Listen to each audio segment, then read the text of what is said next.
gets on top of Meepo, that could turn out bad. But if, I don't know.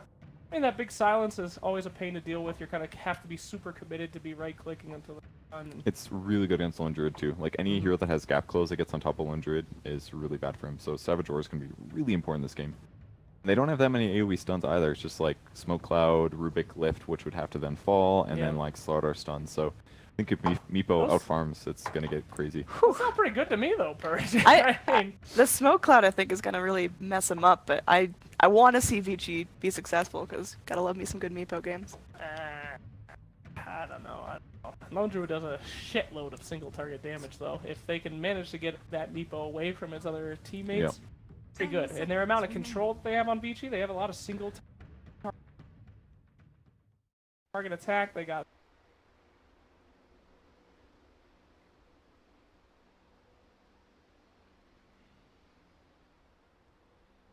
I don't know. Good this game. Hey, crew would be. Welcome to the game. Talk about a lot of naked rocks. A lot of them, just naked all the time. The camera on, huh?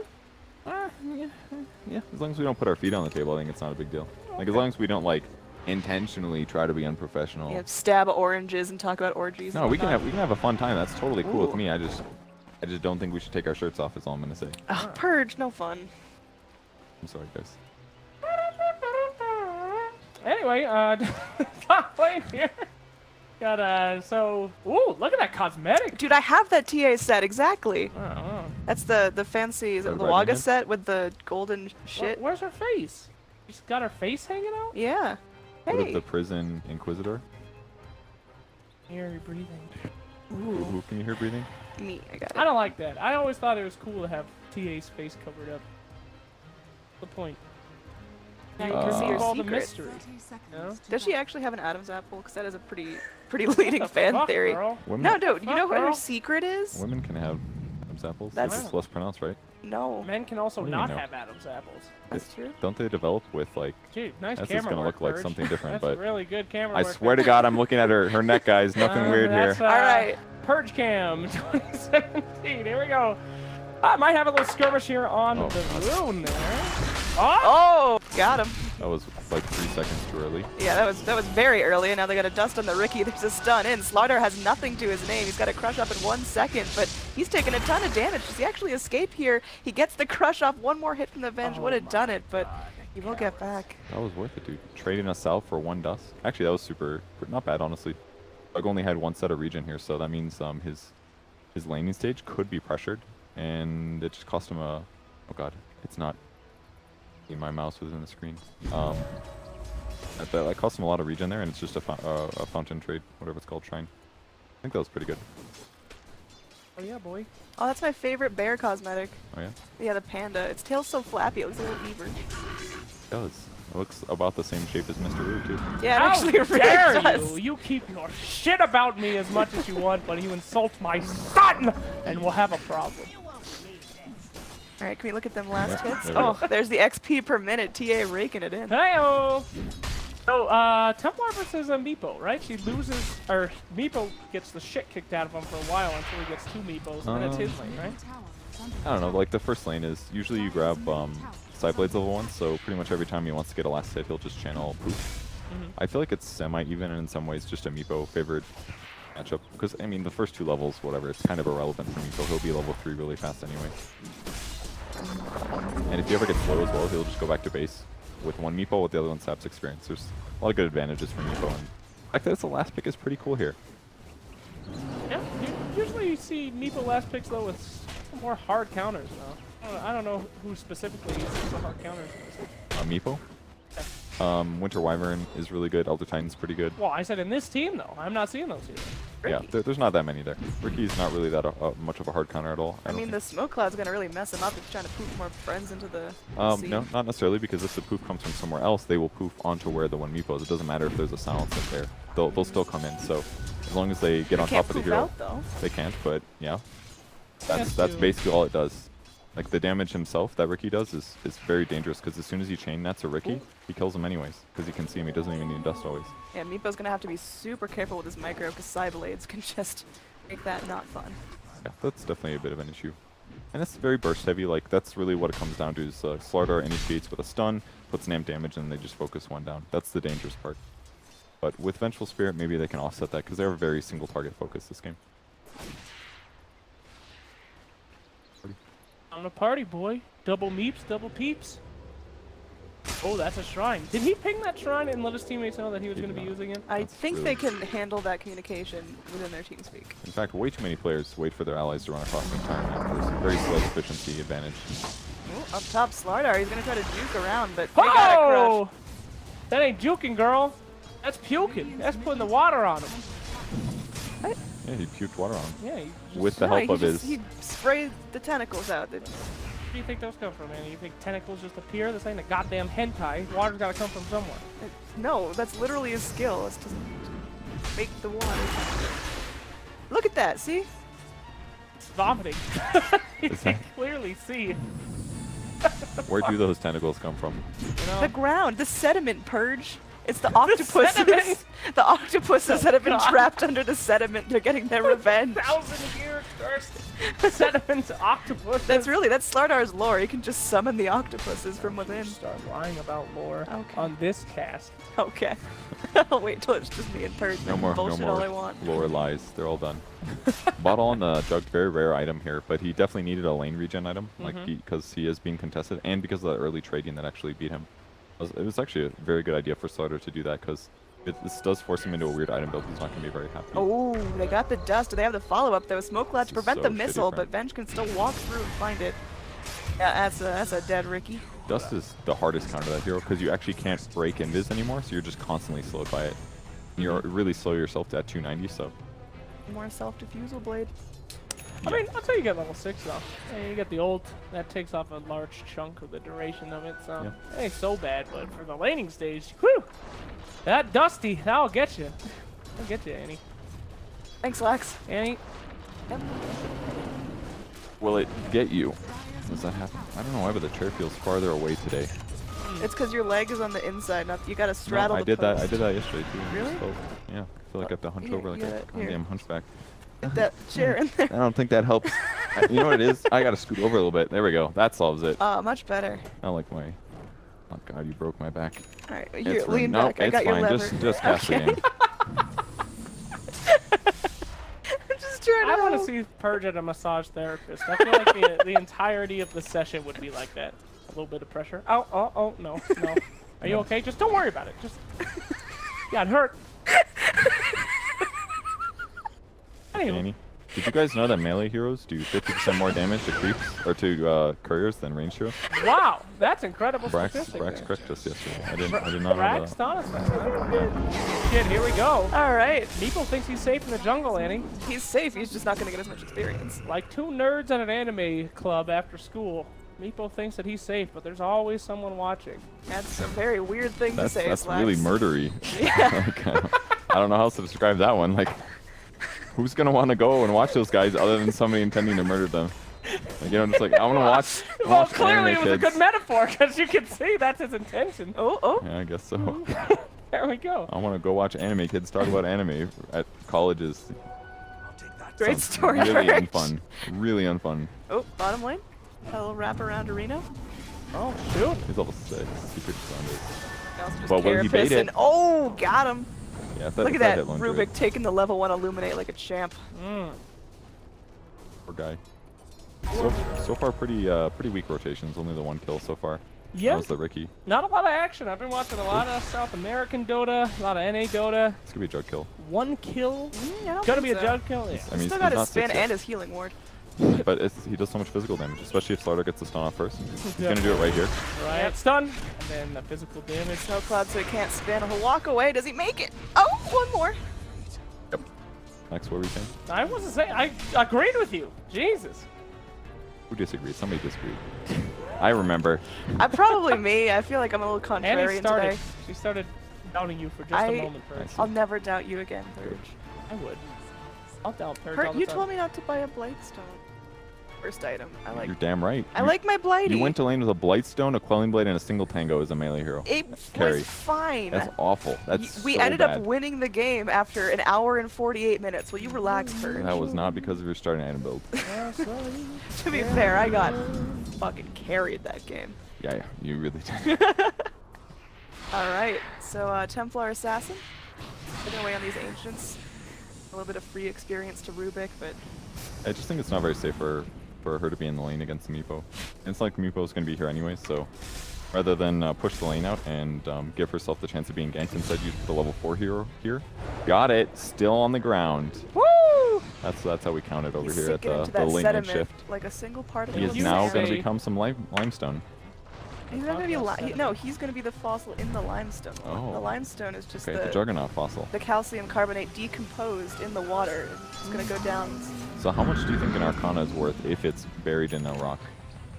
Dude, Oh wait, it's not an Arcana. geologist. It's just a legendary Oh my set. god, if there was a geology Juggernaut set, I would lose my fucking mind. How could that ever be a thing, though? That He's, sounds a little off. he's the last of a his little off target. kind. He's a really Okay. rare mineral. So you're gonna, rather than keep him alive, kill him, stick him in a rock, and then No, dude, collect him. fossilized jug. That fits All with right. the lore. They Does it? found remains of another kind of Juggernaut. in Alright, this there's already a island. lore like They- that. Monkey King already has They that lore. dug him up, and that's the Arcana. Monkey King already has that lore, okay? What? That he's a fossil. Yes, he was under the mountain. He was under the same mountain that freaking Broodmother was under, which is why they had a romantic relationship, which is the same mountain that Alchemist blew up, which is the same one that got back this entire fucking people killed. They already had that! Okay, I'm so sorry. Slacks, you sound really angry there at the end. Down in the middle lane, no, we I'm have sorry. I will never challenge Slex's lore knowledge turn it down ever a little bit. again. You're drinking your LaCroix. God, boys! Do you want some Amazing. coffee? It all ties together so well. Get out. Sick observer ward snipe there. Here we go. I feel like the tempo of the cast is feeling a little weird to me right now. Do I just stop talking because it's awkward? Do I say normal things as they come out? Alright. I'm just tilted by rocks. I don't know what the deal is. Something about talking about rocks upsets me. Maybe I was assaulted by a rock when I was a kid, and I've been repressing those memories. Can I walk you through the process of how gypsum is formed? Top lane, I think we got some action up there, Perch. Really action-packed. So there's actually a large, shallow pool of water in the hot sun, usually along the All right, equatorial band. Annie, no good. Okay. Too much detail. Talk Okay. that way about Dota, though. I'm interested in that. All right, Nyx Assassin is vendettaed. This is not the same. You do not have the same level of expertise as your rocks. I'm sorry. you ever I'm 4 considered years being of a- college on rocks. Have you ever considered being a play-by-play rockcaster? Dude, I I feel would like you'd make be really good. If you guys have a job opportunity for someone who play-by-plays geology, I am all about it. Get like plant some cameras in the ground and be like, Annie, break us down. What's happening right now? Dude, live action detritus cam, I'm all about it. Ooh, keep where the light. He's running away. He gets the what a root. brute. Got him. We don't know how many times we hit him leading into that 'cause really I haven't been looking, so. Oh, went for the regen room, but it's greedy. They got the psionic trap. He's slowed. He This brings is- in his this is buddies. tough. Ricky, he pops a nice smoke cloud. Can they get him down in Okay. time? And they will do it. I mean, this is what we were talking about, Andy. That smoke cloud is going to be a big problem. He's got no ability to poop. It Oh, slows. Slacks! It was my idea. I'm the one that decided to build the smoke cloud. Okay, technically, I'm the one who brought it up first, but I was also agreeing with you bringing us together in that one. Okay. So you don't have to lay claim to that, Miss Droid. Down in the bottom lane, the bear's pushing out, and there we go. The first tower falls. I Good like, to see. like how he's integrating his ulti as well. Like that's dangerous sometimes to do certain pushes like that, and he gets the battle cry out of it. The battle cry is actually fantastic. I feel like I see no pro players ever use it, but it's like 10 to 30 armor or something like that, 10 to 20 armor, and like up to 120 damage. Just use it to push towers, and you can even transform back to your range form after using it. And that way he's just harder to gank as well. There's smart moves. Good here. Okay, so, is anyone specifically behind? I feel like Meepo got killed a few times, but he's still got a lot of last hits. He's still in pretty good shape. I mean, he's doing okay, but Oh, they need something out of this. all right, somebody changed it. All right, it's normal. Oh No, god. they rebound the binds to the default. It doesn't Oh, make sense I anymore. was real confused. I was like, W is for net worth. W You is messed me for up. worth. G is for No, gold. we're moving on from Oh. your. My You my force your bindings- hotkeys on everybody. B at this for building. buyback makes way more sense than whatever nonsense is bound to there. Oh, there it That's is. fantasy points. Jesus. Oh That's shit, we got the fantasy points, That's ladies actually and what we should gentlemen. have been bringing up. Here we go. Hey, at least experience per minute there. Did someone just turn off edge pan? Okay, that's why I'm confused. Yeah, Mott doesn't like edge pan. Some freak turned off edge pan. Mott is really against edge pan. I mean, it's definitely bad, but I'm used to it. Alright, we need a pause. Can these guys pause some? Annie, can you just like break their internet? Is there any way that you can? Just hit the button down and then Oh, click this under is options. kill. Oh, here we go. Oh, Nice. there we go. Lift on Nick's assassin. There's no way he gets out of there. Smoke cloud for good measure. That's a nice kill. So Rubik. I just got Really like cool for him. just a chillin' sentry ward. Nothing weird about that. Used it to the ward actually. Well, unlucky, but why you leave those in random places? So do you mind if we have a kind of discussion here about one of the heroes? I was in an argument earlier today during a cast about people were telling me that Nyx Assassinate is not a good counter to Lone Druid. Okay. I believe it was Shane O'Man. He said that you can't really get close enough to the old man to take him out. If you do hit him with the Vendetta, lining up the stun is really hard because he's so fast. Yet Chinese, they seem to think that he's a great counter. Purge, what do you think? Is he any good? Does that mean that he is a great counter? Like, are you making an assumption that he's good against Lone Druid because he is being picked? Yeah. Or is he just being picked because they think he's a good hero? No. Usually Nyx is picked up as a response to a Lone Druid pick. Do you feel like that's warranted? Is he I mean, good I against don't that even hero? fully agree because I feel like we saw a lot of Nyx's banned in the first round. I mean, I'm a little unsure if he's truly a good hero against Lone Druid. I would say he's pretty good, but like Spike Carapace isn't guaranteed. But he does apply some invis pressure, and Lone Druid is very weak against ganks. Like right now, he's pretty farmed, close to the top net worth. He's only got 1,000 HP, so he's definitely very gankable. And if Nyx is there to set up, yeah, it's absolutely easy to kill him, but it's not like you can solo counter him or anything like that. Like a hero like Slark definitely can, but you know, there's lots of good things that Nyx provides. There's slowly farming Midas and then slowly farming an Ags and then just losing the game. That's negativity there. They got a little triangulation mid lane. I like how the cobblestone just split pushing basically. Oh, damn. They're going in that Nyx assassin. He did not stand a chance. This is the next issue, is that he just doesn't have... I mean, he's got armor, but it's not so much that he's invulnerable to bursts like that. He didn't even have StarLadder there. That was just real straightforward. There's one hero you do not want to fall behind on. It's Nyx. I mean, he does literally nothing if he doesn't get any. Yeah, I mean, especially if they get like a gem or something, it's really tough. Like, have you ever bought 2 Dragon Lances in your life? 2 Dragon Lances? A little Napo. I've never even bought a Dragon Lance. Is that real? Are you serious? Yeah, who needs that shit? Oh. Silence got off and now Boras. They have to call this like, oh, the root. Does that prevent poof? They must. Yep, well, they got him. Damn. If that prevents poof, that's actually a very good counter then. It was picked up before Counter! the They picked it into They it. picked it into it. Now they know. What a great place to learn. A new hero The interaction. Kiev playoffs. In a Kiev huge makes match. the playoff. Best of 3's away from going to Kiev. Oh, dude, Clappy's Oh, come taking on, it. minus that. Come on! Did he just seriously not use his Midas for that whole camp?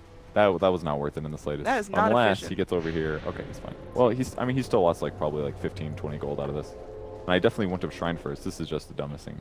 Well, I guess the Shrine comes off cooldown 10 seconds faster this way, but There's the minus. anyways, I'm not the biggest fan of that. And I also really feel like skipping Tranquil Boots is it's kind of dangerous on starter. I guess he went for the health regen, so he shaved it off, but I tried doing the similar build actually, just to save money, get my next items faster, but the issue is that you're actually just not very fast with sprint.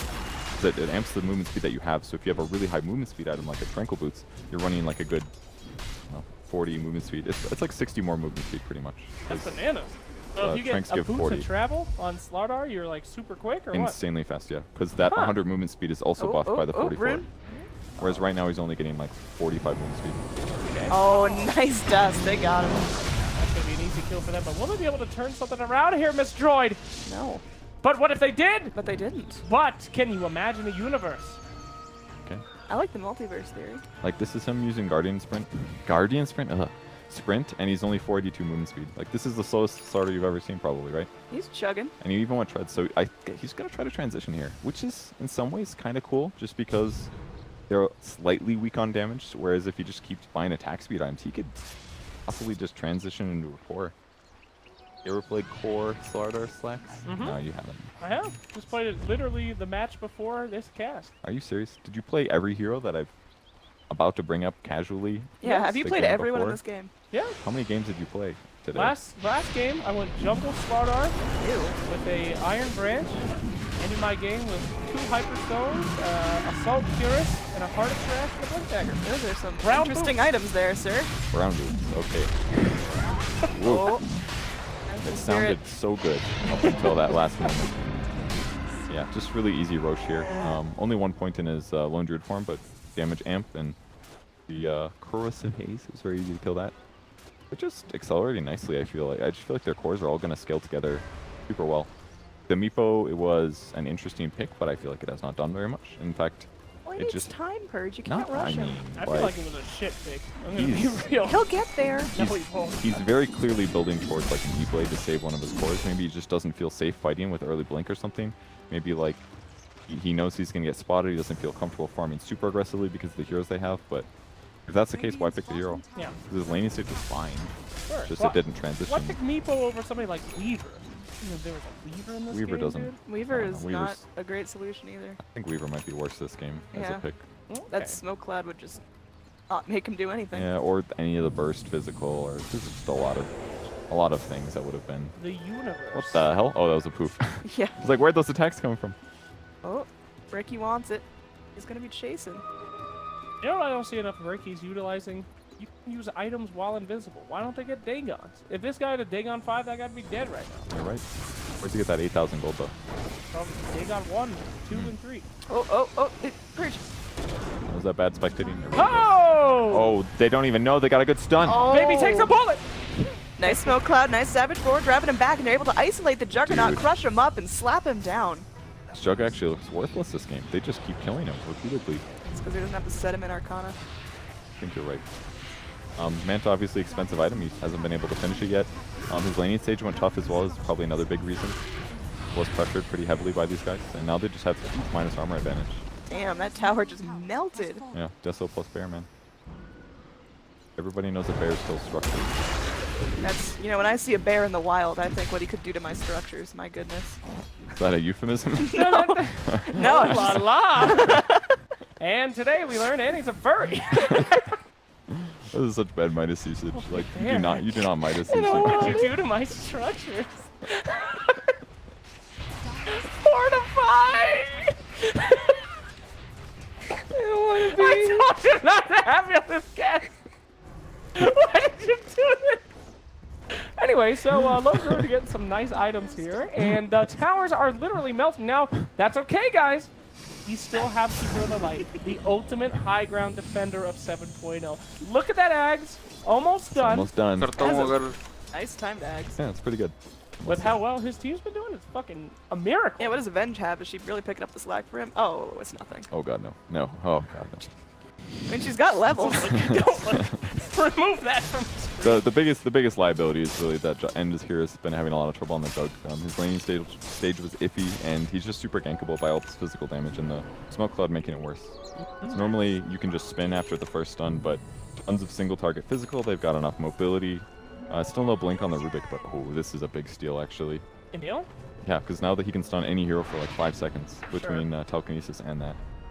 A little worried here. Even with the Coddle, though, the high ground defense, do they really have what it takes to go in, let's say, imaginary situations, hyper late game? Okay. They're going to win this thing? I mean, you got a Lone Druid who's got a massive amount of follow, already very farmed SmartR. TA with a huge amount of burst damage, and then you got a Ricky that's going to control this Meepo even in a hyper late game. Yep. I mean, it's not going to look Girls good. और हम यहाँ Are पे you saying that finally VG gaming is क्योंकि है screwed? Or are you आज saying that is IG going to have issues late game? I'm saying that HE is have some serious problems. Yeah, that's what I'm feeling like as well, Yeah. definitely. Even if they can defend that high ground for 20 to 30 more minutes. I think that's still. This is like the least efficient Hand-of-Midas usage. It's very depressing. Very depressing, guys. He uses it as a part. Shivas will be cool, though. He only uses it after a kill. The worst possible creep. Like, he could walk here right now and Midas this Centaur, and he would get a level. Get it? Get it? Get it? This is actually Get very, it? very He's upsetting. going. He got it. Oh, finally! Got him. God. I mean, he's still doing really well. Because Like, this is your host KingCharlie on this side, I or guess he's Meepo's offline, having a but struggle. How does Meepo get back in this? Just jungle? ideally just jungle all over the place, but the problem is I don't think he even feels like he can split up. He has to keep his main Oh. Meepo near his other Meepos, that way if they get ganked, he can E-Blade them. Like, this is literally just defensive. It is sometimes a Meepo item, but There's no way it's supposed to be gotten this early. He's supposed to get like a blink and move around getting kills or something. Right. And instead he's just AFK jungling with 4 meepos in the same place because he doesn't feel safe. Or he's just not good at meepo. I'm not... it's probably more the fact that the gank pressure from IG is just terrifying. Like, you don't know where Ricky is basically ever. So he just doesn't feel comfortable split pushing and farming across the whole map. What's the Nyx doing? Like, can he provide the vision? Can he just be the buddy system for Meepo? Like, the issue is without a gem, he doesn't even see the Ricky, so he doesn't even know if their opponents can see them or not. And it's kind of scary for him to even move across the map, because if the Radiant team has team fight advantage and map control, he could just be walking through sentries and observers anyways. I do really like that he got the blink first, though. I think this is a great way to make the hero strong early, and this is a lot of the reason why mixed assassins that aren't terrible don't buy Dagon. Because once you buy Dagon and they have a gem, then you are actually worthless. But if you've got a blink, you can actually initiate with a stun on a couple heroes. There's a lot more impact. Oh, that'll yell at us. No, it's just someone coming down from the stairs to the main floor. It's about the time where everybody goes to sleep and Yeah, we're tucked away safe in the basement. They can't hurt us. oh damn, it's only like 10 o'clock actually. Wonderful. We're on till 6. Wonderful. Also, DVC is a little unsure about. It's like, do I want to kill a sentry? It doesn't matter. It doesn't. Yeah. I thought he had his ring of regen, but he must have sold it. Lex, have you ever bought tranquil boots in your whole life? Yeah, I love Tranquil Boot. And what's yours? Hot, so many. Axe, great. I like it on Omni Knight sometimes when I feel like being a little coward. That sounds like a choice. Golly, Tranquils are a great support item. My favorite thing is that they're not canceled out by magical damage, so I start to spam the other guy in the lane, then they spam me back with their spells, but Your boots you are still followed into my going. trap card, dumbass! Must I work. have Tranquil Boots. Must work very well when nobody actually right-clicks each other to do lane harass. It's true.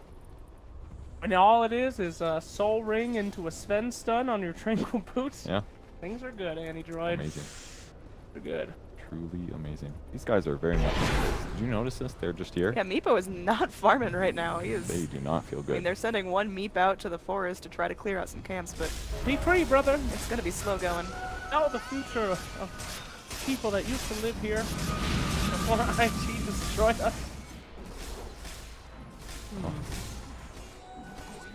Oh, farm away. I guess. Oh, just disappeared. Okay. Woo! BG is completely terrified to do anything for good reason, and I feel like IG is they're taking their time with this advantage that they have, though. Yeah, this is pretty standard, I think, for the Chinese region. They know they're winning. They don't want to throw away their advantage. They don't want to mess around. They don't want to gamble. They just sit around. And the thing is, like, I think both sides play this role. Like, the team that's winning plays very conservative, and the team that's losing also plays very conservative, always sitting in their base. And it provides this like weird situation where like one team just played aggressive and they might be able to get something out of it. Oh, nice. That was a triple stun. Yeah, Coddle, he's in some trouble there. It's a nice blinding light, but ooh, Impale stops too. They are able to steal the missile. Rubik can get him there. Successful smoking. They stole a spell. That's a lot of action for the Chinese team, guys. Look at that. Then I've got one more reliable stun on the Radiant team. Yeah. But if they just played, if either team played more aggressive, I mean, it creates outliers. I think the team that's winning, it's hard to play safe. But for BT, I feel like maybe just do a smoke gank once in a while and try to get a solo kill or something. Because sitting in the base and waiting until they actually go high ground is not always going to be very consistent. And it seems like this is a kind of a very common thing where they just sit and wait. Sit and wait. They've even got a gem, like daytime. I guess they're maybe waiting for daytime or something, but get some D wards at least. Nice. Well, that's helpful. Vision wins games, Anti-Droid. Yes, it does. I agree. Another Roche going the way of the Radiant right there. Yeah, it doesn't look like it's even going to matter here. He's going to go for a Daedalus here, no Bloodthorn.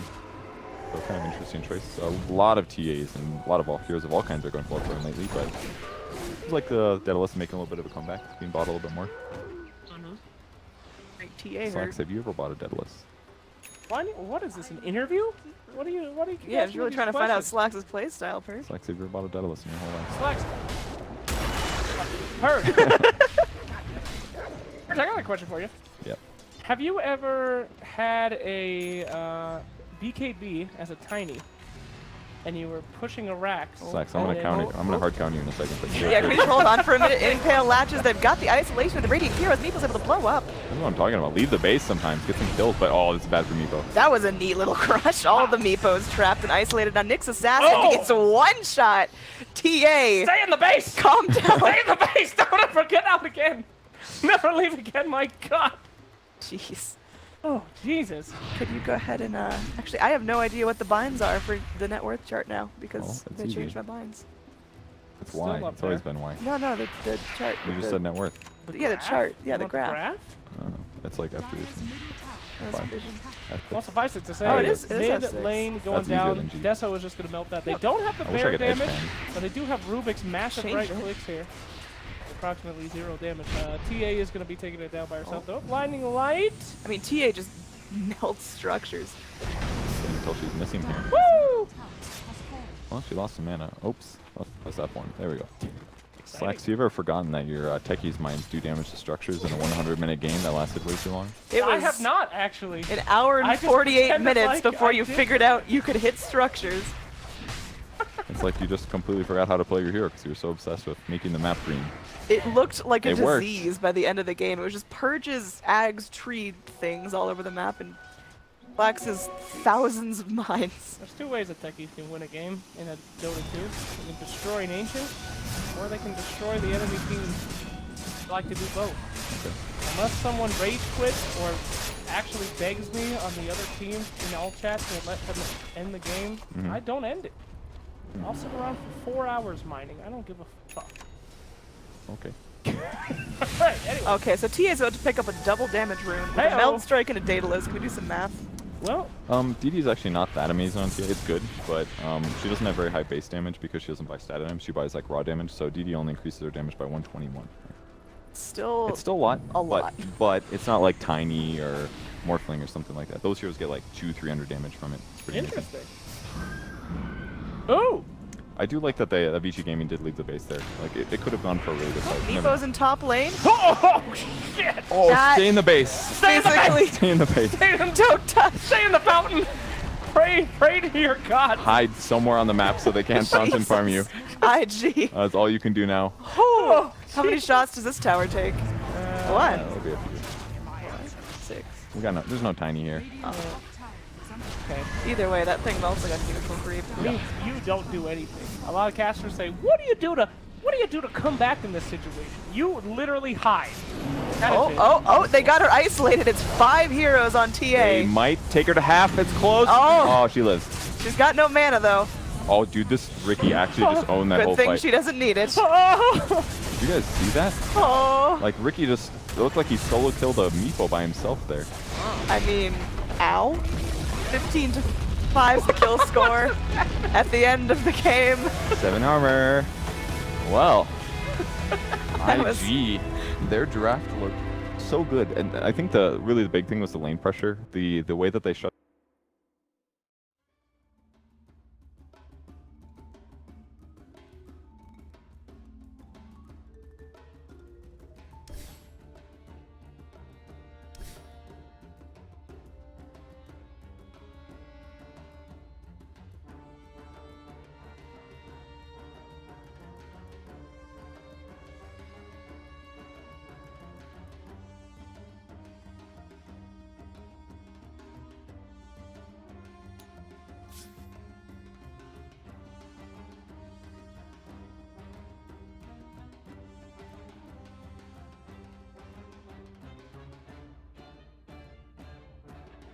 Radiant's bottom tower has fallen.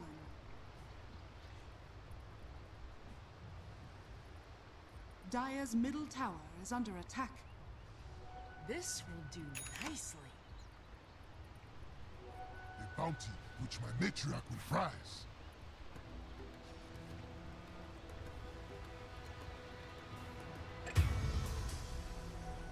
Radiant's courier has been killed.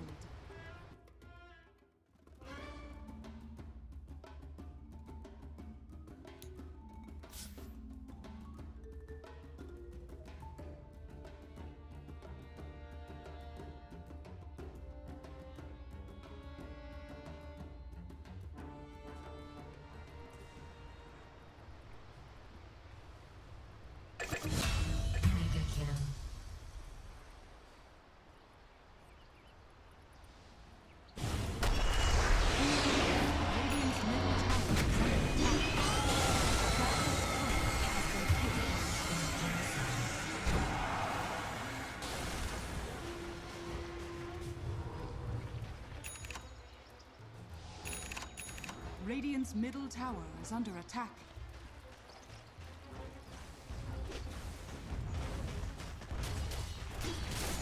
Radiant's bottom tower is under attack. Radiant's bottom tower has fallen.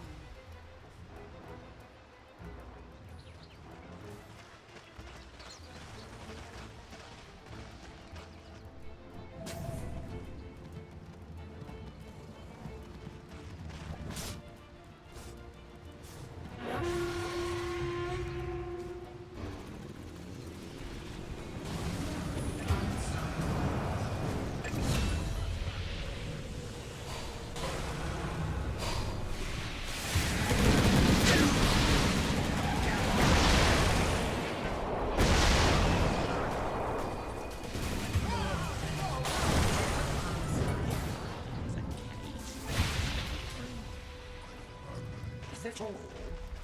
Disappointing. Dire victory.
alchemist.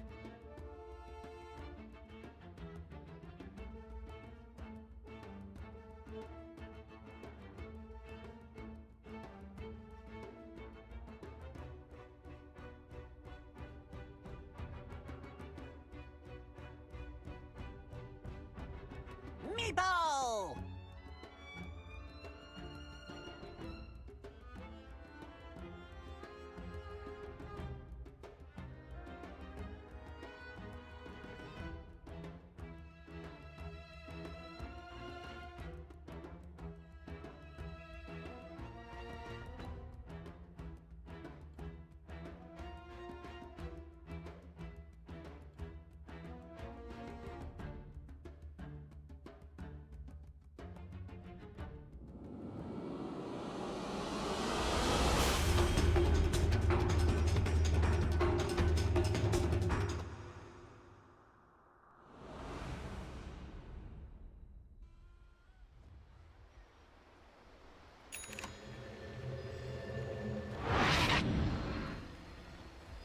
Prepare for battle.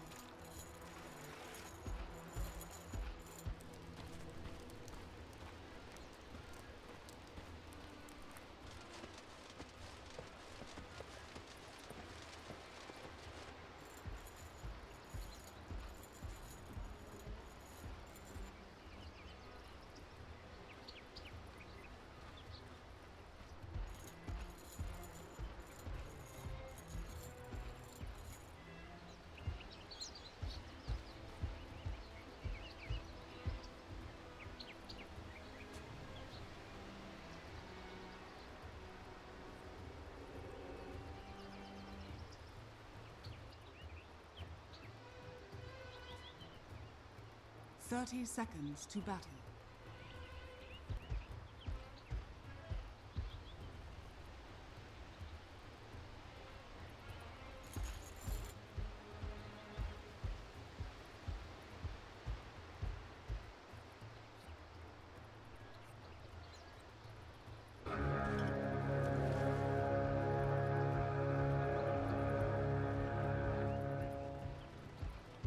The battle begins. We'll take that.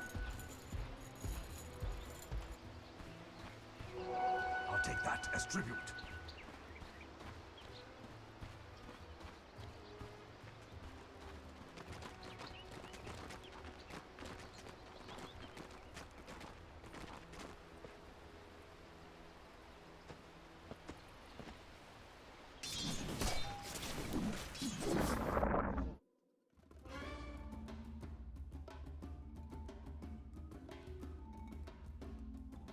Reserve time.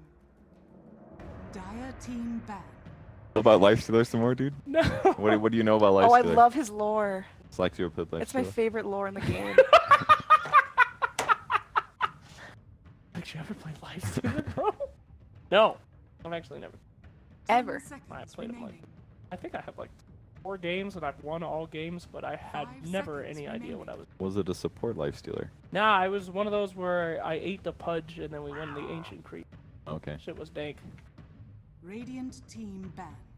Ban on That Tinker is- first, and I'm probably gonna see a first round take out the Ricky, because that did I don't know. The fact that they banned Tinker and not one of the other typical heroes probably means that they're trying to do the like let all the good heroes through and see if the cards fall in your way kind of a thing. Or they're gonna pick something kind of weird Huh. in tier 1 that Tinker counters, perhaps. Maybe Terrorblade. These bands are so weird, Annie. 10 Where's the seconds Centaur? remaining. Where's the Lone Druid? Where's we're all that stuff? we're 3 bands in. Well, I know, but I'm just 5 saying that, seconds like, remaining. it's cookie cutter in almost every other region. You know exactly what they're gonna ban at the beginning of the game. Radiant Centaur's team coming up. pick. You I think mean, so? their bans were pretty cookie cutter here. It's just there was no Nyx and no Centaur, I guess. I guess the Lone Druid made it through last time. Who's the other hero? Who did they ban last game? I'm sure it was Lifestealer Magnus. I feel. Ember Spirit was Yeah, the first you're ban, right. which was a little strange. It was like 10 Ember seconds plus remaining. somebody else, and then the Lone Druid made it through. So they get first pick. Mhm. 5 Centaur could be the seconds pick here. remaining. Ricky. There's no way they're First pick Ricky. There's no way There's open no Ricky. way this goes Andy, wrong. I'm crossing my fingers that they actually do. First I want pick you to Ricky. look like a genius. Come on, first pick Ricky. Dude, if it's a first pick, okay. Yeah. Well, you did predict that one. Good job, Andy. Alright, yeah. Centaur first one. First pick Ricky. Okay, I'll give you a second shot. Come on, don't commit. Ricky is not so good against Centaur though. I'd say. It's first pick material. He's got so much more HP. You don't even know. 10 seconds. You don't even know first. I don't know. Yeah. I don't even know. 5 seconds All right. remaining. I like your shirt today, Bertie. It's briefly see through. Yeah, is this? I feel like everyone who's in the driver's seat always has a see-through shirt. It's kind of a rule at this That's what you gotta point. do. That's what we should have. We should have. I thought about this today. I was like, what if we just went out like after day one and purchased like a green screen shirt that we forced the person sitting right here to wear. That way you could always see the XPM and the levels. Well, your arm would still be in the way. Your arm is what covers Not it. if we sat in the right place. Okay. Or we could just get like a green sleeve or like a Hey! half shirt. I just got like a green my mug, but it's not getting picked up by the green my screen. right side would just be. Not green. That's like. It's Is it? 100. Are you blind? Is that not just light reflection from It's the? green. Dire Oh, don't tip out team my coffee. Oh, I'm sorry. No, I'm fine. There's not my. Hey, it's a Ricky. Shit, I glanced at it and I I, saw got the scared, purple too. and I was like, holy That was fucking convincing. shit. Oh my god. Get you baited, idiot. Oh, you're baited. StarLadder picked up. So basically the same two heroes 10 both drafted just seconds now. remaining. Yep. Hope we won't see IG owning with 5 StarLadder like last seconds game. remaining. He had some weaknesses to his build, but he also played really good and farmed insanely fast. So Reserve time. can't criticize him too much. Except for how he uses his Midas. That was real bad. But everything else about his game, like 9k MMR, that was really amazing. 9K. It was like literally a very impressive StarLadder farming performance. Like he was in fights, he got kills, What stood was it? around Blink a long timing? Like time. 13, 14 minutes on top of Tranquils? No, he didn't have Tranquils. Remember, Oh, he skipped yeah, it. He brown went brown boots. boots, but no, he played really well. Rubik just safe pick here. Helps guarantee the Centaur kill in lane, just because you throw him back. Before Centaur has 6, he doesn't have the best escape. You can so easily play around hoof stomp. So It's Ricky, by the way. I could see a Ricky against StarLadder Rubik. Yeah, I could see it. Good work. I like where your head's at there. Imagine if you hear a Centaur in the distance just groaning, like yelling. Stampede was used, right? And then all of a sudden you feel this tiny little like elf thing chase through you. And then you take like 500 damage because of how much strength Centaur has. And then he puts his little dagger in your back and it's like, hey. Oh, Wait, can you God, what a repeat that Terrifying. noise there? What a face. Terrifying. Perch, we get another hey? No. Okay. That's a once in a lifetime. I hope you enjoyed it. But 5 seconds. maybe we do that. Maybe in our real life we are just stampeding through little invisible elves, Radiant destroying them. team Different back. dimensions. I've over here. killed so many bacteria over the years. Murderer. I let it live and thrive. It didn't me. Dire team back. Share with Mr. Roo. Mm-hmm. Drew's got some good bacteria. The Warlock band, obviously, because he combos really well Centaur in lane, keeps him alive, makes it hard for him to get killed. So it's just an annoying dual lane thing that a lot of teams are doing. Ember Spirit's a good pick though. I like it against Rubik. It's a little hard to burst him, but it's definitely a very viable early game. I think it's really good against StarLadder as well, just because he's very often sprinting, so you can easily burst him down. It takes a long time for him to get like a BKB. So Reserve time. actually, I like the IG opening a lot. Why doesn't China really get at Crystal Maiden? Because a lot of other regions are prioritizing her Yeah, as an I- awesome support. CM's kind of iffy. Like she's so good at I would say she's above average at laning in terms of her. Like she helps all the lanes obviously because you have more mana. Pro players use their mana very efficiently, but she definitely has a lot of weaknesses. She doesn't scale nearly as well. She needs items to become not food for a lot of heroes. Like I think she's a little overpicked in some of the other regions in my opinion, but she has some potential definitely. Just it's easier to pick something like Rubik and be covered and have a stun and like be able to steal good spells and scale better. Radiant It's just a little team iffy. back. Alright, Coddle ban. Not surprising. He's been given a lot of love in China. Such a high pick.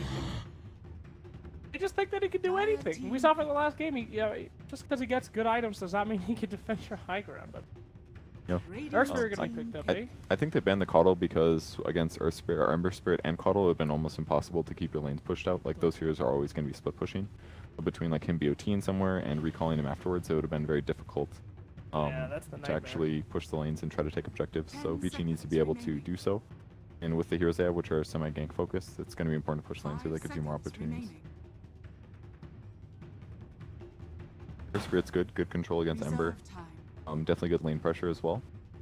be really effective. Still don't know the mid for Vici is, but they get to pick the litter. Yeah, I could really go anywhere now. Basic shit. Going out on both teams. Yeah, this is very, very unsurprising. We got no supports from IG yet. Oh! Called it, Purge. Look at you with the knowledge. Yeah, there's 2 out of the next 3 picks will be support heroes, so got lucky. I like the Dazzle pick though because it was earlier than the minus armor strat showed for Vici. I mean, it's kind of obvious that Vici would combo the star with someone else that has armor to make minus armor better. But Dazzle just a little bit preemptive in that, yeah, especially because Vici's game can burst heavy. It just that's on the back line, keeping alive. Whoever does get initiated on, it's going to win you team fights. So the value of Dazzle as a hero doesn't always work with that one pub. So if you're coordinated with teammates, Griff can really change fights. Huskar. Keep saying that, and Hey, it's gotta be do not do Huskar against minus armor strats. It's just a bad idea. One day we're gonna see Huskar. Nope. So yeah, still be alive then. And far off is the future of 8.0. That's Terrorblade. I think TB is definitely possible this game. There's a lot of lockdown though. It's kind of iffy against first, but I feel. Yeah. I think I'd prefer something boring, something really boring. I really love boring heroes. Sven? Sven is he's kiteable here. He's not. He's actually pretty good because Warcry gives him Revitalize, but I don't know if it's the right pick. Be okay though. He's Sven working. It's the tempo well enough. Does he jive with Dazzle? Pretty well. You know, the range can shadow bomb or whatever, shadow wave on him. Still love for the Jug, but I feel like Jug IG a little bit melee heavy. I don't think it's a big deal with Ember Spirit. I think it could definitely work. Maybe they'll get slow, but you know, get on top of Shadow. Most melee cores will beat him in a 1v1. I think that could work.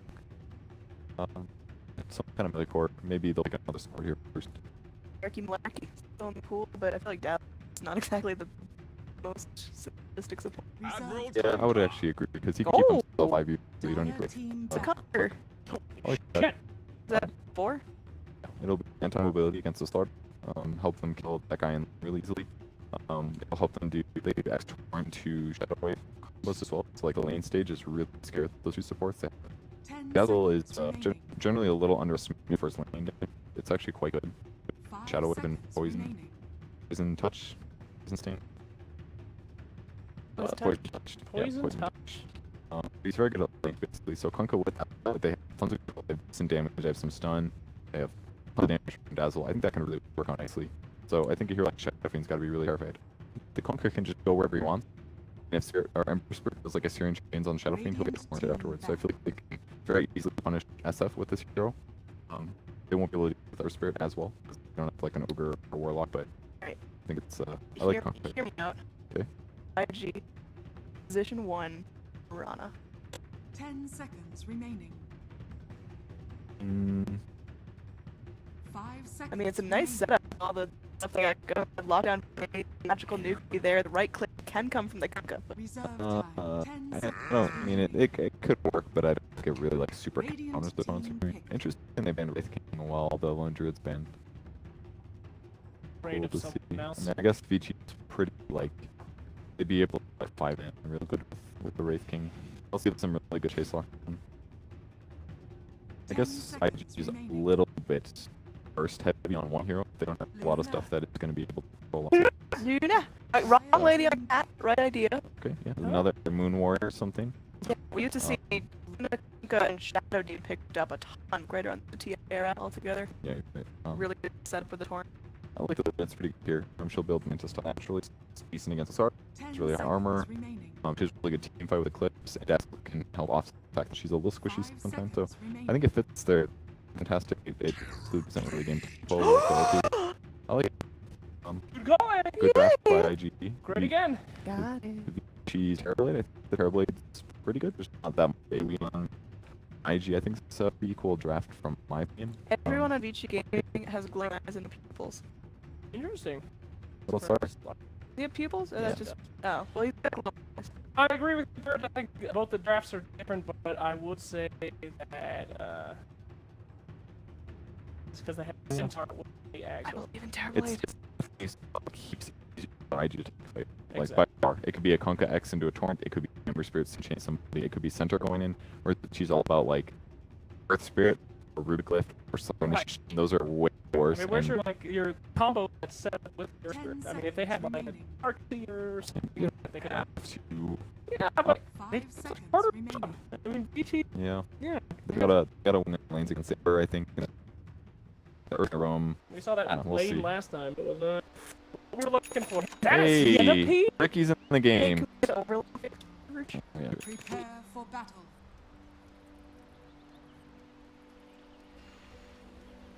And they killed the Centaur with a Parabolic. Ugh, that's gonna be a tough one, I I don't think. think But I guess Rook helped a lot with Lift because Terroride's all right click as well. But I mean, just think about that though. They're against self and X. Every single person can run away. That who they have. How do you stop them from just basing on a fight? like their team fight is basically StarLadder sending 3 heroes with Earth Spirits coming through. Yeah, that's fucking not it's easy. iffy. Although if they get ahead, maybe they can really punish heavily. Sure. Especially if they get like fast BKB on Shadow Fiend or maybe Terrorblade is safely in the back. And you keep the alive very much. Like all the bursts from IG said, if they do catch a VT hero off position, he's gonna die. Whereas on the other side, if all they're brave.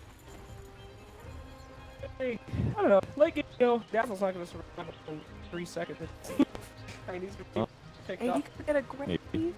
That's a good extra second. And then he just like just his character. So. All I have to do is sit really far in the back though. It's not like he has to give up, and he's got like rich perks and stuff.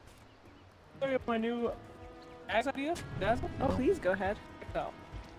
Dazzle gets an X, and then he spawns 2 Diesels. Diesels are 30 tiny little seconds to dazzles that can heal, and they also slow targets and poison touch by actually touching people. They go over and give them I don't want to touch. don't. they give them gentle touches, Space. poison touches. You give them gentle poison touches, Okay. It's like a poison pat if you will, and Dazzle can heal them. You know, accelerate that. The battle begins. So the the Dizzle is the eggs. Okay. Right. It's not your worst idea. And then also he has a recall they call my nizzles. Bring the 2 nizzles back to him from across the I didn't like the idea, but now I do. guys. Pretty incredible. Nope. Interestingly, they give him the Iron Suit to get fast out for his jungle wave. Don't see a lot of it normally. I can't believe you did my poison pet. Very gentle. Technically, I poison pet. You invented the poison touching. Do they poison each other too, or Oh god, that doesn't If you leave 2 fishy. nizzles alone, they get a massive ability. do you put them in a very small area? They will make children. And you can sell Which them you can for fucking self-contain. $10 and shit. Yeah, they're called frizzles. The word who plays and gets blocked by the other symmetry. It's huge. Doesn't really limit the levels of his 2 supports. Considering it's a Rubik, yeah, it's really tough for him. He has nothing to do. It's a bad base. But these Earth Spirit start to pull. I wish more Spirit did do just pulling like this at the start of the game. Like they justify their level. Then Well, you know, Valve like that. That was the biggest thing I've ever seen. One pull into some trees, and then the next. You can do it. he could just always do it the regular way.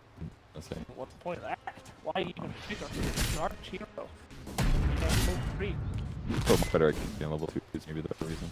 It's a jungle, straight in the jungle, centaur. Yeah. You'd have a really tough time at starting. Wait, we'll just go straight to town at earlier levels, earlier Yep, he knows he'd be screwed against the Quick and the Terrible. It's just easier for him to hit the jungle really fast. Gonna rip terrible. We're not gonna see my favorite interaction of the game. If Rubik skills metamorphosis, he becomes very, very tiny. Blade. He's so small. Oh, He's so little. Just landed, but it was almost not changed. God. That's oh. Is it? I think my favorite Rubik interaction is if he steals Wukong's cat. Monkeys in the circle like tiny Rubik. Really? That's Yeah. awesome. I don't know that. Are they still melee range? Yeah, they are melee range. They just Way too slap OP. you with the shit. yeah. Nightmare. Attack. Like, you get that attack damage tap on level 10, and oh my god. Oh yeah.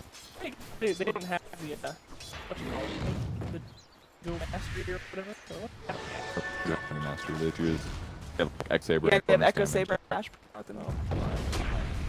Roaming, Double an damage effect, Earth level 2 Spirit. roam. What's he gonna do? Come on, baby. Invisible. Yeah. Alright, he graved Right it. click him down. Round HYM. Down first. Dazzle still good up.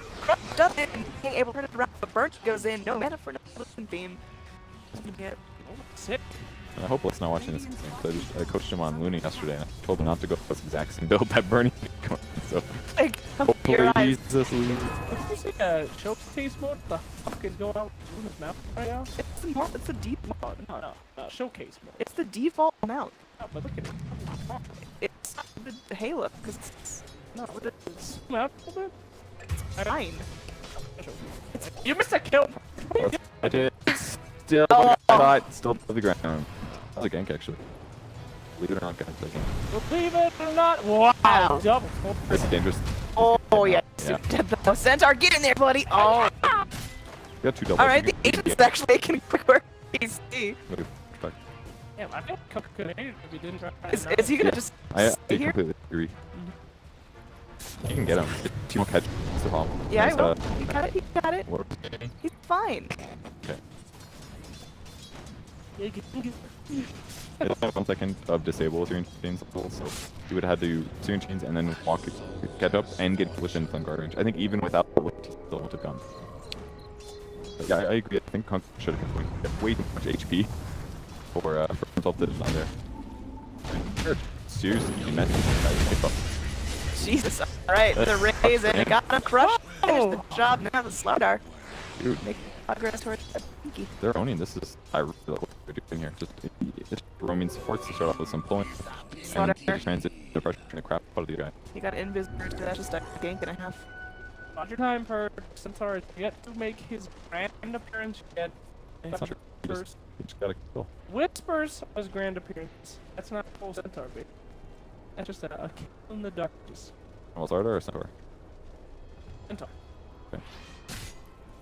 The Loons have a pretty good lane too, but Terrapin's still up front by a fair amount. Blade does fast though. Yeah, better damage, better animation, lower base attack time, and Metamorphosis is like ridiculous. Plus, you can use Conduit Damage to farm in 2 places at once. Resilient a bit, just a bit limited. Interesting bull. It's not big. Rare here, but as much physical damage as TP does, it will increase farm rate and power kills. All like stuff. But the big story is just how easy he got things this time. Ember's got good last hits, but man, he died a lot more pressured. Effectively pressured. I mean, how does Luna's Terrorblade end up late? Like, who's gonna be scarier? Who's gonna be slamming on structures harder? Kind of depends who's stunned. Oh, that was fucked up. Oh, He's got a weird hair. Oh, that's Oh, yeah, I've seen that bug before. If you spin on Max, as soon as it's just forward, does a little so you're saying we one tonic thing. neat. Pretty fun. Well, isn't this fun? Neat. Neat. Oh, got a little bit of trouble there. Lift back up. They got the raises. Oh, doesn't even hit the ground.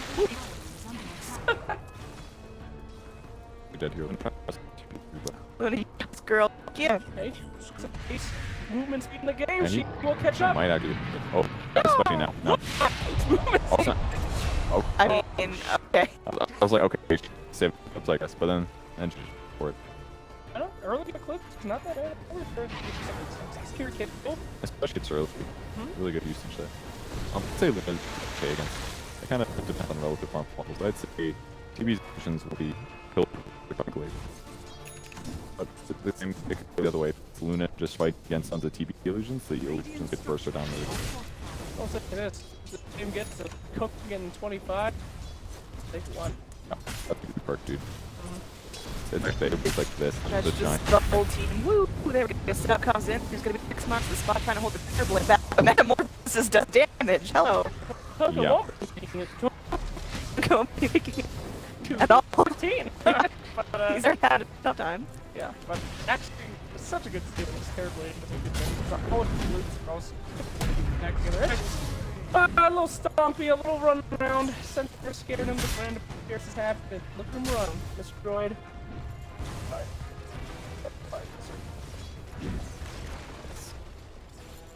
Just one full farm. He actually doesn't even want here. I mean, he don't need farms. He got them farms first. Goddamn farm. We need a second in the last time. He's beating his own Luna here. I reckon you goddamn farm. Sit out of her. It's funny. No. That's a bad meme. No! It's funny first. That's a meme right there. Alright. It'll come up. Oh look, I happen to. Oh, nothing. Oh, it's still there, but we're gonna. I now see our status update. Pretty much the same. Let's do a kill if they were there earlier. They're not. Ember's actually not even getting that stuff right now. I feel like he needs Syrian chance to burst and like play around a little bit more. Whereas Flame Guard, he can't really stand up to the damage that stuff puts out in a lot of cases. It's just a really good game for SF so far. That particular. Why is wide at What? work? Why is in now? See what they did? They grabbed all the things that they thought were important and they put them in order from Q to like Y. Alright. The Like, default hockey black makes no status. sense. Makes way more sense to have things stick for things. Q for buyback. Q for kills, deaths, and assists. No, the Q is for last hit. Okay, what makes sense? Because you queue up your last hit. You can go Oh yeah. that one is good. Good night! I was thinking, but I is systematic because it's the lowercase I looks Any like type a of stick crit figure on with one of no your arms hotkeys, and it- no legs. It defeats your entire You know, argument the real because reason last why is W not is one. net worth, Q, W, E are the three things I look at in order. Q, you start last hits. Oh, I W, stopped move. looking at my keyboard for years ago. I don't know. I still look at my keyboard when I type. Fine. It's not. Radiant's top tower is under attack. You okay with that, Sly? Dire's middle tower is under attack. Playing for hours? No, Radiant's top tower not at is all. under attack. I think I'm Slax's brain virus, whatever it is that makes him so nervous. It's over from this side of the table, working it this way. This guy almost died. Yeah. We're shooting a great to catch that. Hey, we don't miss kills here, alright? Don't waste your time. If they don't die, you don't see. Oh, jeez. This game. Almost every Luna's been going home the dominant, but I wonder if he's seen before. I feel like Mask of Madness is a possibility. I think the item's a little. It's like rush. It's a really fast mode mask. Very Alright. uncommon.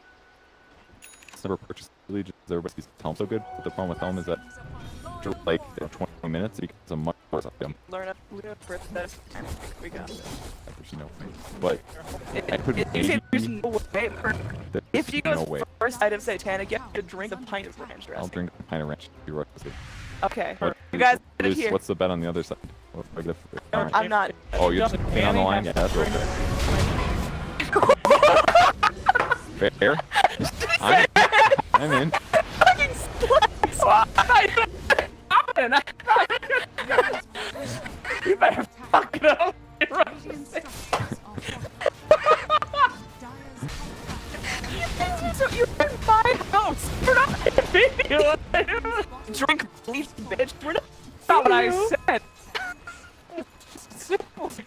Oh, alright, it's gonna be out of game over. No, friends, get ready. She doesn't play yet, but it's coming. May want to throw up immediately. Radiant's bottom tower is under attack. Hopefully that buys enough time to get to the hospital. Oh, big. He's got no mana now, dude. Hard counter. Losing is pretty steal, actually. Low cooldown ability. We're still hitting creeps. Just too much for a Vanguard early, not for a. But I guess against the minus armor, kind of needed. Vanguard's actually really good against illusions because they hit it very hard early game. They for like what 6 damage right now. Vanguard can damage a lot of that. Man, it's gonna be a big girl. You can They feel scanned it. They scanned it. They scanned it. They know they're coming. Right? Well, they know they're coming. This is really big, so they're gonna get it. Ooh, look at They I- got him. Oh my. Wow, pop that shrine. Oh, Holy shit. That was so cool. Did they pop that shrine expecting him to make it? Or? That was like a No. team plea.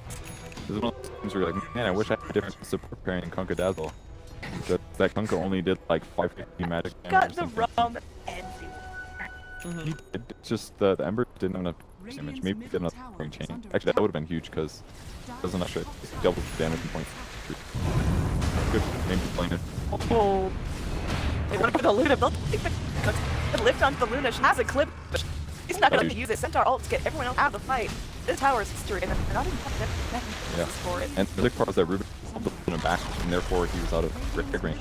This is Daz. Oh, you got to perch. Oh, okay. No problem. Didn't miss anything.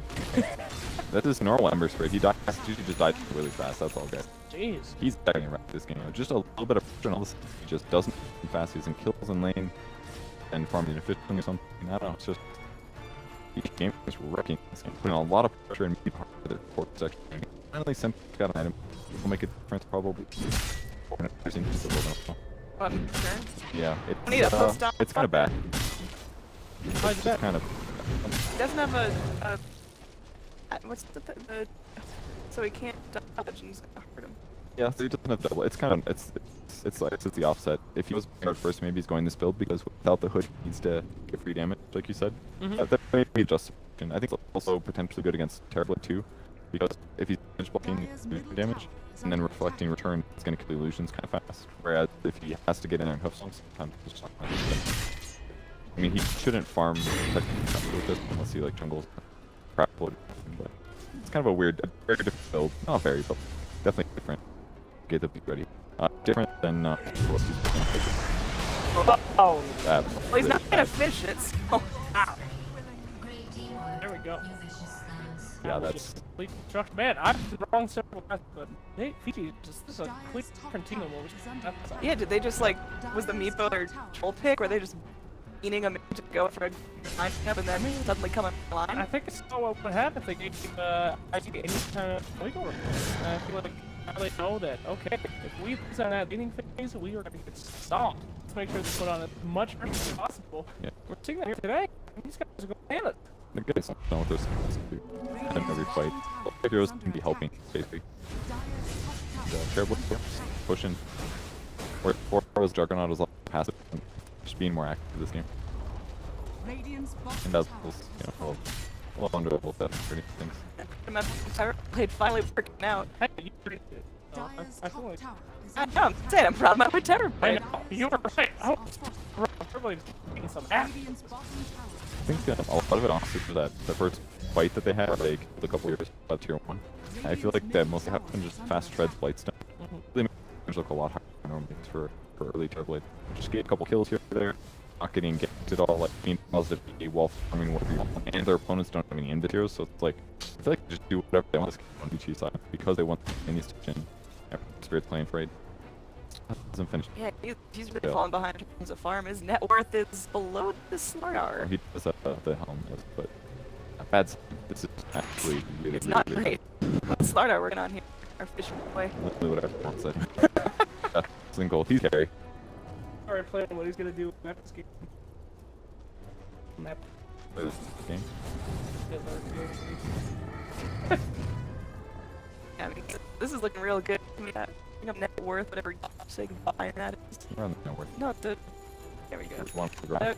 I want to see it slope But down. there's on top. Yeah, but that's the current graph. You can't see the trajectory. You gotta get the As you can see, story. just banging more. Oh, this stuff I could change.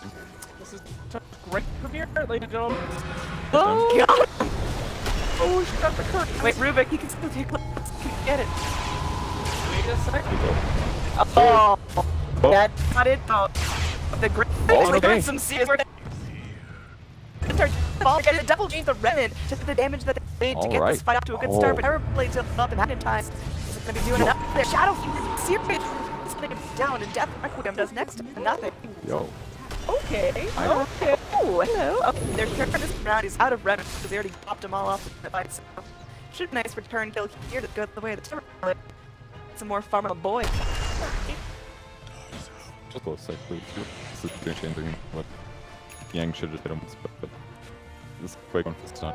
It's a really good fight for Raji considering I thought it was just over center going up, but Luna, wow, did 2,000 damage. Gets a 3 points, I can't believe God. That's insane damage. More than Ember Spirit did. I thought Ember Spirit was MVP that fight. Oh, A lot of smack. don't come back. Fire, fight. Yes. Literally, tell you pirates are real. They're not fictional creatures. Pirates are a thing. Look, you're projecting your own insecurity being a pirate Besides, right now. you could be a pirate if you want to be a pirate. The ocean here in Colorado, the ocean. You're not a Yes, surfing on all those lakes. Wow. This is a dream. 4 years you've had this dream. Do you want to be a pirate? So, the joke from the 3 of them right there. Dude, That's ancient. That's long ago. that's like internet bullshit. That shit up. So KB shut up and that really would have been a nice last. Like I think the reason they won the fight was mostly just the power fight on the Veil as well as all the magic gears they had. I don't know if the Veil hit all of the heroes in the fight, but you know, the Eclipse is amazing. Purple's bow, very good stuff. And baited by illusions. Yeah.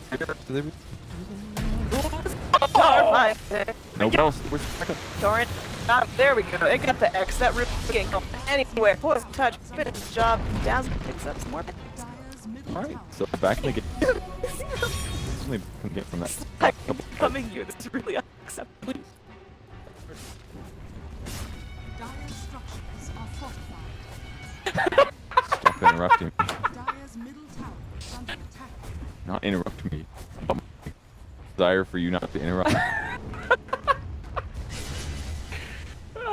Yeah, but I mean, this is like what I was Under attack. envisioning when I saw that draft, right? I talked about how it's not hard to really have those follow-ups to the first damage, and the stomps are there for IG. You just have to wait for them to work. Every time Annie Hairblade gets more and more scared, and all they need are Centaur, just a good item for Kunkka, Luna. It's anybody's game right now, I think. Alright, Luna's going straight. He gets done, and they lock her down.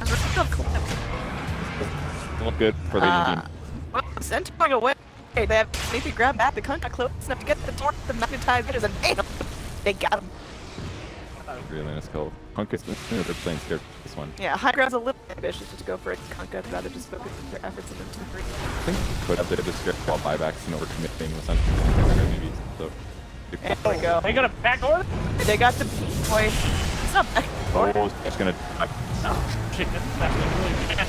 Oh, it's not gonna stump the Ember, but it's Ember versus the world. They do get the stump on the Earth Spirit. They'll take touch trade for tier 3. 60 gold balloon buyback. It's not that good. It's good, so I guess they're gonna play it safe with that. That's terrible. I feel like maybe they'd get the tier 3, but they're gonna play it safe. That would have been a crazy Rax, and it's to be greedy in this moment, I must say, but let's see.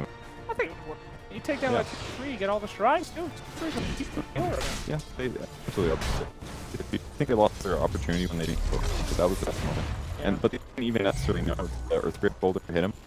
It was high ground, so they just play it safe. They didn't want to mess with him. Because remember, any somebody gets X, he's there for 8 seconds. That could be time for Luna buyback or something. Oh, are you gonna be okay? Pull through, buddy. Idiot. Alright, well, They just done. Oh, Feel dead. I feel bad. They just kind of flopped over. life of Slaughter. You know? Okay. Slaughter's slithery. Kind of Don't get me started. Okay. And Slytherin, my god. Dude, they're right, but it's the D. Oh, Oh, God. A little late there. Centaur run. Yeah, no, I'm not gonna make it. Alright, he hit stamp. Dire's top tower is under Oh, let's go. When these rocks, when you got Terrorblade Imagination Rune, illusions. Conjured image that somehow kills you. But Great spell. Pat! He dizzles. the dream, Dizzle poison Pat! dream dunk. Right. Like, touch it slightly, and then you just start burning. You just grab his weenus. Is that where it is? On the No. side of your bicep? Weenus. You just went in for the Ooh, weenus. it's a touch. I'm not high. Radiant's Want this middle weakness? tower Nope. is under Not on attack. camera. Right after. Oh, no. No. I'm about to do terrible things. Ah, just on that mid. Go here, as always. That's your breathing a little bit. Get strong domination. The points are coming in. Alright, Chinese team, take it easy. Take it slow. They get some Mo. Oh, that's fun. It's beautiful. It's almost so normal. That was so close. They could have been a great sentence. I heard there's a rhyming cast. Whatever. Yeah, a lot of fun. You there? Were you there? Oh, yeah, well, sort of. 5 minutes when we decided it was really not as fun as it Yeah. I feel like you're running around this eventually. you know. They're using a lot of lean. And let me tell you, that gets an 8 a game. After that. A game or a Dire's get? bottom Or tower game? is under A attack. game. Okay, now. Oh. He's Look gonna at gank the neutrals. this. Okay, vision. Kicking the Oh, neutrals. this is like most things we've seen at Chinese. For one game. Except for the one. The one awesome game, those 2-0-4 guys. That game Take was it. Bottom tower is under attack. Way up this game. Stuff like that. Shit, complete. Nervous. I see a smoke Radiant's coming out of the top top. tower If is under attack. Shaking one whole body. fight, Is under attack. lose this game. Can we just call that like It's not risky. you're shaking it? Okay. This is not a fight. There we go, smoke. Deployed yet again in the jungle. And it looks like these teams are ready to rumble. Luna, your way down. Will she get paid, Roy? Looks like today. It will be easy. What do you think? I think it's good. So they got a great ship running. Shit. Alright, well they do get their killed house shit. and the Earth Spirit lifted. Drop. Terror is a big boy. Oh my, he's a big boy. That is a very big terror boy. That's a big metamorphosis to a bloodlust. That thing's like half the Wait a minute. fair to these trees. I mean, well, be I be don't man. know. Can I take a look at that Luna's item before it's over? It's really not. It's not anything. Okay. You're safe for now. Right. Radiant's Here you go. bottom tower has fallen. Yeah, that's it. And terrible is what don't let that happen. You just can't put My it third blade pick. and It's definitely good against Luna. I mean, Oh, girl. but most of it's just the got to initiate on here. Like StarLadder with TV, that's just so much good game. She's gonna have like Manta butterfly stand up to it, but she's not even remotely. 5 deaths game actually on Bertha. Rough game for him. Yeah. And come back, but the longer this can go, the main attack. So. More or less, TV's playing items again, and he's always mostly buying damage items or stat items. Luna has to buy like Manta, like or set to go with her game. I don't even know if the Morbid Gaps was the right pickup here either. I guess in a lot of ways, I think Satanic makes a whole lot of sense here. it really doesn't, because she put no damage, and then she wouldn't like something. And left you to up range. More like chew, drink. It's a real bloodstream, thick I'm not range. sure. It's like Elmer's glue consistency. Sometimes if you get the cut, yes. There are each pints of range in our fridge right now. It's very clear that they emptied their entire bottle of ranch at the Buffalo Wild Wings when they ordered it, because like the first couple cups liquidy, but at the end, It's solid ranch. I don't know if the container. What, drowning in solid ranch? You made the 50 ranch cups of ranch around. Your arteries just scream and die. murdered My by mouth has ranch flowing out. That's why would I go out? sounds like a really good way to get sick of ranch. It's like, wait, really kill yourself. I don't know. How terrible would you feel if you had 8 pints of ranch coursing through your intestines? You know what BT has had to do that asset. Okay. Just a pool of ranch. Literally the same thing. So, Just ranch. Sunspan would Sunsman is not a ranch drinker. We got to like dunk his head in that. It's like being baptized in ranch. Become a new man afterwards. When he comes up here. Baptism by ranch. The bravest Radiant's warrior. top tower is under That attack. reps into What powers do you get if you get to be baptized? Yeah, fight. Oh. Power. Power. Martyr. Coming on us. Oh, come on, here comes. We're gonna try to run out quick we can. One pick and I'm die. They're at it. Oh, like I get initiated. It looks like Oh, there's something. It's like there's kind of book shadow less than help it terribly. It's still BKB, full health, ready to go. Just because the early Ricky feed, they're gonna easily cancel that thing. Rest in peace, little shadow beast. Or this time we get out, but it's that's like probably the best initiation Radiant are gonna find. Yeah, it's like when that one, the 5 items slot, they lost a stupid amount of gold in that fight, but the big issue is just this. Who's that's the lunatic in that fight? She's nothing, and that's because she's trying to fit her mantle, but she needs a BKB or something. She actually just, once the heroes her, she's screwed. If she buys BKB, she just does terrible in SF right there. It's a really tough place to be in and have this much physical right click and much armor. I feel like it would have been better, at least if she casted her clips like at the point. Like, She's so scared of Rubik being there, just suddenly a clip turns right around on her. that's part of it, but it's also that the initiation went on the Sorcerer was basically dead, and then SF pops BKB. Like she runs in about Yeah. so she's like up lanes where her clips will actually do something. There's like abilities and BKBs on every important hero, and you basically have to stop their BKBs and then clips while not being dead, and that didn't make that far in the fight. On the part that the initiation was good, and AG technically got gold manage on that.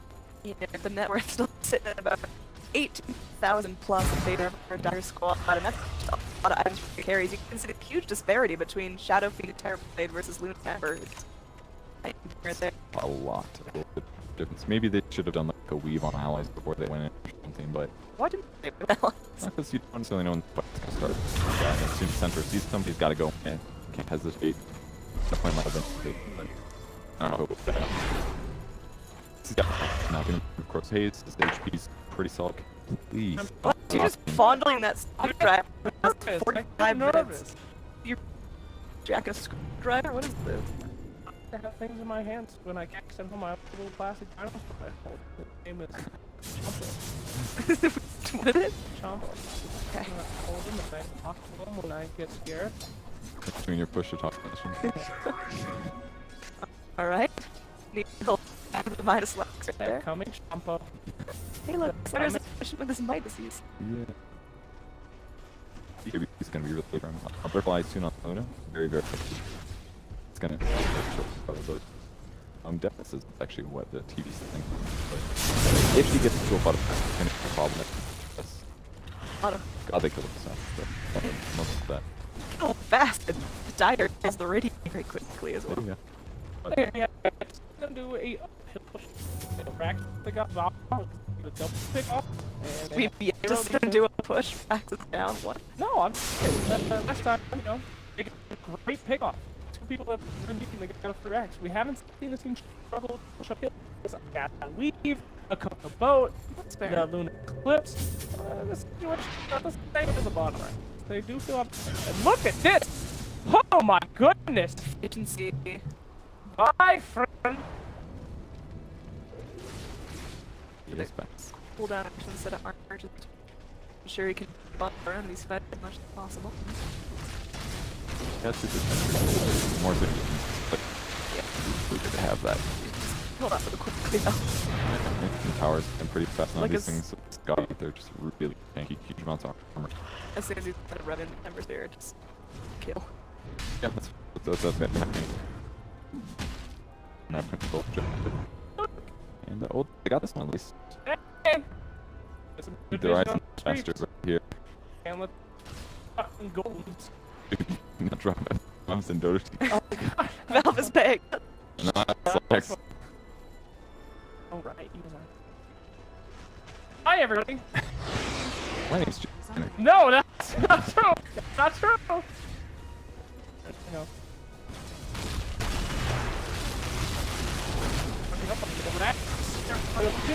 Terrorblade just doesn't care. He's holding the metamorphosis. Just chill. He's doing the dirt work. So tanky. Solution, everyone get excited. Show up. Oh, I was like, what? What's happening? This is the never serious. No BKB on him. Bye. Interesting. To remove the flame. It? Don't have to ring. Oh, there we go. Terrorblade there to get done. It's time to push. The dead hero, he's gonna have to back here. Putting his networks in farthest behind. The towers. Yeah! Hold the back too early. And either way, fortifying Rex is vulnerable. The Terrorblade squad just starts chewing away. Come on, Luna. Come on, get. Oh, come on, Luna. Oh, Luna. Come on, Luna. Drop that, Luna. She run. Yeah. Alright. Live on. Oh, she's living. Okay. Goes down now. Get a chance to clips again as her back falls. Oh, and sure thing. Summer Spirit bought back for this. Oh, well, he's back for it. That's good game well played, called us. We are going to do a game at number 3. I'm just punishing all the lane and getting lead. They trip together. Like, well, there's been 2 games now with slow pairs with good heroes that reduces really good damage outputs. And just Luna seemed worthless in all of those early fights. That had clip. No, Yeah. that one that she did was pretty great. I did the Rubik at the 6-minute mark. But, And now that was it. So on the river was. hey man, Even if they would have won, but it would have been surprising.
Yeah, you look at the net worth graph, it was that slight lead up, and then the fight that ended up securing Roshan for TNC earlier. Right. You know, questions about whether or not that was a possibility for them to take or not aside, that certainly was the turning point in this game for them.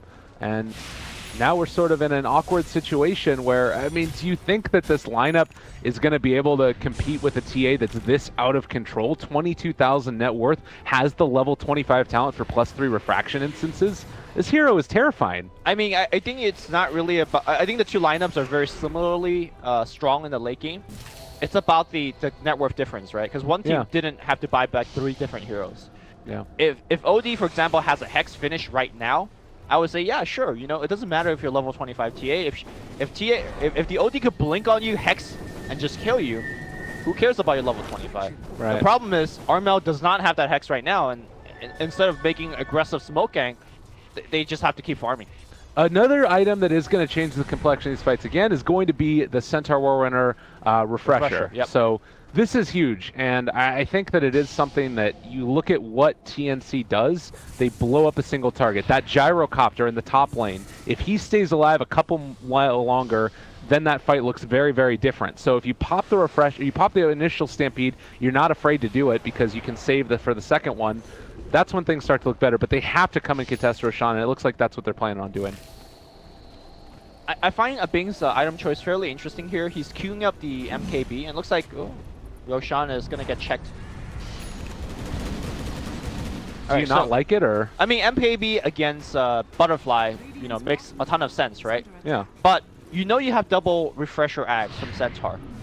So I think knowing that you're going to survive for a long time, I feel like a bigger lifesteal item might help you elongate the fight. Okay. So I'm actually leaning more towards Titanic, but maybe a Bing feels like the team just needs more damage. So I'm not going to argue against MKB versus Butterfly, but I think there's also another opportunity to go for Titanic. I'm pretty sure he will eventually get Titanic, but interesting choice. I think that also the idea is that if you're only going to be onto the TA, it doesn't matter if you have Satanic if you can't hit him anyways. So he does have the Morbid Mask, but I completely agree with you that particularly if they can bait out a good amount of his life going down, and then afterwards they pop the Centaur Ags and then go for the Satanic, he'll be back up to full, and it's like you get a second whole fight with him. Exactly. And they're going to try to steal Roche. And damage on the Ogre. They're going in for it. Cuckoo, he's going to drop that trap inside. Invis rune there as well, but they still have eyes on him to jump forward. The crush, that's the Stampede already out. BKBs are done. They're on top of the backline, so Sam H almost completely out of mana. Didn't end up having enough left over for the wall. Oh no, that was a huge, huge ulti from Armel. Yeah, it's not just about the damage that the Sanity Eclipse can do, but the mana drain. We saw the vacuum, but there was no wall follow-up. And they just kind of ran them over. The reveal of the double Stampede. See, I was thinking about Stampede using defensively, but they're like, no. We're going to just run in and kill you. And suddenly the MKB choice makes a lot more sense, right? If they're just thinking purely on the offense. Yeah. Yeah, sure. It's all good. And that is a big clutch late game team fight. Clutch. I like what you did there. Yeah, and also thinking about it, you've got a different way that this game is going to look now, because Clutch Gamers, they have always been on the back foot with the Aegis on TNC, and I believe that they have Cheese also off the back of that. Yes. Yeah, Cheese is there for the Centaur Warrunner. So every other imaginable way to keep these heroes alive, they now have. So I think TNC really, as much as they love being aggressive, I think now is time to, you know, put the foot on the brake a little bit.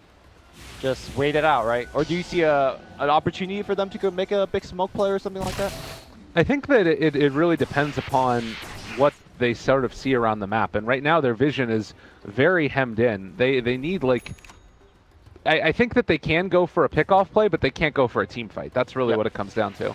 And I'm pretty sure they also lost their gem in that engagement. Yeah, Ogre's got 2. And I do believe one of them was purchased by Rior, yeah. So losing the gem also is a big blow to TNC. A lot of their map control will be taken away. Yeah, and you look at a couple more of these big items that are online at this point. You have the Ghost Scepter for Rubik after the Blink Dagger. We also have for the Dark Seer, he ended up going back for the Lotus Orb. Lincoln's on Weaver with the Mjolnir. I think all in all, like, the other thing is that TA's item build, it's good for staying alive in the fights, but he doesn't do, like, the ridiculous amount of mana that scales into this point in time. Like, he didn't end up going for the Bloodthorn style instead. You know what I mean? Yep.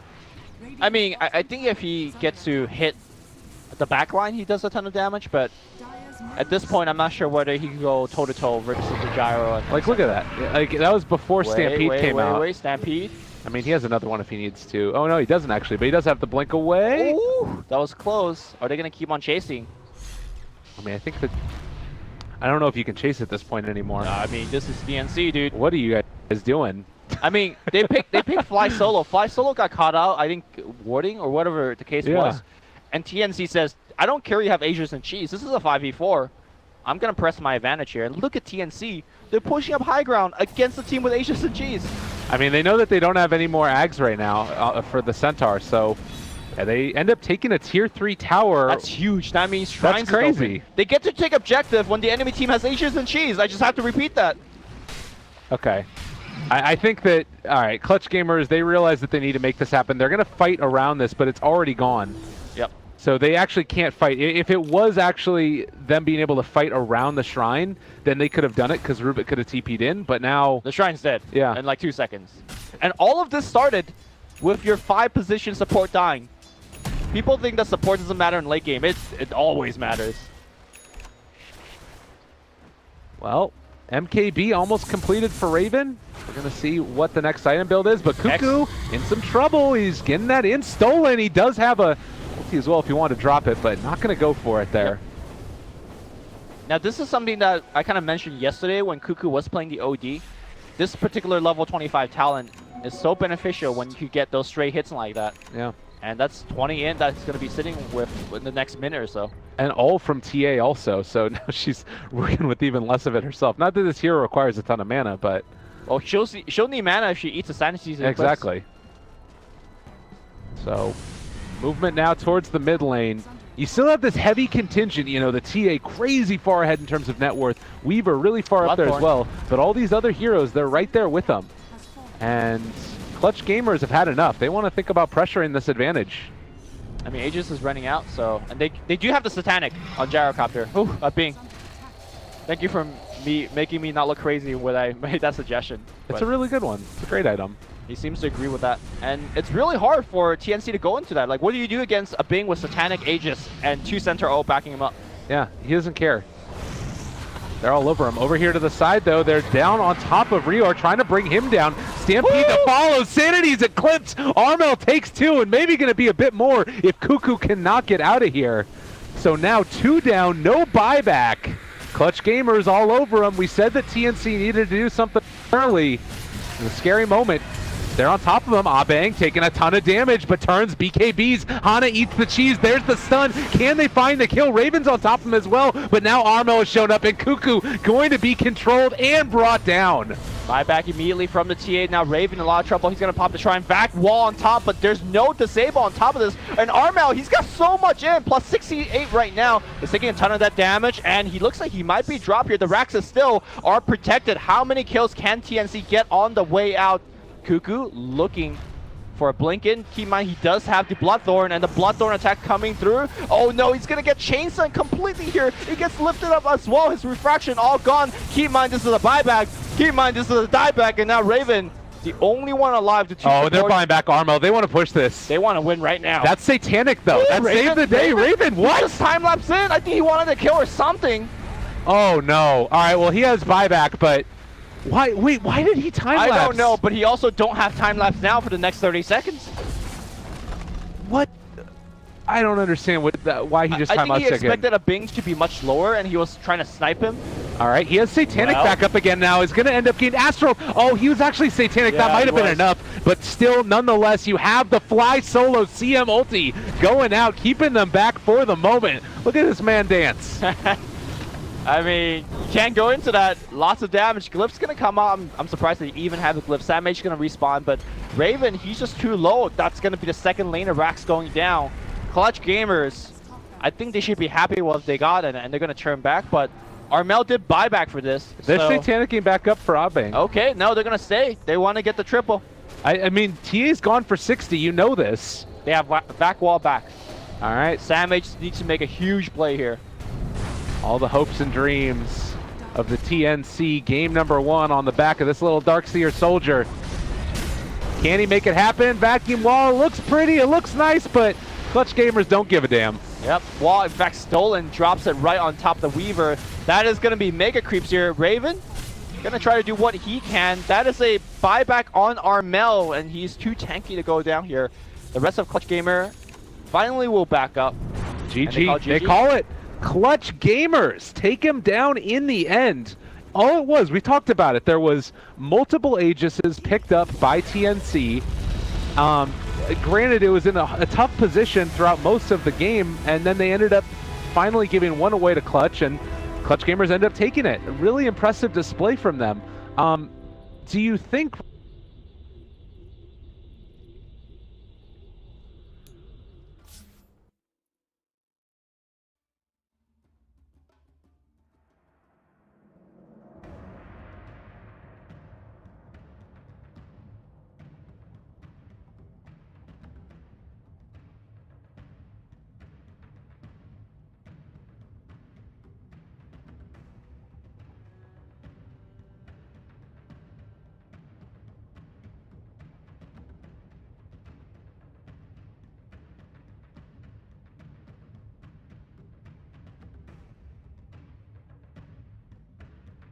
Dire team ban.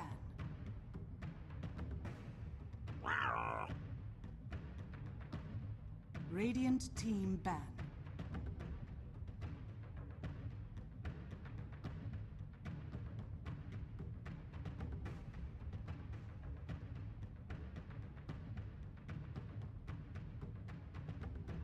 10 seconds remaining. Dire team ban.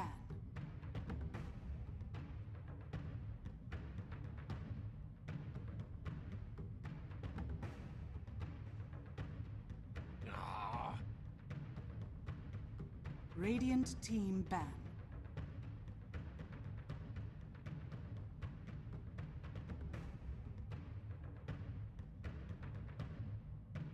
Dire A minute ago. Dota TV, hello. Ladies and gentlemen, welcome Dota TV. It is so good to have you here at the Moonduck Studios official cast of the China Qualifier Playoffs. My name is Sir Action Slash, joined by Annie Droid and the one, the only. You know them, you love them, you want to be them. The girls think about them at night. The boys think about them during the day. Bird Gamers! You just peeked the microphone. Can we do a Royal Rumble right now? Yeah. If possible during drafts. Yeah. I'm ready. Just like me by myself in a ring. Just- okay. Ladies and gentlemen, the efficient man. Wisconsin. Wisconsin. The rumbler of the numblers. The man who knows how to game and throws. Bird Gamer. StarLadder Life here. Hey. Picked up on different lanes, different games, different teams. Different teams, yeah. What does this mean? Well, I think it means that they don't want to. IG doesn't want BG to have both on the same team. I think both teams have been. These teams have really impressed me with their usage 5 of seconds remaining. StarLadder. I think more so than a lot of the other Not. I have to clean that. I'm trying to listen to Bird. regions. StarLadder's been semi-ineffective in some of the other regions playstyle-wise, but I really feel like the Chinese teams have been excelling, Dire finding kills team and still farming really fast. Pretty good. Cool. Or the light. The Color. best Nix bomb ever right there. Right there. Boom. You can recall someone else who has Nix inside. That's not what I was thinking. More like you put him in coddle. 10 seconds Alright. remaining. And then you come out, I guess. And that's the bomb. 5 And, seconds oh wow, this remaining. thing is really. You It's just. actually dripping. Oh They god. missed. You just threw the orange against the wall. Okay, He's so not going to clean that up either. Ricky's still in the pool. Could do some fun things with him. Dark's here as well. Lifesteal's got so many options. They're not going to be able to ban all the heroes, so he will get a good bomb. Whether it's Earth Spirit or Bat Rider or whatever else. There's so many things that he could do.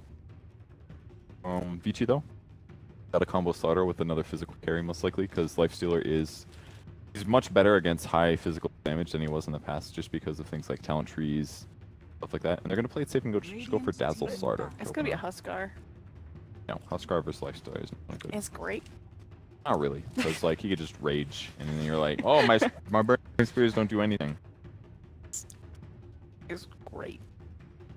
So the minus armor strike coming out from VG Gaming, pretty good against several heroes. A nice, easy, but very flexible strategy. You can do whatever they want, but these two heroes complement each other very well. So you like Dazzle now, or Reserve time.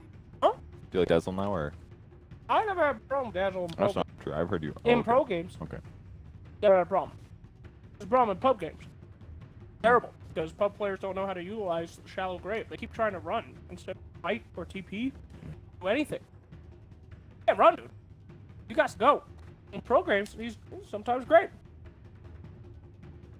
All right. Did Vici go back in for another Shadow Fiend here? Because I had a fun success with it. It definitely looks like a good SF game, especially Yeah. because you have range advantage against Lifestealer. And the armor's gonna be there, so all you have to worry about is his damage. Well, and he also has minus armor, so it'd be like 3 minus armor things. I think it could definitely work. IG. I think what was so smart with the Dazzle pick here is that it doesn't reveal what kind of lanes that they're gonna have. Therefore, Invictus Gaming is probably a little in the dark with which way they want to go here. And even after all the bans are done, they don't necessarily know what support they want to get, because they want to have probably support that roams against the mid guy, and they'll want to combo that with how their Lifestealer bombs are executed, but they just have no idea right now, because StarLadder Dazzle, that could be 2 supports, it could be an offlane StarLadder, support Dazzle, it doesn't reveal very much. The only thing it maybe does reveal is that their non-physical burst is weak, so hypothetically IG could just play safe perhaps and pick towards more physical survivability stuff, but that's kind of tough. They just banned the TB. Very good with StarLadder. It worked out super well last game. Ember Spirit ban, very good Lifestealer bomb target. Vessel. Yeah. Ricky's still no love here. Could be a good pick for really either team. I like it for IG actually. It would make their 2 supports very. like smoke cloud basically. So maybe it's not the best, but it's pretty good lifestealer bomb. Definitely smoke cloud very good against Dazzle as well. That could work, but StarLadder's so fast that in some ways it's not a great counter. It's hard to lock him down sometimes. Time here with these bans. Again, we could be one game away. The winner goes to the winner's bracket finals, and one step close to Kiev. Loser has to drop down to the lower bracket.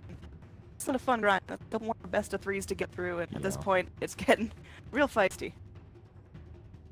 Tough here. Still really hard to predict what they're going to do. They're almost out of time. You can really see how much the Dazzle threw a wrench in their game. End up banning the Meepo just for safety reasons. I'd say Meepo's pretty good against Lifestealer.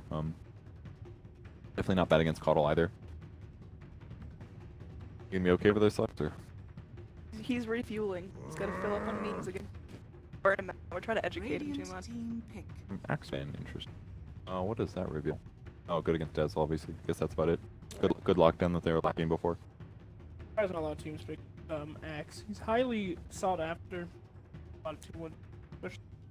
He's just better at Centaur, I feel. Dire team pick. They feel similar roles, but Centaur has better burst damage, he can jungle better. He can have impact before he gets a blink dagger, whereas Axe basically needs blink to do anything. Otherwise, you getting a kill is just super unlikely unless it's like past the first 4 minutes of lane stage, where Centaur can at least use Stampede. Whereas like Axe Chop, you just don't use it until you get a blink in most cases. 5 seconds remaining. Your Spirit pick, just pretty safe support here. Gives them roam potential to beat mid lanes if needed. Lockdown that they didn't necessarily have before. They can silence Dazzle before he graves. There's good stuff about it. But they kind of just had to pick blind here. Radiant team pick. Not revealing a whole lot about what they're doing. They're more inclined to mid jug here, right? Yeah, I think so. It kind of looks like push strat right now too. Dazzle plus Chuck. Chen. I don't know if you want to do that against a Lifestealer. I don't think you want to do Chen. 10 seconds. Then why say? You said push strat. I'm thinking, all right, we got some creeps. 5 seconds. Through that, girl. All right. You going in, they got their supports, and okay, off lane Sand King. Have a fun time farming up. Yeah, they can dual lane. Makes Earth Spirit even better or Caudle if either shows up in the lane. You can definitely do some pressure. This may lead Vici to put Jug in the safe lane now. Just because Sand King can be a little bit of a nuisance, but maybe that's not even smart either. We'll see how that goes. But I like the Sand King pick. I think it really amplifies up Invictus Gaming's nuke damage. Puts them in a good spot. They continue the physical damage dealing with TA, so will be a safe lane Jug versus Sand King now. Yep, and Sand King going to be a great vessel for that Lifestealer. And how long does Sand King have to chill with Sandstorm? Like, what level does it have to be to burn Refraction?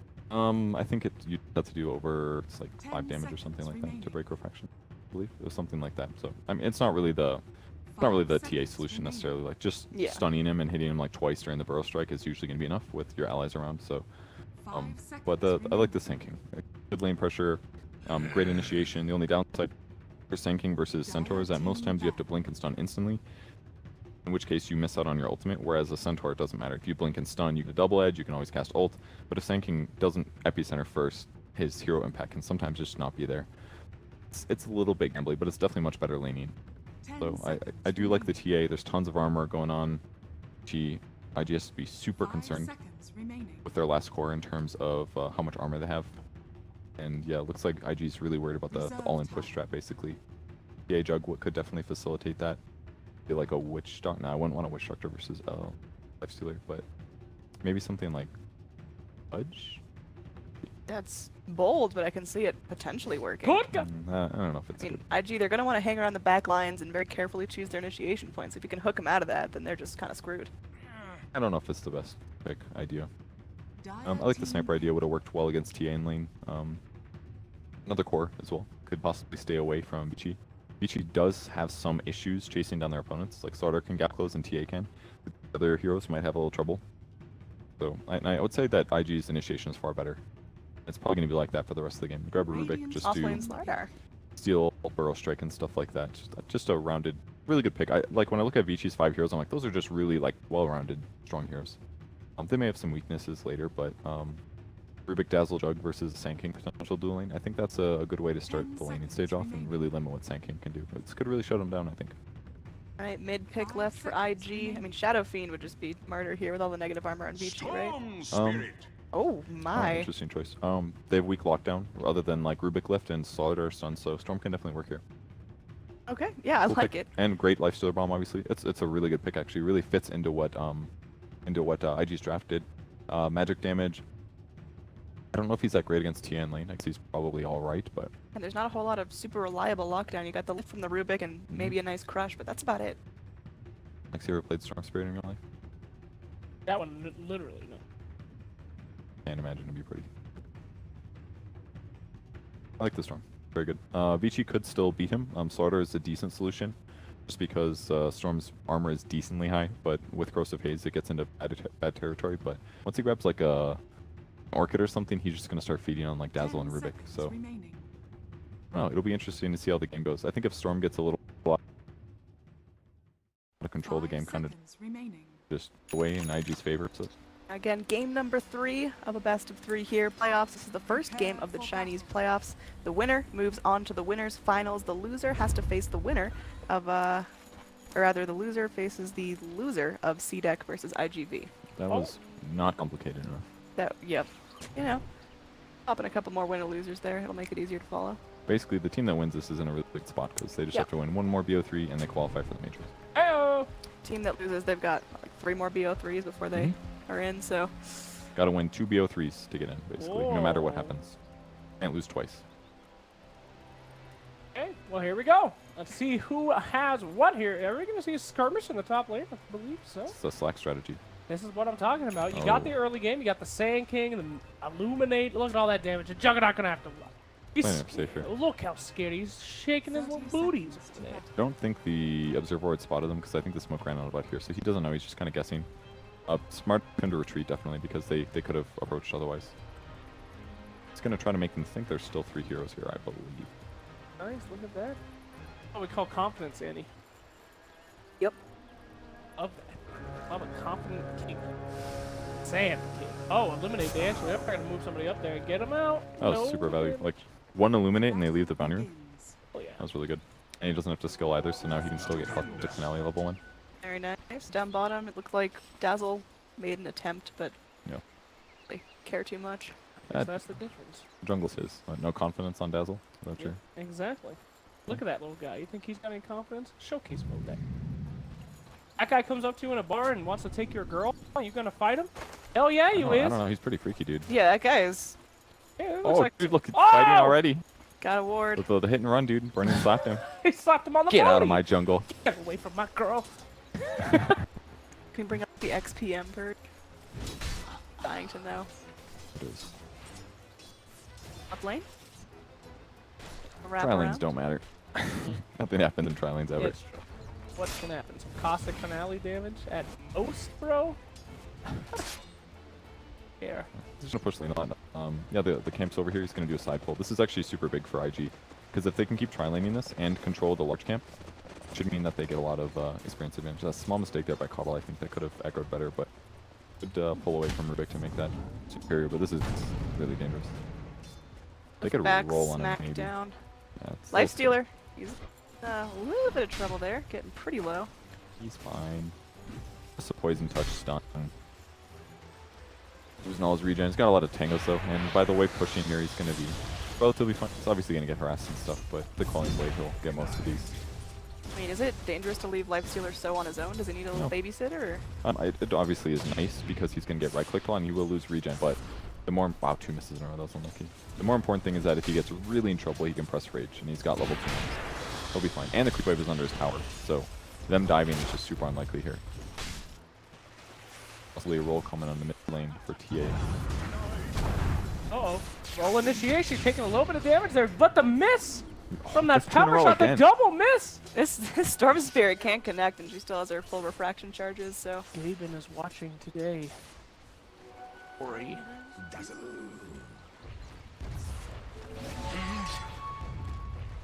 Good smash. Continuing to farm up. Quality's fine. Muddle's still spending some time top trying to push lanes out. The lane control is really important still for Rubik. Helping his team a lot by not letting them get experience on this, but this side pull could change things. Yeah, creep wave is definitely going to fall. The Cuddle pulled this by. Really good lane plays so far.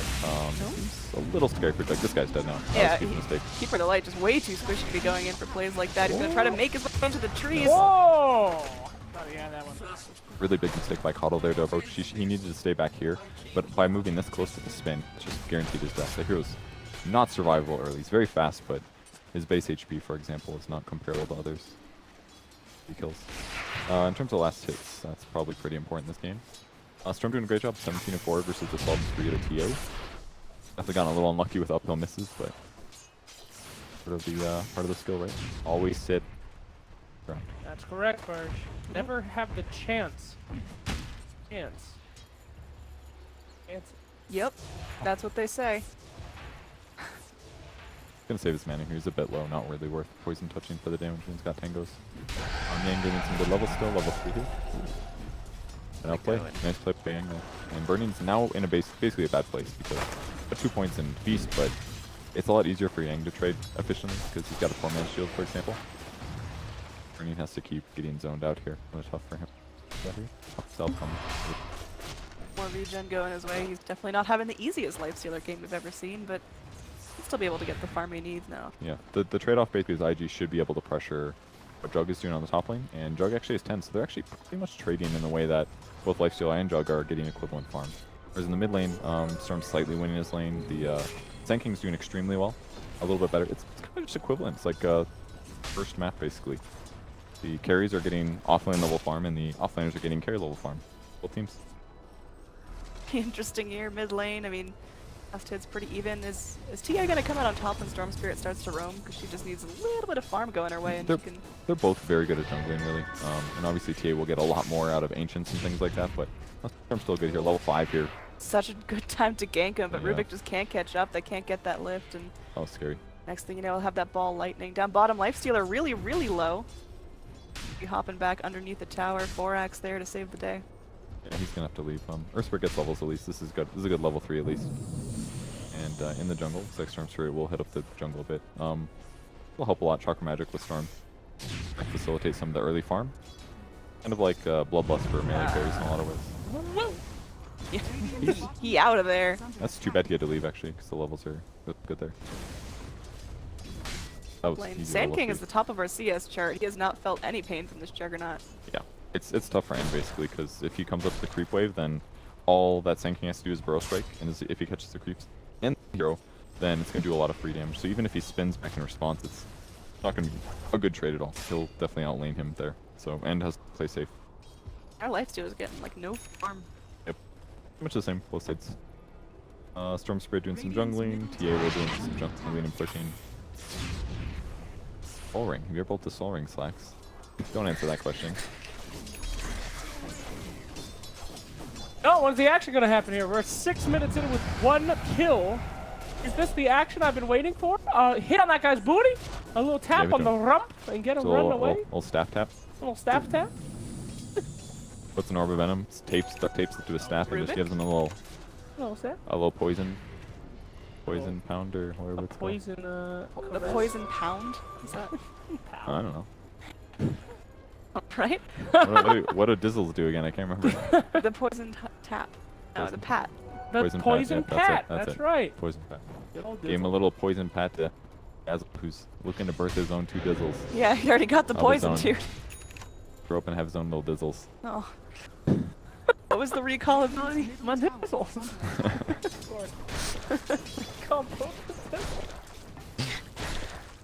Frog, if you're listening, please add. Get working on the programming. All right. Level 7 here for Sand King. This is Rubik a little under leveled here.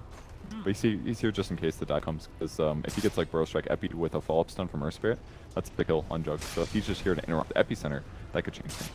But the Invis here on Borax runs out. Maybe they'll get the kill. Rubik could by far be the easiest way to do this. Please God get a kill. Somebody. No, what it's gonna be, it's gonna be a lot of farm. But then all of a sudden, mid-game, there's just bloodbaths and 10 heroes die in the span of a minute. I hope so. I don't have a lot to talk about when people aren't dying. Look at the vision. Let's talk about the wards we got. God. Six doesn't buy wards. I can understand those. Wards upsets me. Alright, well, a little bit of pressure here.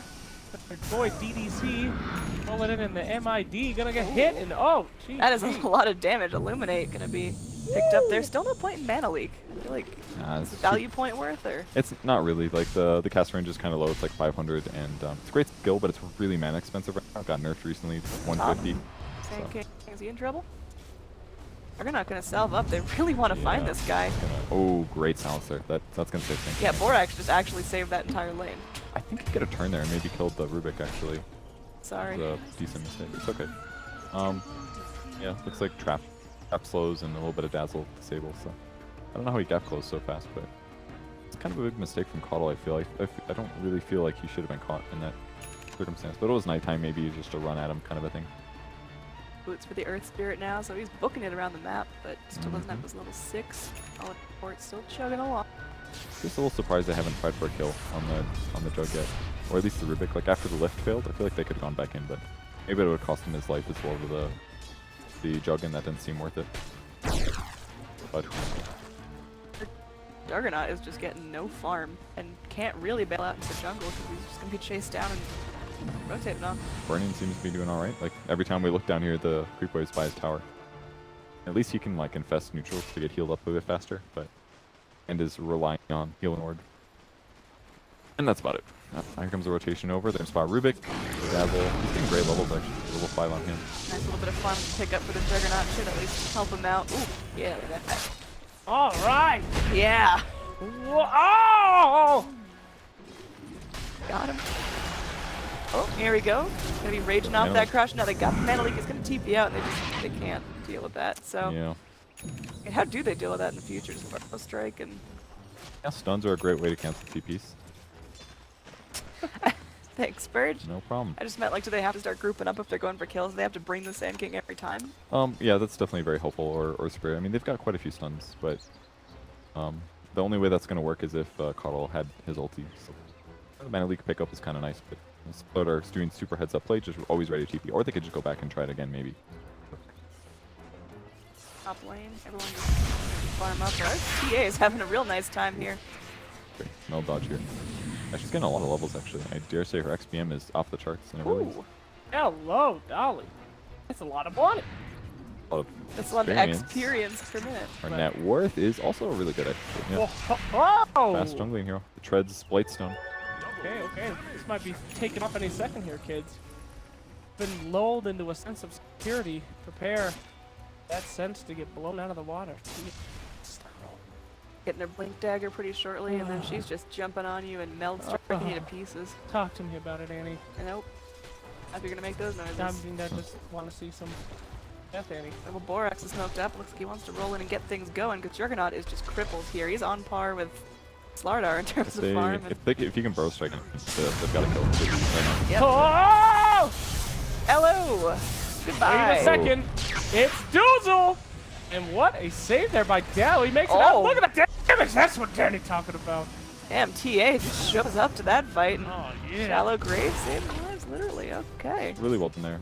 Both teams basically knew what to expect. I think they knew that there was going to be Dazzle behind, so they had to disable him. But unfortunately, their Spirit got in there just a little late. He had silenced the Juggernaut, and then he threw the stun to the right that way. Hopefully, he gets the Dazzle, but the Grave come off in time.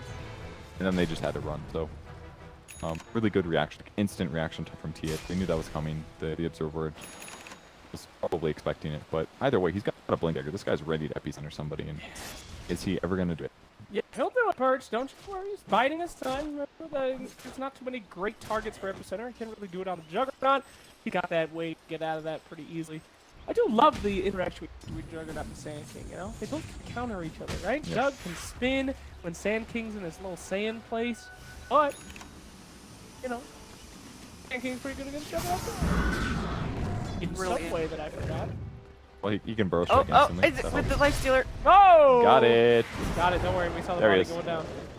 No-ish. And look at this, a 5-man down to the bottom lane. These guys are ready to party. The violence has begun. Damn, TA is just on it right now. These are the rotations that they have to do. They spot Cuddle. They know they're going to spend it. Oh, they got the Psionic Great Trap stun. in there too. They need it. And my god, there is a nice little epi coming out, but just not enough damage. They bring it OP, and that's what they need. Juggernaut spinning around finally goes down. Now Ori, left to his own devices, finally goes in. Got a soaring still.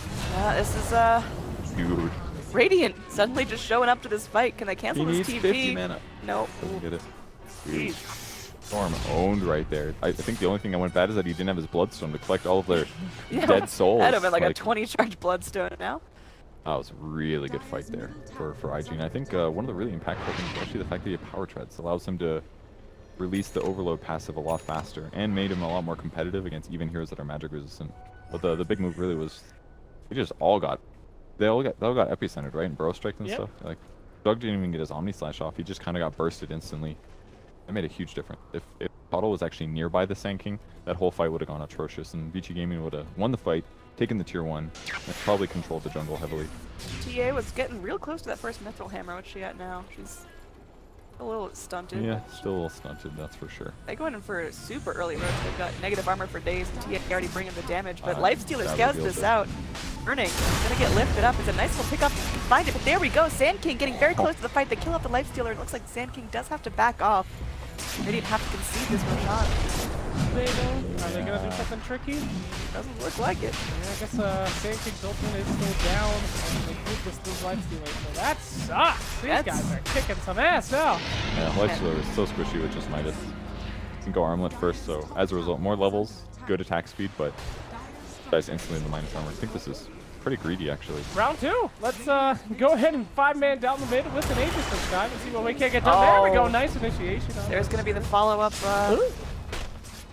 It's like our StarLadder. Amp damage. Oh, TA blinks in and just slices and dices that little Scorpion. That was a huge mistake by Sand King. I thought he was going to blink away as soon as he Burrow Strike and hit him, but he stayed around, and because of the Cloak of Haze, just easy for him to die. Instant death. He does pick up the armor perk, really needed, and I figured he would do that, but that didn't need to happen. Could have played around, maybe gotten a kill. Well, the question is, are they going to keep this 5-man on VG and just keep roaming around? I mean, this seems like the peak period. It looks like they know it, and it's very hard for them to fight. Most teams, pub teams, you know, you go 5-man, Sand King manages to kill all of you, everybody splits up, but not these guys. They know this is it. Yeah, they're doing a pretty good job. I think you're right. This is their really strongest timing. Blink on StarLadder, minus armor from this, minus armor from Death about to hit. If anything, they'll get a little stronger in about 2 minutes, but definitely a great thing to take engagements, especially when they know that IG's spread out, because they kind of have better team fight, I would say, but easier for VT just to group up as 5 and push. Yeah, I mean, they're just going to want to get the exterior structures down, the tier 1s, tier 2s, burn them while they're to get before IG can really rotate, defend that as 5. Yep, and IG doesn't have the best tower killing. See if they can get the Burrow off? Looks like they're gonna. They're gonna, well, rest in pieces, sir. And that's gonna be some nice early gold going to the Keeper of the Light. He clicked on his Aghanims, or where he's going. Oh yeah, I'm sure. Perfectly executed by the Earth Spirit. The important thing was that he rolled in, and as he rolled in, he silenced the Jug to prevent the spin. So guarantees the kill at that point and the eliminate damage. So nicely executed. That's the kind of stuff that we maybe should have been seen a little bit earlier, but very effective gank. You're dumb by Juggernaut, though. The rest of his team wasn't there. I'm very confident he's going to be able to get that spin off. I agree with you there. I don't think that's very safe at all. Maybe he's feeling too confident, but now his net worth is just bad. Deso, 15 minutes. Oh shit. Plus the StarLadder. Yeah. If anybody gets caught, it's not like ultra out of control farm, but it's TA shaping up pretty well. This is probably 1 or 2 shot in a coddle, isn't it? This is 1 or 2 shot in pretty much if the side blades line up right. I think so. I think she could one-shot him. Minus 15 armor just from Meld and this is definitely, it's time for TA. If they can get a nice pick here, they can end this game out right now. The question is, will Coddle make a horrible mistake? 2-shot. Oh, great Burrow. That's a fantastic the boulder. Burrow, and they actually might find the return kill here. Brave comes out, TP comes through, and don't have what it takes to stop the TP, so. Very underwhelming progression of that team fight. And if this guy had an armlet, 100% they get a kill there. But he's hitting like a little wet noodle right now. It did almost nothing. You're not a fan of the Midas? I mean, it can be good some games, and I could in some ways see that it was smart to buy it because he was behind, but he didn't have an armlet early, so he died easier to physical damage. He definitely would have killed that guy if he'd bought armlet first because they're about the same cost. TA has no hesitation over just walking onto the Radiant side of the map and taking their Ancients. There's a little bit of vision from both teams in the bottom jungle, but Radiant just can't stop her right now, and it looks like they're going to make their move for the tier 2s here. This is literally just a mystery show right now. They just made that team fight so bad. Oh, thank him first, but hop into the Song Spirit looking for a nice zip, but yep. That should be a mistake, though. I mean, blow up that storm if that StarLadder can get him. He's ready. Things are ready to Yeah, roll. there goes. I think enough thinking. Going in. TA. Popping out. They've got the damage. Remember, TA still has Aegis. Dying. Stunned up for now, and looks like she will end up burning, but she'll come back through. And meanwhile, HYM just popping off a great magnetize, doing a. And they backed off the perfect point. Like as soon as you channel epicenter, it's like they knew it was coming. And I really think they should have gone on the slaughter. Maybe maybe it's difficult, but they got the TA low. They didn't follow up stun him, and I think when Storm went in, he got lifted by the Rubik. Made that whole thing hard. Maybe it was slaughter. I'm not sure, but That whiff was so important. They needed kills there. I mean, now they know the epicenter is down. What do they possibly have to stop them? They can just Aegis is take more. down. There's a little light at the end of the tunnel there. Come on. Epi is definitely the big one though, just because it's gonna break the refraction really fast and slow people and do AoE damage. The Rubik's kind of weak now too, so makes it a little bit harder, easier to gank the Spirit. Basically Slaughter plus Rubik plus any damage here, and that's a kill most likely. Oh man. StarLadder gonna get stun. jumped here. They get the grave off, and now TA gets to go in and just unleash the damage. Oh, she's going. She wants Oh, more. she's not good. Storm Spirit super low mana. Good mana leak the TA, but she doesn't care. Storm that Spirit plan? just jumped in, begging for more there. My goodness. Is that what he did? Kill me, please. I mean, that's what it felt like. I mean, he could have just suicided or balled to his base. That was very weird in the Oh, Coddle. Well, Literally dead. So the game all of a sudden just got so bad. That bad team fight down at the tier 2 just made things so tough. This is the problem against minus armor strats. They're just so dangerous. I think it's safe to say that the Meepo we saw at a VG game 1 was a little bit of a fluke. you can say a fluke. You can say that what they thought would work. They're measuring up the opponents, Andy. I think you were right. You know, he said in game 2 they wanted to see what stuff was going on, see what they had in store, and they learned exactly what they need to do. If they can win the early game, they can win this game bad, and seeing death in this early game. I mean, there's always the possibility that Storm Spirit just starts balling around, but with 8 Bloodstone charges, and he has to find some really important kills, and TA is seeming pretty untouchable right now. She's hard to kill, and Dazzle's made like 5 saves this game. The Graves have been on point. DDC's been playing amazing. Always the right place. Perfect timing on the Graves. It's difficult for them to get kills, and the amount of there's enough lockdown, enough minus armor for Storm to be killable right now. He just needs to, they need to not get raxed. He needs to continue this pace and kind of stay a little bit ahead of everybody and get to this point where you get Orchid and maybe an item afterwards. And that's when he's going to be a plus safer. Even something like a Lincoln would be amazing against Vici Gaming, stopping Lift Sand King? or Burrow Strike or something. Oh, he's just fishing.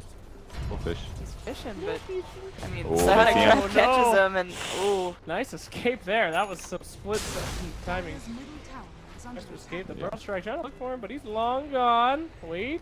Would it be a fated meeting in the jungle? Two cross lovers? They didn't see each StarLadder other. just sneaks right by, and that Sand King is Oh, probably clenching. Scary. That's the thing about sand, Danny. Doesn't have a smell. What do you, what? He couldn't smell him because even though he's right next to He's him. made of sand. That's, If that was a human or a creature, it would have let off some sort of odor, maybe Yeah, even a but- heartbeat. But What are you talking can about? fishmen that live in the water even smell properly in air circumstances? Probably not. that's very true. They could probably feel the vibration of The sand. Of the sand. Got vibration? Yeah, Neat. they feel it in their own feetsies. There Whoa. we go. I'm feeling something in my feetsies. It's fucking terror.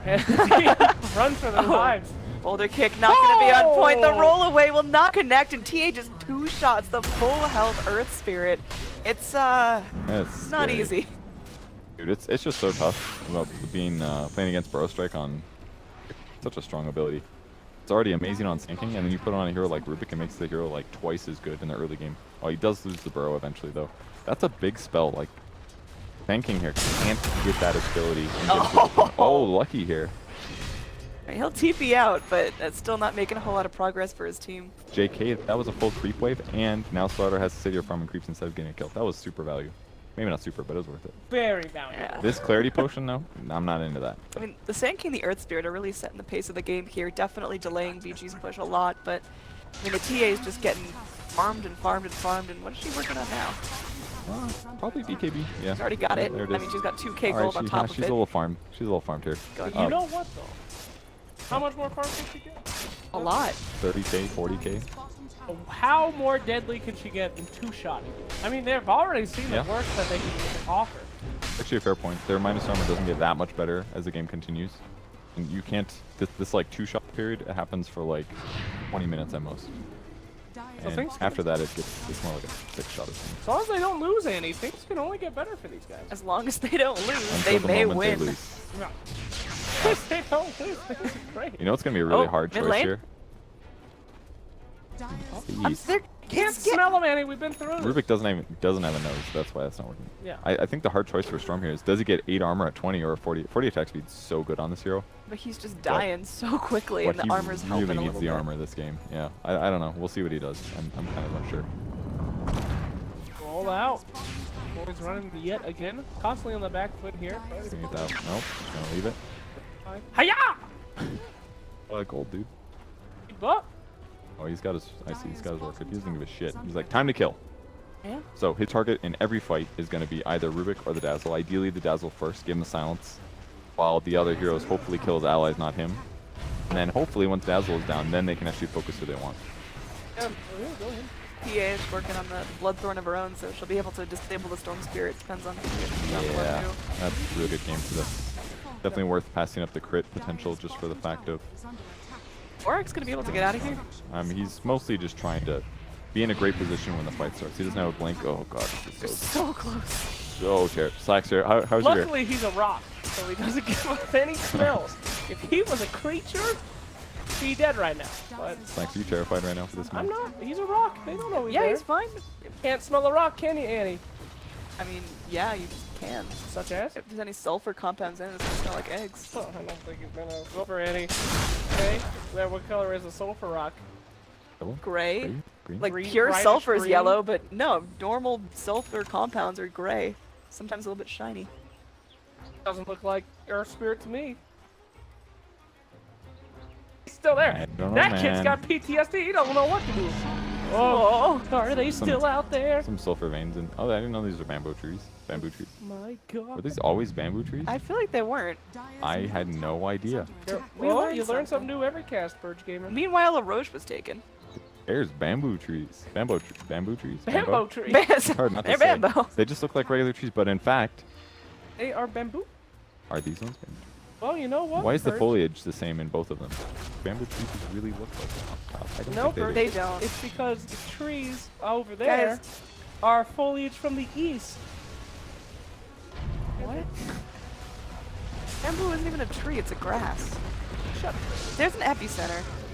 Epicenter. Not doing too Oh, good he after doesn't have talking mana. about that Juggernaut and Sand King. They can use it. So, oh, this is not safe. Oh, Not safe. Oh no, the the same trap! Oh! The recall saved his life. Coddle is a player. That was perfect timing. That takes a long time, actually. It's like, what, 4 seconds? Damn. That's why I started sandstorming. It made more sense now. Like, please stop the damage. No damage. Look at Kick that back in. I mean, block efficiency. Wow. Geez. to IG's credit, they're doing a phenomenal job at just making this game go longer, but is Yeah. it really going to make the TA any less scary? It's not, but TA late game is not the best trade. At some point, refraction charges mean a lot less. And once refraction's gone, the hero still hits pretty hard, but she has a lot of mobility problems. If you initiate on her, her BKB's gone, and you keep hitting her to prevent it. So it can certainly work. Heroes like Storm have way more control over a fight than what TA does. He's just mostly a glass cannon. Not so much. It's kind of finicky, but Is she going to go for the +3 refraction charges? At absolutely. The, The 30-second respawn is not worth it. I don't think I've ever She's seen just a TA not get it. dying, so. Yeah, I mean, that's one of the worst talent options ever. It's the most obvious thing. Drip soda all over yourself. Yeah. On the page. It's all running down your arms, sir. Alright, The either kids way. love Miss that. Blaster. Yeah, keep for the light. Just chilling. He's going to be bailing out as the Dire start crawling through. I'm actually really surprised Vici have not taken all the tier 2s yet. I feel like their tower push is so incredible that they could have made. The reason that they haven't is because IG's done such a good job split pushing with Sand King and Coddle and stuff like that. Like every single time that she moves across the map, they just put their heroes to the offlane, for example. So this is, now they have to do stuff like this where they actually have to try to gank split pushing heroes, because if they don't do that, then they'll never actually be able to get near a tier 2.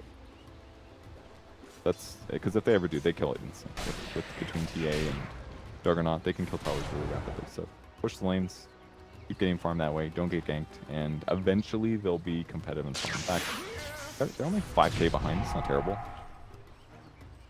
It was worse. This was where shit looked real bad. Look at all these kills. Yeah. Rough stuff down there. Things starting to plane out a little bit. I mean, what does IG have to do to actually pull this into a lead? Do they have to kill the TA, or can they just keep avoiding her and push elsewhere? Yeah, winning a team fight eventually, obviously, but they're gonna force a high ground here, and they've got Aegis here for 2 minutes. So this is a really big window for them to try to take the tower. They weren't able to push the mid out, and they're finally just gonna give up on the split push. So there's a chance they trade here. Bernie might stay for a bit. Yeah, he'll get the tower at least, but You can TP back if needed, but they're gonna play safe. He doesn't need to be there just yet. They'll just try to delay this, and he's going to try to trade as much HP as possible. Go, Burning, go! working on it. Tier Mana 3. here. There's a trying to drain his mana, which is pretty big. Nice stun, and they do get the pull on. TA still going to have that shallow grave keeping her up. The tier 3 falls, and it looks like VG, they got what they want, and they're looking to back out without any casualties. Oh, Bernie just never even went back. He's going to go back now, fearing that anybody could go back and bash him. Juggernaut's going to go and clean up the tower, so tier 3's still standing for VG. Yeah, I don't think that was all too bad for IG. This is insane amounts of damage considering the circumstances they're in. They lose tier 3s, they're going to lose shrines now, but this would have happened 10 minutes ago. I would have been, oh, this is really bad for IG, but I think that they can sustain through this one here. Which means they're going to lose more and more Roche control, and that means TA is going to keep stacking Aegises. And E-Blade Sand How big could she get, Annie? Not that bad. Not that bad. Okay, meanwhile, Jug's still farming up and doing pretty well for himself. We haven't really talked about his damage, but he's no little wimp. He's third on that. Have you ever bought an E-Blade in your whole life? Uh-huh. Big on Necro. Yeah. Alright, so TA, she's going to get blasted. Her mana's burning up, and now she's isolated. Dazzle's going to be able to get the grave off, and Epicenter already used. Sand King didn't get anything out of it. Oh, did Rubik steal it? Yeah, he got it. Yeah, like, he didn't even have to use BKB there. The Glimmer Cape alone just stopped all of the magic damage that came out towards him. That's the problem, Annie. TA is too far. She has every single thing from her team. As long as they can isolate her, mana leak her, force But her that's back the thing. Juggernaut's still there. Like, TA's doing the damage that we see, but Juggernaut's Juggernaut, worthless. he can still be that late game carry that TA may not be. Aegis is already gone. They put all their eggs in the TA basket, and she can't hold eggs. They didn't. Juggernaut is holding his eggs. You'll see. I think if I had any hero to fight with eggs, I would use TA. That way she can block at least 6 punches before an egg breaks. Good idea. Great purge. Thanks. Have an egg. Multiply your eggs. No. To make sure if one Meepo dies, that's only one lost egg. That's not how They all die work. when one Meepo dies, though. Both shrines taken out on the Radiant side of the map, and now Dire taking complete control over the Radiant jungle, and just really making sure they're getting pretty much nothing. Storm Spirit still sitting at those 8 Bloodstone charges after throwing himself in mid lane. It's here. Yeah, he went for the armor. I think he had to. It's actually so good, but there's just too much armor strike coming from VG Gaming to pass that up. It's actually quite tanky. Finishing the Shivas would be huge, especially because TA's attack speed is not really scaling very well right now. And in fact, her next item is, I don't know, who knows, maybe a Butterfly AC. I'm not quite sure. But she's gonna have a little bit of armor, or her damage is just not gonna scale quite as well. So I feel like Essa or the Storm's gonna reduce her attack speed with the Shivas, and she might have some trouble bursting.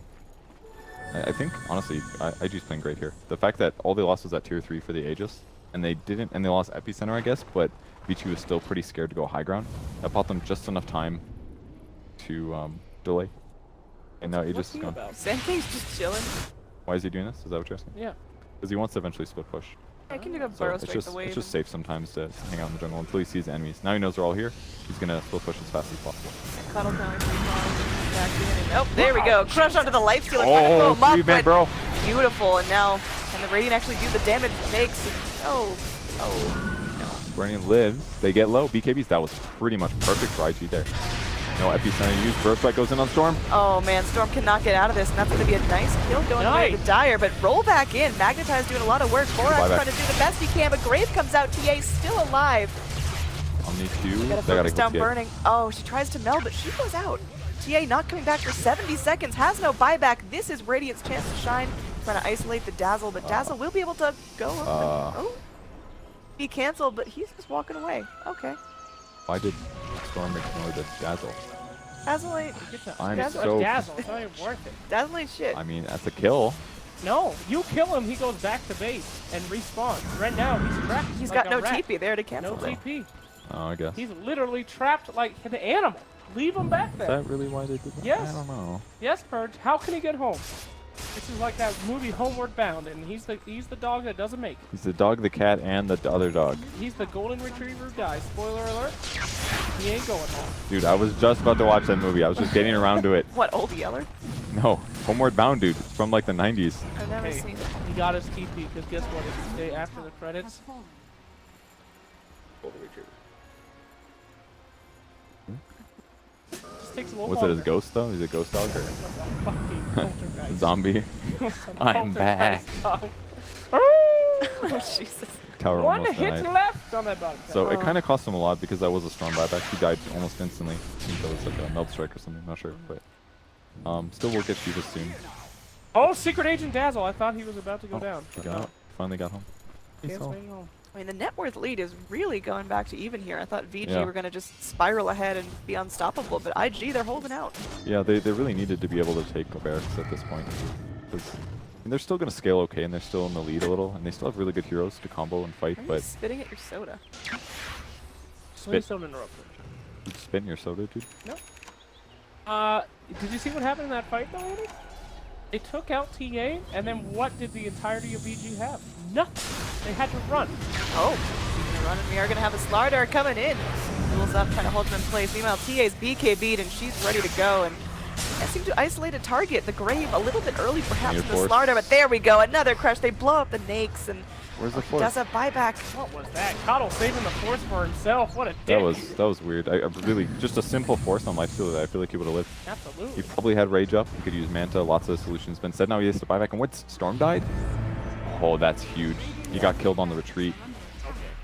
So that pretty much guarantees the racks now. Fortify only lasts so long. They do have the epicenter. Sand King can try to make some plays, but it's going to be pretty difficult.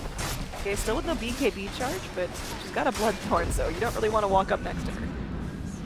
Now they just don't die. If no one dies here, we're okay. It would be a terrible nightmare if someone were to get picked off randomly. Oh no! Why? It's okay. They got TA. Now they have nothing. They can't continue. They're How all do we gonna get have the to beat. two-shot? They gotta go. Mana burn, can they get him? This is huge. This is the gem. Oh, Burrow? Is he gonna go? There it Now is. they're Like he initiating, guessed. but oh, stolen no. Burrow from the Rubik, trying to buy them some time. Juggernaut, you need to do damage, son. Can you blast it out? It looks like he's spinning. There is going to be a Grave keeping the StarLadder out. The gem is safe for now, but TA, I mean, she's still sitting back in base. So no more damage for them. Mana Leak onto the Dazzle. He That was may an have epi. to be sacrificial lamb here, blasted apart. Ooh! They He don't just clip had him. a touch of mana left. My God. The smallest amount of mana. Plus 10 mana perk. Plus 10 in perk. Alive. Living. That's it. They're gonna win this game. I just got it. I don't know. That TA death was pretty huge. Definitely delays things a bit. I feel like Lifestealer's damage is still trash. It has been trash the whole game, basically. That Storm death definitely cost him. Not a good thing. Again, just to recap the importance here, we are one game away. Winner moves on to the winner bracket. Now is only one more best of 3 away from going straight to Kiev. Woo! The qualifiers that we've spent so long on, these teams have grinded out so many games, and they are so tantalizingly close. Six is a good team play. Oh! That's a deep little dive there, but they fished their wish, and StarLadder goes down. Oh, they got enough. Oh my God! I told you. Where is TA? She's gone. This is why you don't get one asshole on your team all the farm. You as a support secure the Jug farm. is second on the net He's worth chart. worthless. He's fine. He's worthless. Oh, She dies. It's over. Okay? They lost this game because the supports were too good. Yeah. They fucked Well, up. she's fine. We're talking about her dive. This is gonna take so long. They don't even have minus armor. Yeah, dude, they are chugging away at this thing. The roster's so bad at taking Roche here. You know what was actually so crucial about this fight here was that the StarLadder had a Yules, because he was able to Yules in between the Burrow Strike and the Storm Pull, and it allowed Dazzle to get there. That was like 4 fights ago, but that was pretty big. Just going back This there. little item right here. A fine item. He can remove silences from himself, interrupt TPs, Under attack. buy himself time. Pretty good. Movement speed. Look how fast this guy is. Max. You ever don't know what to buy in your game? Hey, you'll suffer, guys. That's, Too much don't intelligence. do that. Guy, if you ever don't know what to get, Over purchase. you'll suffer. Pups. Over purchase something. Yeah. Force Glimmer and Ghost Scepter are better in almost all, and probably We just 80% got through of talking cases. about how it single-handedly saved the game. It saved in that one. Yeah, that's the 20%. Oh, they're there going you go. in. They really want to fight this And Roche, but they Fiji get the being epi. so careful. They've got the ward too. Why haven't they disposed? Oh, is it Radiant Wards? I see. I think they're gonna maybe try to wrap around because they know they'll set high ground. This is so dangerous because if he approaches, smoke will break the results. Tip There they go. Oh, Still double trying to smoke. wrap. They do see one Oh, man. they jump in. Force them. Oh, God. Sand King just picked off into the trees. Meanwhile, there's a lot of Oh, damage the coming out grave from again. Rubik. They do get the grave, and now Burning, running away. There's a zip into the Storm Spirit, isolating DDC. The Dazzle, he doesn't have his grave. He's just going to be food for the fight. There's a roll back in onto the high ground as Earth Spirit's trying to make quick work of the rest of the team. But there we go. Juggernaut doing some work in the back lines while the rest of the Dire team focuses down the Radiant. Caudle, the only survivor, but the Roche will be claimed by VG, losing only a Rubik. That was huge. The grave again. DDC is literally the MVP of this game. The amount of graves that he's used that have changed the game is insane. I thought for sure he was dead after he used the grave, because then he was just walking away, but the Radiant just got distracted, and then whoops, the damage came out. They tried to kill him, but it was Storm jumping on Dazzle, and the problem is that he's just got a solar crest. His armor's really high, and he missed so many times. The Storm was trying so hard to kill him, but he just couldn't. If he had a Bloodthorn, he just would have killed him through with the True Strike, but couldn't do it. And now all their heroes are dead, and that's going to be Rex number 2 here. It's going to beat you a super high chance of winning this series. I mean, Sand King, he can hold a little bit, but TA is just content to plow through these countries. There we go. That really cost him too. He was the one that got caught. Yep. No Lincolns. He wasn't able to E-blade himself. He was dead at the start of the fight. No epicenter. No burrow strikes. Just super dead. And number 2, Arax. Lifesteal is still down for 30 seconds, but Storm's coming back up, and it looks like VG are going to have to at least back and take the long way to top. Pressure it, boys. Don't give up now. Cut Lifestealer, off though. their brains, their heads. The Storm Spirit, if he goes in and gets the best zip of his life, hey, look at that! Shiva's Guard onto all of them. Oh, it's a recall one. Yep. He can do it again with a teleport. Oh, Cuddle left the base though, so that means he's going to regen a little slower. Oh, Maybe a mistake. slowing TA down, burning the refraction charges. No She's, glyph. 3 seconds left. It's up. Too late. Lifestealer now back in the fight. Lift up onto the Sand King. They want to repeat the last performance. He's going to use himself, trying to force staff himself into base. Gotta kill the Meanwhile, Dazzle. there Alright, is they got going to him. be a kill onto the Dazzle. No more shallow graves in this fight. Zipping around for the Storm Spirit. He's running low on mana. The Shrine can only do so much. Meanwhile, Burning able to do a lot of work, getting down the 2 supports, and the rest of the Dire are isolated. Got a buyback. She's eaten up by the StarLadder, so he's going to be living through this, but TA's silenced. Can she back out in time? She's got no mana. Oh man, this is getting nasty. Storm Spirit goes in. Nice double man burrow strike. Jugs down. TA gonna be respawning, and they've got the lockdown they need. She blinks away, but meld strike. Oh my. Oh. This was VG just handing them a team wipe. Okay. What? He killed him? Oh, the Bloodthorn must have done it. Nice. Oh man, that was huge. That's a dieback for Storm there. So they win the fight, but man, the game is close to lost for them. That's just one more push from TA, like 10 seconds hitting on structures and mega creeps. And it's going to cost them some buybacks and a little gold advantage on VG's side, but considering they're 2 racks up, this is super worth it. That was... He just really made that even harder. Game. They just needed to win 1 or 2 more fights. Maybe Need to kill the... TA one more time. How much gold did TA win? Pretty good amount. Yeah, 700 to the Caudle. Woo! Definitely solid. They really need Ghost Scepters and E-Blades, so like they'll have like 4 staffs. Ghost Scepters. And, Boys, I think it's all down to this. I think this is all in mid. yeah. You kill TA one more time, you win this game. That's about as easy as it gets. Holding her Yeah, she's buyback. just gonna hold it. It's much safer for them to lose 1 racks than it is. Oh yeah, that one only got opposite. 1 hit on it. That's a really good move. Doink. They got this. We'll see if Yang's going to be able to go and actually get this fight started. But without TA, you're Might just go Are lacking. you still there? They might Get go in right the now. fuck back. Your No. shit's almost out. Rubik gets the lift. They know he has no rage. He's plopped back down, but hops to the Sand King for an ambulance. You got the burrow. TP in. Our Juggernaut is ready to go. He's got the Omni. Once he go. Yeah. Oh, okay. Well, Why they do got you a hate rack. this Jug so much? They got 1 barracks at least. Not the worst. Then they didn't have Storm there. I think that's a decent trade. Would have been better if they got that TA to buy back. Now they gotta kill it twice. That sucks. Yeah, but she wasn't gonna buy back there. Like they had a glyph as well, so it allowed them to delay enough. And at most they lost to melee barracks. I mean, that could have been Lifestealer dying. Honestly, he got very, very low there. Still not really sold on his items. I feel like he's felt so underwhelming this game damage-wise. Yes. But he did get a double kill in that last team fight when they were pushing uphill. So, I mean, if he could just get that distance, that's all he needs. But, right, he's His damage is not not killing good. anyone. Unless The Manta's not a very good damage item. It can remove amp damage. The Midas, he attacks faster, but what he needs is raw damage output. He needs like a Deso. But he had to buy AC because then he was lacking armor himself, and he's bought Maelstrom now. Their creeps, I guess, push waves most likely is why. So he's forced down into all these weird items. I think the Midas may have really cost him this game. If he just had like Armlet Deso, he'd like 3-shot these supports, I feel. Especially the Rubik could be easy kill, but instead it's like 5, 6, 7 shot. Huge difference. I don't know why we can hear that, but... That sounds terrible. Sound of children dying. There it is. They're all dead. Let's go. I feel exploding out of one of them and killing the rest. All right. Neat. Neat. So, Shrine slowly taken. I mean, Radiant are holding a hell of a lot better than I thought they were. I thought once this TA got rolling, it wouldn't be stopped. But Storm Spirit, he's still got a couple wimpy charges on that Bloodstone, but ain't gonna work. I don't think we've seen a suicide yet out of him, actually. It's just kills. Yeah. That actually could have impacted the game as well. Alright, so next fight, really big. The net worth of the Radiant team is still looking alright. You need to go back. 7k gold advantage, but let's be real, it's really not that much when everybody's walking around with like 10k each. They need to go back. Yeah, gets in that naked. I mean, face she while they're literally bottom. just needs to 2-shot the racks. Oh, you She's need got to butterfly go as home. well. Go home, They're sweet waiting. boys. They're waiting. They gotta break backdoor protection. They just want to one-shot somebody. There's no buyback on. Let me just really quickly press. Yeah, what is I for buyback status? B for buyback? I for did I nail it on the first try? I did. We got 2 buybacks. Sand King and Coddle are the only 2 heroes that can buy back. The 2 cores can't. Lifestealer needs 100 gold. If he gets a kill during the fight, he'll have buyback. Farm? No way in hell. 3 minutes.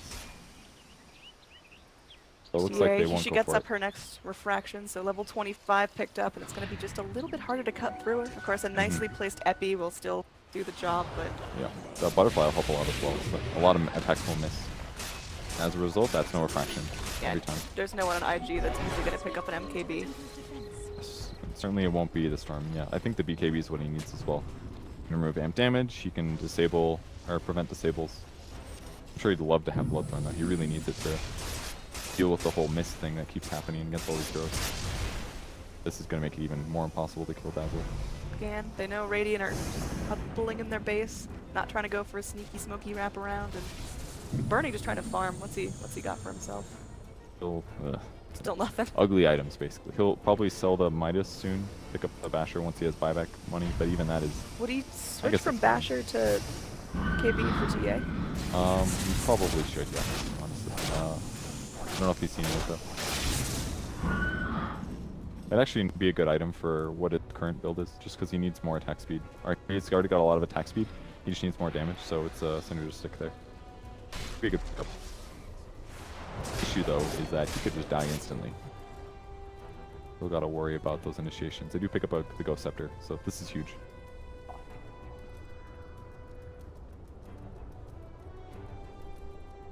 That's all. You didn't want me to... We are paused. Thank you, Slack, for your contribution. That was really, really helpful. Oh, Rubik with the Aghanims. And he went damage and int. All about the right click this game. I actually like those perks a lot. The 150 health is cool. What, 15 int? That's all. Mana, that's damage. L amp. Alright, so how does VG close this out? Like, they need the one more racks. Yeah. How long can IG potentially hold against Megas? If VG go in, they get the racks, and then they just never touch anyone again. I mean, their push is okay. The Maelstrom makes a big difference. Storm is decent at it. Coddle's amazing. King's very, very good. But all it takes is VG to find a hero. And that last smoke where they sat here, if they just hit buildings, it would have been better for them. In fact, if IG was in their base earlier, somebody would have died there. If somebody dies there, the game's feels over. Right here. Because they can kill somebody really fast. I'm sure they have Blink on Jug, yeah. They find somebody solo, and they Blink crush him, he goes in, and they Onyx slash him, that guy's dead, no matter what. Unless, like, Earth Spirit has Ags and pulls him back, or they don't even have a Veil or a Glimmer Cape. Not that that'd really matter. It's not going to keep them alive. They just need, like, 4 staffs and stuff is maybe the only way. This has been almost entirely worthless. I think this item here really hurt them. That should have been, like, a Lincoln's to stop the Burrow Strike on him, or something else. Maybe it wouldn't have made that big of a difference, but hasn't done anything offensive yet from what I've seen. Not much defensive either. Could be clutch though, buddy. It could be. TA It hasn't been could- yet. Not yet, but the chance is there. It is. I mean, Radiant are really keeping the net worth lead under control. The game is not completely run away. Everyone... I think Little Precious caught off for that one, I think. What did he go for his 25? I missed that. Sorry. Respawn time. It's that our experience game. I think it's super right. justified. Like, Mastery's alive. Almost an E-Blade for him as well. Lots of E-Blades coming out for the Radiant team, but that's the solution. It's the best solution by far. Even like Linken's is not the best, unless you put on them before they initiate. But E-Blade, just make them ethereal. They can't die. Although, you can because there's a Diffuser Blade. But Did you say that was a bad? it was bad on Sanking because it was like his first big purchase and he hasn't used it yet. Right. Makes it hard to utilize. Ahead of the curve then, Purge.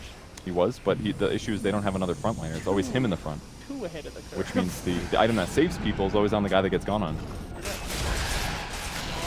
Burning. He's raging up, but blink away from TA. She's mana leaked, but she can comfortably sit on the low ground, healed up by the Jug Ward. Trying to break the refraction, not working. She's feeling nice. This is pretty scared for Brennan, actually. She's got to be careful. Got the buyback at least. That's the way it matters. 6 seconds here for Storm. He's going to have the buyback. No, they're a little bit too long. They may just wait until the next Roche comes up before they commit to this, and see maybe why they're not looking for opportunities here. They're just playing a little safe, keeping the pressure on so that IG stays in their base. And then Link with it. So end up grabbing anything that matters. Yeah, who said Jug did nothing? Look at that Rax. It's getting whittled. Jug's not doing anything. The Manta Illusions are whittling it. Whittling. We're not all about whittling here. Lex, have you ever whittled a range barracks with your illusions before? You ever hit a range barracks with a Techie's Mines before an hour and 40 minutes into the game? Yeah. In fact, I won a game like that. I hate you so much. There's the Basher pickup now. This lockdown could be huge, but even hitting the TAs, not looking good. Not looking good. This guy also going to build a butterfly, but a little bit delayed. Prioritizing other stuff instead. The BKB, very safe against the Storm especially. Once they get evasion items, man, guy's useless. And he's going to go Abyssal. I think this is the wrong move. I'm not a big fan of Brendan's itemization this game, I must say. What's wrong with the Abyssal Blade? A little bit of lockdown? Well, it's the lockdown part's good, I suppose. It's like guaranteed lockdown, but the issue is still him right-clicking somebody is going to be semi-low damage compared to what a Lifestealer normally hits for, and he's going to have lower chance to hit in the first place, which means lower chance to even bash. Less effective hits for Rage, less able to decide when it's time to back. You'd have to deal with evasion. It's very iffy. Well, hey, you guys want to see the game end? Check this out. Dude, that Roche is melting like a level 1 neutral. That was... Satanic soon. What's for their TA total negative armor? Like, Roche must have been at Wow. like -50 or something 8? stupid like that. Oh, actually, he actually sold his Deso. Armor matters a little bit less right now. Not What that did TA damage. just swap I out guess there's for not that much BKB? armor anymore. Solar Crest, obviously. Sorry, what? What did BKB just swap out? Deso. Oh. Treads. that's Who needs Treads? Treads? Yeah, Treads. Reckless. She's running in molasses though, look at that. Yeah, sure is. Alright, well, this will be one hell of a defense if there is one. Place your bets, ladies and gentlemen. Yay! And we're off. Alright. Mana Leak, she can just sit there comfortably because, you know, Oh. that's a nice pick. He's definitely in some trouble, but look at that. We still got some serious damage going on to the StarLadder. He's big. He's BKB. Are you joking? That was atrocious. He did nothing StarLadder? to the StarLadder. He lost like this much HP, and that was literally like, That like was 6 times. He's tried his best, Purge. And he I really think did. we really need to give an A for effort. Now Steel, they got a Rage, so that's a free BKB for the Rubik. He's running in. He gets the lift back as their follow-up, though. I think the only way they follow up is always going to be StarLadder. So on the bright side, Burning's much more difficult to kill now. His armor is ridiculous now that he hit 25 plus 15 armor here, but he's still really lacking damage. He does not have a whole lot of that. Didn't even kill StarLadder. Although StarLadder has also got a... No, he actually didn't even get the armor perk. Oh, They've got there we Weave though. go. This is a decent time. Okay, TA just wants structures, and now she's going to get blasted back. Her mana's starting to burn, but her refraction charges are still up. Older kick comes in. She's temporarily stunned, and that's the disable they need. Now, they actually Nice whittle dodge. her all the way down. Everyone else from the Dire moving their way forward, but Silence and Mana Leak abound, and now she's PKB, and she's graved up, and all she has to do is get out alive. Over here. Should be able to do it. Nice double man burrow, Oh, and good. there's the damage that they need. They blow up the Rubik. It's gonna be the BKB from the Juggernaut. They're As he doing it. runs away, they're leaving the TA for dead. She's gonna be respawning with her Aegis. But where's the follow-up? It's gonna be TA just completely... Nope. She's in serious trouble. Wait a minute. They still have their Juggernaut. He's on the back to it. He Look at that. He's doing absolutely nothing. He BKB'd and walked away from the fight before Okay. TA's Aegis was even down. Oh! Wow. All right. That was... The fight got real weird.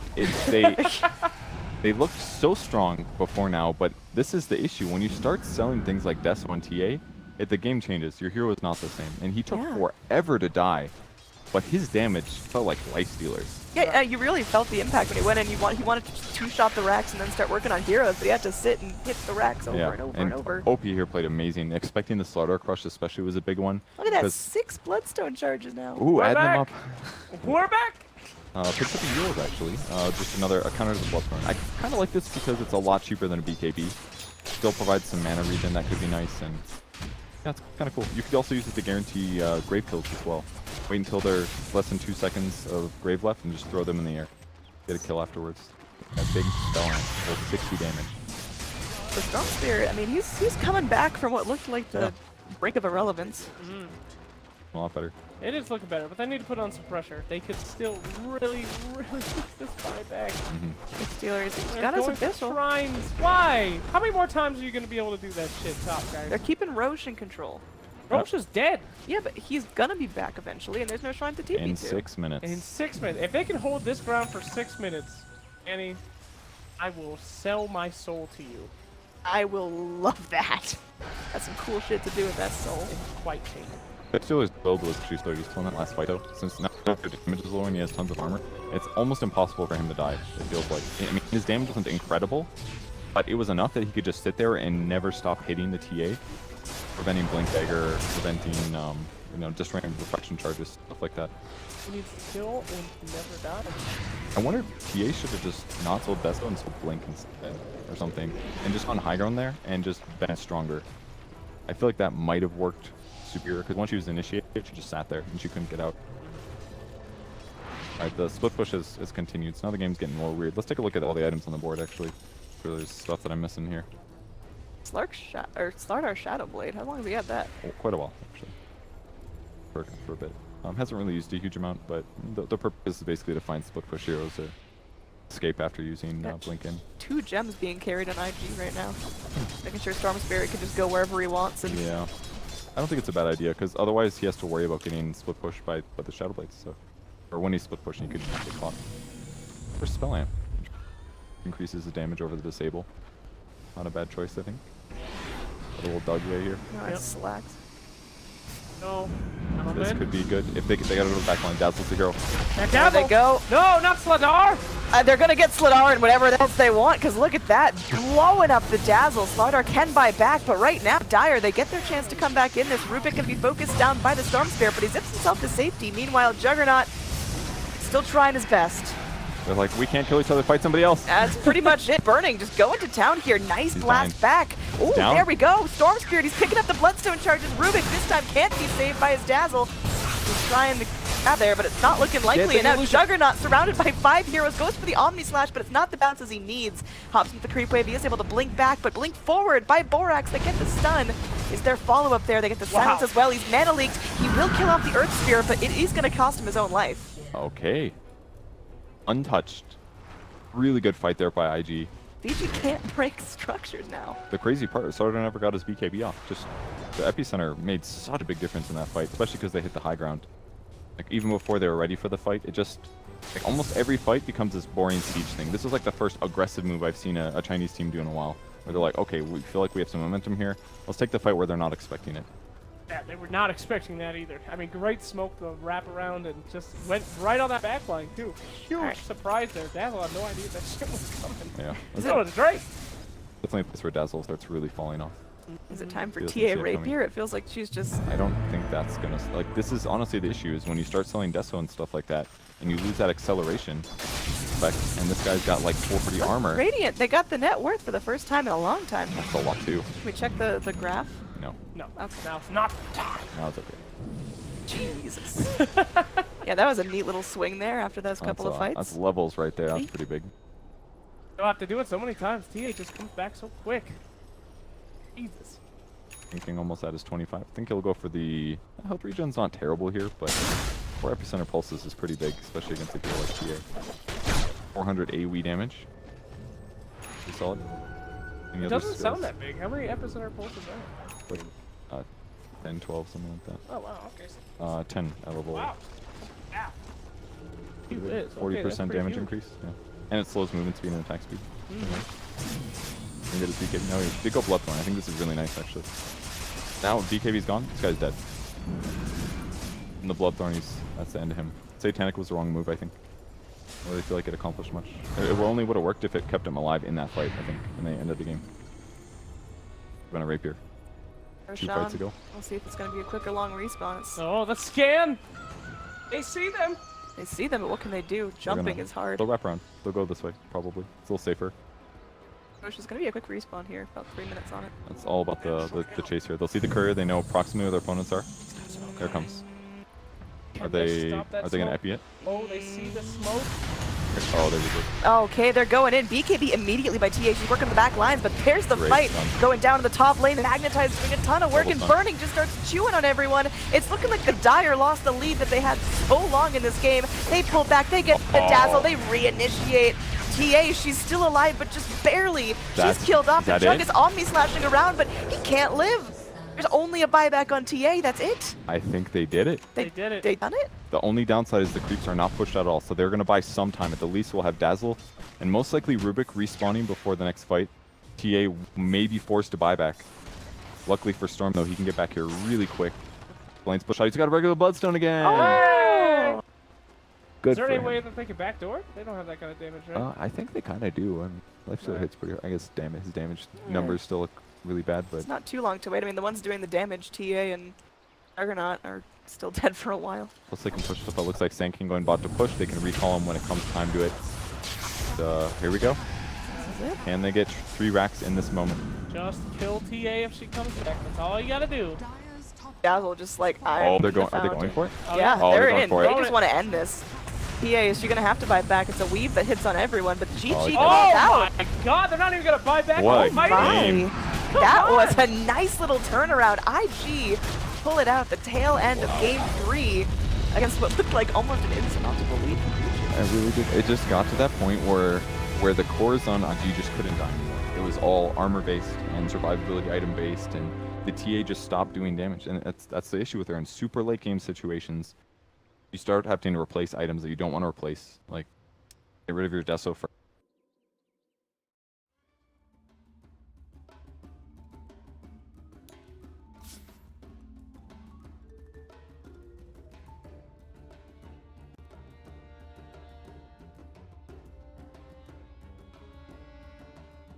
reserve time. Radiant team ban.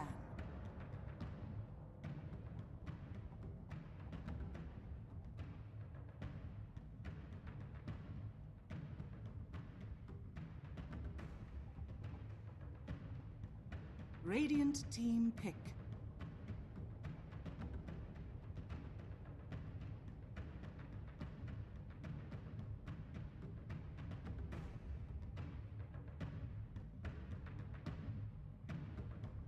Ten seconds remaining. 5 seconds remaining. Reserve time.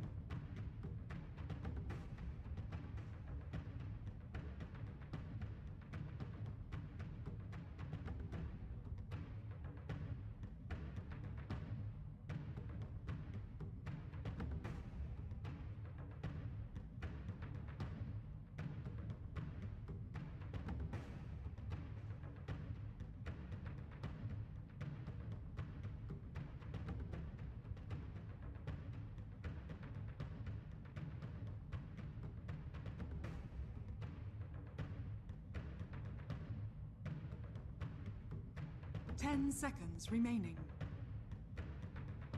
Omni Knight. They're going to go Omni. Still lacking that burst damage like you were talking about. Well, purification. Sniper.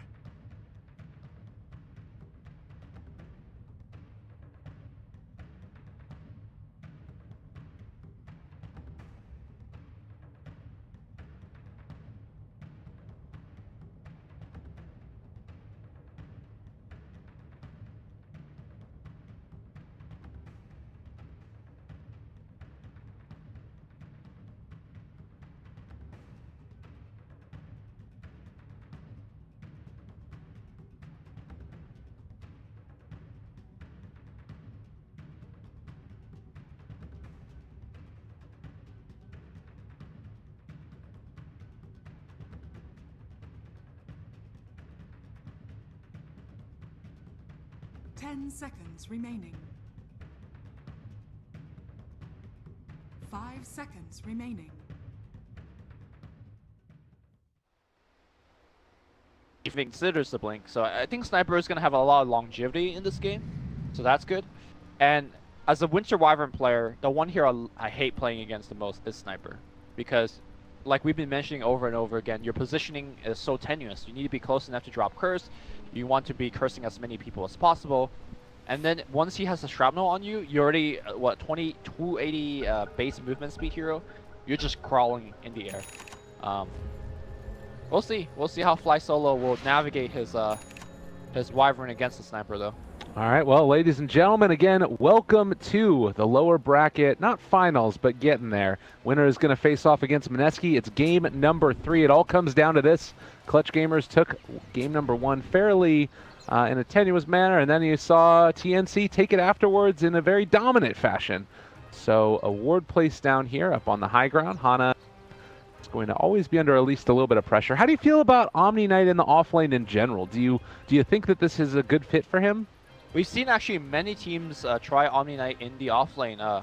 Predominantly, it's actually Sam H is the player that has actually done it with the most success. In fact, not only does he win the lane, he dominates the lane by getting solo kills and whatnot. With that said, though, this is a team that knows in and out about offlane Omni, so I'm pretty sure they are also prepared to deal against it. And I think Troll Warlord is actually one of the better cores that you want against Omni Knight. Against Omni Knight in the offlane, you just want to have 2 range heroes in there. Constantly beat him up when he's coming in close.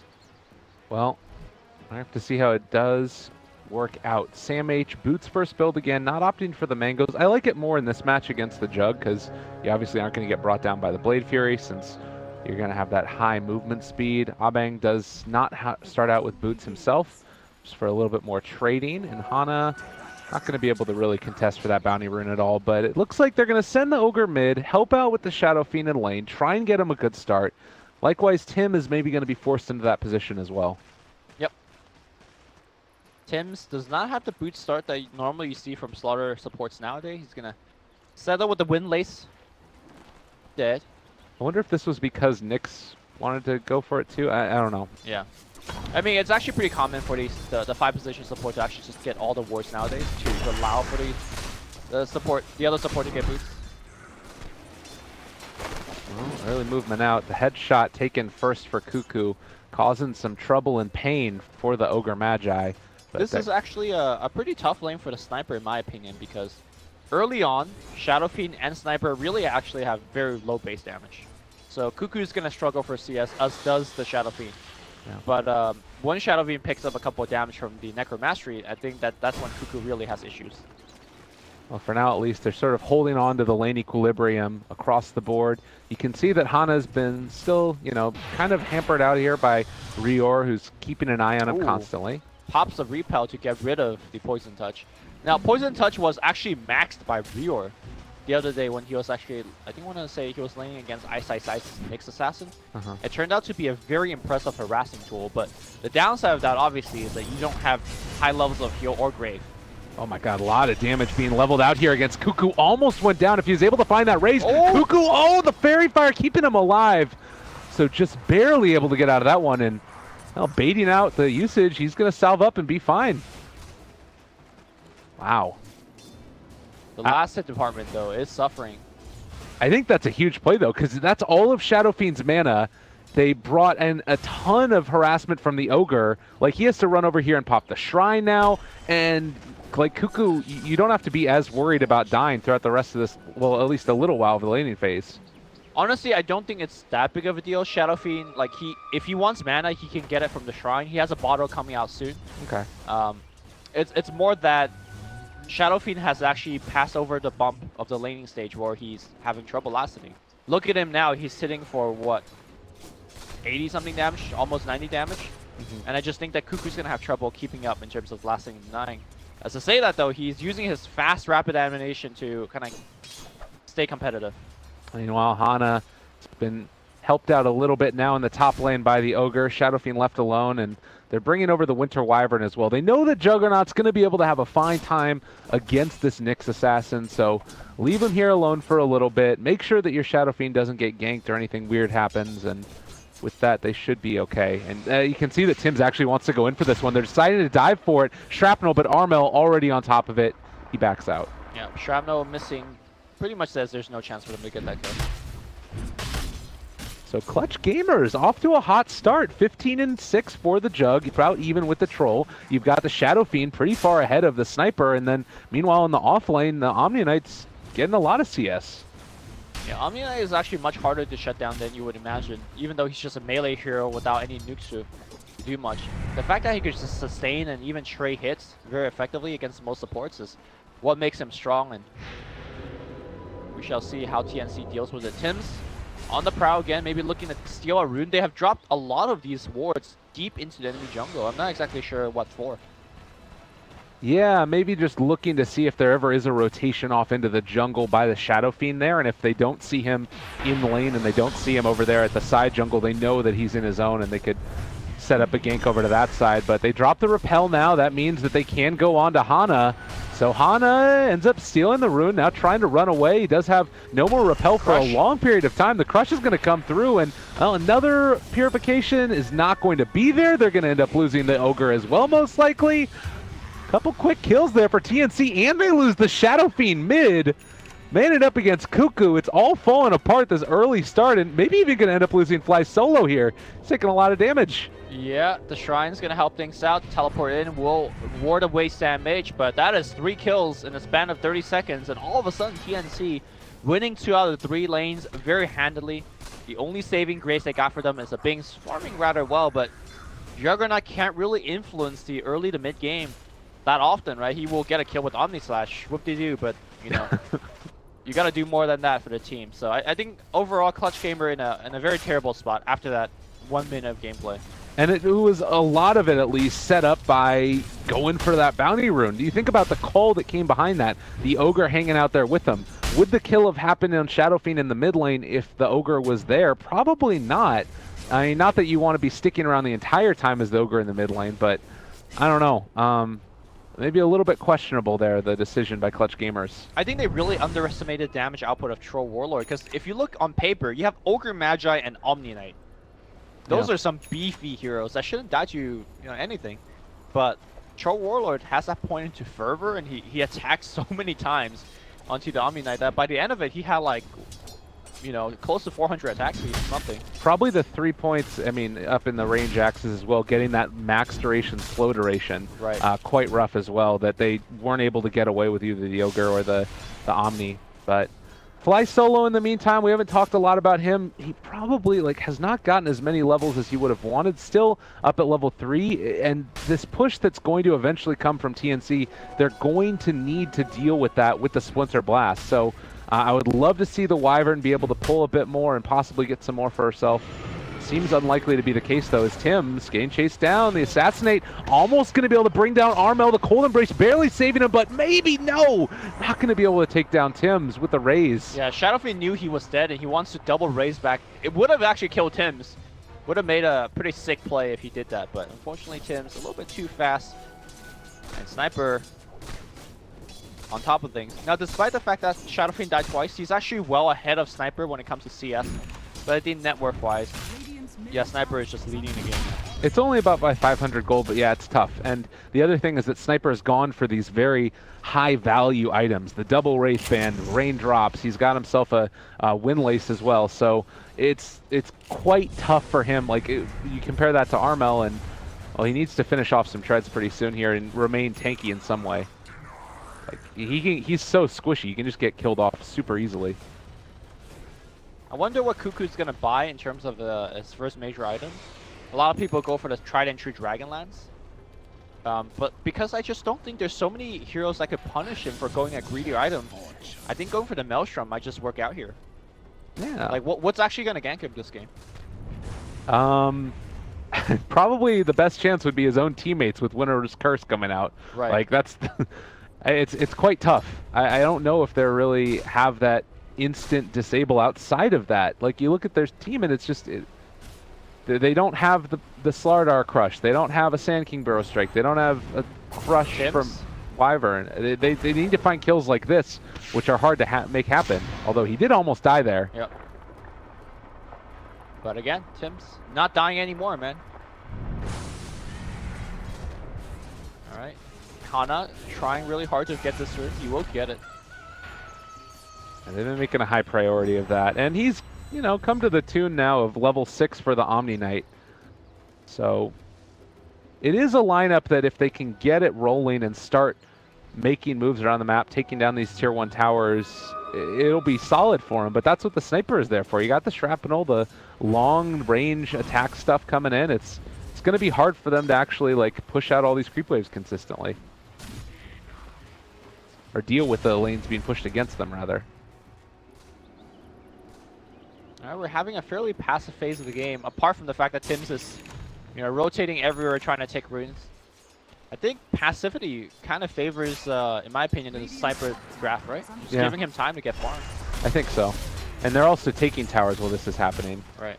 The other thing to mention is that Winter Wyvern has not, like, just now gained another level. Was still at level 3 He needs that that entire too, time. that Toma knowledge. Yeah. Like Winter's Curse, Splinter Blast, these spells are vital in this game. And even like the Cold Embrace is pretty valuable. I don't think that you're going to level that up. You might level it above the Arctic Burn, yeah, but you do. I think you do in this game at least. Yeah. Now I don't think it's too difficult for Wyvern to catch back up. She clears creep so quickly that, you know, you give her like 2-3 minutes, she's gonna come back with, you know, 800 gold and a level or 2. Right. Oh my God, look at that scan too. Nyx knows. Oh, and they're gonna go for it. The smoke pops. Fly Solo in trouble. They go for the impale. Ends up connecting. And now Shrapnel gives Sniper. vision. Oh God. Yeah, that really hurts. Oh wow. That is Sam H for you. Turns the gank around that's supposed to kill him and gets a kill back. Maybe getting a little bit more here. Abang is on top of him. Nice they just use the raise. Impale not going to connect this time. Omni Slash going to get divided. Now Cuckoo's on the run. Here comes the Troll Warlord. That's going to force a Bing away to get vision again. Assassinate's going to fly through as well. Healing Ward did get cast before he's dying. They got to take care of that healing Really ward. good spike carapace as well. And Armel, he's going to end up being brought down as well. They don't have any way to deal with this. There is no damage coming out, no Winter's Curse. It looks like Raven is going to fall, but the rest of the side of TNC is here chasing, and they can't run away from the sniper. Yep, he needs a little bit more heal. He does pop the heal, but it got spiked backwards. Nice stun here by Sam H. Continue going to Armel. Armel's going to go down. One by one, they fall. Wyvern trying to fly over the tree lines. They have vision on him. They will clap on him, and they will defecate on him as well. That's one more. Yeah, they will go on boombacks as well. You want to come in? That's oh my God. 6 in a row. The C Classic. That was 7 in a row. One by one. 7? Okay, a Bing wants to come in too. What are they doing? Coming off the wheels, man. Oh my God. The Winter Wyvern died twice in that fight. So you had I think that, Ogre, and then the Ogre died twice as well. So 7 kills to 2. Definitely in favor of TNC. And again, it's just like you don't have the levels to fight. You don't have the abilities to fight. You don't have the farm to fight. You don't have the heroes to fight. But Clutch Gamers, they wanted to fight and they lost pretty hard. I think more than, like, I don't even want to say halfway through the fight, but like maybe 20% into the fight, they realize, oh, this is not the fight we could take. The problem is it's so hard to run from Shrapnel. It's so hard to run from a StarLadder. So they kind of retreated as best as they could. They you know, even ran past the shrine. How many times do you see a team fighting into the shrine and still winning that fight, right? So I think it's just the fact that the Shrapnel was just wrecking them. Yeah, I think so, definitely. And it's sort of the storyline that we've been talking about, these supports not getting these levels up in time. And you look at a hero like StarLadder and what he brings to these engagements at level 4 when they started that. He had a crush, which still ends up doing the 1.75 seconds to disable, sprint so he can continue the chase. And then what does Wyvern bring? You set up kills for your team by cold embracing him at this point, because even though there's not a ton of magical damage, there's a little bit. And by that time, TNC are able to wrap around. TNC just proving to be a very well-composed lineup that know what they need to do to win. The Cold Embrace in particular, it's not just about the magic damage, it's the fact that the hero just gets stuck there. So when you Shadow Fiend's Cold Embrace in the middle of the fight, your team can't run away because you're not going to run away from your Shadow Fiend, right? Yeah. So then as a result, everybody's stuck there. It's like he RP'd his own team, which is not really good. Well, and so here's the thing that I'm thinking about as well. The game, it's a big net worth lead for TNC off the back of that. But if you are clutch gamers, you are still going to be able to execute your draft at a certain point. It's a lot harder than it would have been, but it doesn't mean that it's impossible to execute the draft the way that you wanted it to. Now that being said, if TNC here can get an Aegis... Yeah, I see. Here's the thing. TNC is a team that gets one advantage and just press for more. They are not going to give you a room to breathe. Yeah. So Clutch Gamer, if they want to execute their lineup, they need to find the time to do so. They need to find the network to do so, and I just don't think they will have either.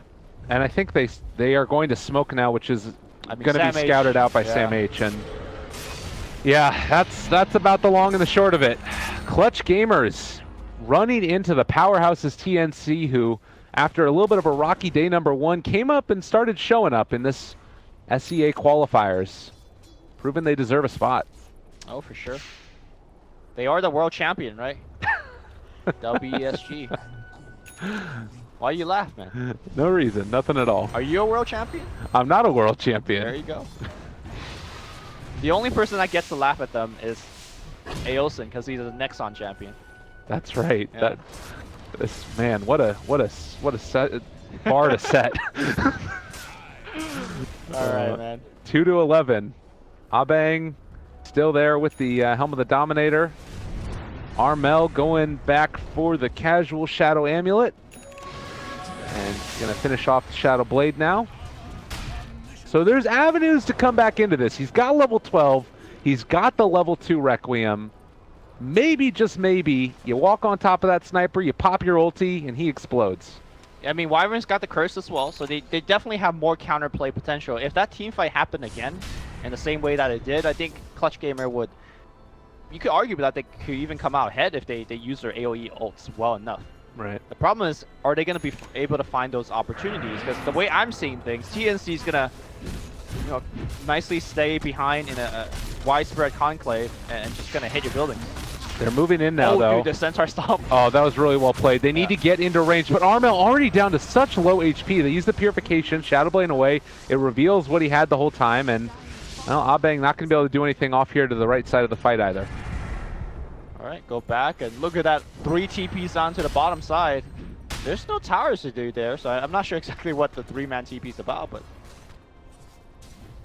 Yeah, I think that they were maybe caught themselves off guard as well. I guess they're just going to push the wave out one time. No, they're heading mid. Yeah, the mid is the next objective. Okay. And look at how afraid they have to be, because Sam H isn't showing on the map. With the Midas, he doesn't have to. He can still farm while maintaining this pressure onto all of Clutch Gamers. Right. I am surprised that Tim's has not gotten his blink yet. You know, 16 minutes in, his team's doing exceptional. They're taking a lot of objective. Yeah, he's almost got it, though. Yeah.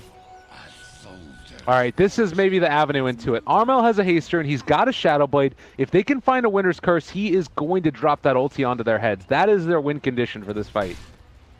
Again, for the Winter's Curse, gotta catch Rior. Either directly on him or have him in the AoE, or else that Grave is gonna make things a little bit difficult as well. Now, the good thing for them is that the Grave is actually not maxed yet, so the cast range is actually pretty shoddy. Yeah. 700, not the best in the world. I think that that's still going to be less than the Winter's Curse, which is 500, yeah, or more than, sorry. Yeah. So you can still get the Grave off. It depends if, like, maybe you come in from an awkward angle, or, you know, there's some clips involved. Yeah. I think that the dream is just catch Rior in the range. Definitely. But the smoke play now, they're wrapping around. Winter Wyvern is de-warding. They are very aware of where she's at. Oh, she's aware too. She flies out. All right, time to get out. Blink, crush. Oh, they're on to fly solo. That's and now the tree's taken down and everybody run away. That's back. Because he could have flew either direction, up or down. Yeah, man.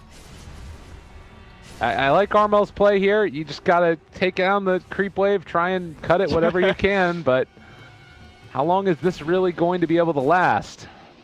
Not that long. Yep, TNC poised to take that last tower. I'm looking at Fly Solo. I'm thinking if he has the time, he should go straight Blink.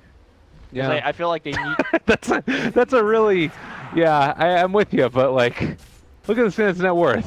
I mean, like some Wyvern player out there be like, oh, I get a, you know, arcane boots and all that stuff. No, no, no. You just go Blink. Yeah.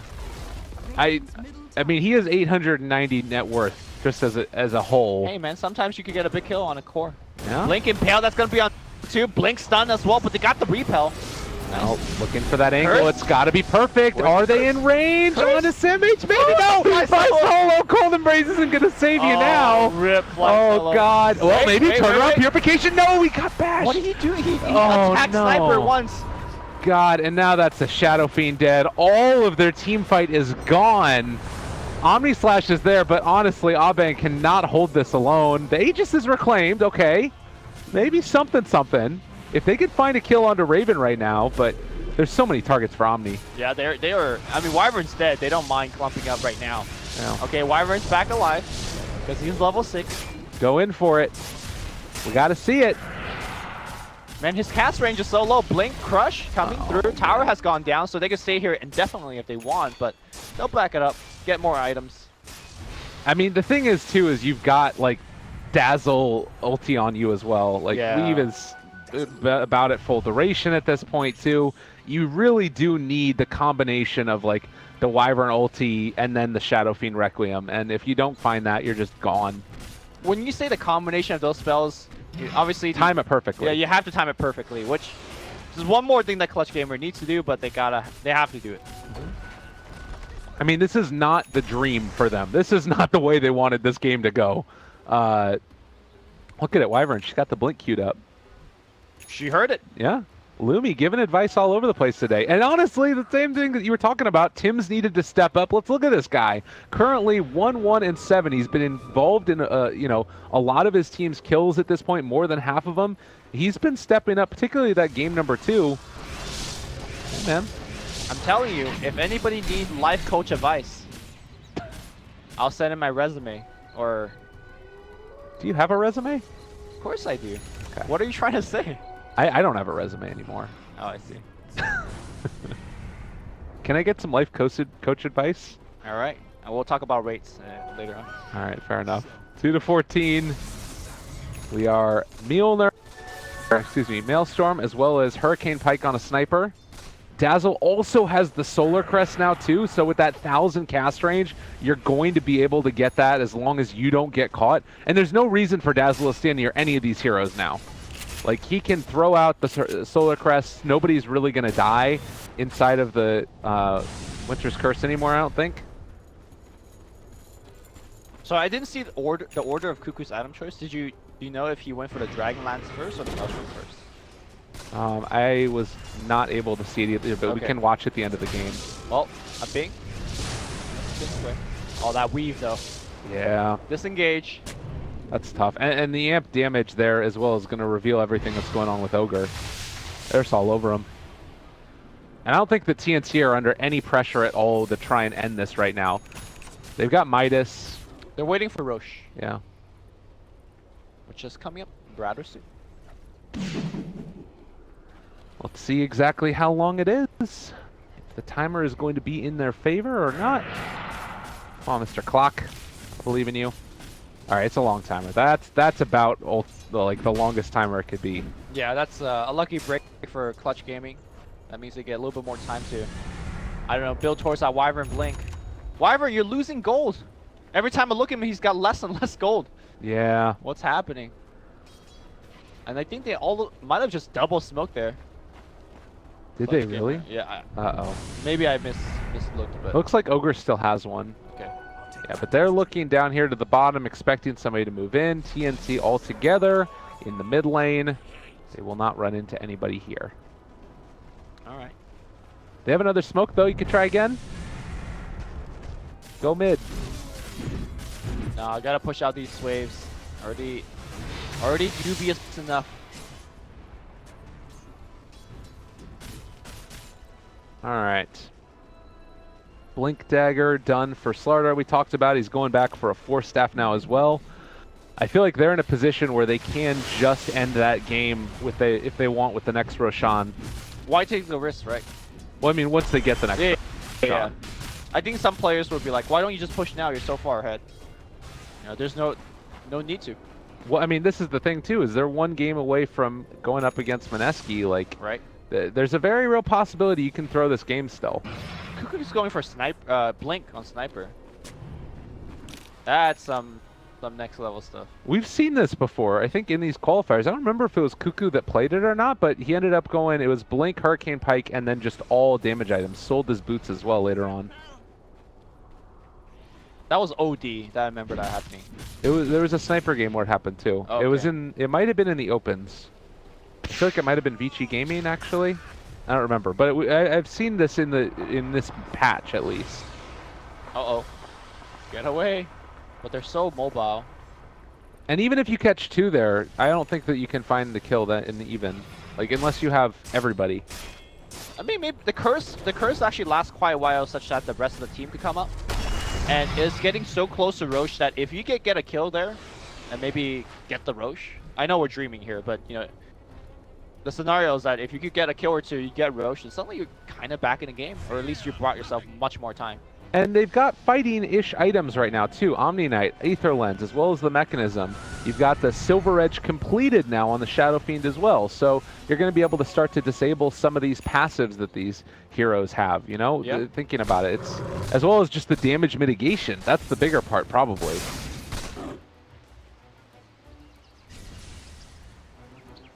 Damage reduction that you get from the Silver Edge. That part of this ability is, this part is still so good. 50%. All right, Roche is finally up. Your Alpha Wolf friend, let them know. Solo crest there. Raven can just start going to town if he wants. It does look like they scan. Did they scan her? Oh, they're backing up. They're expecting Clutch Gamer to come, and they're correct. I think that both teams simultaneously drew on the map that this is the way they're going to be going. All right, Wolf is going to break the smoke. Fly Stolo right on top of him. Oh, that was your moment. That was your time. Now he's going to most likely die. They did take out Sam H, though, and the Wyvern's alive as a result. He's trying to retreat, and there's that. Oh. All right, time it perfectly. Oh, that is, what? Tim's? Tim just went in there and took the whole full brunt of that. Oh, he might be dead regardless, but the creep wave is actually helping out, zoning them. Bing's in there. The healing ward gets popped immediately. They're trying to retreat. We've seen this one before. It's hard to retreat against this team. Raven as well as Rhea are catching it up. And right now, Cuckoo's got like 2-man stun on Hana. Hana's going to be dead as well. And again, it's a slow retreat. Force that forward. Right clicks are being dropped on Armel. And they got another blink stun in a couple seconds. Blink. Oh, good. Wait. That was really Nice well race. played. Is he still dead? No, he's fine. That was really well done by Armel. I've been impressed with his play throughout these qualifiers. Yep.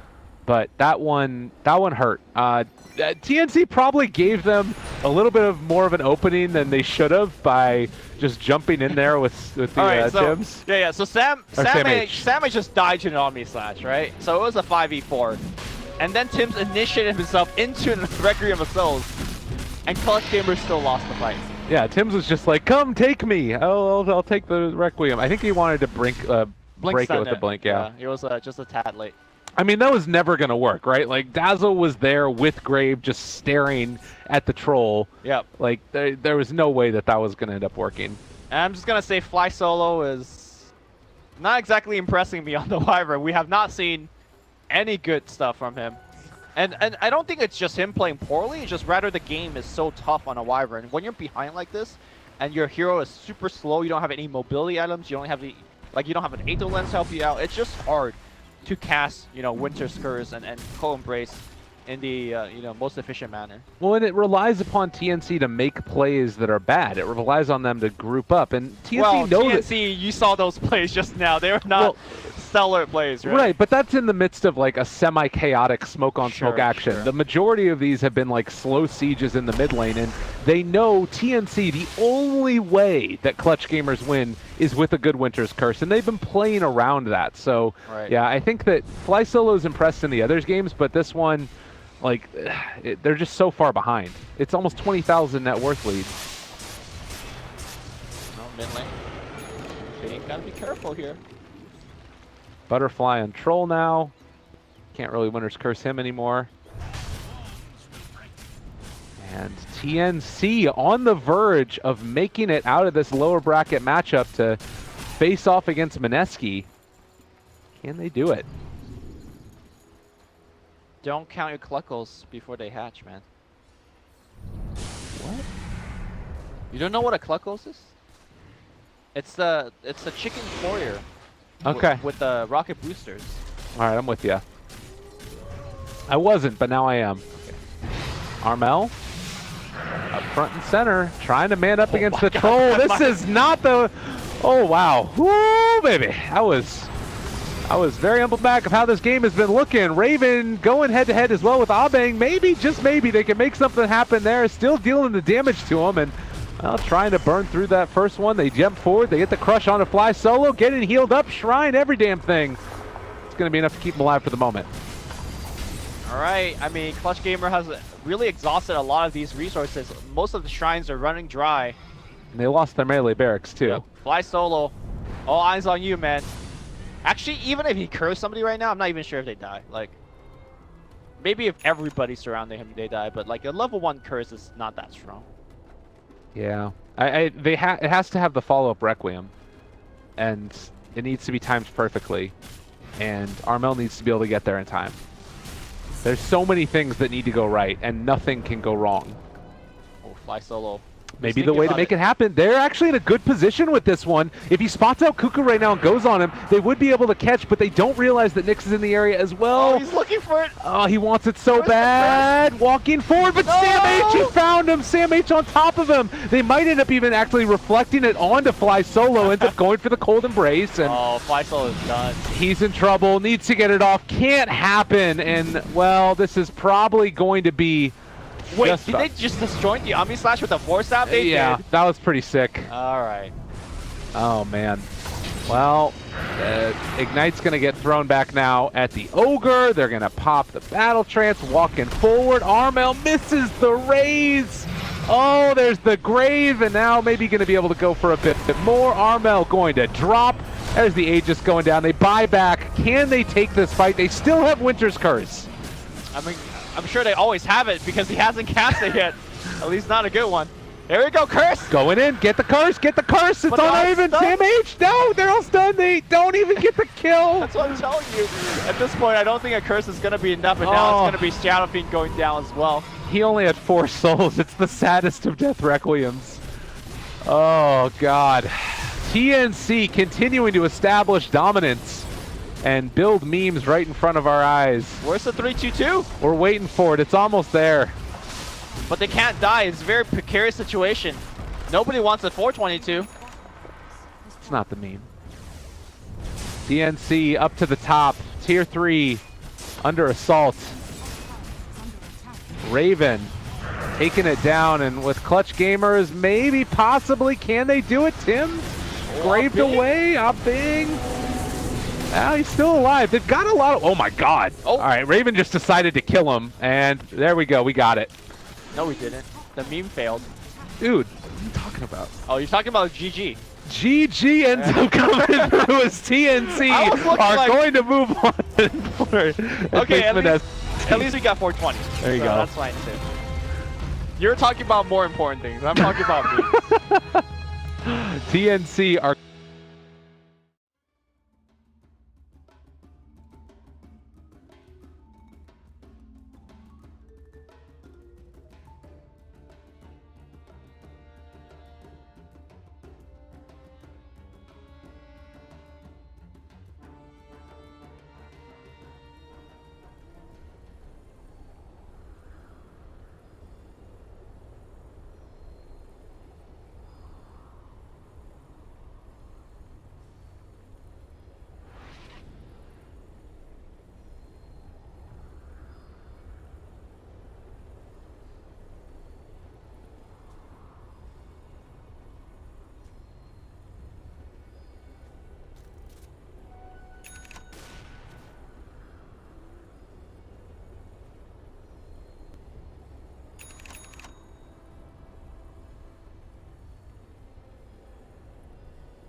Radiant's bottom tower is under attack.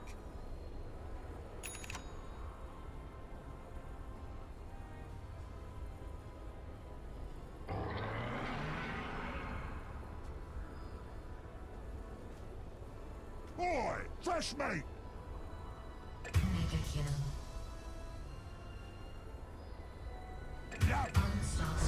Oh! Nails the Juggernaut. This is a really nice fight for ITV. They are going to get vent prepped. It looks like they'll go down to Static Storm, but decent compilation prize for 4 heroes. Actually, Frankie died first, but I could have loved if he would have gotten like a level and a half out of that. I feel like he was still alive, but not a good fight. Not a good fight. They Doom. Back no detection. Yes. Yeah, they had nothing. No big mistake there. But it would have been fine if. Yeah, they had this board up the whole time. It would have been fine if they were able to Static Storm on top of it, but some of the struck handed.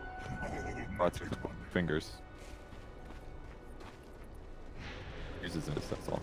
Yeah, it's really not important. It was good. Definitely. What's the tone for ID? Certainly. They didn't waste Doom at least, although they did waste Omni. No Omni. Well, I guess they got them the kill.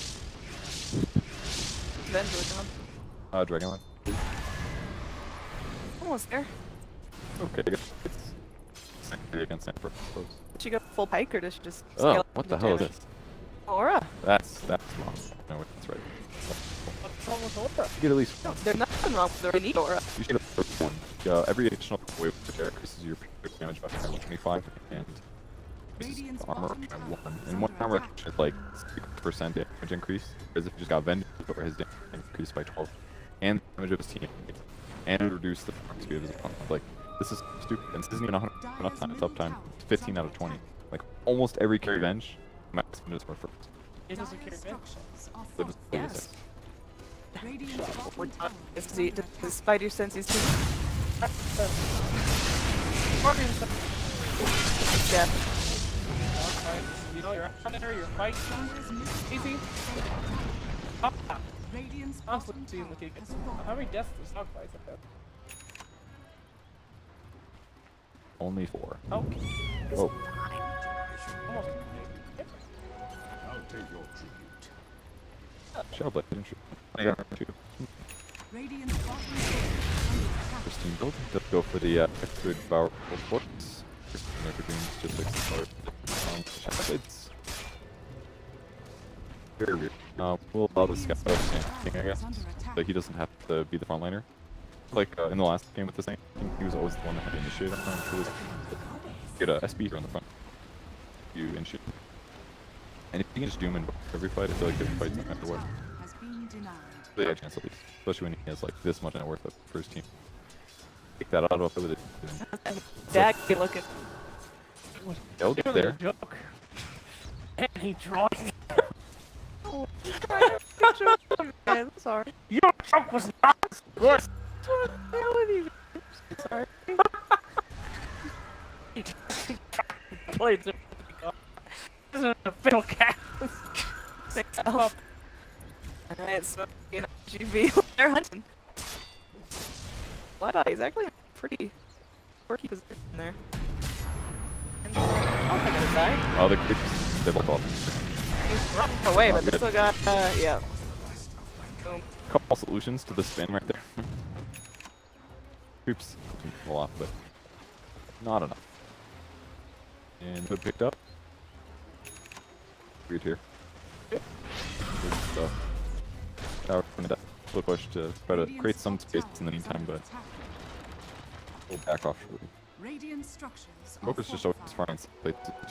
Whenever this crazy stuff happens, just always on his side of the map and in defensive positions. Sand King, become a man here. Oh. It can something be a man. Radiant's top Don't tower try to is define under Sand attack. King. You let him shoot. He's literally. Ah. What is it? That's term. Alright. This guy goes in.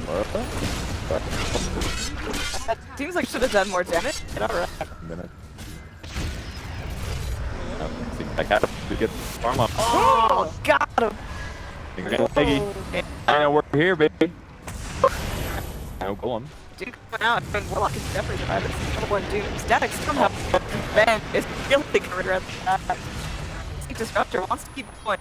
Maybe looking for a. No. The TV. Hey. Let's take no golem out of him.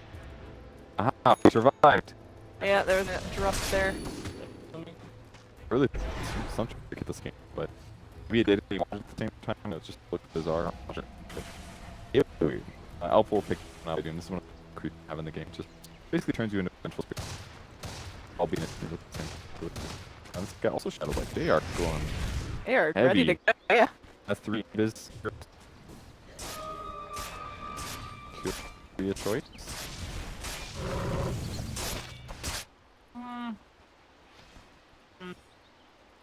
I don't think it's cool.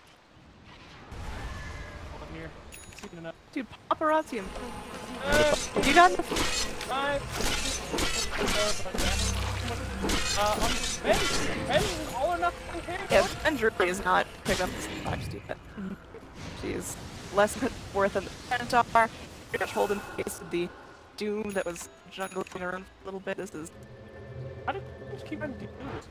Because sometimes it works. I don't like it's a funny game. God. The pressure, they definitely win their lanes consistently. Or it's pretty nice to have high damage mid. You get points in that war.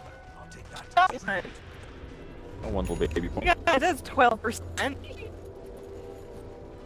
Always gives you a fun because you can click street. And it's probably better for both. Italian. But they get equally there. I'm seeing some speed. Double speed. Yeah, go in. It's gonna be time to drop. Oh, they got the field 6. There we go. Hook back in. But there's gonna be a Zadix on the world. Golem drop down. Rest of pretty close. Double edge fly through the Centaur. They're able to find with it. There is gonna be the bounce on these laps. Kill up Centaur. Warlock. Nice Sunstrike. Definitely hold the place. And whew, pretty much all the carriers dead. Except for. Probably the big mistake in that fight is I think they're feeling more down at but they just walked in. If he had done, it might have kept his teammates alive when the Tar initiated. Got blown up by concentrate. That's it. Hook! Hook! So Like, what? Oh, God! And then kidnapped! Oh, you gotta go. Why is he back there? Long range hook there, buddy, but very well played. At least makes it a worthwhile trip. The old dog fights. Go for the hood. I have a little bit about this going ganky with like baby stuff. We'll see if it works out here. Damn! Oh, it's relax. Paparazzi is putting on power here. You got it.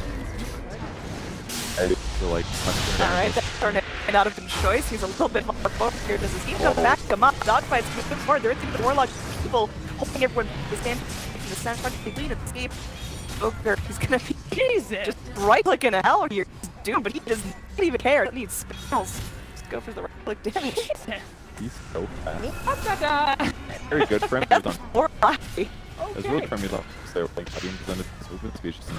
And so part of him blocked it down the door. And then he's pulling it. Trap will do some work, but it's here really low. Hey, you know, I've been on before.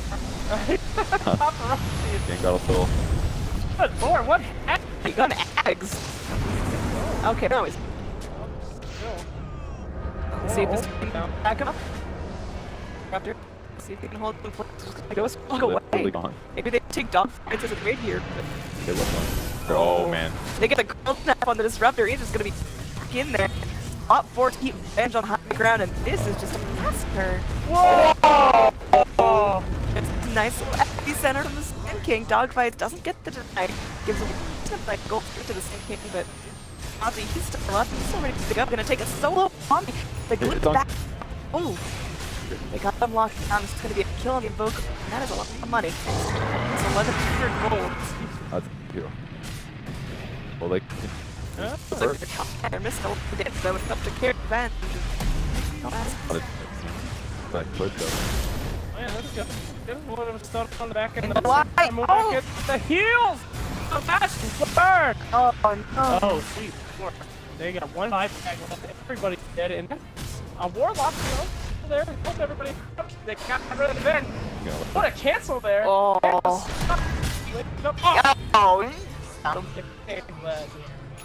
They would have to beat now. Question is.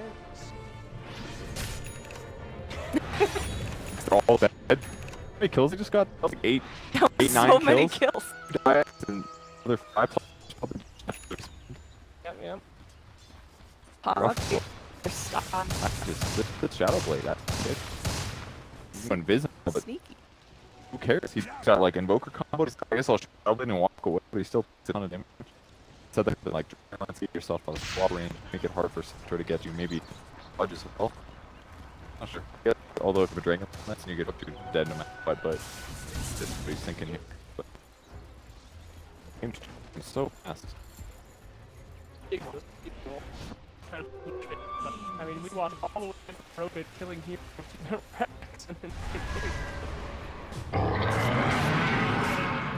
I really would like this. That Shadow Blade may take his Life Disruptor. Begging for it. He was making speech. Take me. Take me! He's gone! That was it. That's what we call Dire's taking middle tower bullet. is under attack. Taking a bullet. I'm actually not shot at, Do you so ever need to sacrifice in your life like that was rough? I have. Dire's middle tower is under attack. Please tell the story of this sacrifice. Dire's middle tower is under attack. You did something to someone else at one point in your That's life. right! Derek stole pizza. When we were kids, and I was in middle school, we give pizza lunchtime, school lunch. Derek stole one, and then I was my pizza. I got some after school for Derek. What's Derek up to now? Is he in jail? Oh, it's Derek. Jesus. Bastard. How'd you go for him? But it wasn't cool. Derek stole pizza the next day. Damn, Derek doesn't seem like such a much. Derek likes pizza. Anyway, back to the cast here. Sometimes in the game for IG Hospitality as they're 9,000 gold. I mean, it's the Invoker though. Oh my god. You got some pay to get teams that concentrate on net worth one hero. How do you feel about this? One. He's been cooking now too. It's not like he's just been. Team just been setting up. Whoa. They know. Will they have? Do they have any kind of detector? The dust. Everybody's so fast this game. The boots. Everyone's got shadow blades. Do 3 shadow blades? You're invulnerable. Dire's top tower is under attack. Basically, so there. Invisible. God. Oh! Background. Is that gonna Hey, see that kid actually is a great icon. Can they get to put decently? But gotta fight. Finally, sniper present decent looking items. HP, attack speed, advance, hit ground. Do you sell Slowly. one? Needed any other item. No. Yeah. No, is that It's so 100 gold? 4 gold? 3 words? Like with shadow blade. Okay, I guess. Speed's an art damage item. That's okay. I just don't know if they're gonna team fight, so it's hard to fight against IG Vitality. Like, I think they have 2 more catches. Fudge Centaur and both combo swap.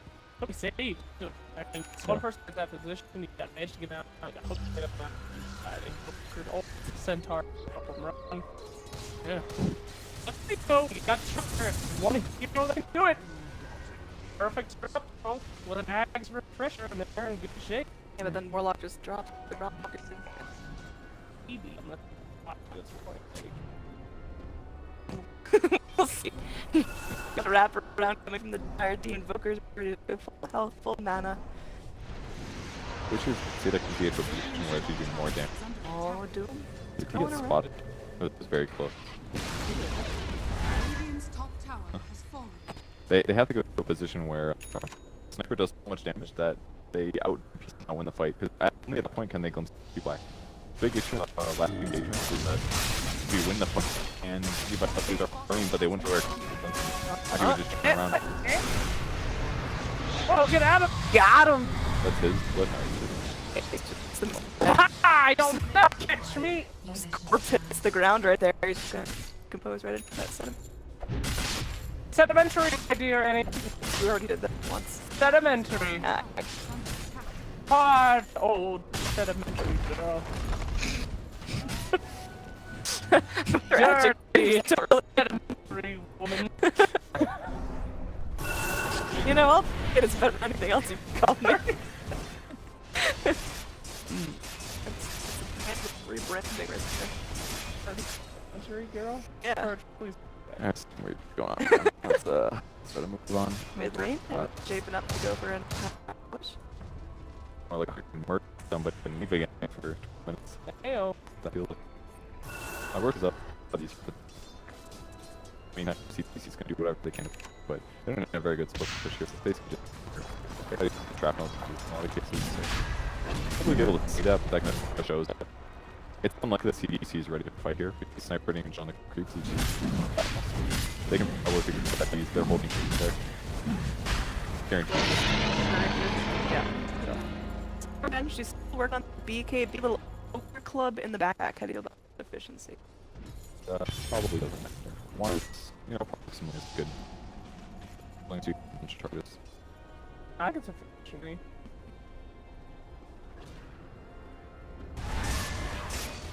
Right, setting up here looking for some hooks, and we talked about this ultimate point. It's do or die. This is a tough one. If somebody gets, they can even just like link hook them. Good vision. Runner. See, somebody's got it. Whoa! Good observer. Hang on. They do have a century 8 kills. It's important. Sniper, I think, but they should right here. Then she's going in. He swapped deep. Oh, there's a stomp. Not the not the fuck is drop. Heroes trapped inside. Everyone barely taking damage. Meanwhile, paparazzi just doing invoker. They're underdrined, but it looks like nice. Still gonna get people with some GG here as it's looking ugly, but the Sand King is gonna get steps. Sakata still alive. Sand King. Okay, this is a murder. GG calls out IGB looking incredibly strong for the game from well, we expected an absolute edge. Yeah. CDC is looking really good too. But just the mid, it's just all of a sudden snowballed out of control. Mid vitality just completely stopped. Maybe just iron build shoots they.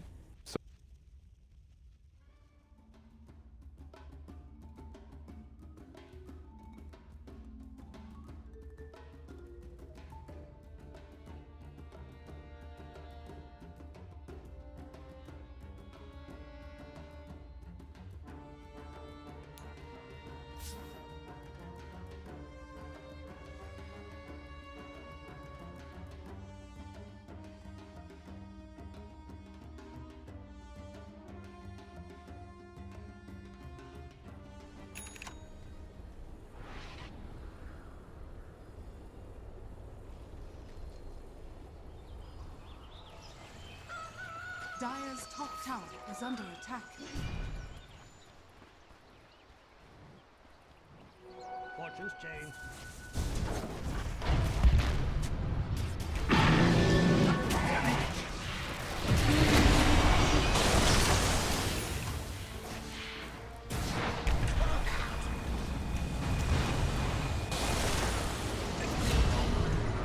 Dire's courier has been killed.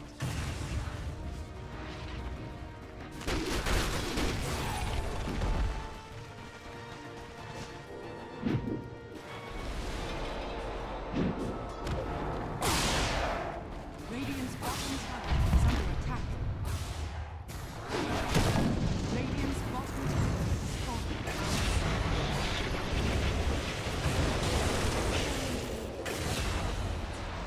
Dire's top tower is under attack.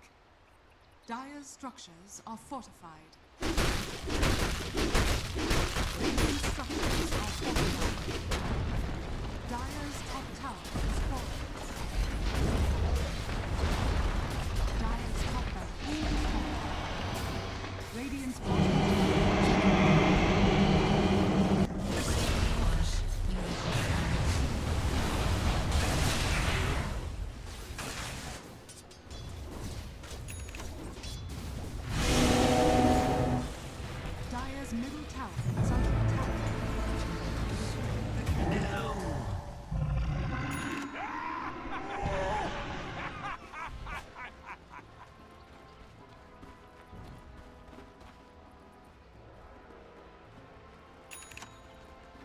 Dire's middle tower is under attack.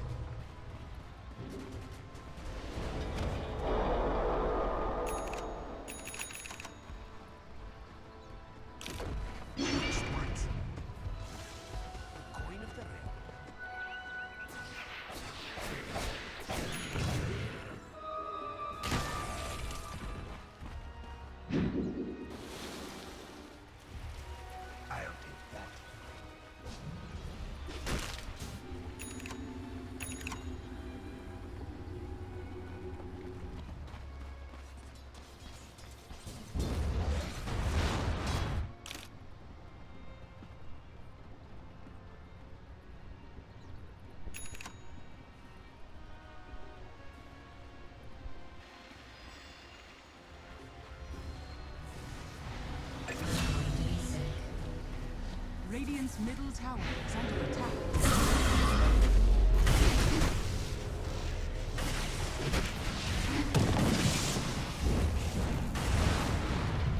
Radiant's middle tower is under attack.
Radiant's bottom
Regeneration!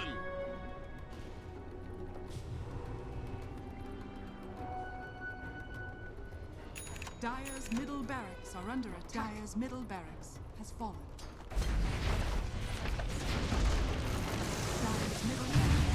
fallen.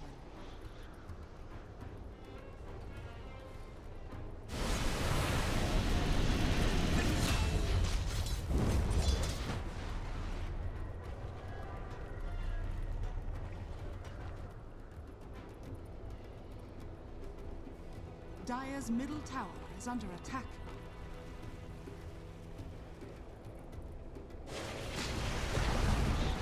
Dire's middle tower has fallen.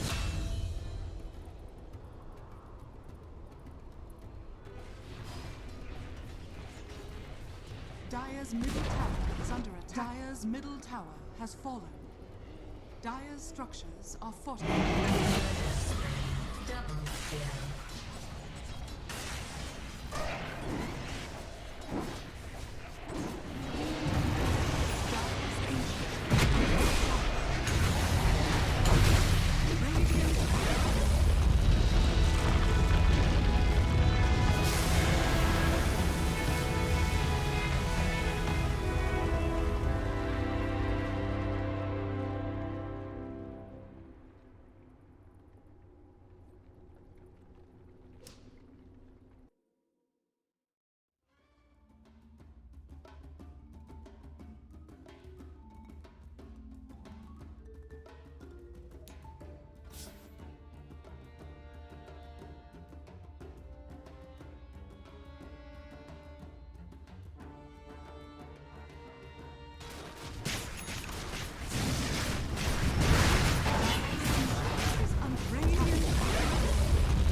Radiant team ban. Dire team ban.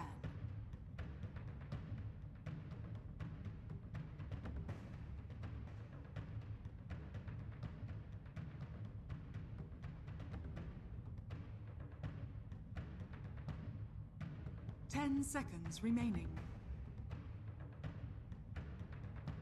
5 seconds remaining. Radiant team ban. Just gaming. Versus Gaming. The next hot Dota That other team. other character. VG Gaming team. is what you're looking for? Yeah. Virtus. I said Virtus because I was thinking VP, but it's VG. And one was taken by IG Vitality in a very dominant 10 fashion. seconds remaining. 20-minute plus victory. 20-minute plus victory. First 15 not so good, but 5 seconds that's good. remaining.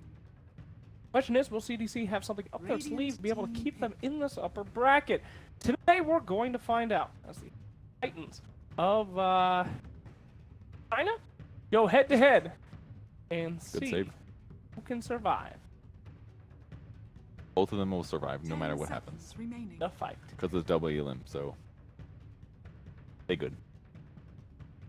Centaur opening. Really shaking it up Amazing. here, yeah. Marauder Band's the only weird one. Lone Druid's through, so we'll probably see a Lone Druid in the first phase. It squeaks through. I would say picking Centaur first discourages the enemy team from picking him down easy. Maybe it'll make through. Maybe it'll take it. 10 Band second seconds round. remaining. DC Slaughter's gone. 5 seconds remaining. Maybe Rubik plus one strong core. Reserve time. Too early for Jug. We haven't seen Jug do much this series. Yeah, it's been a bad day for Jug. Every Is other it- day is I that feel like just- Jugs have won, but today it's been extremely disappointing. I think it's because Flex is here. Bad juju against Juggernaut or Bad something. Jug Juju boys. I really have to pee. All right, Miss Droid. I'll be back. Driving Miss Droid. Ow. Ow. In case this cast gonna be better. Now down to 2 people. It's gonna take longer than a minute. Alperch, an interesting first choice here by picking the Centaur Warrunner. Now, what I'm excited to see is if they're going to reveal a Warlock, a Dazzle, or a Rubik. Typically, you will see teams picking up a Rubik against the Centaur and allows them to pick it up, and for that very, very good. However,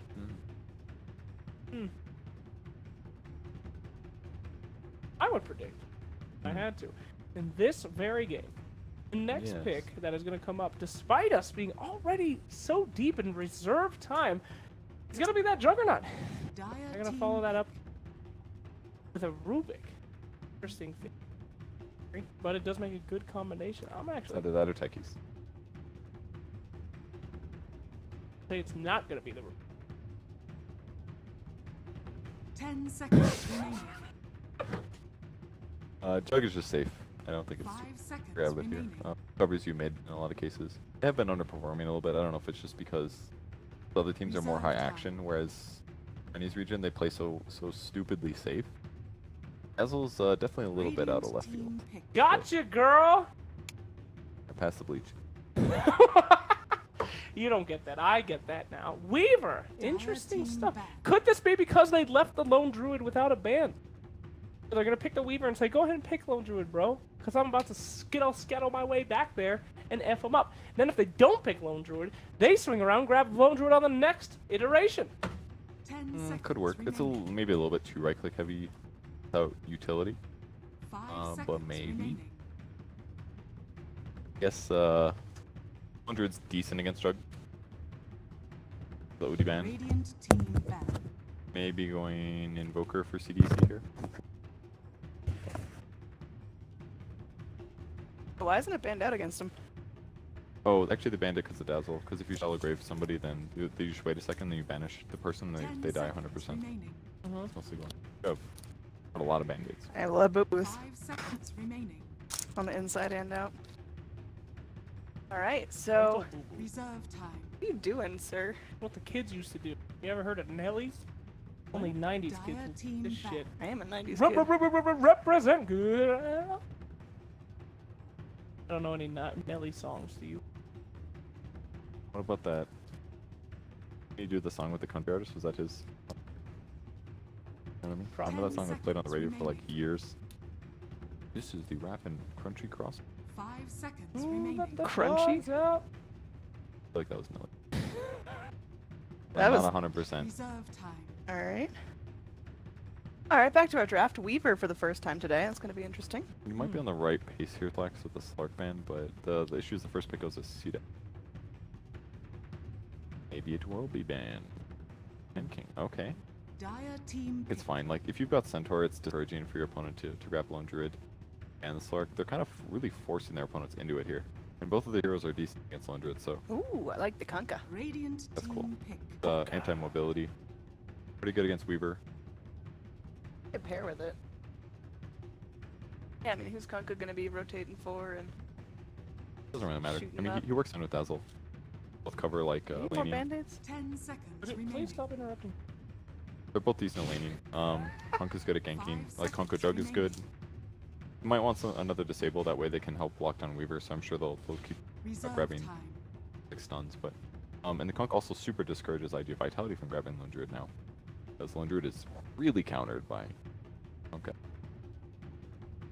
Alright, Disruptor. I like the pickup again. IGB didn't quite get it online the first time, but... No, they did. It was the other team. It just started going real bad. Yeah. It's the flippy flop. C-Deck had it. Very difficult to see on like a freak right now. Yeah, he's got the band-aid and the band-aid. I could definitely tell. It's, those things look like sand colored. I'm not even kidding. Oh, dude, we're back to sand. Are they not sand colored? Look at that. Look at that. Kind of sand. We got all different kinds of colors. So much It variation. reminds me. It's like camel. Or camel. What? Great. Back to our game here. It looks like we are on color. 4th pick for CDEC. They've got Slark and Sand King banned out against them. Good choices for core. Is going to be looking at the... Next, what hero do you think is going to be in this draft for sure? For sure? And if it doesn't get picked, may I rip a band-aid off of your face? May I? Oh! Ooh, thank God I didn't say that. Lord coming in there. That'd be cool. The mouse helps find the Weaver. Drop it down, Centaur can't really retreat very easily. Reduces some damage for stat purchasers with his Weaver. What if I say Invoker before we go? Is that your pick? Seconds remaining. Hey, scan on Invoker. No. Dire Could team come. back. Both Could teams come. need a mid. Play Invoker, sure. I mean, where's Timbersaw going? Because isn't Centaur going to Alright, offlane if he's for banned, IGB? I'll let you out, okay? But if he's not banned, he doesn't get picked, it's coming on. Just about to put one up my brow, so let's save this. Save this bed. Alright, now Sniper. Radiant team back. You hoping for an Invoker ban here, buddy? The sad part is, I know you already know that is not coming. I really don't know, honestly. It's not going to be picked by IG Vitality. Maybe. I guess Disruptor, Centaur, maybe. But it's not the best. For CDC, definitely very possible, actually. They've got X into Torrent combo as SF ban. I think both teams could pick. IG Vitality may be more likely because it's their hero. But I feel like it works a little bit better with the CDEC draft, slightly.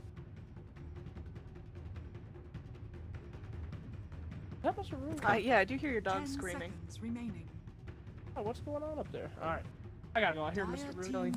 Alright, we're just musical cast There's here. one way to get out of it. Yeah, dogfights Do you goes... not hear him? My son? My son? I thought that was Mott. What are you talking about, dude? Mott doesn't sound like shoes He's on a upset there's basketball no court. milk left over. There's so much milk, Purge. We got another gallon Did of you? milk. Oh, Yeah, nice. you can have the moistest cereal now. Yo, I had breakfast at the hotel. Well, I heard you yesterday, that we had and waffles and they were Seconds just... remaining. I had 2 waffle makers.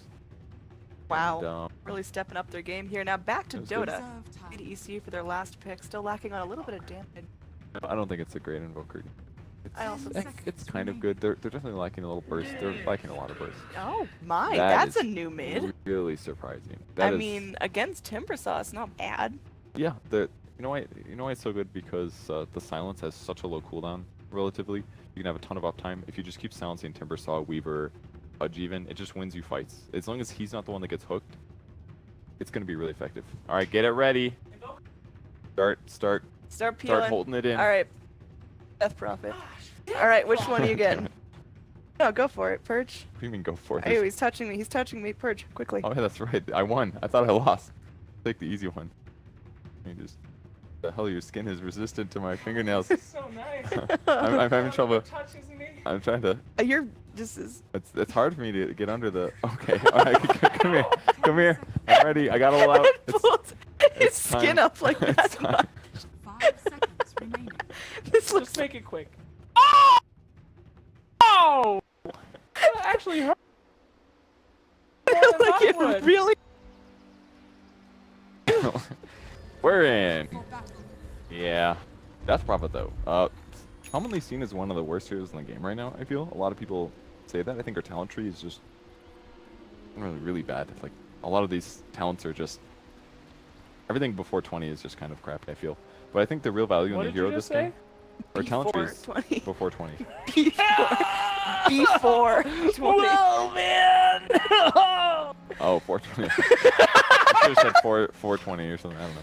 Anyways, the Death Prophet silence is huge here because it can disable Weaver as effectively as the stun does, except it lasts way longer. It's really effective against Timbersaw as well because you're casting that every 12 seconds. You just keep nailing on it forces him to buy like BKB or something obnoxious that he doesn't want to spend money on.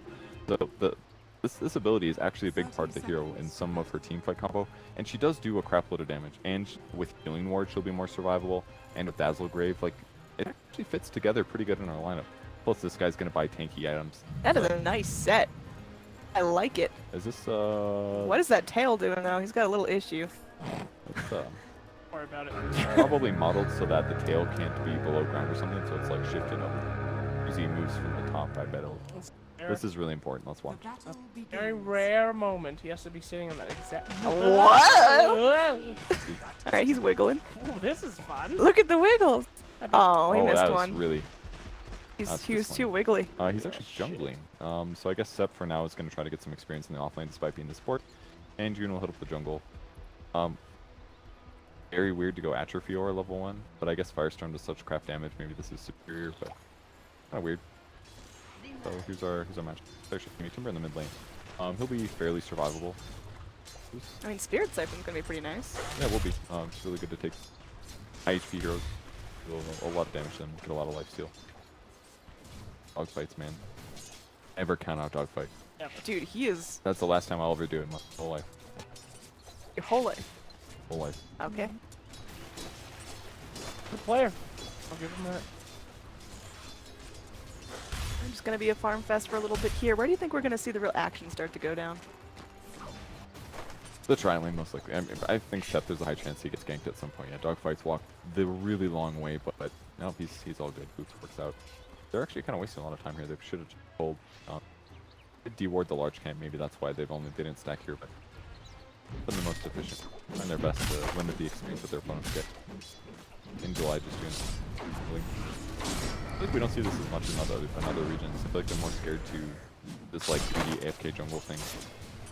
Yeah, I mean, you really got to count on Juggernaut being able to hold his own, but against literally no one, it's pretty okay. Yeah, he's gonna be just fine. And Dazzle doing a stack small camp hold, just to be really safe here.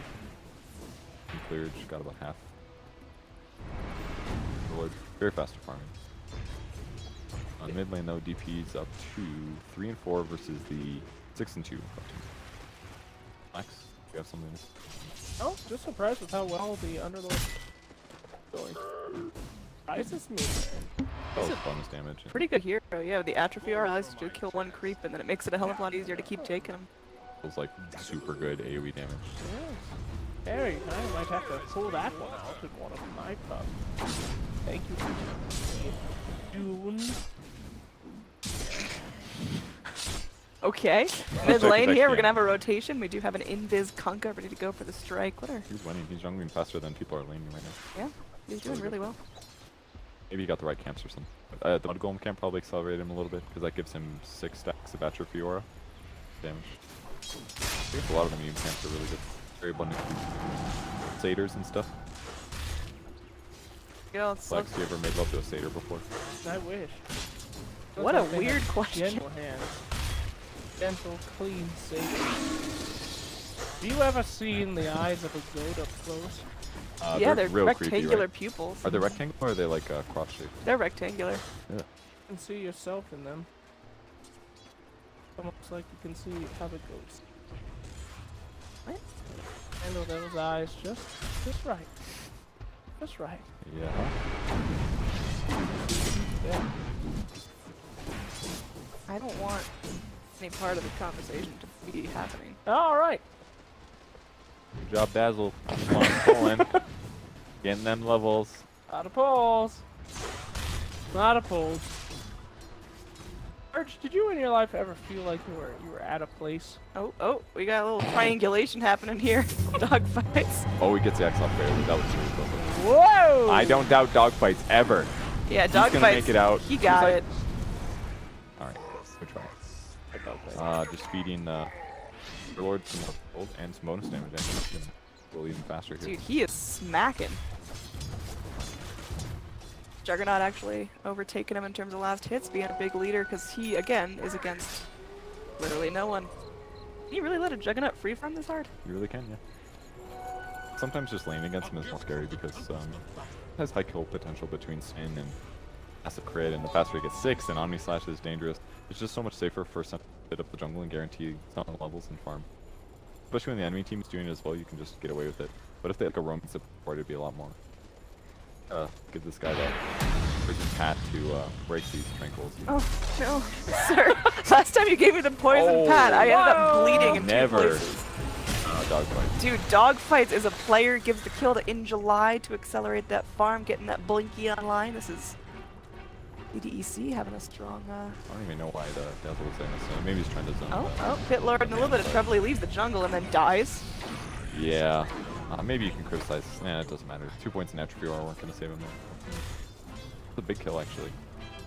Otherwise, if you take a look at the experience from that, it made no difference. He's cool. Tanked. Oh, that's so tanky. What the hell?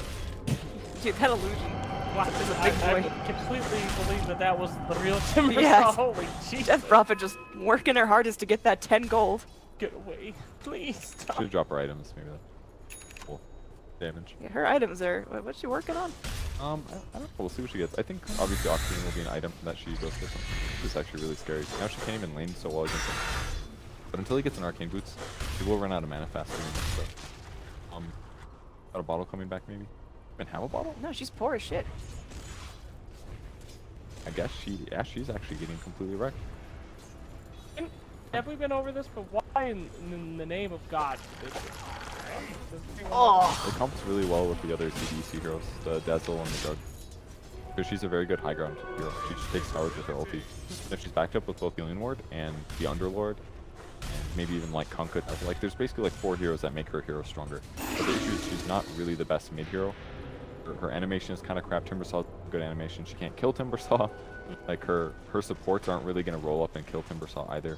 Maybe if they're more magic focused. This is the really nice. Whoa! They're going in there, tossing out the Chakramanto. Oh, definitely here. He's going for the sucky suck, gets the shallow grave, but it looks like they're going to go for a twofer. There's going to be a TP in as well from the Juggernaut, but like... Oh, the big miss. Oh! Oh my god. That was that an outplay or was that just a nice coinkydink? I think that's kind of the butterflies are here. The butterflies. That was kind of a big choke from the Timbersaw at the end there. The fact that he missed that last chakram that would have guaranteed a Death Prophet kill was huge, but she did tons of damage, obviously. The big crucial moments, double Spirit Siphon. I mean, didn't really heal her that much because she was graved at the same time, but does a lot of damage. Like, getting the ulti off in time was very crucial. That changes the game massive. Take a look at the network now. She's probably towards... Now she's still... She's hanging still in there. getting kind of wrecked. She's working. That was, not the worst. matching. Hey, she got a bottle and a windlace. Windlace definitely needed. Here was a little slow. A little faster than she used to. Lane to a support, so I'm gonna try to catch up really fast now. The new for Weaver standard stuff. Refarming Weaver is pretty scary, but our Jug, he's left his top lane. Not too worried. Only heroes I'm really scared about free farming most of the time is like anti-mages. There's like heroes that really accelerate. Morphling can be scary, yeah, but you know, a lot of these heroes are picked because they're good early game in the fighting prowess, not necessarily because they snowball out of control. Like Spectre free farming, that's scary. But an Alchemist maybe free farming is scary. These other guys, they have some... Dazzle, run! Yeah, this is a Dazzle is a little bit of trouble there. Not even a chance to use Brave, and can they catch out Juggernaut? Looks like he's gonna be... He's messed up actually, he could have lived. He would have graved himself instead of healed. I think he would have TP'd. Oh, I guess they had glimpse. Yeah, he was dead no matter what. Okay. Either way, kill score 4-3. A little bit of a slow start here, but everyone's starting to work at first. Real big items, and we're gonna see the nice little rotation. Maybe. Or they will use those blink barriers to feel confident in their safe farm. Dual Scepter will be the first pick for Death Prophet, just so that if he gets hooked or something, it's a good item. Once you pop ult, Spirit Siphon, a couple guys, you guarantee that you will still be healing while you're invulnerable. Pretty standard Death Prophet. Maybe I'd like to see a Phase Boots first, or Arcanes or something to give her more mana power in lane, but still be up. Killing this guy is Yeah, he is really tanking up. Raindrop early on. it's mostly reactive on it, it's almost impossible to kill this guy. So what does DP to do to stay relevant? Like, does she ever leave mid lane, or is she just kind of in there for the long run? She just needs to be there for a solidified period of time, grab some easy levels, and then rotate when her ulti's up to go take fights and kills. This would be a good time for her to rotate since she's going back to base to heal. Definitely a likely rotation, but she's got to go with somebody, and I don't really know if it's time yet, so it's possible she just goes to safe lane again. Because all of her other heroes are kind of in the same boat. Like, Lord doesn't have his mech yet. They're going to be moving around. Yeah, pretty good Disruptor 6 here. The Weaver actually Dire's getting middle active tower early. is under attack. Something for the other side of the team. This is the big skill here that's going to help them to rotate, so shift damage they need. I think, yeah, it's going to be DP running straight mid. Problem is she's going to be here late. She wanted to be here now. Is under attack. All the heroes are missing, so maybe Timber Saw will. Oh, go in. They got the exit. He's going to tank up pretty quickly. They've got the damage to take. Boat comes in. He is just donezo. He'll goes to the Kunkka. Maybe not the most efficient, but at least he'll get some nice early items. It's completely fine. Like, Kunkka hitting 6 here is crucial, because now it's upping his damage from 150 to 550 magic damage. It's a huge. That Timber Saw is the hero that they had trouble killing, but he is vulnerable.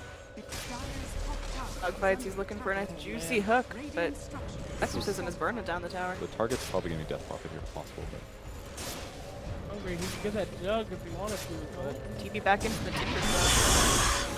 Oh! They got the silence on her. The Exorcism ending is not enough to count, so she's out. They got the Centaur ult coming through. The Stomp. Juggernaut is able to spin away, and it looks like they're content picking off the Kunkka, who was glimpsed back in, and yeah, September just dogfights, man. Power's alive, can't be denied at least, but yeah, can't get hooked. Huge loss there. perfect. It really was. They didn't mess around at all. The static storm instantly down. Oh, they're going in. Put a sentry down as well. Oh! There's nothing he can do. He goes in for the Pit of Malice, holding him in place, and Juggernaut might be able to spin and get dogfights, but still not worthwhile. Weaver able to sneak away, and they don't have anything to catch him out. I actually feel like killing dogfights there was worth it. I think that was alright. For the Underlord kill. That was okay. It guaranteed that their tower doesn't die. Now, dogfight's dead for 15. Which means they should be able to get their own tower. So even though the first push failed, it won't work out here. So Death Prophet has a lot of palm chains to tackle in the next couple items, which is needs armor big time because she has to deal with the Weaver. She needs raw HP because she has to deal with magic nukes and the other damage. And it's kind of difficult to solve all those problems at the same time sometimes. So it's just like a Bloodstone or an Octarine or something, but still going to be a little slow. How you choose to solve these issues kind of changes how the team fights go. So I think that's one of the other reasons Death Prophet really fell off. Just hard to know exactly what you need in each team fight. And if you don't find the right item, just something else kills you. Spell Amp, 4%. It's not a whole lot of percent, but Really when nice. she's doing a ton of magic damage, it's fine. Because her Spirit Siphon does damage based on how much HP. Oh, oh, top. There we go. Yeah, Pitlord not having a fun time. He started so strong in the jungle, but then just he prematurely got bottom lane and started changing because he's had a Just a couple big hooks here. Nice catch there by July Slaughter. feeding it to dogfights, man. The biggest damage nuke they have by far. 360 or pure. That's huge. Like a 500 damage nuke. And this ward alone just scouted out. A lot of sentries will be about here. So slightly to the right was gets him that easy kill. Close blink. Or dead heroes for CDE. IGB picking up a little tiny bit of net worth lead, but nothing significant yet. Almost no way they kill this guy too. Stable. Uses the Gucci time lapse and he's alive. Oh man. Pretty bad for CD. Maybe Death Prophet can do stuff in fights. Better Yules. It's going to be a nice little disabled tool in CDEC. They're going to have a built-up Juggernaut. He's still top of the net worth chart. But she doesn't even have enough mana. Even using this costs 175. how do they even touch the Weaver? Because they have no real reliable stun. They can pit Malice him, but Yules into silence is away. he's almost done with his Lincolns, though. Pit a Malice, or X marks the spot. He doesn't have it yet, though. He's still a bit away. Absolutely. Once he gets the Lincolns, it's like 100. Waiting. Yeah, there's the sentry. There's so much effort to try to kill the Weaver, though. Like, and instead he's like, this feels a little unsafe. I'll just go jungle. And here's your mid hero just sitting. Farm, not increasing her net worth. Just trying their best to shut down the hero. They have to shut down to remain competitive in this game. And next time they up now for the Underlord. Oh, Weaver, they got him. He did end up coming back in. The boat splashes on him, and he's done, so it was a lot of setup. It took a lot of heroes, but it's worth it in the end. Yeah, that's going to make a big difference. Network jumps down a little bit. In the meantime, Jug's still farming the best. Good job. They've got the Exorcism. Is there a chance they can actually pick off a tier 2 or at least force a really nice fight? It's especially they have heroes not in there. I guess this guy could Dark Grip. Think about it. Jug not in position. There's no way they'll commit to it without 5, so back for now. And in fact, kind of a wasted rotation from IG Vitality. Maybe they are expecting the Death Prophet push, and Pudge is definitely so good at stopping those kinds of slow sieges, but they're back to farming. Almost got their boat. Closes our timber to his first real item. Oh, he's done. He's got the bloodstone. Okay. Good fun, yeah. So lots of raw HP for him, lots of mana regen. I like the medallion that Kunkka's picking up. This will help solve some of the issues. For Death Prophet, just throw a medallion or a solar crest on him so he doesn't have to buy his own armor item until later.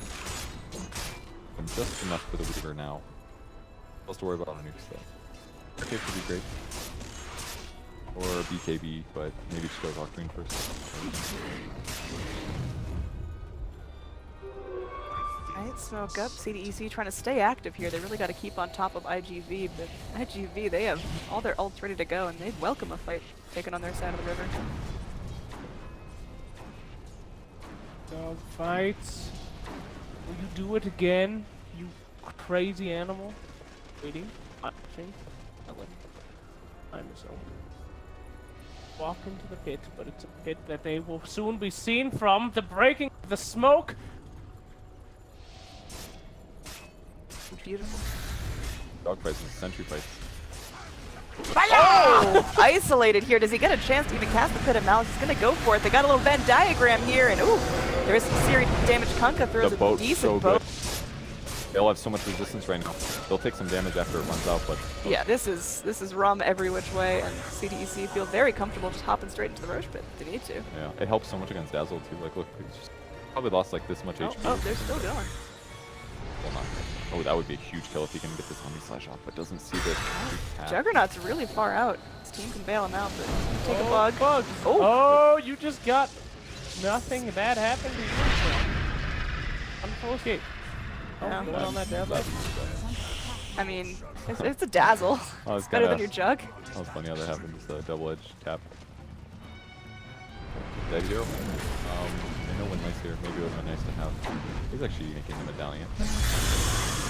Also, we're gonna have two medallions. So maybe one solar crest, maybe. Oh, nice stomp! And there's gonna be a Juggernaut able to hop around. He pops the healing ward in and goes for the Omni Slash, but there's a lot of people with a lot of health. Oh, the hook. Dog fights, dude. He is crazy. They got the silence on him too. There's no way this Jug escapes. He's doing his best, but he's done. That's gonna be wrecking right now. I know. Death Prophet in a lot of trouble. No ulti. Still live, but. They deny that tower. They're just good. Probably want to wait for a TP.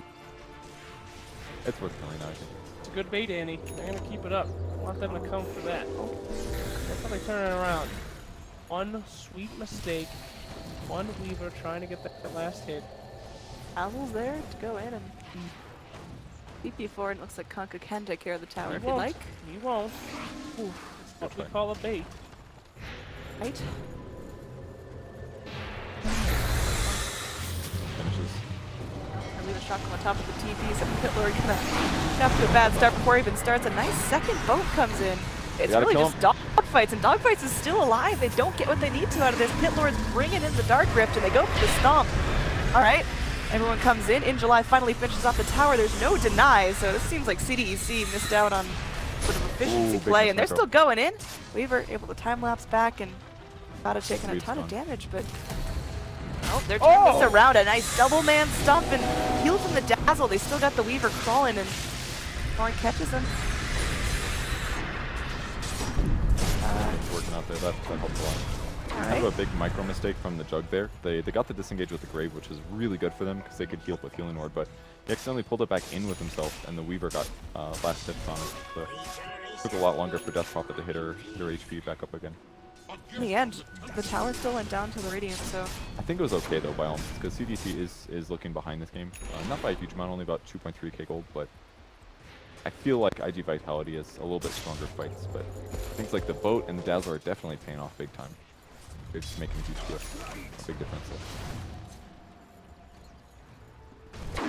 though. Well, doesn't look too good for CDEC, but I like that. It's still, we're not in game pro territory yet, ladies and gentlemen.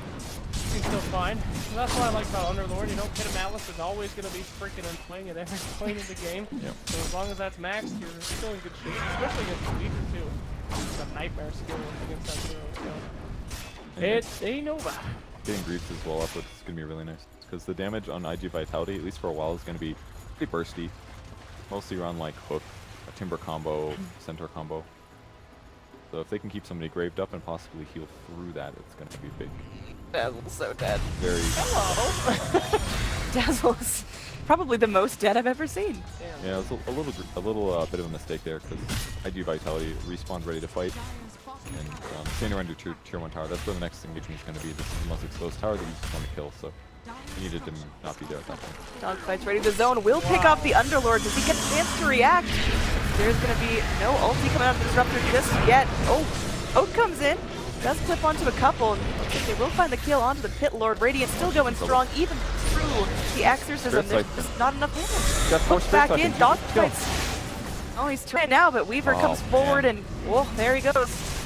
Huge choke there by Death Prophet. Omni Slash, it bounces, but it's not quite enough to get lethal damage onto anyone. There's going to be an urn. Pit Lord goes for the hook, saves his team, and now Timbersaw continues to move forward. Sakata just pushing out the damage. Juggernaut gets graved, and sure, maybe he lives, but he's just not adding anything to these fights. It's gonna be alright in this case. Oh Oops. man, this Pudge Nice is saving X. everyone. The X into the Torrent. Sure, they'll find the Disruptor, but... Dude, Death Prophet really messed up that fight. Like, there were so many heroes here, and it's like, using my ulti. When you're in that much stuff, you cast Spirit Scythe on like 2 heroes at least. Because that way you're getting the heal out of it. I mean, it sucks against Pudge. He's got lots of magic resistance. Sucks. It's really bad against Centaur. He's got a hood. There's a lot of magic resistance on the enemy team, but you gotta use that. And you have to cast it before you use your Euls. Because otherwise, all you're doing with Euls is buying time. But if you're life stealing while you're buying time in the air, That's like a reset. It's like a cheese sometimes. It can make a huge difference. It could be a couple hundred HP, but it kept him alive. Because he did just barely die. But if you got 4 spirits, you're not using them, you're making a big mistake. I like this player plays stuff up. I feel like there's almost no way. Like, it's probably like a once in a while thing, maybe something there. Maybe they just craft it for the game. Like, Death Prophet's really good this game. And he hasn't played in forever because almost no player has. It's definitely an out of practice thing, guaranteed. The way that he played that last fight. It won't end up costing them the game, and they'll get a chance to redeem themselves, but net worth is starting to swing in favor of the Radiant a decent amount, an amount that's going to start to add up in terms of items. Yeah, definitely a bigger amount. That's for Starfight's been doing amazing though. Always tanky, hard to kill. Oh. Want the Centaur. I mean, they're throwing everything for the Centaur, but they won't even finish him! Hit a Malice clips onto 2, but they're just running right out of there. Yeah, it was kind of a good try, but Now they just can't reinitiate because they don't promote. yeah, that part's a little tough. In fact, what they really should have done was use silence on him. Oh, he got hooked, that's right. There's basically nothing you can do at that point. The really big values of Pudge, because it's like you have a force step that can go whatever direction you want. How do you counter that? On treants or something? Blink in front yourself? Or... Keep planting Iron Branch trees everywhere. That is not gonna work. Yeah. Oh. You have to like buy a necro tree and like blink stone in it. That's like... You gotta get that Dizzle. dazzle ags, get the Pick up that dizzles axe, rolling. dude. The poison pat. Little smoke here. Looks like they want to take a fight. I don't know if I'd say this is desperate. Oh, it's gonna use Stinky Roche one. The issue is he does not want to use Exorcism to kill this, but it looks like it's gonna be alright. He will die rapidly with this the weave here. Radiant, they get wind of this, and that could be a real neat disruptor ult. Oh, we got to the That's a real neat disruptor ult. Both coming in could add to the fight a little bit. Rum splashing around, but another hook out. Dogfights, dude. He's on top of it. The Roche getting so gosh darn low. Finding it. Most helpful so much here. Big sound. Timbersaw's real. Weaver. Participating. Dogfight snatches the Aegis. So Dire gets credit for the Roche kill, but Dogfights, he's coming back. You cannot kill this Pudge. Disrupt goes down. There's going to be a TP out from the Jug, and okay, Dogfights, they have overstayed his welcome. The Weaver is still hanging around. And they just can't kill this Weaver. He's such a pain in the butt to them. They can go for another cheeky hook. Why not? Just past cheeky. Keep buying that. What's going on? Oh, get his ass. Nice. Good, another pick off. Flax. What? Watch your language. What? I've said way worse stuff. What did I say? Cheeky? Ass. Get his ass. Ass. Ass is not really Did you that not bad say of a that? word. Gyrocopter said that in game. Okay.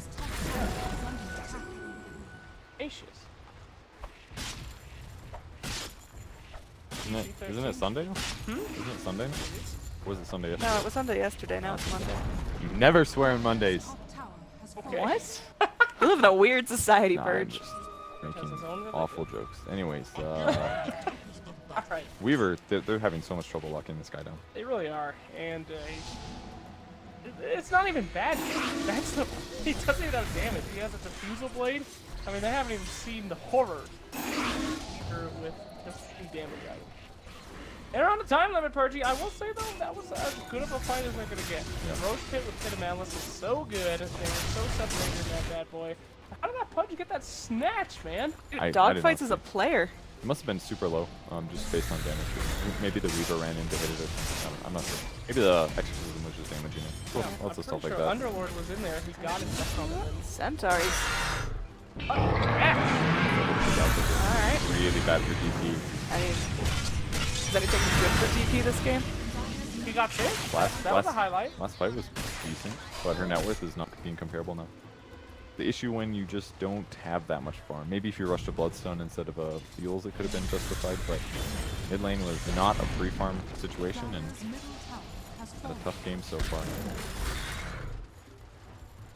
Not going to get much better. They had to get advantage to do all the Death Prophet combo stuff that they really wanted to do. Tier 3 gonna be cracked down. Death Prophet still in the grave, and she just can't afford buyback. Oh, that's an easy poke. Oh, Setup. got him. It's Pit of Malice. Good fire there. Oh, boom!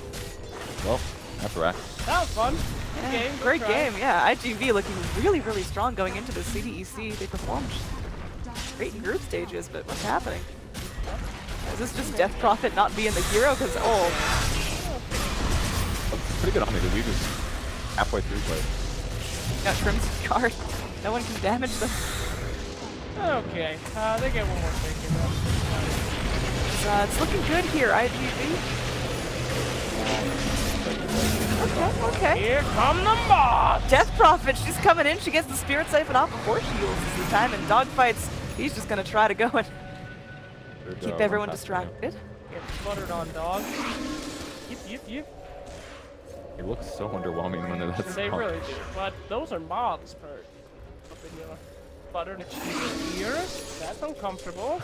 Isn't that your fiance's biggest fear? Yes, they could chew on your clothing. Those that's frightening as well. What if? Oh, What if your clothes get a hole? yeah. What if they chew on through? Wet. A rainstorm. That would just be awful. Yeah, there's no coming back from that. You're just done. Oh. Oh no. So anyway, I wonder if Death Prophet should have done like Arcanes or something really fast. That way, could have just spammed the lane a little bit more and against the Timber Saw, possibly gotten more farms. She's just really missed her power curve, I feel. Always been a little behind. It was just the last hitting potential and the fact that her support couldn't rotate super well. But it's not really that great on defense either, right? yeah, I mean, all about her ult. If she uses it, they just leave and come back. yeah, she's great on offense with towers, but if you're gonna get to that point, especially with a Centaur, now that Centaur's in the meta, it's just okay. Well, we'll see you in just a tiny bit when those mobs are gone. Terrifying mob. Okay. Here. There we go. Pit Lord trying his best.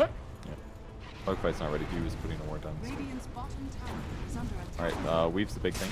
Just used it. Maybe they can fight in like 20 seconds. That'd be pretty solid. This guy doesn't even have that much mana. No ulti either, so they're not ready. Oh, Centaur trying to make the plays. It's Got a silence Dogfight. Oh. Oh god, doesn't even matter. okay. Radiant, they're looking good here. Pudge, Crimson Guarded Blade mailed up. He's eating an Omni Slash, but he's just walking his way to freedom and now Flyby. He's spinning around. They will get themselves another torrent, but no one seems to be that unhealthy, and they are able to hook back down the DP. That's huge. She dies. No buyback. Dead for a full minute. This is going to be another lane of racks, and it will be the game. Yeah. Really straightforward stomp here. IGV just looked really solid. Absolutely. Quick 2-0 here. I like the Death Prophet pick. It was cool. It's just he had to at least go even in his lane. He was underfarmed compared to the Timber Saw, and every fight after that was just so hard to take. Hero was just not good right now. It's so you got to use your ulti. I mean, she was really OP for a while, but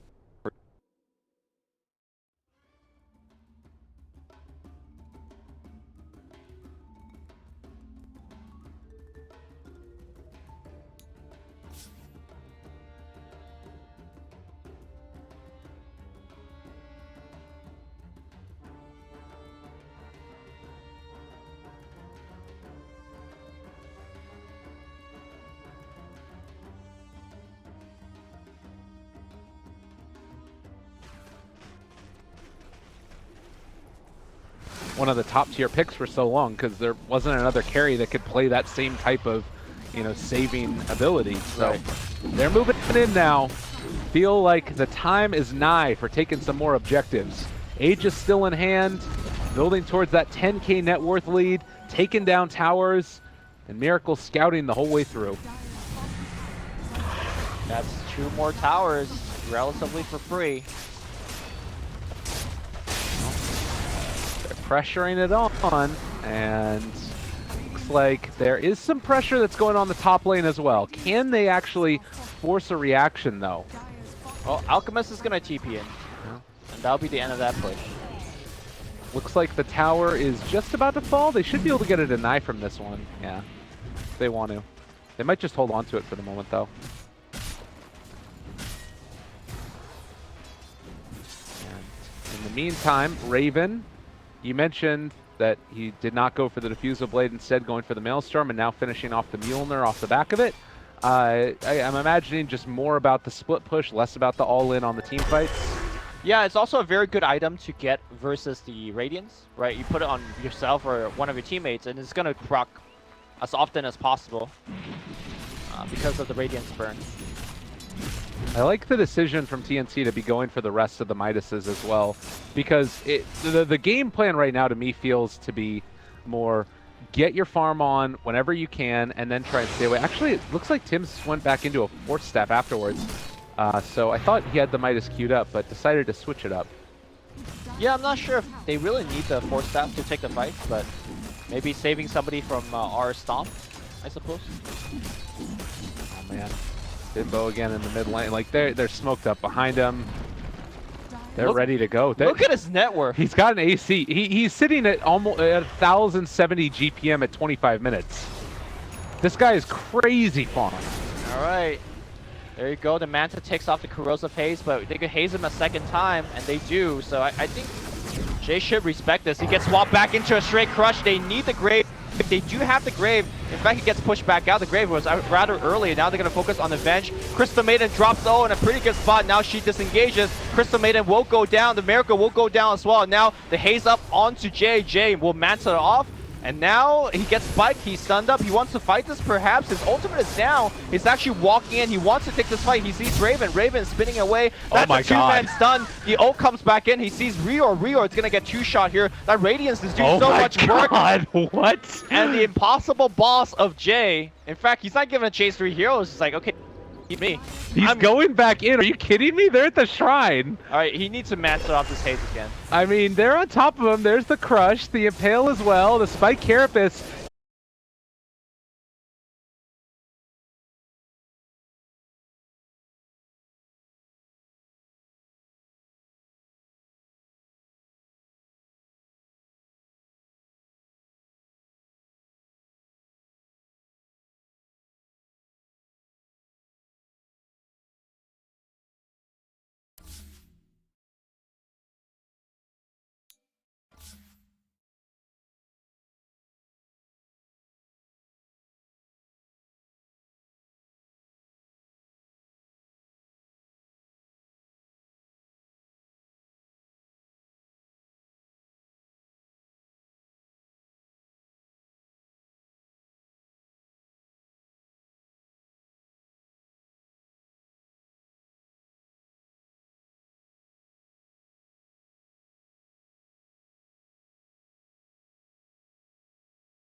Yeah, it's just rough. This game for Mineski to get so close against Faceless yesterday, and then also to be performing at the highest level that we've seen out of Mineski in so long.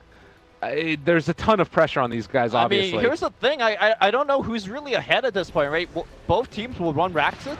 I think I still might want to be on the Alchemist's side. Yeah. I mean, it's really hard to argue at this point who's actually ahead. I think TNC is slightly ahead, but just for the nature of what an Alchemist can do. I just think that, like, right now the Clinks is so underfarmed that I don't know if... I would want the Alchemist on the team. I wouldn't want the Clinks on my team. We put it that way. All right. Here comes the high ground. The Weave, in particular, is going to do so much work. Kuku going forward. He's going to get Hoof Stomp. He's going to get stunned up as well. The BKB from Jay. They swap him back in. That means Tim's in a lot of trouble. He pops a BKB as well. They want to kite Mineski outside of the base, and Mineski will not oblige, because that's a quick way to lose this game. Yeah, they're out of there. They're good. The Weave, like you mentioned, it's on top of them now. About to wear off. And it looks like everybody from TNC is going to go back to farming for a little bit. So whenever Jay plays Alchemist, he has this thing where he switches items like 80 times. I still remember the last major qualifiers where they had an 80-minute game against Fnatic or some other team where he went through, like, I don't know, 8 items. 8 new items apart from the 6 that he's got. So my question is he going to switch more items, or is he going to get Axe for his team? I mean, I think that you probably need to get some amount of farm on these other guys. Like, Miracle has had this Deso queued up for the past probably 12, 15 minutes. All right, he's going to get it now. Like, you need to be able to get the farm on somebody else in this game to get them some more damage out. And probably, like, the CM is the best bet. No, I think you put on Dazzle. The Weave is actually what's giving them so much more survivability, especially against the Troll and Jug. So that's my bet where the ad goes. You can't get caught out here, though. This would be terrible, and they are going to run into him. Hoof Stomp there onto Tim's. The stun on his Sam H as well. They swap him back out to try and keep him alive. Ninja Boogie controlled for the moment, and does look like Bimbo chasing down Tim's. Going to be able to find 1 kill. Can they get any more? Grave is there onto CM. Kuku trying to find a target. Has finally found Bimbo, but he gets stunned as well. Now turning back in towards it. The Manta illusions are on top of Kuku. Mjolnir proc still going wild. And they can continue the chase. They take down the Centaur, looking for more. Sam H is there. He's stunned up Bimbo. They've got Raven on top of him as well. Forstaff trying to save the day. They got Grave again. They got Grave again. Well, I don't know if it's going to be enough. No, he's gone. They can't even do it, even if they did find it. Oh my God. And you gotta keep in mind the buybacks are running out. They bashed, canceled out the TP. Miracle looks like he's alive for the time being, and he's gonna port home. They ping out the mid-raxes again. They just don't do anything. Like, Jay needs to buy back now, but even with the buyback, okay, he's got the BKB back up. I just, like, TNC's heroes do so much more right now. They buy back onto 2 and continuing to build up this lack of farm on some of the heroes. Alchemist is still there, but... I question the Grave on the Crystal Maiden, because who cares if your Crystal Maiden dies? There's actually no point, and there was a good 5 seconds where Mineski was unsure because they had the 2 Manta illusions surrounding the Troll. It's like, do we back up? Do we go? And that moment of indecision to stay there made them lose, what, 3 more kills and 2 more buybacks? I think if they said, okay, CM, you got Grave, you're going to die, we're going to just run. Good luck. Right. I think they would have been in much better shape, but... I mean, hindsight's 2020. So. I like that they've gotten at least a little bit more farm on Miracle now. The Deso is going to be able to at least threaten the supports, which is what he has to be able to do this game. I mean, they have Glimmer Cave, they have duels, they have so much. Oh, God. All right, they're forced to pop the Stampede to get the Centaur off the cliff. And everybody gearing up for Roshan. This is going to be one of those, game-determining factors as another smoke play by TNC. They're going and calling out right down mid. We'll see who they can find. I think they want to actually go through bottom. They're going to break the smoke on Miracle. Do they have reveal? They have the gem. Miracle caught out outside of the base, just runs into hell. TNC is there. No buyback, 1 minute without the Clinks. But is that going to be enough for TNC to go high ground? Nope, it's going to be enough for Roche. Yeah. And Roche is up and online. TNC going to push out mid, move in towards there, and in a great position to lock out this game number 1 if they can possibly make it happen. You think this game's over? I don't think this game's over yet. I don't think it is, but I think that they're in a good position. Like, they have everything that they need to try and end the game. That's true. I agree with that, and looks like Jay is gonna start his musical chair of items or items, not items is. Going back for the Abyssal? Sure. I mean, he needs to lock people down, right? Yeah. I mean, he's just trying to do it all by himself. That's the goal for him, but man, I still think you give Axe to at least Dazzle. Yeah, I'm with you. I think that it is a pretty cool upgrade. It also increases the AoE of it. You increase the Scepter armor per second, so 1.75 at max level. He's only 1 away from that 18. It ends up being quite good. And yeah, just a bigger AoE as well. All right.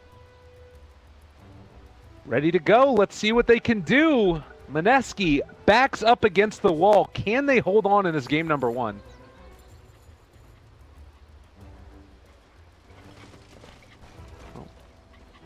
Force staff there, drums for CM. They're getting into position, wanting to hold on to this fight. And it's the butterfly almost done for the troll, but obviously buyback status going to be really important in this game.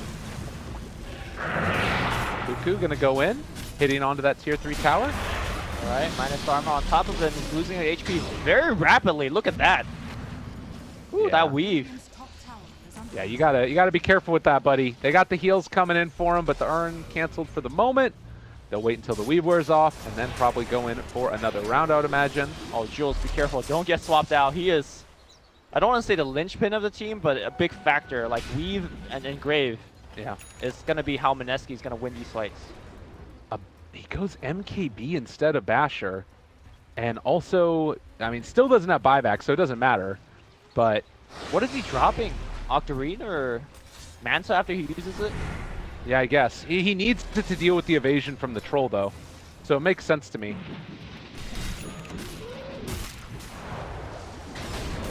Still looking to go in here.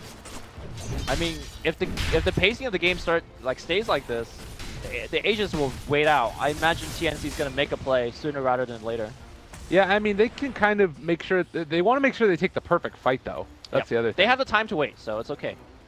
All right, sending in the illusions again. Backdoor protection, still disabled. They have the butterfly there now, fully completed onto the Troll Warlord. And we already have the answer in the MKB for the Alchemist. So here's the thing right now. Alchemist is putting the Mantis out into his backpack in between to swap through with MKB. The problem was that the Manta refreshes, like, you know... At a lower rate. At a much lower rate.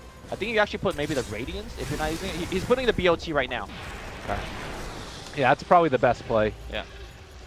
Because he needs to make sure that he can continue to spam this. Otherwise, the creep wave is Juggernaut blinks on the high ground top here. Tier 3 is actually being under siege. Yeah, he takes it down quick and easy. Everybody's eyes were over here mid. Lift was also baited out. A little bit of subterfuge used, and TNC make the play. Yeah. Hey, Klings is trying to kill those illusions. He can't.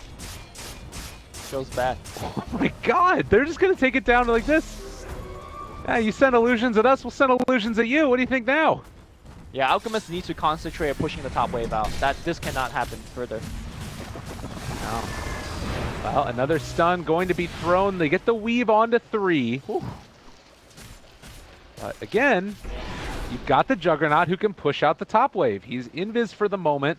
Could think about just going for a Blink Abyssal Blade Omni if you wanted to, if one of these heroes happens to show himself. Ooh, Sentry Ward gets dropped. That's huge. There's a random invis rune on a Jug. Yeah. Still waiting for that opening as Cuckoo is going to step forward. Hit the tower a couple times. This frostbitten for the moment. Tim's jumps forward, threatens the crush. They're going to take down the ranged barracks in the top lane. Nobody's there to defend against it. Cuckoo as well. Controlled for the moment. Is going to lose the Aegis here. Now, can they do anything else? Are they going to surround him is the question. Spike going on. They're going to impale onto Jay as well. Glimmer keeping him alive. Delusions being sent onto the melee rack. Slow and steady, but Aegis is out. Can TNC just stay in front of the base like they've been doing? I mean, this is the thing, is that this base hold is so much on a knife's edge, because if one person misplays, they're going to lose everything. But even in the status quo, yeah, they're going to go for the smoke now. They have to make a play, but already everybody from TNC is out. What a heads-up decision to back out of here. Can they get out without any casualties, though? Cuckoo there breaks the smoke. He's trying to run away, but now in some trouble. They have the swap app to keep him alive, and now the Stampede to chase. Can they find anything else, though? Rior is going to be the first one to go down. Impale hits everybody. The CM ultimate gets just killed. Tim's going in with the right click, and so far 3 dead, and now it's going to be Grave onto Jay. Jay getting completely locked down. His BKB is not going to be enough. They just called GG. They understand that was it. They needed to do something. They needed anything at all, but it was not nearly enough, and Manetsky lose game number 1. The back of just some really good decisions by TNC, but also Manetsky, maybe a little bit of nerves, some questionable decisions about when to go high ground. I like your diction choice of saying instead of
What kind do you think that is? It's a one-handed obs game, fair warning. There's always a point where you're like, time to sit back, It's one rip it. 2:30 in the morning. We're watching some gorgeous Chinese Dota. Again, to emphasize the importance of the series, one of these teams will go through straight to Kiev.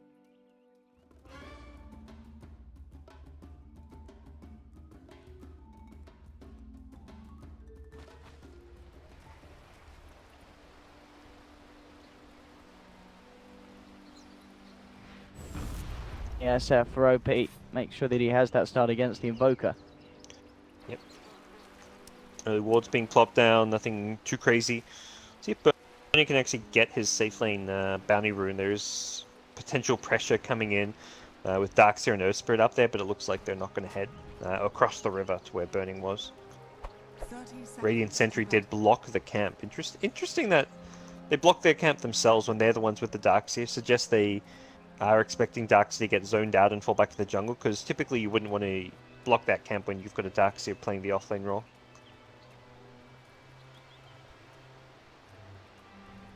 And see if I'm not going to see the classic kind of lone druid trying to pick up both of the runes. As they will keep the bear to himself here. Centaur actually taking the rune. Huh, he's going to get a Stout Shield off of this, so having a Stout Shield and Iron Talon at level 1 for your jungle, definitely not bad. Although, okay, so he didn't buy Tengos, he just, yeah, he saved the money to get that Stout Shield, so he's going to like try and power jungle, completely abandon bottom lane. That is that greedy play. Does he just have to do this against the Jug Rubik, or is it just because you can farm that quicker in the jungle by just abandoning the lane? It's much more the latter, where he's just going to farm much quicker by abandoning the lane. You don't have to do it, of course, but he's not going to get much farm. You're forced to go like a poor man's shield build just to try and hold your own in that off lane. Of course, this is going to mean that Cicada gets an absolute free time. Super as well is going to be able to make the pulls and get a lot out of the lane. Yeah. See how top should go pretty well. You're looking at dual lane with the Undying mid. The second he sees the Undying mid, Darkseer should know he's not going to get too much pressure. But I think he's also going to be like, man, why did I block this side pull?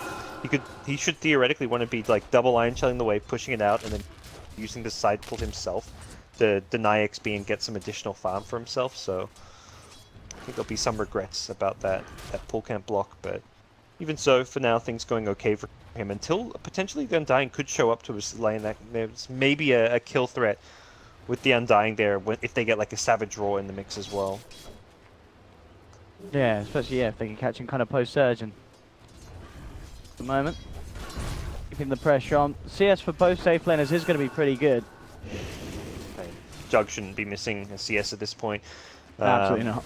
Lone Druid isn't really CSing all the well. Had to last it under tower, I guess, somewhat because of the Iron Shell, but still with the Spirit Bay, you'd expect a little bit better. Perhaps just got a little bit off with some of the CS. Mid lane, OP has secured at least his early souls. He's got 5 of them. Losing slightly in CS to the Invoker, but once you get those early souls, now he's got levels, so he's got points in Raise. He should be able to do just fine. Undying's probably being told, like, alright, this lane's kind of secured. You can go elsewhere now. Go grab some runes, go help out. Leech bottom lane XP, help out top. Go do something else. He's probably being told by his Shadow Fiend. And I guess the thing is as well for IG with high in the jungle, there's not really any way that IG Vitality can contest it, so they don't really have the...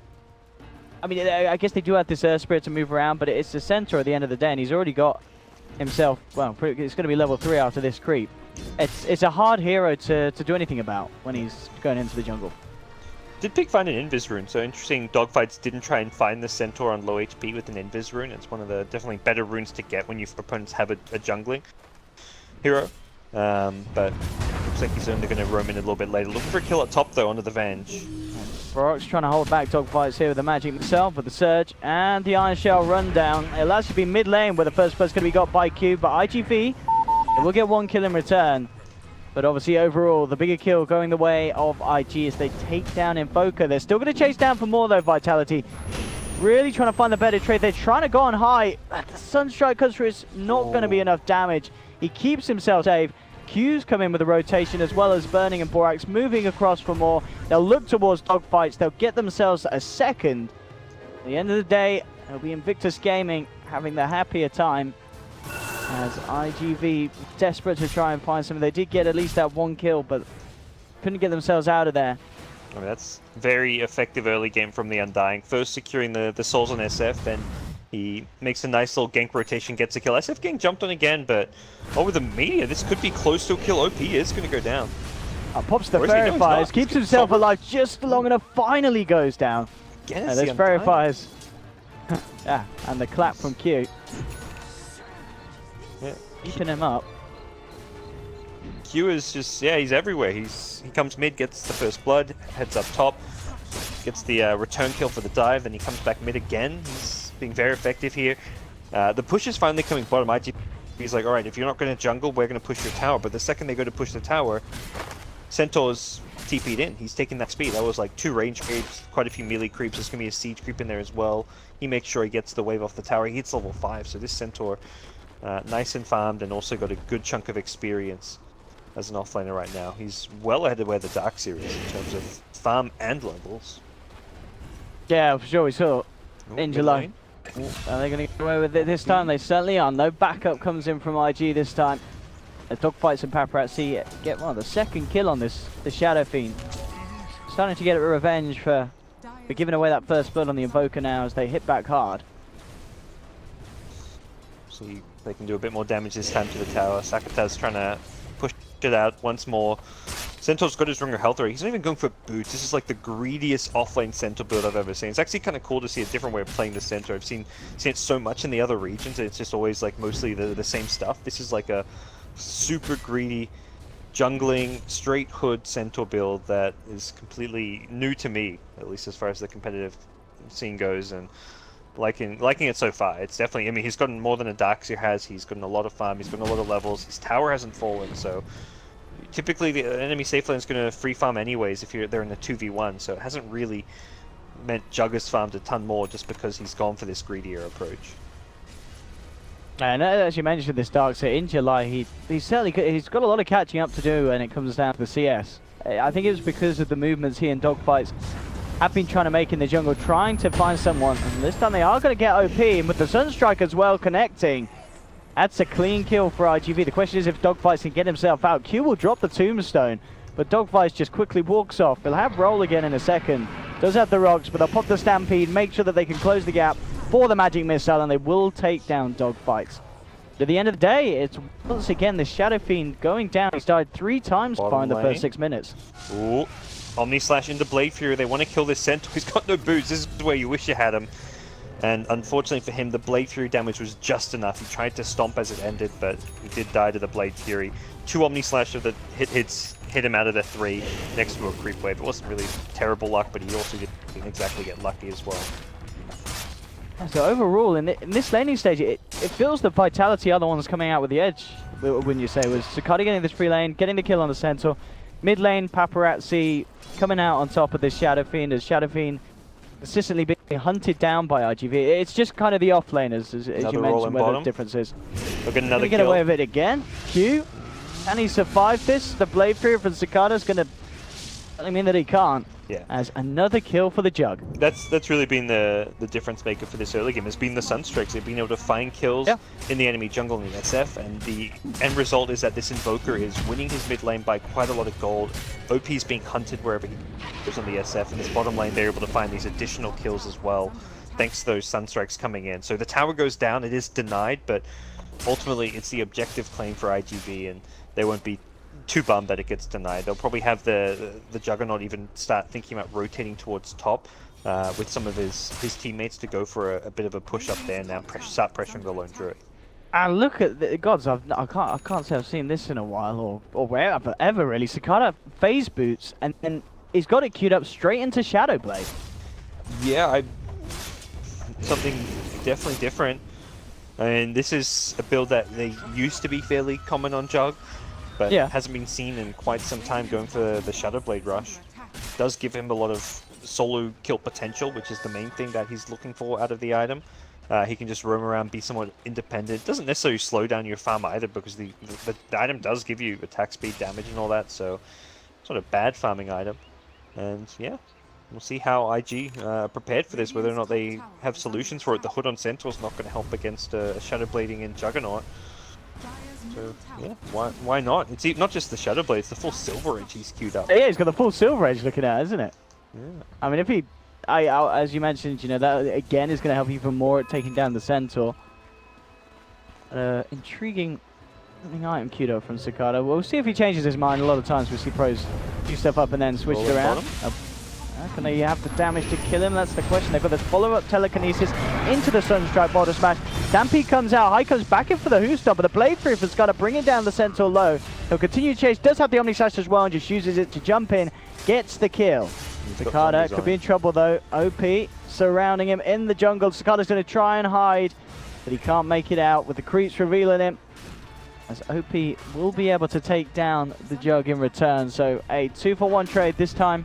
IG coming out on top. They bring the full team down to the bottom lane, and they'll look to try and get tier 1 out of this as well.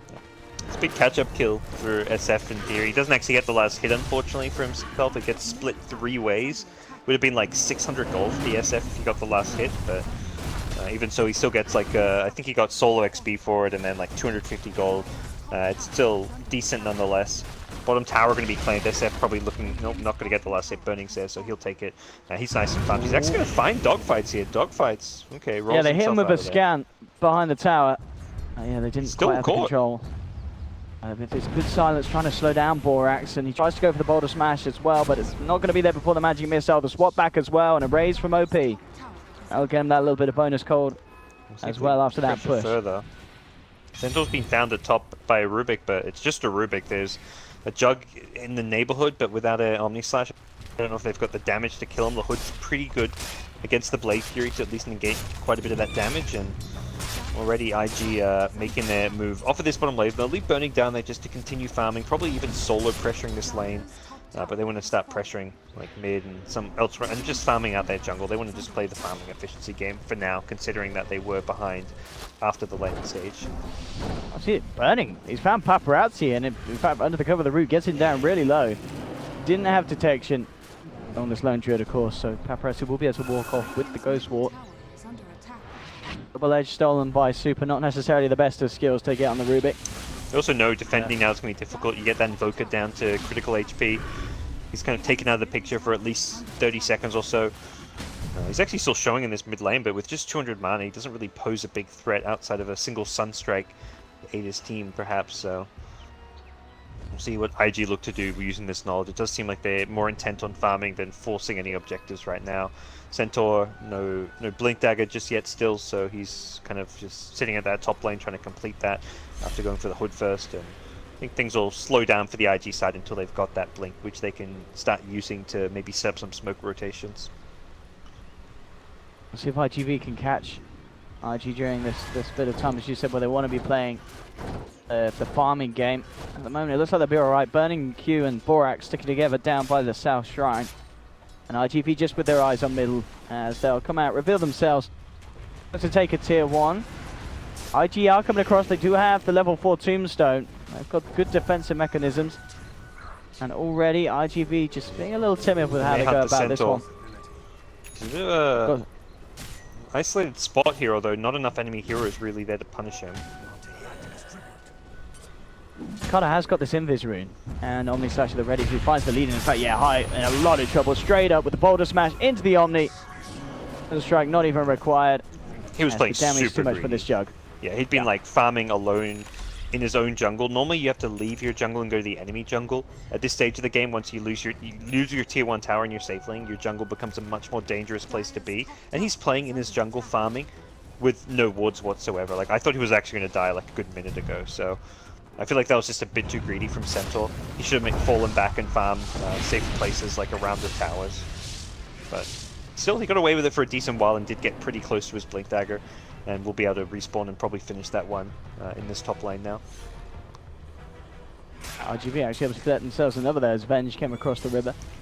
All too close for comfort, and after that bit of action, Shadowblade is ready on Cicada, so we'll see how effective this build is. The phase and Shadowblade, as we mentioned, something that we're just not used to seeing on Jugs at all. SF's almost got his Shadowblade at a similar time. He's kind of recovered fairly decently, at least to be on par with like the safe laners, although Invoker's the real breadwinner. He's pulled away with the Midas, close to completing an Aghanim Scepter. He's a full 1,500 net worth ahead of Shadow Fiend right now. Elsewhere, progress of burning as the the Mithril Hammer. With the Blister, so is this going to be the Deso first on the Lone Druid? Is that what you imagine Bernie's going to opt for this game? Maelstrom, isn't it? Rather than He's got something Maelstrom? on Courier? What's he got on Courier? Yeah, he just picked up it is the Maelstrom, yeah, you're right. Yeah. It's just the casual Blightstone and push buildings faster.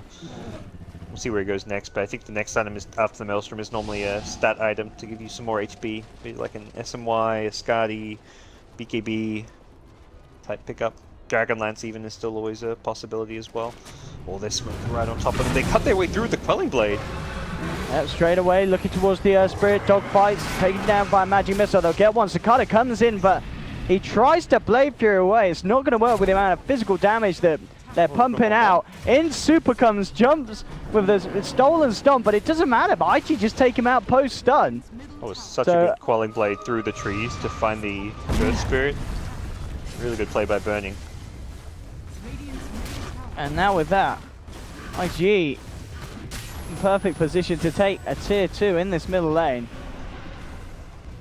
They're going to be scared about it. I guess with the short respawns coming back now. Okay, they'll find a kill on the sidelines. Darkseer taken out immediately. Dogfights comes in with a beautiful magnetize on all of them, as well as the silence.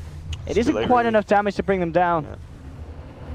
And that reveals where the ward was. They kind of jumped the Darkseer when Darkseer's like Uniron Fog, but the ward now going to likely be known. The sentry gets plopped down. They just need some high ground vision and they'll be able to de-ward it. But that ward pays for itself. It secures an extra kill. It keeps them alive from a scary Darkseer initiation.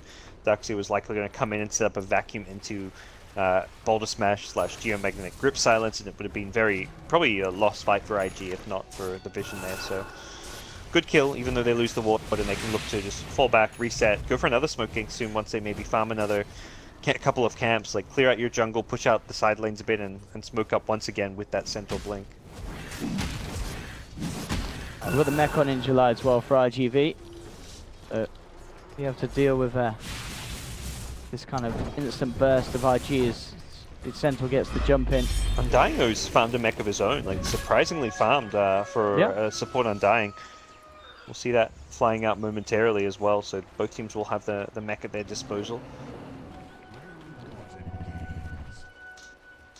Looks like Centaur will be going straight into the pipe as well for the team, so looking to help out against that Magnetize damage you saw last fight. That got them all fairly low, so very useful against the Magnetize. And then there's like Iron Shells, Fade Bolts, Invoker combos, so always going to be a good item to have for your team. And does suggest that IG want to be playing like a very team fight focused game right now. They don't want to avoid fights and farm, they want to fight into them. Oh, High, he's been caught out before in his own jungle. It looks like he may do so again with IGV closing the gap with the smoke of the Shadow Blade on Cicada. But High gets swapped out. Borax saves the Centaur. Borax will pay with his life, but now IG looking to get kills in return, and they get the big one. They take down Jug, and with the Stampede, IG chasing down for more. IG Vitality trying to retreat. They'll turn around with a Vacuum Boulder Smash. The Wolverine drops as well onto OP. Here comes the combo from Paparazzi, the Tornado, Chaos Meteor, but the clap, the heal from the Undying, keeping OP alive. The illusion's bringing him down low. Can OP survive? He can. He gets out, and again, Q just turning up in time with the mech, with the heal, and keeps that Shadow Fiend alive and makes sure that IG, they come out on top of that when it was Vitality looking for the action as they get the Juggernaut kill. Yeah, Q's been a real hero this game with a lot of his plays, a lot of his saves, and they're no different. That swap save, though, perfect. They trade the Venge for the Jug, which is a fantastic trade to begin with. It was only when they chased further with the Stampede that they almost got punished, but ultimately IG get away with it, and that is a fantastic result for them. Another death to the Jug, and this Shadow Blade build is definitely not working out at this point. Every single time he's used it, he's like kind of gone in, thought he had a kill, and then it's just backfired. Like he goes in, he's so squishy with it. Like he's sitting on 1,000 HP, doesn't have like the Manta that you typically see for a bit of extra like survivability, extra stats even. The Shadow Blade is just not cutting it. It seems rare. I'd be interested to see, looking at Cicada's past games, if this is something that, that he does, or if it is just something that he's well, I wouldn't expect trying out, but obviously in his head there's a very situational and a reason why he wanted to get that. He obviously did have the very good start at the beginning, so maybe it's like, all right, we're ahead. If I get a Shadow Blade, it's going to make IG fall behind. They're going to have to get detection to bring that out. I mean, this is a game where there's an Invoker on his team as well. They're already expecting to have sentries just at the ready to deal with catching Paparazzi. And I mean, he will soon have the Silver Edge. We'll see if that starts to change things up and allows them to, in situations like there before where we saw him go on the Centaur, kill him before the Centaur gets saved at the beginning of the fights. Yeah, and that could be huge, because of course taking Centaur out at the start of a 5v5 is brilliant. If you can get rid of him before he gets the chance to stampede. Yeah, absolutely. And the upgrade to Silver Edge is really, I think, what he had in mind here. Like, he's not like getting Shadowblade probably thought like, okay, this is maybe an item that'll get me a kill or two, but the Silver Edge is where you get all the bonus stats. So it becomes more like a Manta style in the sense like you get all the extra stats, and then you also get some added like utility from the damage mitigation. Like if you hit someone with a Silver Edge at the start of a fight, that hero has reduced damage output, and I think that's kind of what he had in mind in rushing this item, thinking his team were going to be team fighting a lot, and he can actually offer something with a upgraded Shadowblade and the Silver Edge effect. BKB now complete for OP's SF. Learning, see what the progress is for him. Dragon Lance, Maelstrom. And now into the Roshan pit. Interesting here for IG. Whilst in there is this wall from Vitality, so Vitality, they're aware of what's going on. They're not making a beeline straight for it. In fact, the indication is just push the tier 2. I mean, is that do they just feel that they can't contest this? It's a little strange, isn't it, that they're just letting it go for free under their eyes.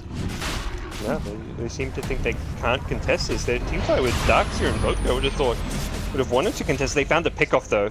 Yeah, but they take down the Centaur immediately. But look at this in response. IG are heading up. It's Cicada trying to TP out. Oh, he's not going to make it. The swap's there from Borax. And now the chase down. This little old Juggernaut. He's got the Silver Edge, and it's going to save his life this time as he gets himself away into the cover of the Invis. And Invoker TP bottom. They're pulling IG around pretty nicely, although Burning is going to be able to defend this tower without too much duress. Well, Borax there as well, but the vision is there for IGV. They'll take down the Venge.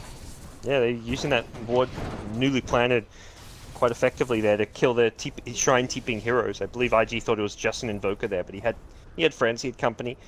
So they get a couple of pickoffs, but it is still a strategic win for IG, who have an Aegis, who can look to use that to kind of 5-mana a bit now, try and force some more towers.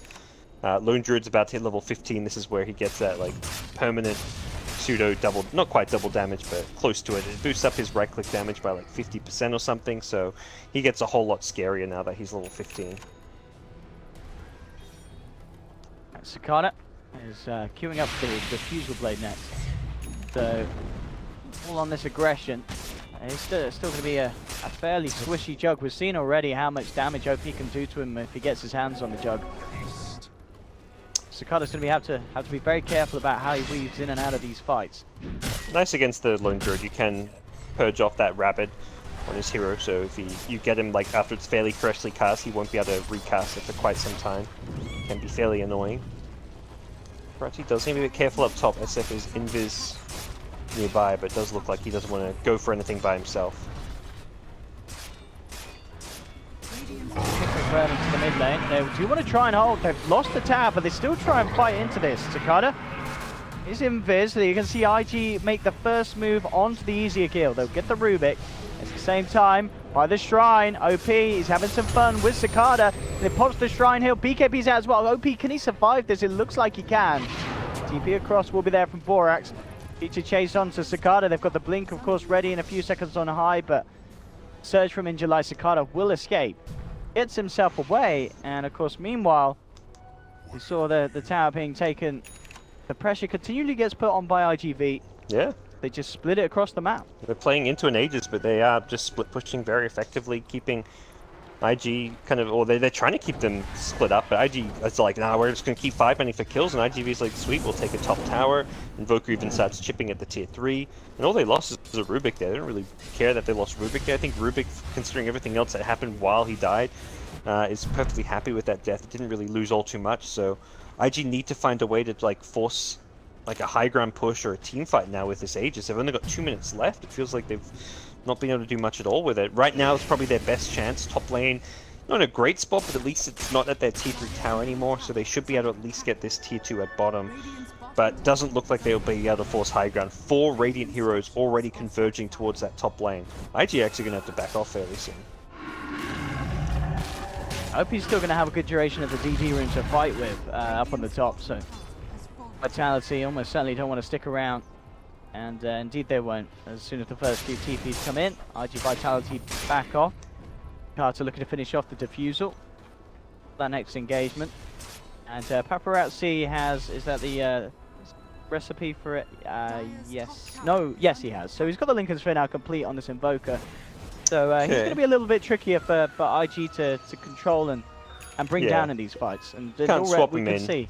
Yeah, he's been having a very solid game, Paparazzi, at the very top of the net worth, 2-1-6. And as we mentioned in the draft, the combo is certainly going to be there. We could see one fight where Darkseer and Earth Spirit really hit it off, and Paparazzi just comes in and cleans up. Yeah. Do you feel like IG are going to be reaching a pretty scary power spike soon? The Lone Druid going to be looking at that level 20 talent, the SF's level 20 talent, perhaps even scarier with the +2 damage per soul. And then just a few new item pickups. The Aghanim Scepter on Centaur being probably the big one. The damage block coming out from the Stampede. The second you see that Invoker combo coming out, you pop the Stampede. You may not even... You may be saving the Stampede more for the Invoker combo than actually initiating once you have the Aghanim Scepter. So, smoke down bottom. They're likely going to catch at least someone here. They even scan. They see dog fights. I know he's not the hero they were hoping for.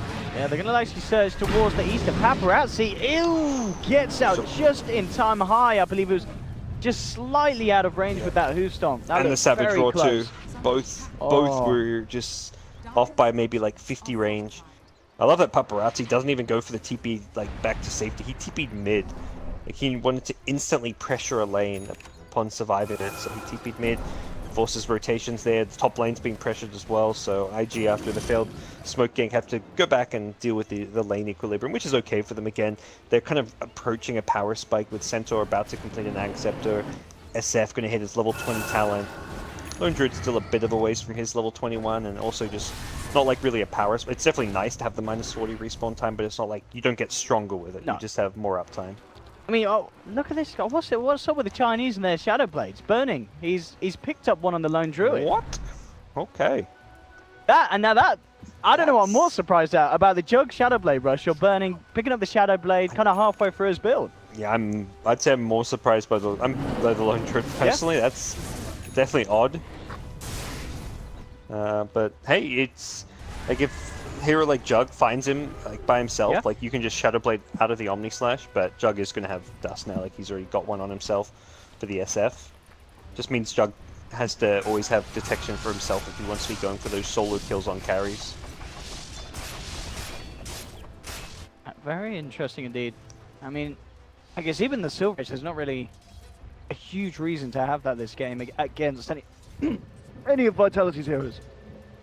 Probably not, yeah. I mean, you could maybe try and just put on the Invoker to negate his damage output, but you're not looking to break anything crazy this game. See if a fight kicks off down bottom. IGV are smoked up, and we'll see if they can get the wraparound. Centaur has an Ags though this fight, and a gem, so he's ready for this, and they've got to if you engage on someone other than Centaur, that damage block is very likely going to save them. They need to catch him. They will see him there, so I'm sure they are aware that the Ags is complete. Yeah. And they know that it's the target.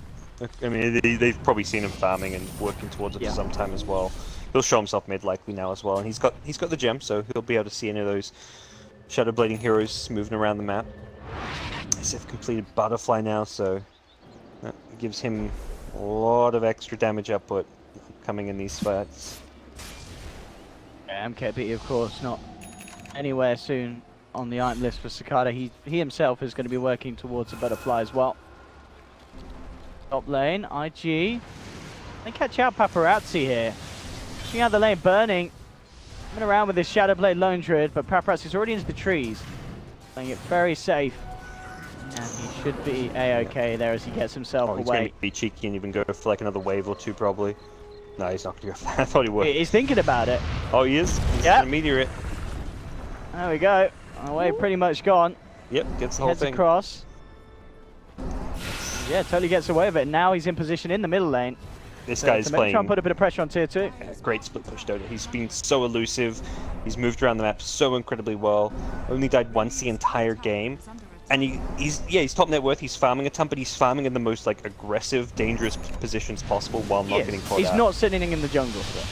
He's he's been very impactful in this game, and I'd say really, like, I think IGV would be out of this game almost, if not for some of his great pressure that he's putting on. Oh, as we talk about him, a bit of the caster's curse coming into position. Paparazzi's found. The dust will get him. They'll swap him back. And I think we jinxed him, Gods. Yeah, we tried our best, but... Literally the classic there, as he gets caught out by a full side of IG. And now they'll be ready to storm that mid. The question is, can they force out a buyback from this Invoker? I mean, he's down for a full minute. Yeah, it's with the Lone Druid, SF with the Butterfly, they push very, very fast. SF with that +2 damage per soul talent now hits for like 400 damage. That's with the Vengeance as well, so max out Vengeance, giving everyone bonus damage. Burning right clicks hard, SF right clicks hard. They're just going to stick Burning on the tower for now, but I think they could even consider putting the SF forward. They're just worried about these. If these two heroes get vacuumed together, that's when they're in trouble. So they'll for sure, at least keep them somewhat split. And there we go. There's the vacuum combo, but immediately High comes in with the response. Two-man Who Stomp, and they'll take down the Earthspreader immediately. There's the buyback coming out from Paparazzi, and that will force IG to back up. But IG, they'll be happy with forcing that buyback out from the Invoker. Yeah. They force it out while getting an extra kill, while doing some good tier 3 damage. Below half HP, they should be able to get that fairly soon if they want to.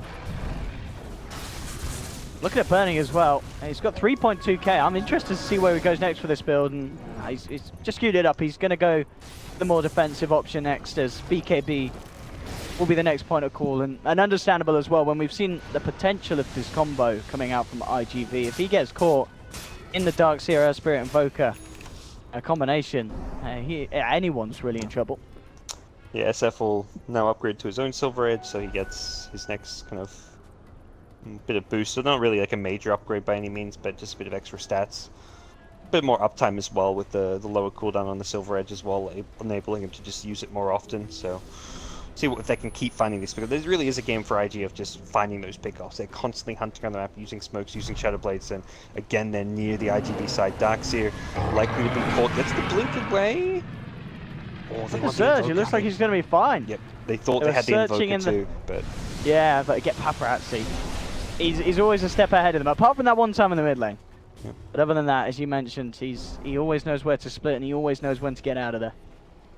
Yeah, so he'll get himself back to safety, and has lost a bit of his net worth lead now with SF on par. Lone Druid very even as well, but that's mostly a byproduct of towers going down, Roshans, and losing kind of control of the map. He's just being forced to always be split pushing like one lane, and SF Lone Druid have a lot more access to farm on the map available, so things are kind of hard for him to keep up with. But I think really, I mean, you can kind of see why they're getting these Shadow Blades now a bit more, with the IG at least, like with Burning getting one, because he feels it as a necessity to hunt down heroes like Invoker.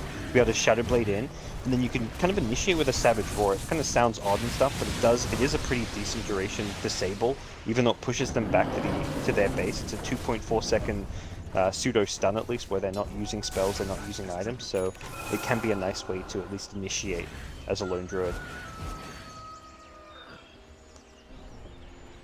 IG just backing up. I mean, in terms of this game going late as well, is there a side you feel there's under more pressure as this game scales on? I kind of say even on farm, I think I slightly favor IG just because the center ags scale so well. You can throw a refresher in there even. Mid lane, there's the jump immediately, but Borax is there. Maybe come there, in on two, and moving in for more. Jump. Stop, brings down a third. Can he get his way out of this one? Pops the mech. It's out to the north, will survive. But again, we're just seeing at the moment that even with this wombo combo that Vitality have on paper, IG are just so quick to get the initiation. The Stampede just negate all of the damage that Vitality come out with. And now we're at a point where Paparazzi's down for 70 seconds.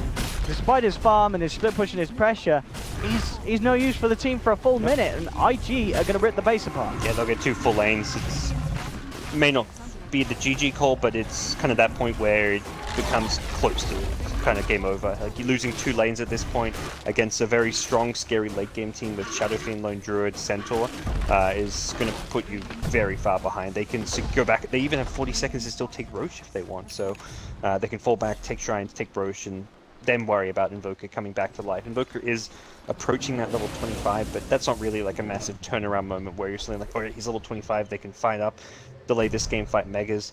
Speaking of, I mean, fighting like Megas, or at least these like super creep waves, like they haven't got the best lineup for it. Darkseer Iron Kill is okay.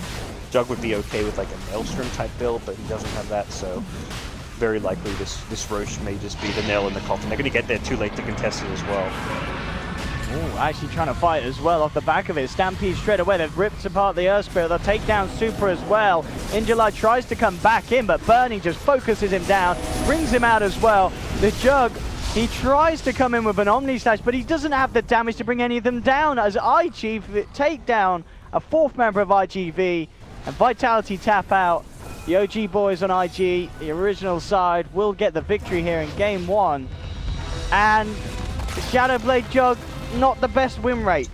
It just felt like he didn't do much, Gods. He was underfarmed, ineffective in these fights.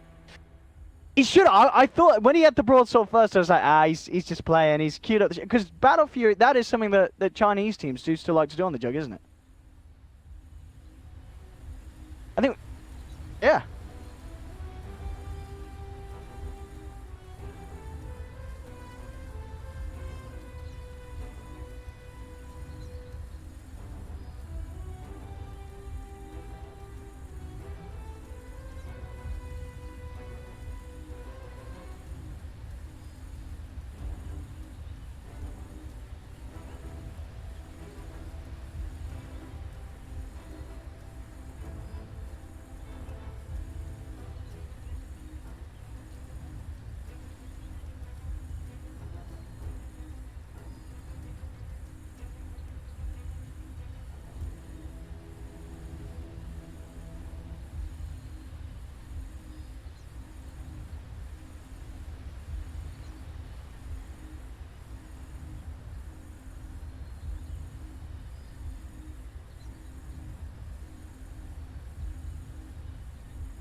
10 seconds remaining.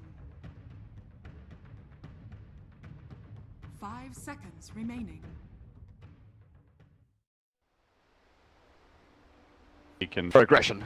Yeah, I think Shadow Fiend is a hero that suffers when people run at him and there's no way to save him. They don't have a Dazzle, they don't have a Shadow Demon, they don't have a great team fight counter initiator. Like a Centaur, like a Magnus. And there's no support that can farm a Force or a Glimmer Cape very quickly. Right. Batrider could maybe get one, but still, like, are you really getting away anyway? They can glimpse you back, they're going to amp you, they're likely to have Weaver chasing your surge. Swarm on you. Yeah, I think where Na'Vi can...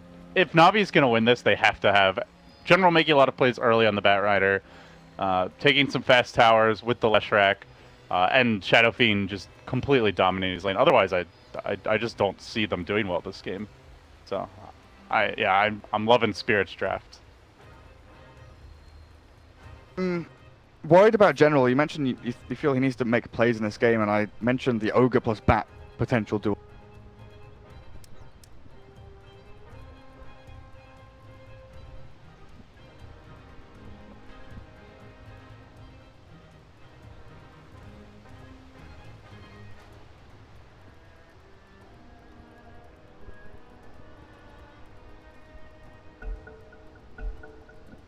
Honestly, a very hard choice.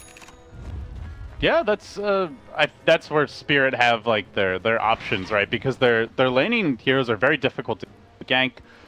Relatively strong, like Darkseer is going to get his farm. Weaver, a hero that they don't have too much kill potential on, I would say, unless they want to commit both supports to that lane. In which case, you're giving the Ursa free reign, and StarLadder can get a lot done. So. It's a pick your poison situation for Na'Vi is kind of how I see it. I like that from RMN actually warding, centering up his own camp so Darkseer can't stack and contest and pull it. Yeah, that's nice. See the Dire Ward go down a bit more difficult to deward this one off to the side. Yeah, I don't think I've ever seen that ward dewarded, because so often the sentry goes down here to catch the one on this high ground, or it goes further up north to catch one of the hilltop ones. Yeah. And that's kind of the idea with it, I guess. It's in a little bit more of an awkward position, but far less likely to get dewarded. And they'll be able to see when the Ogre and Leshrac come in as well, seeing as it will be Iceberg mid on the Ursa. Okay. So it's going to be Ursa mid against Shadow Fiend. I actually think Ursa does pretty well in this lane, all things considered, because you have the superior move speed, right? So you can always threaten to run at the Shadow Fiend. If you get boots first, and he doesn't have anyone supporting him, he doesn't TP out right away, you can actually solo kill the Shadow Fiend. So. Like, Earthshock has a 5-second cooldown. It's ridiculously good. I saw it in a pub game not too long ago where... The Max Earthshock build? Max Earthshock, but it was against the Batrider, and this Ursa just said, I play Ursa mid, I will win against Batrider, don't worry. And we're just like, but Bat's going to own you, dude. He's just going to sticky napalm, he's going to Firefly, you're going to die. He just Earthshocks, turns and fights, runs the other guy down. So they're gonna, it's like a lane winner. They're going to dual lane this, and with the dual lane and the help early of the Lesh, I think that he probably does okay, but again, you got to be careful. Like, if you get crushed near the Ursa, could easily be a first blood, so. But they'll play it safe here. FNG going to take some heavy punishment. The other lane, Ogre Batrider top. This is a really strong dual lane, so this I think will give Spirit some problems. But as far as heroes to lane against Bat, like Weaver is one of the best, right? You get a magic stick and all that napalm just fuels your Sakuchi. Yeah, and the Ignite as well being spammed out by Weaver, but this means that Lifesteal has been given the 1v1 Pycat up against DK Phobos on the bot lane, and this is what I was kind of alluding to, what I was worried about when they were making this decision, is how much emphasis is Dendi's getting run down mid. There's another Earthshock soon. This is, again, 2v1, but Ursa is just so tanky. 6 armor plus the poor man shield. Now, granted, he's lacking on regen, but we'll try to grab the boots, then go back for the healing salve. And, you know, even if Shadow Fiend farms, like, trading farm, I don't really feel that's enough given how easily killed he will be later on. So. And you're not stacking camps or anything for SF. You know, you're very, very dedicated to these lanes as Na'Vi. Yeah, I keep on, I guess, at least for me, I'm highlighting how much I feel like Spirit have the superior draft. But the one thing I am a little worried about for them is FNG getting farmed, because StarLadder doesn't need a whole lot, but he is their primary initiator, right? They don't have anyone else who has a reliable catch aside from the glimpse for a single target, and he's just roaming right now, not CSing or pulling at all. They're gonna move in here though. They find the crush. RMN getting caught out. Iceberg there with the clap. Good body blocking. Gareth looks like the first blood. One more hit. Yeah, I've got him. They're just so squishy. They really wanted Dendi, but he did a few little sort of micro moves to dodge out from Earthshock to get himself away from that StarLadder who was waiting on top of the ramp for him. So they give the Leshrac, but they keep Dendi alive, but still a great kill there from Spirit. And you mentioned FNG and his farm and where he's going to get it from. He has been really the key player on these key heroes for Spirit throughout the group stage, at the beginning of the playoffs, playing Rubik and StarLadder, and he's, you know, the glue that holds the team together, right? He moves between lanes, he initiates, he starts team fights, he's the one making the calls, and he's the one starting every initiation. If he has a rough game, the entire team has a rough game. Yeah, so they give up the kill in the mid lane. Ursa significantly out CSing Shadow Fiend already, and that is not a good sign. If he gets phase boots first, he really can threaten for kills here. Dendi, no TP scroll yet, but we'll need to start carrying one soon. Unless our man is just going to permanently affix himself to late, in which case you're leeching XP from a hero that's extremely XP dependent in the Shadow Fiend. But he needs to do it, right? He needs to be nearby. And all the while, like, Pycat, bottom lane, just trading with Darkseer. Off lane, Batrider, behind, or sorry, even with the Weaver on CS. Now, granted, Weaver's experience suffering a little bit, but he's been pressured a lot, and he's sharing it with the Disruptor, so yeah, late's going really well for Spirit. Yeah, and you know, we mentioned in the draft that Darkseer is one of those greedier offlaners, needs the gold, needs the levels to actually build up into your Arcanes, your mech, and then into sort of level 7, 8 when you've got some more levels in a vacuum. But giving a 1v1 to a DS like this, sure, Pycat's going to have that, you know, kind of jump into the mid game with his great farm, and they're going to have General to carry him around. But with a counter initiation from Darkseer always available, it's scary. They 3-hero rotation mid, they can't even kill the Ursa, and you know, that's the difference between Ursa and Shadow Fiend, right? Like, if that's a Shadow Fiend getting caught mid, he's dead, but Ursa just able to soak up that damage and walk away. Uh-oh. Well, 3.5 second cooldown on Earthshock's pretty good, I heard. Yeah, looking for more as they're going to dive by for the Ogre. McGee under the tower. He'll go down to a quick double kill for Iceberg. And again, it goes back to what we said as soon as the draft did. Like, Spirit is going to run at you. What are you going to do about it? And the answer, apparently, so far for Na'Vi is not a whole lot. Just sit back and take it. I mean, you could carry a TP, and in some cases that might let you get away, but Dendi TPing in mid, he's going to miss a raise, he gets glimpsed back, that leaves Viper alone, but likely goes down again here. Iceberg whipping on his clap, but it's not going to matter, should be able to run him down. The Bear already grabbing, I believe that's his third kill of the game. 3-0-1. That's your phase boots for Iceberg, and level 5 to boot. And Dendi has to take the walk of shame back down mid. And Pycat is having to, like, infest creeps, run away from DK Phobos. He's getting sort of shoved away. The farm is being traded decently, but this Darkseer is having such a great time on the bottom lane. It's it's to me like all in General right now. And the thing is, General's not doing that great. 16 CS. He has no real stacks to speak of right now, so yeah, he's not gonna have a fast Blake. And that's the trouble with the aggro dual lane, right? You know, the Ogre was there, and it enables the Batrider to not feed, but it doesn't enable the Batrider to win the lane and crush the Weaver, like you said, with the Shikuchi and the Magic Stick, or the Magic Wand now, 11 charges on it. Weaver is under no threat of dying at all. So General just has to kind of sit here and leech experience a bit, take a few CS here and there. And Na'Vi are very, very poor at rotating to lanes and making things happen, or stopping things from, you know, what Spirit are doing. Oh, FNG might find a solo kill here on RMN, who is out of mana, and that indeed is the case. All right, StarLadder heating up. I mentioned maybe struggling for levels. Gareth, he is already level 4. as a roaming StarLadder has been involved in, I want to say, almost every kill at this point. 2-1-3 on StarLadder, yeah, you're right. In fact, it is every single kill. That is absolutely brutal. Weaver not level 6, though. This could be a big opportunity for General as he chases forward. He's already committed everything, though. The Flame Break, it's not enough. BZZ able to simply stick up, walks away. The one hero who needs to have a big impact, unable to do so, and now they might look to pincer Dendi in the mid lane. The more I think and look at this Na'Vi draft, the weirder it gets, right? They've got very little catch and kill. Sure, when Batrider gets blinked, they can lasso someone in, but they don't have any great nuke damage to instantly take out a target. Maybe they can find the Weaver here. Would be a nice pick off, and finally Na'Vi get on the board on this top lane. 2-5, or 2-5, I should say, the score. But still, hard-fought kills for them, and they'll need more of that as they look to continue pursuit for Sticky Napalm Sex up on Vangscore. Not going to go fully just yet. You can see DK Phobos now, as you point out earlier, can just take advantage of the jungle, shove in the lane, farm the enemy newts, and snowball his experience in gold. I actually wonder why he's not cutting creep wave at all. Forcing Lifestealer to like farm under tower and maybe the tower tanks a couple of hits would be pretty nice. Maybe a bit worried about getting ganked should he be out of position like that. It doesn't have a TP scroll right now. But definitely 1v1 against Lifestealer, you can cut the wave, and unless he gets help, there's not a whole lot he can do about it. Dendi has to go back into the jungle and farm. He doesn't even have treads. Oh. Bottle's empty. Aquila, Brown Boots, Magic Wand. I mean, by like 10-11 minutes, you kind of want to have your treads, Aquila, and almost half your Dragon Lance, but... Yeah. Dendi's been completely shut down. He is a very poor Shadow Fiend. When Ursa's ahead of you in CS, at this stage of the game, you know you're in trouble.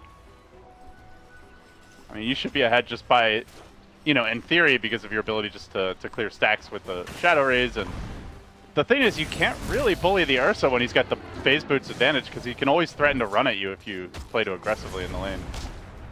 So, Dendi kind of chipping at distance here, but not having an easy time of it. And once again, FNG's running down into that Radiant jungle, and he finds a ward. I guess he had his down much earlier and saw the one placed out. Yeah, he saw that get dropped. So some free gold for him. FNG up to 600, so well on his way to the blink. RMN angrily scribbling on the map. This top lane needs to be killed, guys. Let's just eradicate the entire upper quadrant of the map. How's that sound? I mean, they need to do they need to make action happen. They need to do something. It's just so hard to say what that something is. Well, while they're busy parking multiple heroes up top, Dendi is not safe, so he has to leave the mid lane. As Iceberg pushes in, you can see the rotation is actually headed Dendi's way. But you could really feel the pressure. Like, looking from the Radiant side, they have no vision of their jungle. There's currently 4 heroes off the map. They're going to try and gank this Weaver, but it's not the easiest kill. BZZ well behind the tower and safely tucked away. I actually quite like this move from Na'Vi, sending 3 or 4 top, as long as Dendi doesn't get caught. Oh, as you say that. Hello, Shadow Friend. I'll give you a hug. TPs are coming in. Might get a kill here on Vangscore, though. Dendi manning up, but if they can get the Shadow Fiend kill, it's well worth it anyway. A 2-hero crush. Pikehat's low in the rage. Iceberg could maybe try and fight him. Worried about additional reinforcements. Oh, he's going to cancel that TP and look to fight. And now top lane, the chase is on. BZZ he gives up. He's running into Ogre and Batrider. Maybe not the best fight to be taking. But Pikehat was shoving bot lane. They had 3 top. I think if Dendi had maybe moved up towards his own top tier 1 and joined the rest of his team, I would have really liked that move, just shoving the 2 side lanes, because if the roaming gank comes into the Lifestealer, he can just rage TP. There's nothing to stop it outside of a bash from FNG, which he hasn't even skilled up just yet. Whereas if Spirit roam into the 4-man of Na'Vi, I think Na'Vi are in a good position if they're the ones being initiated on. Oh, they want to punish FNG for constantly infesting this woods, flame breaking him back. It's not quite enough for the kill. In fact, Iceberg wanting to go into the tower, a bold move considering Lasso is ready. He'll be punished for it. Not sure if he thought it got dropped earlier in the top lane. And it's stuff like that where I kind of want Na'Vi to be grouping up as 4 or maybe 5 and letting Spirit run into them, because at this point, when they're sticking Napalm and Shadow Fiend's got his level 1 Requiem, they've got so many things that can happen as the initiation is occurring from Team Spirit that does damage or slows or offsets the team fight or disrupts what Spirit are planning to do.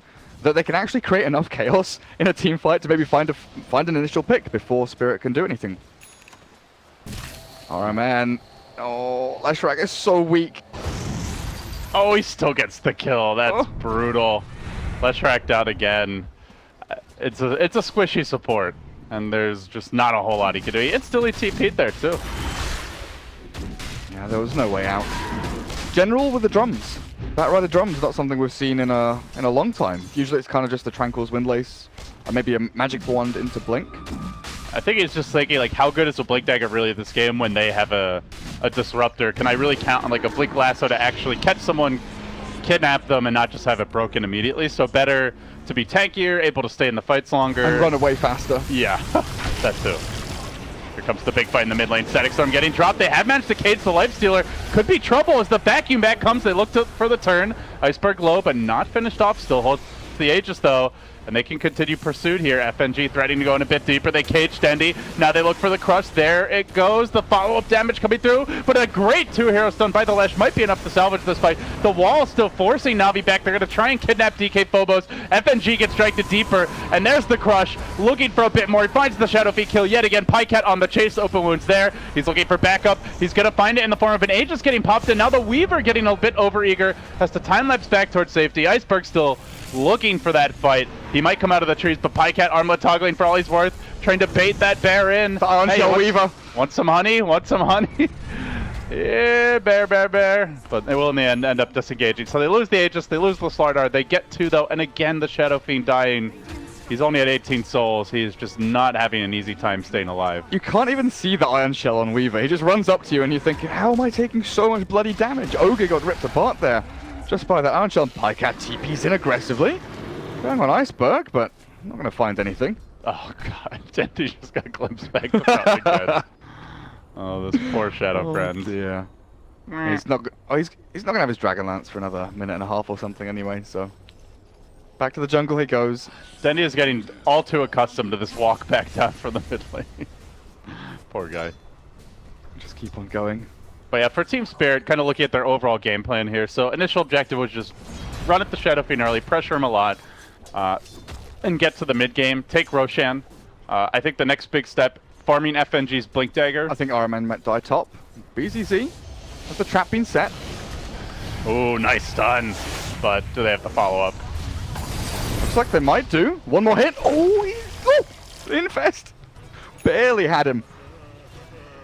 That was with the Dragonlance pickup, so a crucial kill for Na'Vi. That's something they need to get a little more of, because once that Blink comes out from StarLadder, next round of aggression will be there. Phobos, though, caught off on an island here, will be punished and picked off as FNG comes in a bit late. Now the Troll Trap. It is that Dominator build. Just initially here on the Darkseer, now going to be going back for a mech. Yeah, it's so good. The dummy allows you to kind of split push and shove waves without putting your hero into danger. Well, unless you want to. In this case, Dendy, though, trying to rev up the Requiem, but the Static Storm gets dropped. That's going to prevent things. Thanks, Score. Now trying to retreat, the rest of the team in a bit of trouble. A predicament developing as Na'Vi. Oh, there you go. They turn on the Shadow Fiend. They'll pop him like a pinata. Turning on the General. Iceberg trying to pound down this bat, but he's hard to chase. BZZ. Time lapse in one. And he's not going to use it just yet. He would be quite low if he time-lapsed. Oh my god. And now baits him. Goes the other direction down to the south. Doesn't have a TP. Squirrely winds his way through the trees. Where's he going? But Leshrac has the vision. The Flame Break's going to connect, and BZZ is not perfect this day. He will go down too. 4 kills, Na'Vi. Team fighting their way back into it. 4 for 1. Na'Vi, I mean, Dendy managed to get out of the Static Storm, launch out his Requiem, got a couple of good raises down, and that was StarLadder as well as Disruptor pretty much dead and out of the fight. Then the rest of Spirit filter in, but Pycat had arrived. He's got his armlet, he's got this Blightstone, and he is shredding people. He's almost this invisible force. They're not focusing on Pycat. They don't realize he's in this team fight because they're so set on killing Dendy. Just kill Dendy, that's all they want to do. And the Lifesteal is just running rampant in their backlines. Yeah, I do think Dendy needs to go like pure like defensive tank build. You can't go for anything too greedy. Hurricane Pike, BKB, Lincoln Sphere, Butterfly Heart. Like I have Scotty, perhaps Manta, pretty good against the StarLadder, but yeah. You can't get greedy with your items here. They are going to be running at you all game. Getting a Shadow Blade will not save you, nor will a Blink Dagger. If they amp you, they can just glimpse you back. they can carry dust on any of these initiators and catch you off guard or potentially be dropping sentries. So yeah, I think BKB Butterfly then Scud is probably going to be the best option here. Ursa never wants to buy an MKB. He kind of just wants to go into the Aghanim Scepter, Abyssal Blade, and he can get very slot starved. With the Helm of the Dominator especially, your slots start to run out very quickly in that stash, in that inventory. Spirit really do need this FNG blink though. Ursa has his, and right now is the stage of the game where you really want to just be jumping on the Shadow Fiend or one of these squishy supports and finding easy kills. So until they have that, Na'Vi will have the initiation advantage. Na'Vi have actually swung a 3k net worth lead. They've done reasonably well here to maybe equalize this game, but it's they're not out of the woods yet by any means. This is where Team Spirit have one of their biggest spikes now. The mech is it's back in the base. I thought DK Phobos would be joining his team with the mech, but Na'Vi go in. They do go in, but the quick glimpse back, Infest Lifestealer popping out and now trying to turn and run away. The swarm allows the disengage. That's where the drums first makes a lot of sense. But now he's going to find the follow-up blast. So onto the Weaver, who gets completely chain stunned, brought down, stuck around a bit too long. Might be able to kill a Vangscore as well. Pycat mauling him. Ooh, close call. But Vangscore will slip away. The Dino makes it home to safety. I was looking at that from the Dire team and thinking, right, this is where they're super strong. They've got their 4 heroes top. Darkseer's on his way. He must have mech, right? But it was back in base, back in his stash, and he couldn't get it out to himself on time. And that's where Team Spirit kind of realized, okay, we don't have our big team fight hero with our one team fight item. It's time to retreat. But getting caught on the run away there by General's Batrider as always. Great idea to jump in and find that one target. Uh-oh, Lifestealer has a Desolator now. This could be a bad time for Spirit to try to take a fight. Na'Vi just hitting big item timings, as you mentioned. The net worth really has swung now. General, we've seen the Blink in action. The Deso comes out. Aside from that, Shadow Fiend already having picked up the Dragon Lance, now well on his way to the BKB. Leshrak's Buckler is actually very important. Yes. It honestly, it's so weird to think about it, but just that Buckler on Leshrak, allows him to maybe survive through the Weaver swarming and right-clicking him, the minus armor from StarLadder, and obviously physical attacks out from Iceberg's Ursa. But it's one of those cool little, casual bucklers, the puppy special, that RMN following suit. Yeah, so Na'Vi with all these pickups and, like the buckler that you were talking about, the Shadow Fiend going for BKB, their team fight does level up a lot, and it's more stage of the game for Spirit where they're looking for pickoffs, they're looking to spread the map. Not as good in the 5-man scenario. Yeah, they have the Darkseer mech, but it's still only a level 1 wall. He doesn't have a blink to reliably set it up. They did just grab a StarLadder blink, but aside from that, they're very single target focused. So they'll be looking to spread the map. Na'Vi more looking for the group up and team fight style as they make that move towards the top lane. I have vision over them. Disruptor gets just far enough away. General's still waiting though with the Ogre next to him.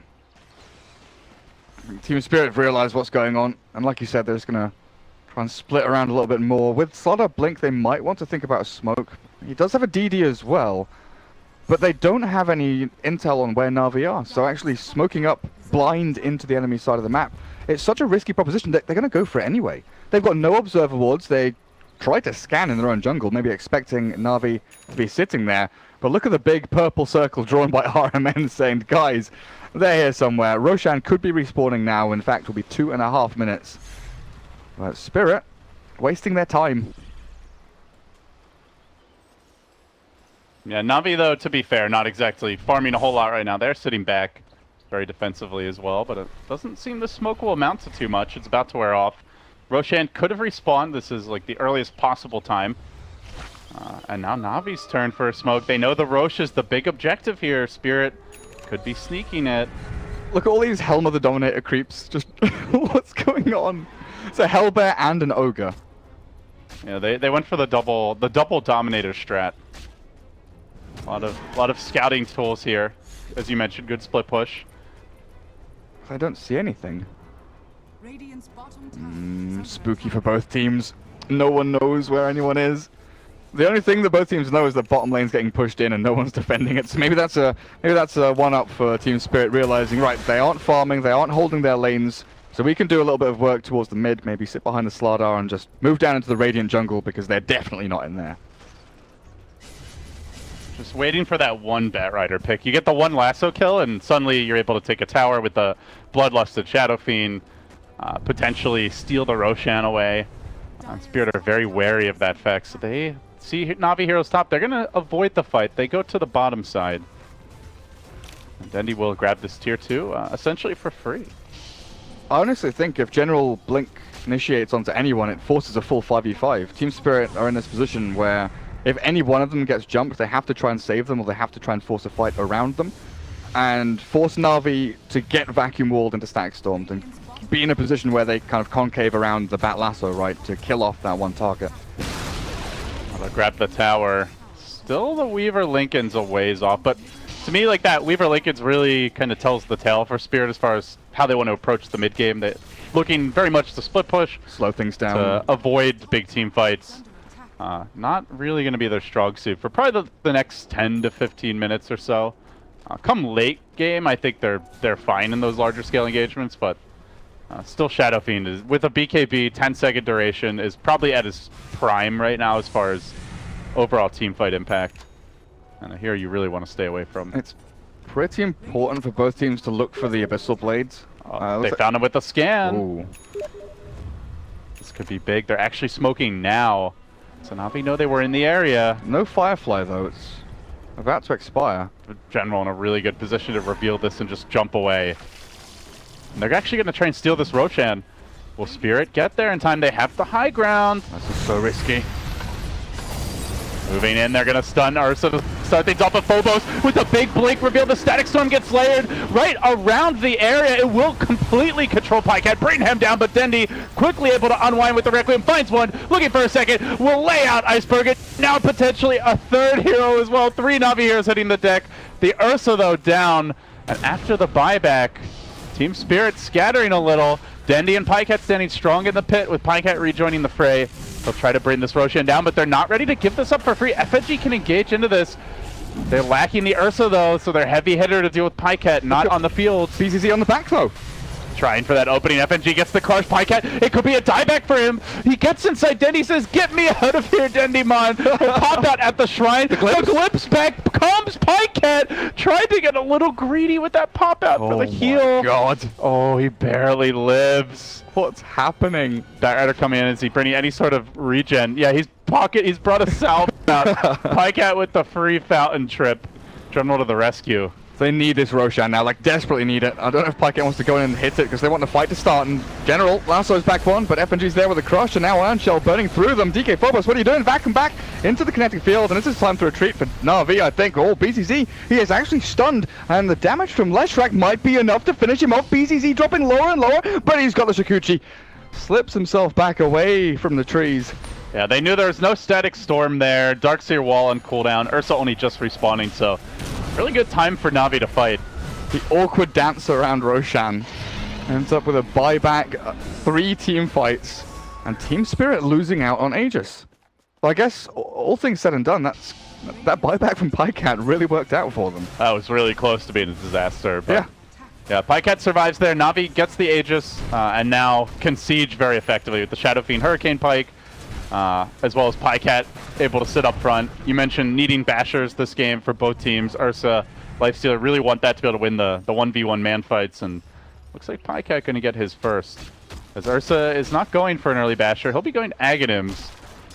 A pretty good tool to deal with the Batrider initiation and just be a very tanky force on the front lines. Yeah, I think he desperately needs it, like you said, with the lasso, but also with, you know, bashes, and the Abyssal Blade from Pycat will be coming out. Just negate that, make sure that you're able to stick on a target and do some damage. But maybe even with this Abyssal or with the basher, Pycat will look to kill off someone else in the backlines. You know, Weaver yet to get Lincoln. Oh, is it on the courier? Oh, yeah, he's got it now. BZZ actually finishes it at this point, but I was going to say maybe the Weaver or the Darkseer, because Darkseer is honestly the big hero for Team Spirit now. Mech, Blink, Vac, Wall, he is Team Spirit's team fight. Well, they wanted that like 3-hero Vacuum, Static Storm, Kinetic Field combo. Unfortunately, they only got the Lifestealer, and he had buyback, so you look back at that last fight, if he manages to catch 2-3 heroes, I think they win the fight outright, and Na'Vi either don't buy back or have to blow 2 or 3 if they had them to potentially contest the Roche, but it's not a reliable combo, you know? Like, if Lifestealer just quickly rages, he's going to be able to turn the fight around. There's no sign of a Disruptor Eggs, not even remotely close yet to get a single component. Pycat also has Aegis now, so he has a second life, and Dendi has BKB, so it's really tough to rely on that combo. And Hurricane Pike as well, and there's like no BKBs on the Dire side, right? It's just the Lincolns on the Weaver, but Dendi's next item's the kind of interesting one, deciding to go for the Assault Cuirass. So yeah, they want to be able to take buildings here, yeah. And do now have the level 4 Diabolic Edict. He doesn't max the Lightning Storm fully, goes back for Edict, so they have some extra siege, and with that and the AC, towers are going to melt if Na'Vi win fights, and they're looking for one now. I didn't even think of AC, you know, I wanted Butterfly for Dendi, but I really like this. Yeah, but still a lot of durability against physical damage, which Spirit are pretty, I wouldn't say all in on, but very predominantly reliant on. Is FNG will find General, looking for a pickup. There's the counter initiation though. RMN coming in with the stun. The Static Storm gets layered on top of it all. Kinetic Field there, but nobody really caged within. As Pycat mauling the Disruptor will find the quick kill with the Infest at the end to polish it up. And now Na'Vi should be able to take this tower. And they might even be able to go high ground here. That's Vacuum Wall gone, no Static Storm. Ursa can't really do this. He can't clear waves, and that's something Spirit are really severely lacking. And they didn't really commit anything. They actually didn't even get the lasso off of that fight. So Na'Vi have the BKB on Dendi. They have the lasso. There's no glyph.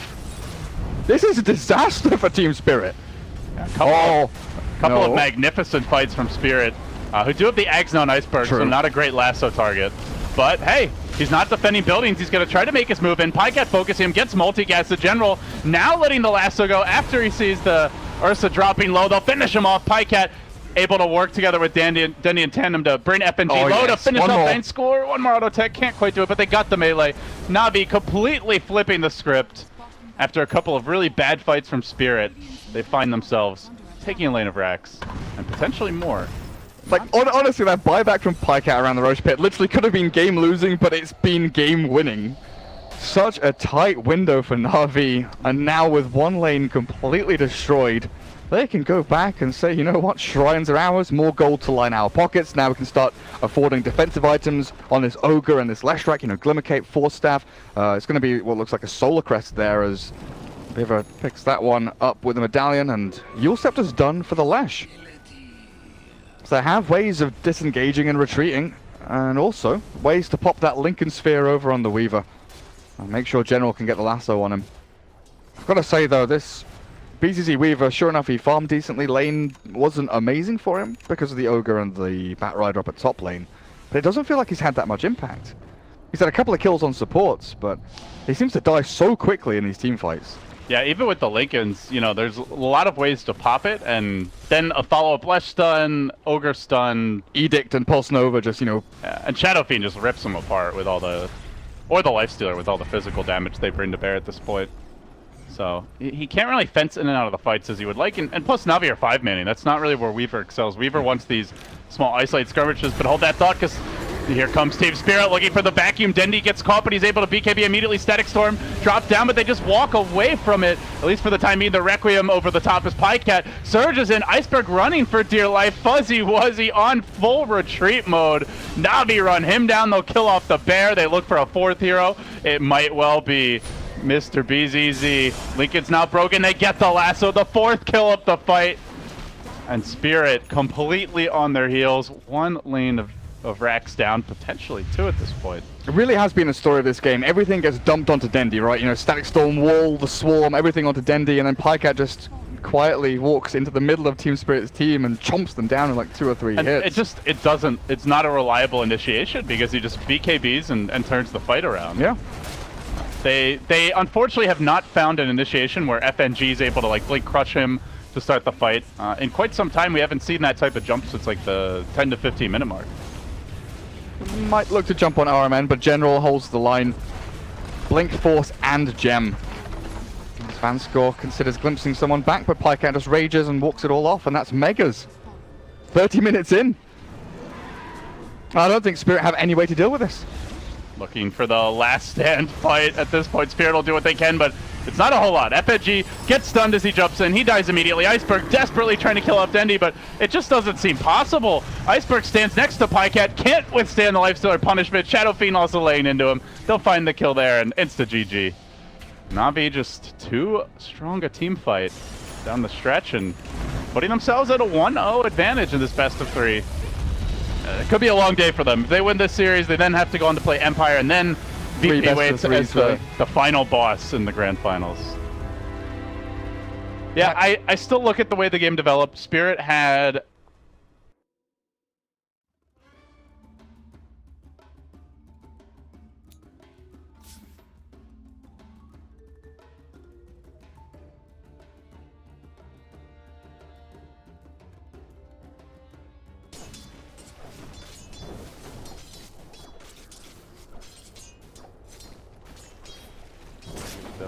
Oh, he has 2 points in it now. Look at this.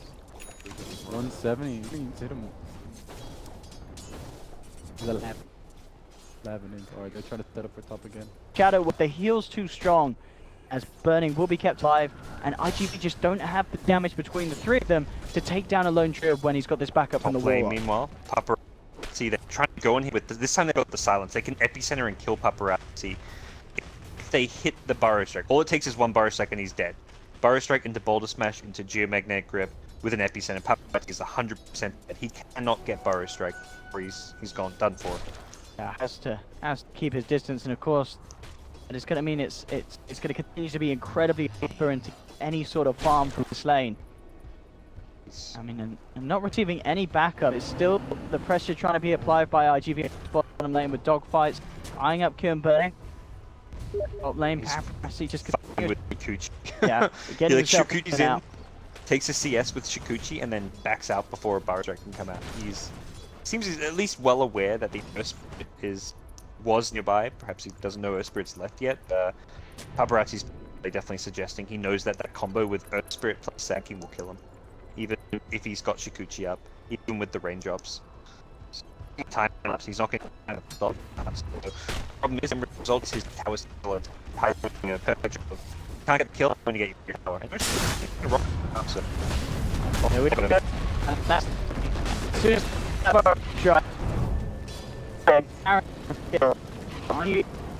reaction. Let's go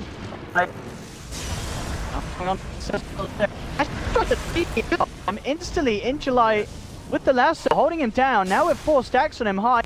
Does have a Burrow Strike. But 5 stacks, he's almost certainly going to be run down. Does have the Sandstorm, tries to juke his way out of it, but with a Thunder Strike on him, he's down, and that was a very ballsy TP attempt, straight under a level 6 bat, and it wasn't like he only just hit level 6. He was level 6 way before any of the waves came through. Yeah, he was hoping. Sometimes bats don't level up lasso, I guess. Yeah, I guess, yeah. That's what he's hoping for. Yeah. He wants to make sure, like, he's just like banking on, like, alright, maybe this bat has a level up ladder. Let's just go for it and see what happens. But he had a Burrow Strike, and that's where I feel like he could have at least burrowed away and then the TP. Or you, like, burrow the Bat Rider and then TP, but I think he was a little bit short mana, because after the TP, he couldn't burrow right away. He was, like, 3 mana short, so perhaps he did the math and, like, alright, if I burrow, I can't TP. I'm probably dying if I burrow because I'm slowed. So it looked like maybe a kill regardless, but yeah, it was a bit odd. So how's our other lane swing? Still a big like lane win all across the board for ID, and even if they kill the Sanking on the retreat, he again kills Paparazzi. He's done a lot of damage. That top T1 tower is getting incredibly low. And it looks like Borax scouts out a fresh ward, just walks through the river, plants a ward on that cliff, and that's gonna very quickly get de-warded by the Earth Spirit. Yeah, it looked like Borax. I wondered if he would have maybe gone for that kill attempt. I mean, they have the ward up on the high ground. They know there's not really much behind Super, but we'll let him be. Top lane high did try and make a bit of a that's where the big kill attempt's going to happen. And in July, straight in there with Lasso into Omni Slash. And in July, he's certainly making things happen with this Flaming Lasso. Yeah, doing it without the Blink Dagger, that's the important thing. If they had to wait and farm up his Blink Dagger, I think they were going to be in trouble. Deny the top Super from the trees. Denies the tip from Sanking, slowing down. Well, he still got the Blink Dagger, but slowing down his follow-up by them, I guess you would say. But he's going to deal with TP'd mid with the Blink Dagger, ready to try and engage. He knows there's no Lasso or Omni Slash. This could be a good fight. Just to go straight in here, who's going to find? He goes in, will get the initiation onto the barrel. Borax going forward as well. They've managed to take down in July. They'll turn towards them with 4 of them there. They'll find second. Making big things happen there with the perfect blink reveal on high. Yeah. He just instantly TP'd mid after getting the top tier 1 tower and picking up his Blink Dagger, and disrupt his tower deny not enough to stop Zank from getting the money he needed. Perhaps they thought they were safe with the tower deny, like, oh, maybe Sanking's got a Blink. But 10 minutes in, Blink Dagger up, with Sanking having a fantastic game, top of the net worth charts, pressuring that tower. Does look like Direside want to go for a smoke here. They group up around the shrine, but they're smoking into Warlock ultimate. Oh, and immediately in with the Burrow Strike and the Boulder Smash onto 3, holding back IGV. They're trapped in the kinetic field. They're still going to try for the kill, glimpsing back one. The rocket is dropped though. IGV, they have to run, they have to try and hide, but Injuly is already down. Dogfight's in trouble as well as Borax rolls forward. They've lost the Sanking, but they're bound to. Cicada can even it out. Defensive Astral from OP, keeping his teammates alive. Cicada has it now run. They've trapped one in the static storm. Super, he's able to take down Warlock. And they get more of Paparazzi and Super looking towards OP and Burning. Paparazzi had a tough time at top. Kills would be massive if he could get more. It's not going to be the case. So it ends up just being the 2 for 2. A support and an offlaner for a support and an offlaner. Yeah. Like, I think alright for IGV. They obviously were expecting a better team fight, given that they were the ones smoking up and going aggressive, but considering how it started with that Burrow Strike and the Bolt Smash, and Warlock just hit level 6, swoops in, the Chaotic Offering with a level 3 Fatal Bonds, I think that fight was as good as you could have hoped for, fighting into the big ultimates. And now you can look to go again. Like, there's no rock, that's just been used. Perhaps you consider taking another team fight with another smoke game, but you also want to be careful not to chew through too many of your smoke early on. And even though there's no rock, there's still Epicenter, there's soon to be magnetized, there's other big ultimates for IG. They're searching for dogfights. They know he's in the neighborhood. They're going to be able to find him. In fact, IGV themselves are the ones that want to fight. They try and clear that Burning, but with the Savage Roar, it sends them back. The lasso's there from in July, though. They take down the Earth Sprint with a Flame Break back onto Q. They're looking for track and the rundown from the bat.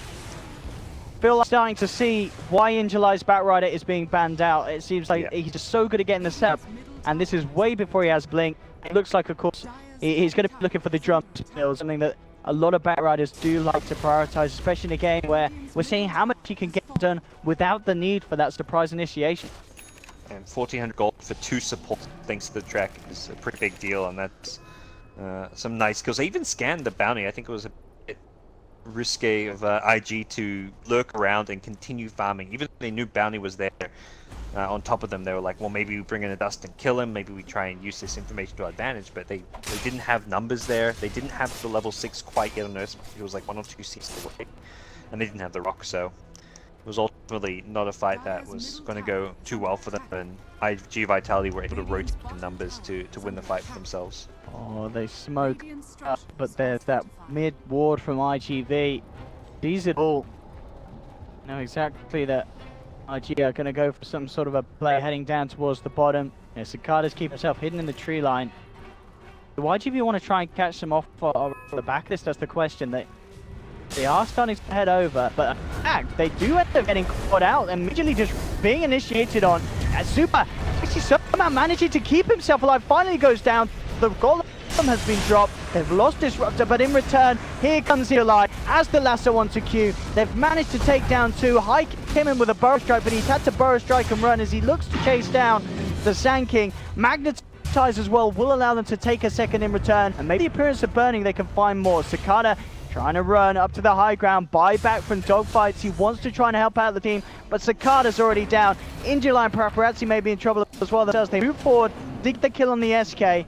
Paparazzi will be able to Shikuchi out. They will keep these 2 alive. Ninja Light going to be eyeing up the potential to catch them more, but all IG are taking their tail and running. But overall, again, it feels good news for Vitality considering IG smoke, but they did buy back on dogfights. Yeah, the buyback makes it a bit tougher on them as far as their economy goes, but I like the idea of Bounty Hunter recognized that the fight was maybe going to drag out, and then his buyback could really help his team out. Any kills they get is going to be track gold for them, not to mention any kills could be found because of him with the track, the bonus movement speed, so making sure his team come out on top, and even though it hurts his farm a little bit, he's still in a pretty good place as a bounty. So they fold up, they get a tower as well. Paparazzi has managed to recover after that very rough laning stage. Level 12 now has the Helm of the Dominator and is looking a whole lot better than it was 5 minutes ago. Bottom, alright, straight in with the Burrow Strike, just a bit of harassment, no one else backing him up. has to be a little careful himself with IGV wrapping around aggressively into Gaming's jungle.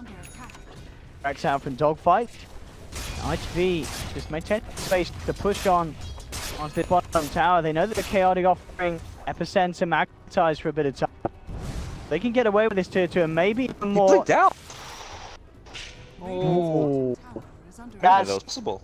I mean, that's the thing, you know, it's Static Storm. The silence is actually hit in 0.1 second increments, which is why sometimes, you know, we see like in Ember Spirit games where he gets glimpsed back and instantly remnants out. Yeah. You do have that chance to do it. So if you queue up, I mean, he must have just spammed the blink perfect, because that, unlike the Spirit, you can't just, I don't know.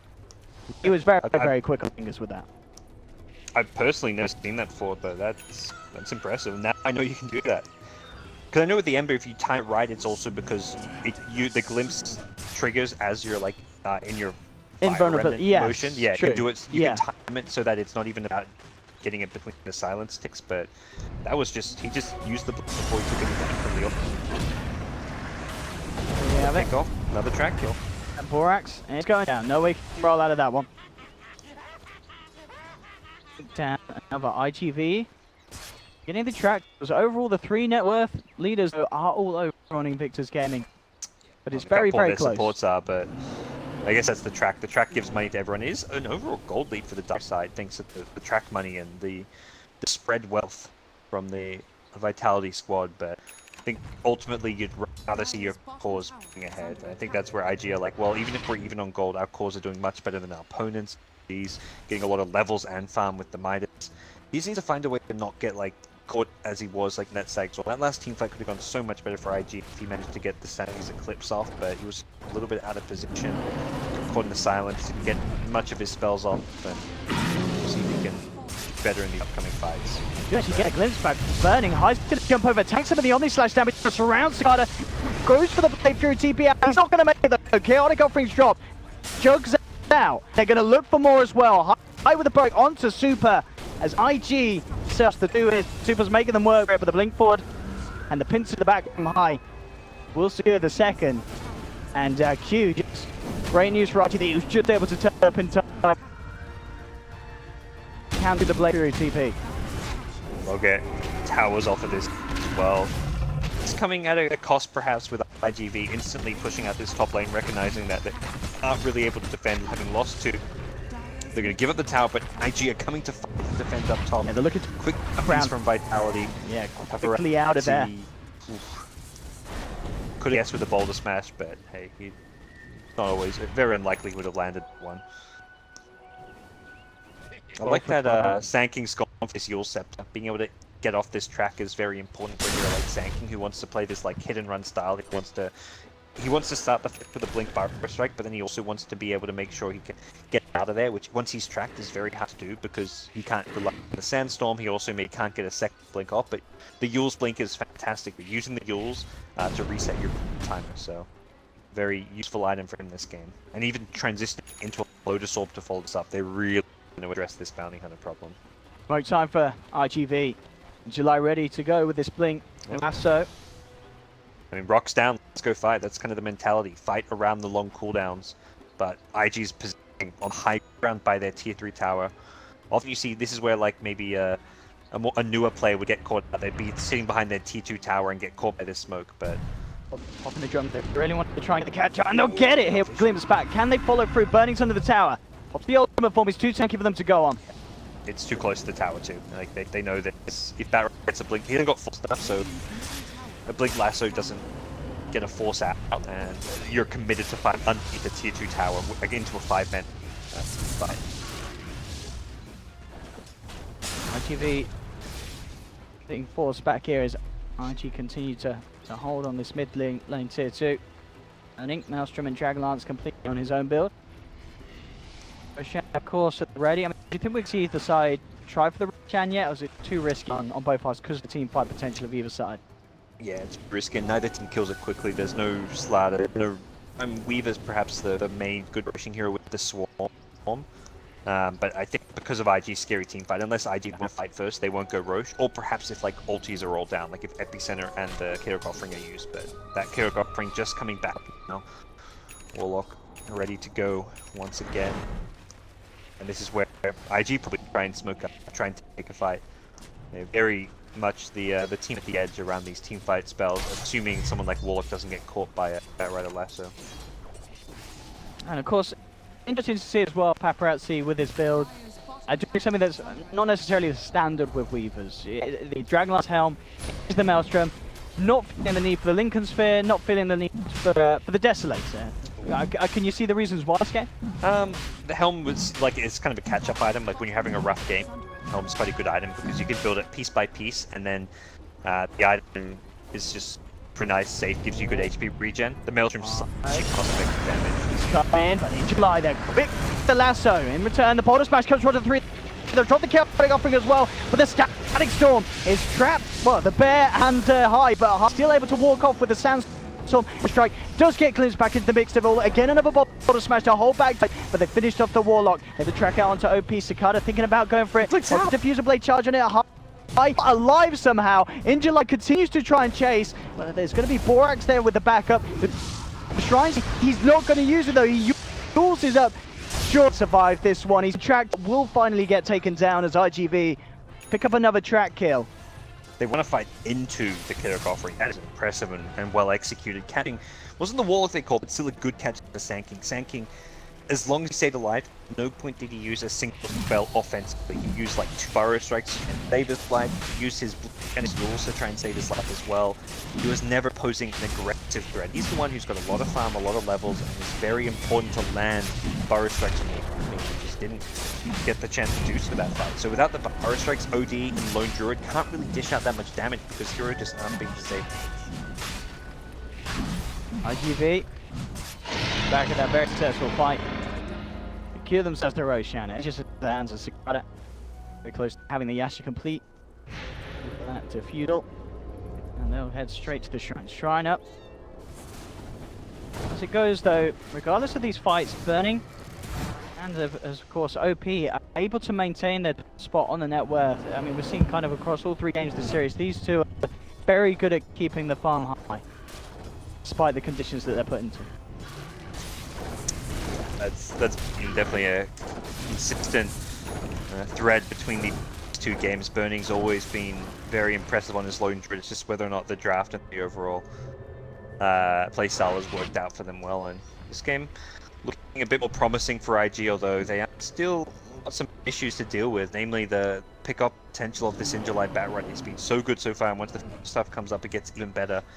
IGV have such great catch between the Batrider and the Disruptor. The Bounty Hunter as like the scouting tool. It's not really a pick-off hero in terms of like being at a DPS himself, but he provides the vision they need to get the lassos, to get the glimpses. So, dogfight's very important for this draft to work.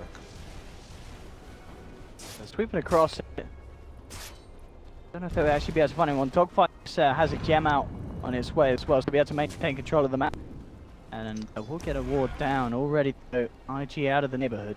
Yeah. And I'm just kind of having eyes on Burning to see what goes. Okay, went for the Hyperstone, so similar to what we saw in Game 2, where he went for what, the Phase, Dragonlance, Mjolnir. Then you go for the Chrysalis into the Daedalus. We'll see if that's going to be the same situation this game, or if he does feel the pressure to get that KB first this time around. Nearly Mjolnir with the shot to do a lot of damage in these early fights before people actually have too many items, so definitely a dangerous item, but IGV are ready to force the fight. They're threatening high ground here with the Aegis on Jug. He can just walk up, hit the tower, Blade Fury if he needs to, but it seems, yeah, they're more intent on just taking the easy T2 tower. This, again, I mentioned, Game 3 decider, winner goes to Kiev. Seems to be playing a lot more cautiously as a result.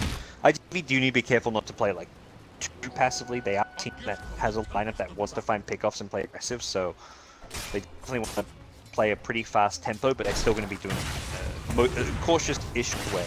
Oh, High, can he play his way out of this one? He has a Yules and a Blink. Can he do any sort of fancy footwork? There will be the glimpse back. Let's get a chance to Yules up, but this time he's not making his way out of this one. The Static Storm's there to control him. They'll take it. And thanks to that respawn talent, though, only for 20 seconds, so he'll be right back up before IG's under any sort of threat. Did not get it? Was it a track kill? Wasn't a... I'm not sure if it was a track kill or not. He He used off the initial track. I'm not too sure if he got the chance to get the second track out. He maybe prevented a track kill, but ultimately still a kill, still some money going there and experience going their way, but not quite the outcome he would want. He's close to that Lotus Orb, level 15 now on the Sand King, but does feel like IG are somewhat bottled up in their own base. So while things were looking pretty good and they were like slightly ahead, if not even on gold, that could start to change around throughout this Aegis period as IG Vitality get map control. They've got good wards kind of surrounding the Radiant base, scouting out pick-off opportunities as heroes leave the map, but on the side of IG, they're looking to take away that. They've got Gem on Sand King, they're trying to just ward the map. He doesn't even be careful not to like go for those solo putting plays if he's got this gem, because losing the gem at this point could be very detrimental to IG. And there's Burning. She got the Mjolnir. Time in return over on the side of IGV. Cicada has the man to complete.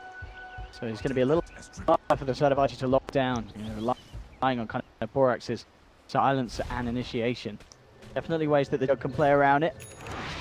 Running back to miss those, they just are very, very careful about how they push out the map IG and know that they need to be there ready for any sort of a defense if GV come in.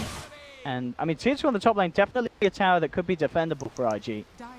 They have to be careful because IGV, the smoke leading the way around, IG keeping themselves up to the high ground at the moment. We'll see how far they come out, and they may actually just let this go. Yeah, it's already low, so they won't try and come out for that one. Because the mid lane needs to be careful. Ooh, yeah. The Aegis timer like 20 seconds away from expiring. If it was maybe closer to expiring, they perhaps would have considered it, but they wouldn't even glyph it. They'll hold their glyph to the high ground in case they picked off or something, for example, and just wait for another day. Sand King is still poised in this bottom lane, trying to maybe catch a straggler, perhaps backdoor a tower or something, rotation back. He's dropped the gem off, so he doesn't have that anymore. And he'll let the creeps perhaps finish this tower off. There's the reclaiming Aegis. Lotus Orb complete for SK. So they can certainly try and keep these cores alive in the front lines. OP with the BKB, Hurricane Pike, having high with the Lotus Orb. Lots of ways that they can allow OP to stay on the front lines and get the damage out. There is a fair bit of physical though from Paparazzi and Cicada, but of course the full-out Mjolnir as well built up on the Weaver. It's a little bit invested in the magic. Radiant scan, they know where they are. He's going to get the jump. The high comes in. Finds the burst truck on super. They can take him out before he static storms. That would be pretty huge. He uses himself up though to get the try and play, but OP BKBs takes down super. They've found one. Now OP turns towards Dogfights. The sanities comes down. Dogfights has to give out 10 mana of health to play with, but Paparazzi, he's starting to bring them apart. Fiona doing so much damage. The border smash from Borax though, onto 2. That's going to be the jump down. They'll turn towards the Weaver. He's silenced up. Can he get out? No, he's already used the time lapse. IG getting a big win off the back of that fight, taking down the Jug and the Weaver. Borax hitting some fantastic setups. As indeed, as I read apparently, I don't know if you knew this, but Borax did name himself after Jerax. As I believe the original tag of this man is Baboka, but he changed his name in honor of him. It's definitely a player to aspire to play like, I'd say. Derek's the best Earth Spirit player, and also, of course, one of the best 4-position support players out there. So Baboka or Borax here doing some fantastic stuff, and well, IG gonna back off after winning that fight there. That was, I think, the real issue for IG Vitality. That fight was just Injuly's lasso target. It was one of those things where he just went on the first hero he saw, but it was a lone druid who he couldn't kill. He had no kind of supporting him, so it was kind of a wasted lasso. I think ideally he needed to find one of the teamfight heroes. He needed, if you're going to lasso a hero who doesn't die, it needs to be stopping them use spells. So if he lassos like a Sand King or a Warlock or even an Earth Spirit, if he lassos the Earth Spirit there, even if it doesn't kill him, just stops the silencers and the stuns from coming out, and it would have been perhaps a bit better for his team. But ultimately, you're fighting under a shrine as well. Like fighting underneath that shrine, once IG gets to the high ground and have to activate that shrine, it gets very difficult to sustain yourself in IG Vitality shoots. Yeah, we're seeing Paparazzi as forces as well after the Mjolnir, getting that BKB queued up, and certainly a necessity. Just considering the amount of control that they have on IG. So as soon as he pops the first time lapse, to be so careful how he sticks around, as they'll certainly be able to kill him off the second chance that he has.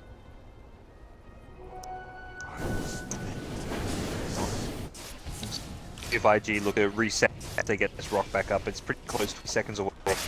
have the ability to do so. Man, Q is poor. He is... Boots, Windlace, CP, this is one of the poorest Warlocks I've seen in a long time, but I guess that's the nature of versing these Invis heroes, forced to constantly buy obs entries for the team. It actually has to get farm. This feels like... Yeah, with perhaps, yeah, maybe Borax, it's like, it's your turn, buddy. You start buying some wards and let Q at least finish the go up to the 4-star, whatever it may be.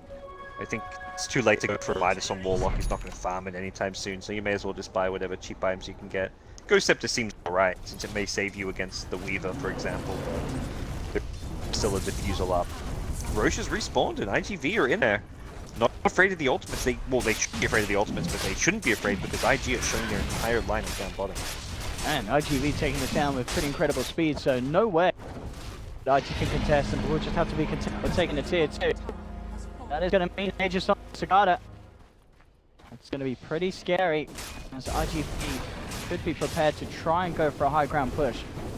IG themselves be backing away, not looking for anything more than just the tier 2. It was like both Roches were, well, I guess the first Roche did require a fight first, but Rock was used and IGV kind of won it, but that Roche was a bit too straightforward and easy for IGV, considering that IG had their ultimates, were kind of ready to fight. They have the BKB on OD, they've got the Lotus Orb, they've got some big items, so a bit surprising that they let that Roche get picked up.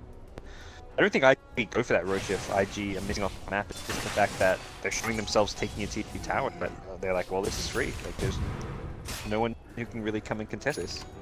But game will slow down now. IG probably will look to just not really teamfight into the Aegis, and I think IG also know that they've lost all their 2 towers, which not a good thing, but it also means that there's no objectives for IGV to take outside of tier 3s.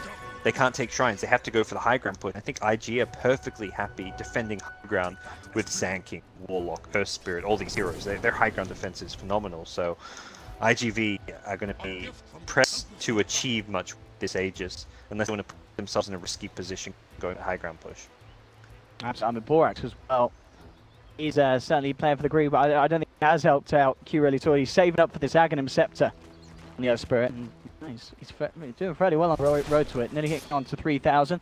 Bottom lane, high of course, he's just consistently been hiding in the trees, jumping out, and skipping the creep waves. So that attempt to push for Vitality when it comes through is going to be even more difficult, and you've already talked about how hard it's going to be in the first place. So with lack of creeps, a window to actually get something done on aggressive it's just going to get smaller and smaller with plays like this happening.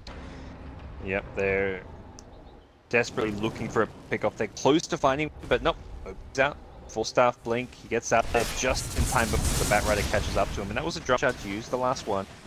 Not like the end of the world running out of those drum charges, but it would have been nice to have found that kill using it. Well, for betting, of course, did prioritize that BKB, and we'll be going for that Daedalus. We saw him pick up in game 2, and we certainly saw how much damage that does grant him, and IGV will have to be incredibly careful about that. It's just the amount of control that IG have, you know, Chaotic offering, Burrow Strike, Earth Spirit's combination, able to hit it off, and Burning sat there on the back lines. It's going to be a scene that we're all too used to seeing when a lone druid's in play, and is at this amount of farm at this stage of the game. The high ground siege is really reliant on in July finding a pick off. He's got to find that lasso, and there is counterplays available. Like, he's got a BKB, but even with BKB, if you want to commit the rock to stop him pulling that hero deep into the base, you can do so. Looks like there's only one... Yeah, there's only one 4-star on this dire side, so just the Bat Rider. You can't get that secondary pull, like, which may be something Dogbites considers after some of its follow-up items, but I'm not sure it's a necessity. The bigger item coming is Super Zag Scepter. They're going to look to take out the BKBs and some of these other pesky items from the mix with the Ag's Disruptor. That's going to be very, very close to having it as that last component. As Borax actually changing his mind here, and isn't going to be going for the Ags. He's queued up the Crimson Guard instead. Huh. Okay. Looking to block that Omni-slash damage partially, the swarm damage, the Weaver right click. I mean, Weaver hasn't gone for like high right click damage items necessarily, so this Crimson Guard becomes a little bit more effective as a result. Things like Manta Illusions. Just looking for that team sustain. We'll see if he sticks. Oh yeah, he has stuck to it. Yeah, he's bought the pieces now. He's committed. He has just about enough money for it with another creep or two. Yeah, he can look to go out and buy it now. But I mean, I guess as you said, probably better overall for the team, but with these high ground pushes in, you never know when there's going to be the potential for forcing someone out of position and then stoning them and kicking them back into your fountain. it's very hard to use the axe. I feel like I've seen the axe save a hero and then right like as soon as that stone remnant wears off, like the hero still died. But the offensive use of it can be very, very brutal as well. I'm not sure. I doubt can you use it through BKB? I don't think so because it's not an ultimate, is it? I assume you can't use it on like a BKB bat rider, but I don't. Yeah, I don't think you can stone a BKB target. That you would could be use on the too hero strong. lasso though. Like if your teammate gets lasso, for sure, you yeah, can use on your teammate. So yeah. But I think they look at it. I think the decision was like we've already got to save. The OD's already kind of in charge of saving the hero that gets lassoed. If they didn't have like a Astral or like the Venge swap in the past game, they'd probably rate the Ag Scepter higher. But because they've got a save spell already, they probably think lower priority. IG coming out ready to break this quiet spell. Can they find anything? Oh, that's the question. Paparazzi moving around to get a direct hit with the scan. They know where IG is and they know it's likely it's a lot of them. How can they jump in? They are going to find Disruptor on the side of it. Immediately, probably Boulder Smash. He comes across. Oh, use them up. Yeah, they haven't killed him immediately. Comes back, holds back 3 of them. OP, look at this. Finally, fishes them off. But now the lasso comes through. Oh, that missed. Super, he did go down. He'll survive. Gets the chance to turn around with the Static Storm. Allows IG to find OP on the OD. Q, will try for the TP. Act just going to make it in. No one really cares about him. He's at safety. I holding back the jug with the Yules. Borax indeed. Is he going to escape? Yes, he is. No cancel. But the TP, he's out. And at the end of the day, it's obviously not great, right? They do lose the OD, one of the big cores. And was putting the pressure down bottom. He wasn't actually involved in the majority of that fight. Yeah. I feel like no one wanted to go on the Disruptor. Like, they stun him, and then I was like, alright, that should be the free kill, at least to start things off right. But I believe OD didn't want to commit like an offensive blink, because he knew all the heroes were waiting on the high ground, so if he blinked in to kill Disrupt, he probably felt he put himself in a dangerous position. But he'd done so, perhaps just BKB to kill the Disruptor, and then take the fight after it, but now, with the buyback, suddenly IGV are able to perhaps get some damage onto this high ground. High, charging up the epicenter, in he goes, gets the stun onto Paparazzi. Do they have the control to bring him down? He's silence, feared up, and they finish in the damage from Bird. It's enough. They'll finish off Weaver, and now looking for more. Borax runs forward. Dogfight tries for the TP, but he's been nosed up, spin up by a boulder. High's also getting down to is it about for the TP? There's no power strike. Super will escape. The same, of course, as Bounty Hunter ends up going down as that Weaver, and just a perfect kind of change of control to make sure that they can get rid of this Weaver before he gets any chance to slip away. Yeah, it was very well executed. The Earth Spirit, everyone else into the Lone Druid draw. They got everything right on that. Didn't get a chance to get out of that one with a time lapse whatsoever, and as a result, IG hold their high ground and will look to take their last outer tower up top. Burning with money as well for that Daedalus if he wants to go all in on purchase. And he's level 20 now, so he can be a bit more aggressive with his push, not have to be so worried about the respawn time. If he does, like he can come more the front line for the OD. Yes, looks like with the respawns coming back up, IG aren't going to go too crazy on this push up top. Yep. They'll take the tier 2 and just back off the easy tower.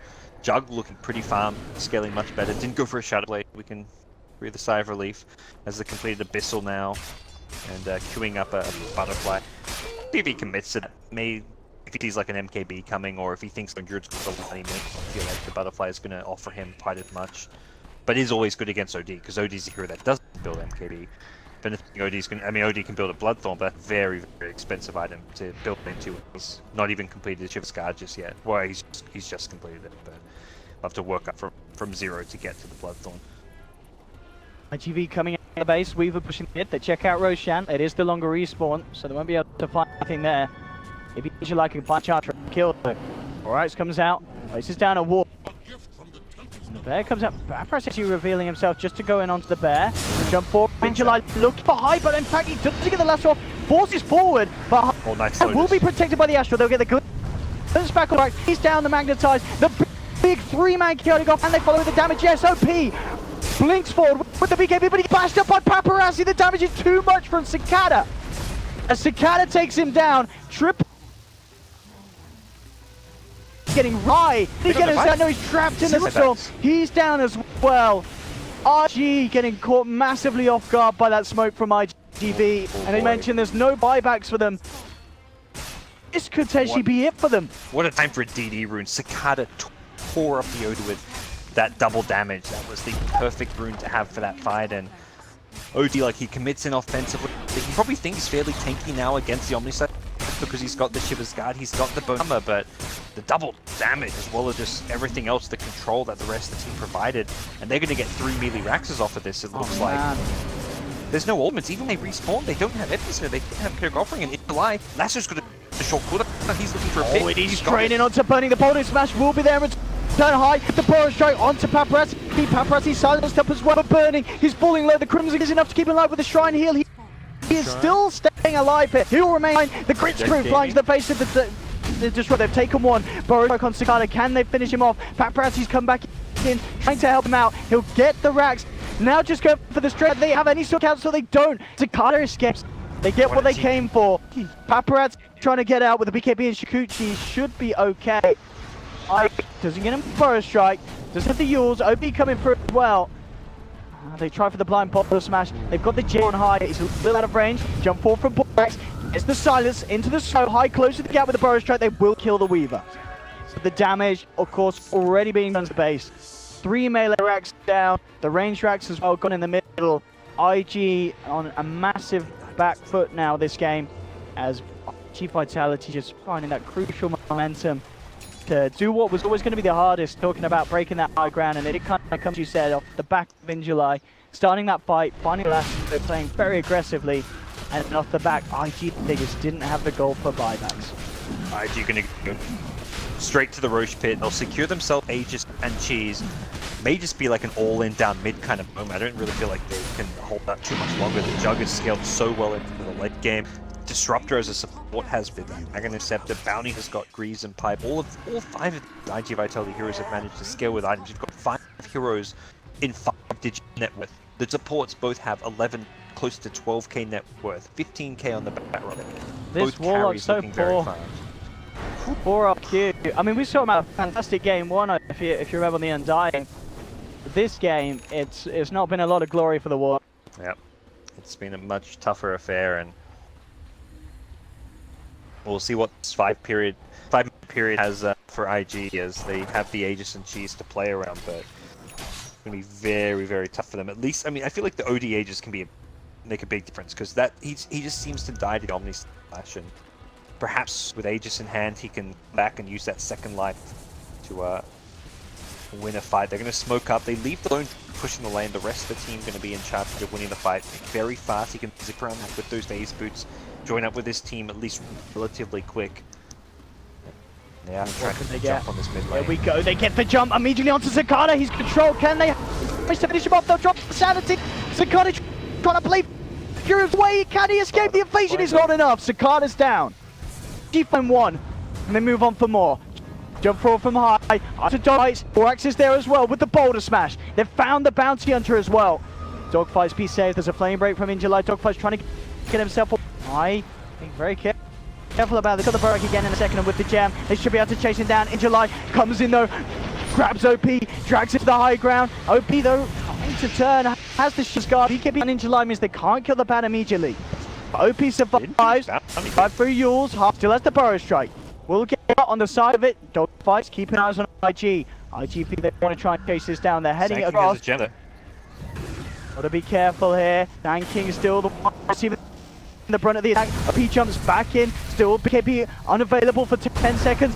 Smash and silence onto Super. The Yules up onto OP, trying to just withstand the damage that he's doing. Dogfights will be able to get back up the high ground. Injuly jumps across. Borax is hunting for him high, falling very, very low. Injuly will chase down the Sand King. Should be able to take him out. He's trying to play his way out of this one with the Sandstorm, but the track's out onto him. He actually lived, but finally drops. Burning. Looks towards in July, hasn't got the damage to hit him up on the high. Alright, it's going to TP out, but Super cancels him. And indeed, the rat was done from Paparazzi. Mega creeps are out. What a great all the game chaos. to travel. I mean, that was such a chaotic fight. It looked like IG were doing alright, but I think Weaver's like, this fight's a mess. Let's just go get the range tracks. Let's get Megas. Let's try and secure this. Mid lane, KingCharlie just straight on the wall rip pieces. Can they kill him though? They get the initial stun into the Pyro Strike. They've got the damage as well with burning an OP, but Let the Furies. Can they kill this Jug? They'll blink forward. They really need him dead. He's got the Omni Slash, but the Crimson Guards out. Borak. They grip together, keep themselves alive. Cicada though blinks and immediately post Omni Slash up to the high ground. Borax is trying to chase him. The healing wants out. High jumps forward. They'll get the stun. They'll take Cicada down, but he has buyback. Can they get more? I need more kills. Super Glimmer Case runs away. Can't push these lanes out now with the Mega Creeps. Warlock's on base defense duty, but he's a Warlock against Mega Creeps. It's a Warlock with 2 net worth. Yeah, this mid lane at least pushed out a little bit. He's going to pass the cheese over the OP since OP was fairly low. I wonder if he's just going to pop it and go all in push. Not really sure there's a good long-term plan for them right now. Yeah, he's just going to eat it. Doesn't want to hold on to it for too much longer and make sure they can get some value. 1 minute off the ages, so they've still got the 6v5 scenario. And Jug really is available. A push against all odds. There's the jump in July immediately shows himself. The Lotus Orb was out on the Sand King. Deceptively Astral trying to keep him alive through the Static Storm. But no, he's going to pull Bennings out. 45 seconds. The BKBs come through. Sadis is clear. Drop up Perez. He gets the jump. Onas looks towards OP. He's going to fall. The Aegis is part Borax. Do anything to help out the OT for round 2. OT trying to turn towards in July, but Paparazzi has super and the fights around him. OP, can he get anything out? He can't. He's down. Back still on Borax and OP. The base is in shambles. They're trying their best to hold it at IG. They couldn't put another buyback. He's going to be fine and ready for this. And this is their last chance, IG. They've got to hold this defense, but they're up against Megas, and they're up against a full 5-man push of Vitality. No Standard Eclipse, no Epicenter, and minus key components that they need for their team fight. Look here, Bolt Travels doesn't have buyback. I imagine they make a safe call like, alright, let's just make a buy before we try and end this game. They really want they wait for the Roche respawn, but at least bare minimum have buybacks. IGV were just so composed under pressure there. They got put in a position where Jug got picked off twice in a row. Neither time does he panic and use his buyback. His teammate just calculated high ground. Good use of the lasso. Even using the lasso onto the Lotus Orb isn't a problem because it sets up the Aghanim Static Storm. So just keeping a hero in place, disabling them, and Static Storm gets dropped on top. So well executed team fights coming out from IV, and well, we're just one successful team fight away from the GG being called at this point, and IGV going to Kiev. A huge game, huge series for the two teams. No buybacks available, of course, for IG. They've only got this one life to defend on. Sanity is the only thing they're really missing, and that's down for 50 seconds. It's almost incredibly likely that IGV will push before that's back. This could be it for IG. There to jump in July, immediately onto the OD. High, Forest strikes away, OP in trouble. Lotus Sword, BKBs, he forces away. Paparazzi continues to chase down. Glimpses Q. Does he get the chance to drop the golem before he goes down? He does. Will get the golem out. In the go as well with the center from High. Stunning to force IGV to the side, but they don't seem to have the damage. IGV will start to back. OP looks to super. Limicate there. Borax rolls forward. Do they have the detend? They don't at the moment. Super dukes it out into the trees. Opal still finding, but Super is just wasting their time effectively. Burn. Savage rolled away 1. They have managed to kill off 3. Burning managed to get huge amounts of damage done mid lane as he picks up the double kill. He's got a rapier. I was like, how's he doing so much damage on the right? There we go. Oh my goodness. He has. I mean, Burning. If they win this game and make it to the major because of a burning rapier lone druid, that really is going to be quite something. But they're up against all the odds. Yeah. Can they do it? Times. That fight could have been all over if they got the static storm on OD before he beat the bees. That's what IGV is saying needs to happen. You've got to get the lasso into static storm, stop the BB. But for the most part, IG are holding their own, using their Lincolns, their Lotuses fairly effectively, and at least buying some time Oh man. And they do have so many ways, yeah, with the Lotus that they can keep burning alive and safe. Is the Hurricane Pike complete as well? Yeah. It can protect him. It's very hard for IGV to deal with this Lone Druid at the start of the fight, that's for sure. And I don't think IG can really push out their lane, even with this like Rapier. They're not like going all in down mid. They've just got to wait for IGV to run at them again. But the problem is next time IGV is going to have Aegis, G's. They'll look to secure Roche if they have to. Things will get harder, but they get easier for IG. That was the easier of the Charm defenses. The next one comes with Aegis and G's. A very fast Roche respawn as well. Perhaps going to give a quick Aegis and Cheese to the IG Vitality squad.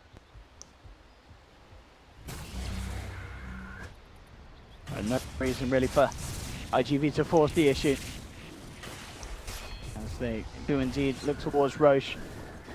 Very unlikely that IGV can come out and contest this. Got to keep eyes on the base, keep their base safe. As IGV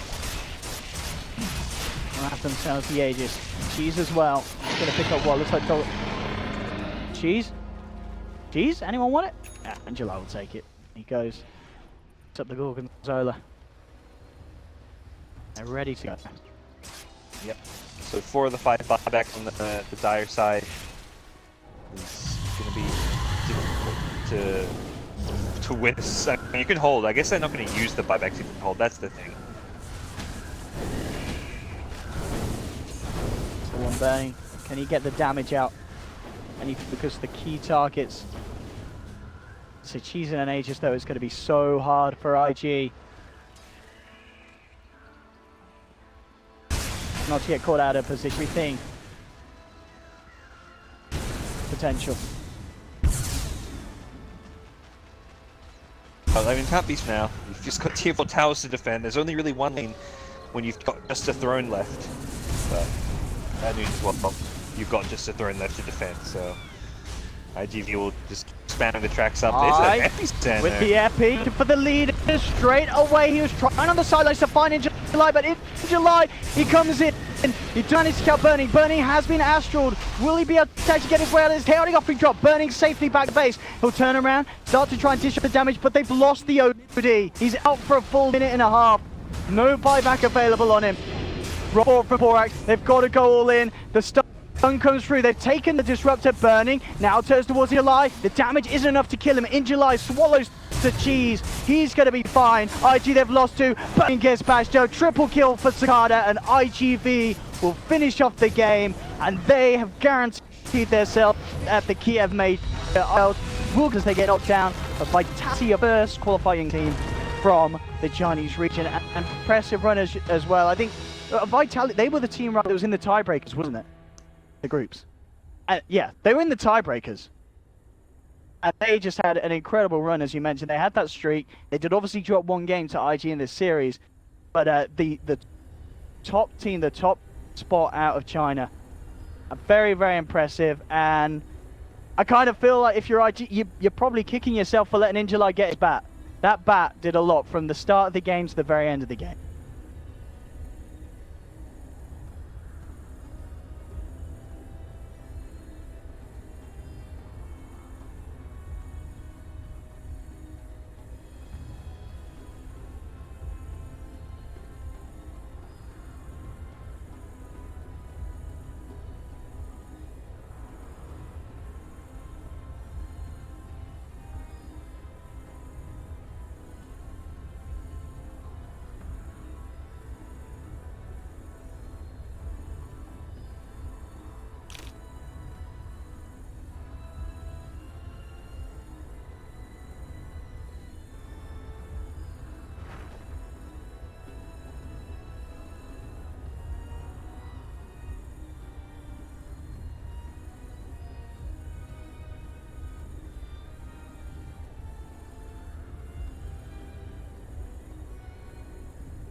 Dire's top tower is under attack.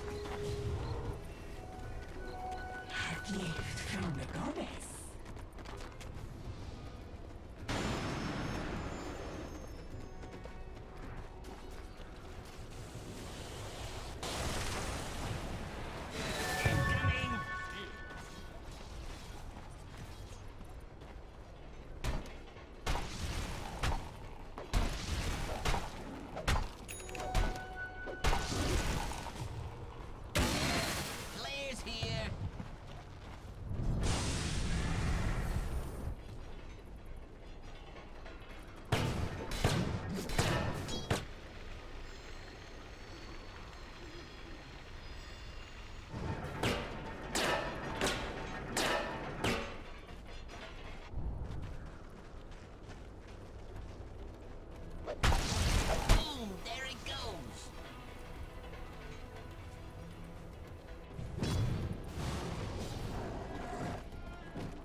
Radiant's bottom tower is under attack.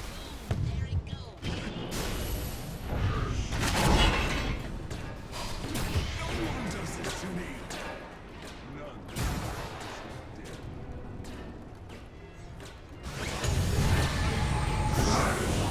Radiant's bottom tower is under attack.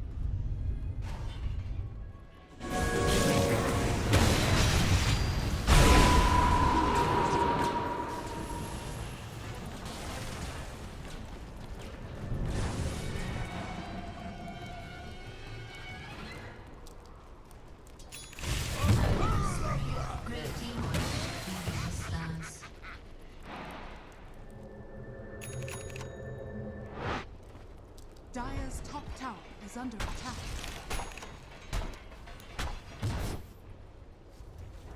Radiant's middle tower is under attack. Radiant's middle tower has fallen. Radiant structures are falling.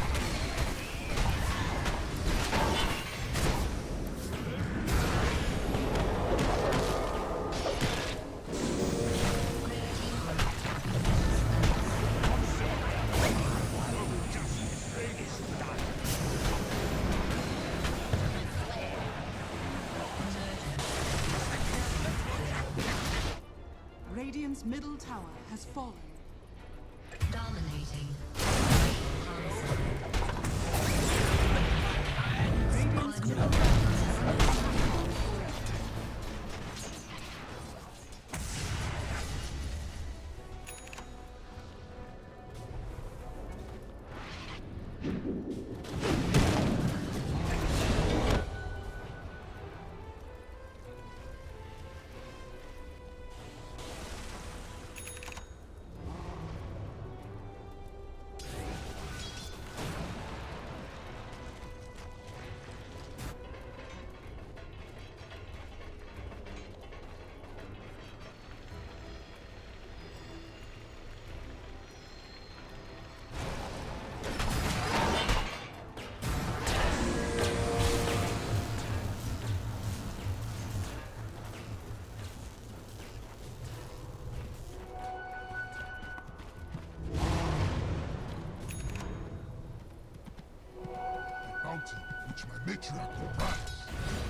Radiant's top tower is under attack. Radiant's top tower has fallen. Dire's bottom tower is under attack.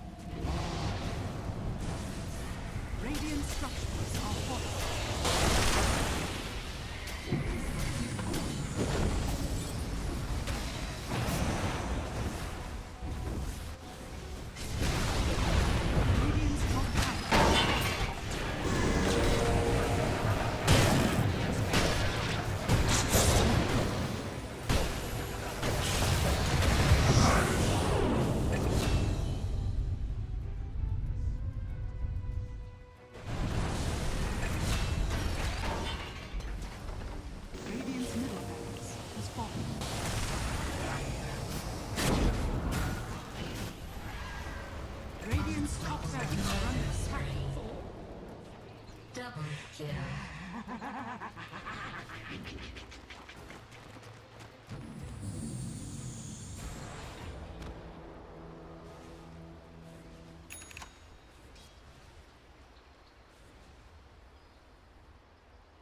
Not working. Be able to see. Oh, there we go. Navi's turn to ban. Over at the RU hub, pushed out their Pentium Force. Yeah. Now we're good to go. Navi's turn to ban. Rock. Kind of a toss up between all one or four of them, right? Because everyone else said they were. Yeah, same. Yeah. Oh, the first. Oh, the ban. Meepo. Meepo fan. Navi's turn to pick. Plays me was a Chappie. Oh, Jesus. Ogre Radiant Magi. team pick. That was an intelligence hero, but he's one of the goodest heroes in the game. In every Oh, aspect. yeah. It's no north, you south. Navi's turn to pick. Rubik. Yep. Alright. Take away the. All pretty similar to what we saw. There's like a new hero. The China team. It was actually banned in some Yeah, games. we didn't see it once though. In the series, 10 seconds they remaining. like Magnus Ogre, like every game or something. 5 seconds Magnus remaining. Ogre, random melee hero. Exactly. Yeah. We should get Warlock here. Like Warlock and Coddle, right? Yeah, exactly. Sand King, all those good ones. I think Call's Or your- just Call's get your less hero, rack right? again. Never doubt that. I think you pick. want to save that for a bit later. No, right? no, I'm just saying. Yeah. It is a cool hero though. Entered so. It's so ridiculous. it. Like There it is. my immersion is so Radiant broken. I got you, team bro. ban. What is? Oh baby. Coolest thing I did all week. That was legit actually. Guess Navi loved their last track. Yeah. Yes. 10 seconds remaining. As support, like they'll switch up based on the game. 5 seconds remaining. It's drafting. He's like, I mean, Pike Rat, Reserve it's kind of time. like the does it on his own kind of drafter, right?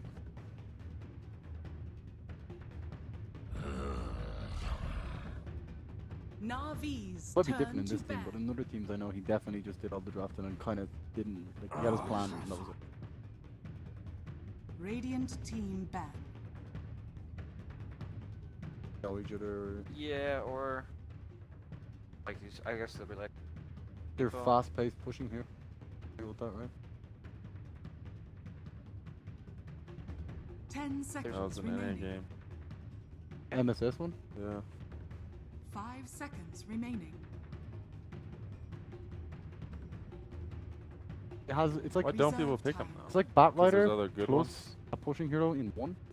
Kind of weird. Like you the BKB piercing stun, you get to pick, and then you push.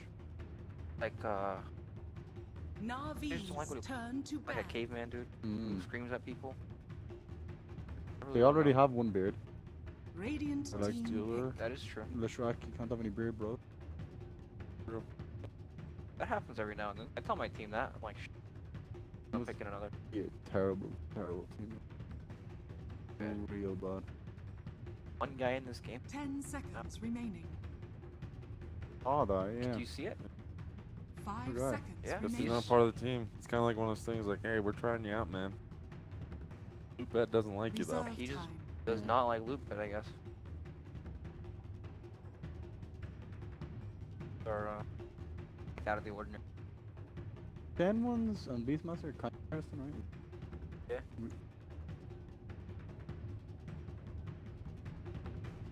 Sense, right? They're last game look they're pretty fast paced. Heavy pushing trying is to get it on, especially with Leshrac. Whatever Yeah. role it's in.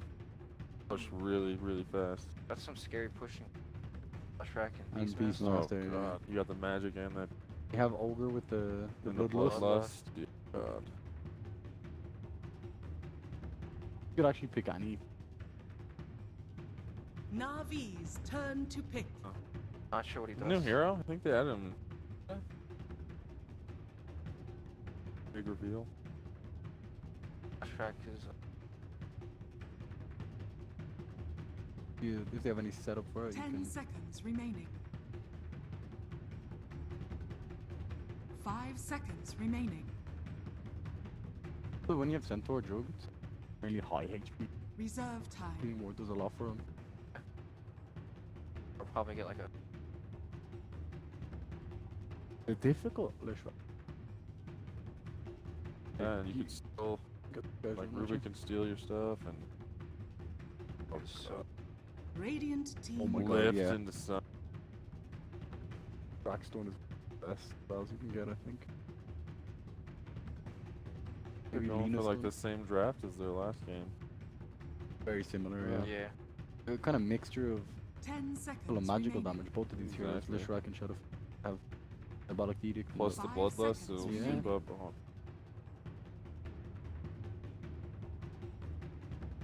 Reserve time.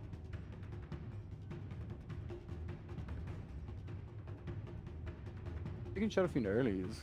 Oh, don't you pick the counter? I don't think so. You know? Well, what's your hero? I think SF can. What hero do you pick? I don't like SF can like be Navi's like turn Ursper. to pick. pressure more. Far more, but It's going to be Ogre and Earth Spirit just dancing in the mid lane. One looks a lot buffer than the other though. 10 seconds yeah, Ogre's remaining. got some. Got some Nice little, he's got tatas. little buoys. Yeah. Yeah, they're beautiful. They're beautiful. He's got some work to do, that's for sure. He looks like he's out of breath already and the game hasn't even started.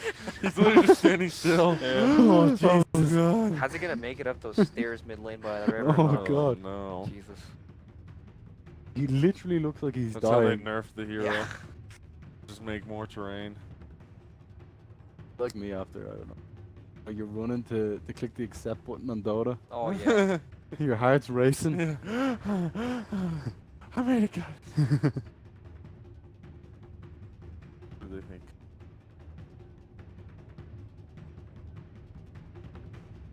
Hey, we're going with. They picked Venge last game to come over the mine. Night Stalker. Radiant team ban. Kind of like balance their team. All right, Night Stalker's looking buff. Ogre's not. Yeah. But I Great guess. point. I don't know. Leshrac's kind of skinny. team the greatest looking hero. But I think. He was the best in Dota 1 as well. 5 seconds remaining. Very cool. Like a walk like this. Reserve time. The only reason I learned like how to play Shadowfield was good. I think that's how most people I play it. think so too. They're like, I want it. Yeah. Dark Okay. Dark Night Stalker. Oh, that's terrifying so actually. annoying. They were watching James. Yeah. Yeah. You're good. You tone it down the shit jokes there, Blake. 10 seconds remaining. Jesus. Oh god. 5 seconds remaining. As long as I get giggles out of it, man. Cool. Reserve time.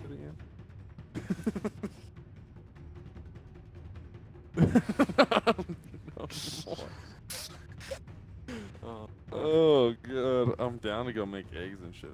Is Night Stalker their offlaner or their support? Oh, I don't actually know.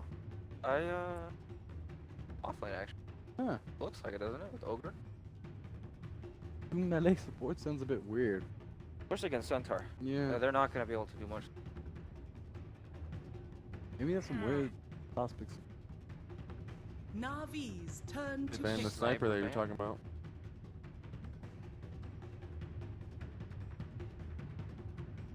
We ended up going TA, I believe. Pop to just burst down all these. 10 seconds The air con is remaining. squishy, Leshrac doesn't. Yeah, exactly. The mid. 5 seconds That's remaining. not right. I've Chappie never the seen carry. Empire play. Ben plays carry, right? Reserve time. He used to play carry, And but then he moved to offlane. I'm not sure about this Empire lineup. Ghostic. Hero. 10 seconds FN definitely remaining. was a carry player. Yeah, he was a carry player, but I think he played. Hey, they do there's go the for bench. Radiant team pick. Yeah. You still offlane. don't understand where they're gonna lane. Offlane Night Stalker. Yeah. I'm saying for either Leshrac or Venge. Oh, Oh, yeah, that's true. a very good Yeah. point.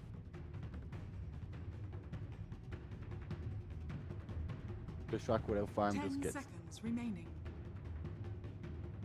Or That's Rooster actually so coming Even through. even the 5 Rubik. seconds You remaining. don't really do anything, yeah, because you if you put your lightning on, like all the guys stamp.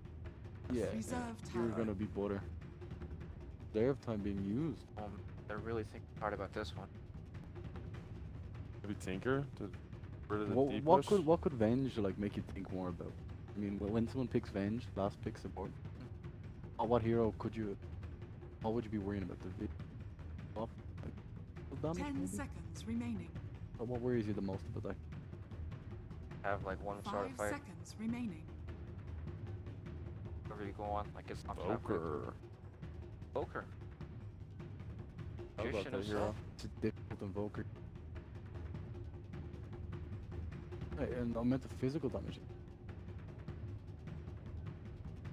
Attack as well. I think he's just run you down Like, fast. Ogre just buffs the Night Stalker with Bloodlust. He's running at you at a million miles an hour. Yeah. Those invokers are pretty slow. Especially at dude. nighttime. Oh Yeah, shit, yeah. you ain't seeing shit. That robe of his really weighs him down. He doesn't run fast really Yeah, on. he's No, afraid to I've heard trip on about it. that. The Reddit thread about that. Probably somewhere actually. It probably is. Yeah. Like, Game goes on, he gets comfortable. And 10 All makes seconds sense. remaining. it was a very logical game. Yes. 5 seconds remaining. really? How does Jug see out of his?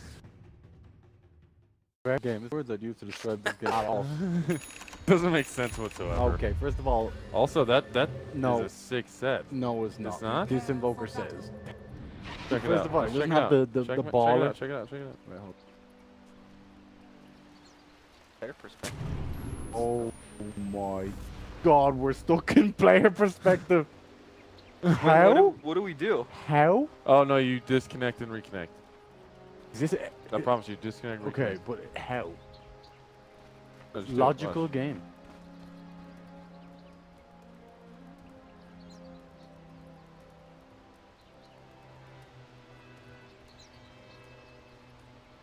Catch that right. It's awful. Like you need the baller. We're back in player perspective. Oh god! Oh god, at least we're watching the right player. Oh my god, that Oh person my used SF god, too. we're fucked. What the There's no way to fuck? change anything. Oh no, just get out of this. And then We can already just, left. No, I'm saying get out and we can just watch it from like the watch. No, but then we'll have delay. This is fine. We can just pick a player and like get real deep into the Yeah, I mind. mean, Like, fuck it, we're Moonduck. Yeah, it'll Do whatever work. the fuck we want. It'll work. I think it'll work. Like Invoker watches the map for Sunstrikes, right? This guy's gonna be running away from bad guys all game long. Begins. We can only like can we shoot the complete tire?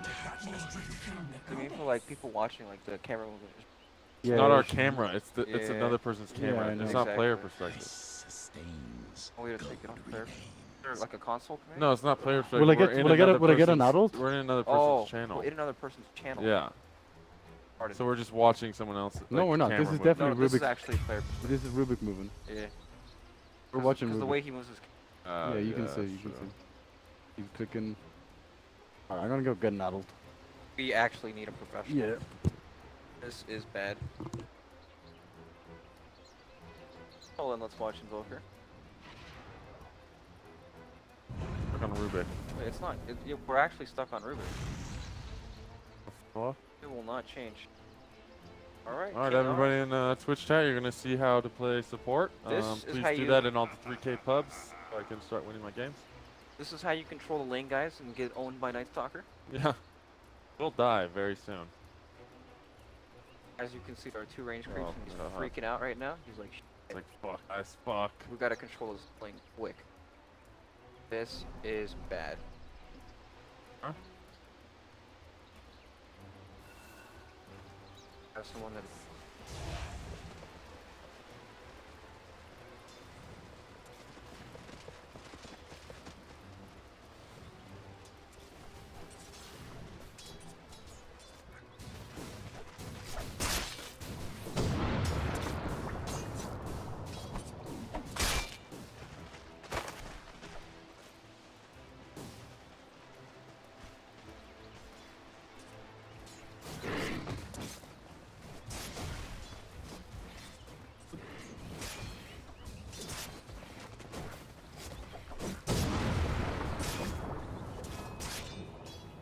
A tithe to the impurity energy. What have we here?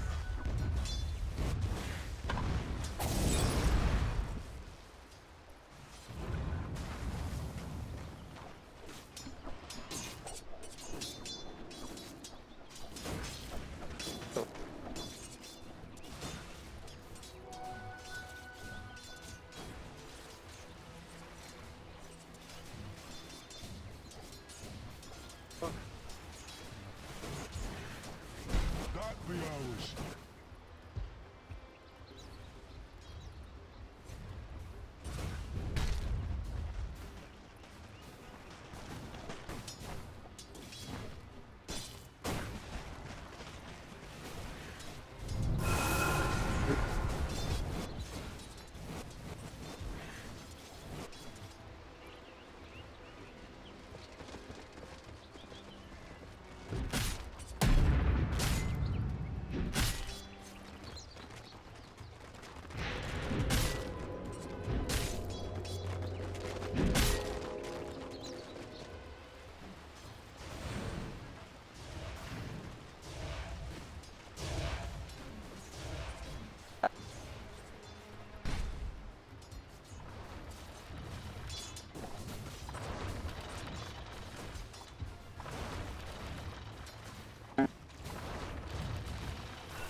But that's real bad to do because he gave away that he had a ward, right? Yeah. He really Yeah, did. that's true. Oh my god. Oh man. That was a mistake. Yeah, they know he's in the creep, they saw him going there with the ward. I guess they don't really want to do that in case Rubik's already coming up. I'll get to that. Oh no, he's close. King R. Ghostic was like, yeah. He's like, I don't really want to yeah, you're on your own. I apologize. First tower, 4.5 minutes. Yeah. Very fast, huh? Bunker sitting comfortably on 9 CS. Really, really, yes, 2 minutes. wishing hands. Yeah, apparently, Wishing. Dire's bottom tower is dude, under attack. you're a bounty room getter. This is real bad, right? Yeah. This is gonna boost at 5 minutes in. Invoker isn't he can kind of catch up with his team, can make space with his Insect Killer too. He catches up because it's not like this build is actually popular. What?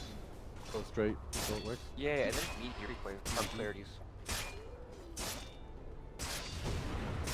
Like or 4 expert. Yeah.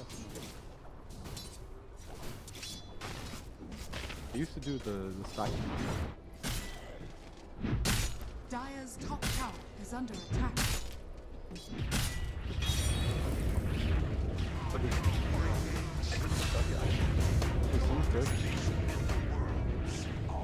Was it the Iron Talent? Actually, I much prefer playing Dire. Because you can just stand here. And you can kill these creeps. It's very effective. Yeah. You don't even need it doesn't even need to be that late. Good First lane behind to the enemy. start pushing this time. All these guys are What just is deep. happening? They are confused side they're on. What? Spot. You're on that. Left track though. You don't do much without any mana on Invoker. Radiant's middle tower is under Yeah. attack. What are you? Okay. Nice soccer nighttime. Yep. Someone on down. Also, get them a move. Radiant structures are fortified. Yep. That wasn't the best. I think you really need to prioritize getting clarities out too.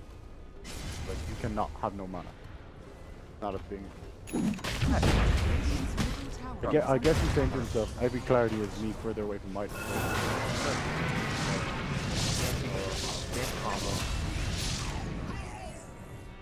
Radiant's Some middle AoE tower goals, got is him under like... attack.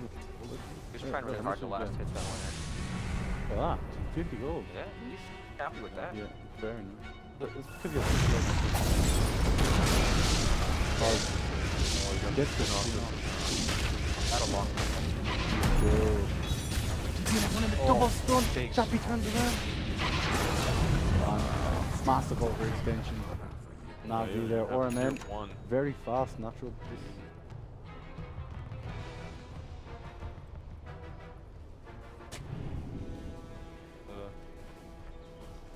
Flash rack combo is heading down bottom. Top.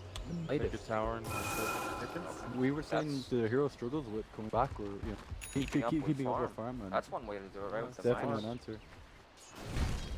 The attack speeder. Dang, right? When he finishes with Tread, he has the bloodlust on. Don't know It's not like it makes him.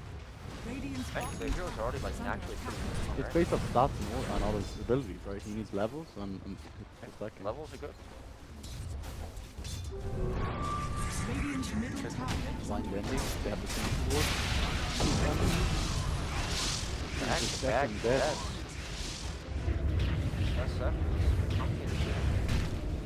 Radiant's bottom tower And he had a Raven Star, right? We were...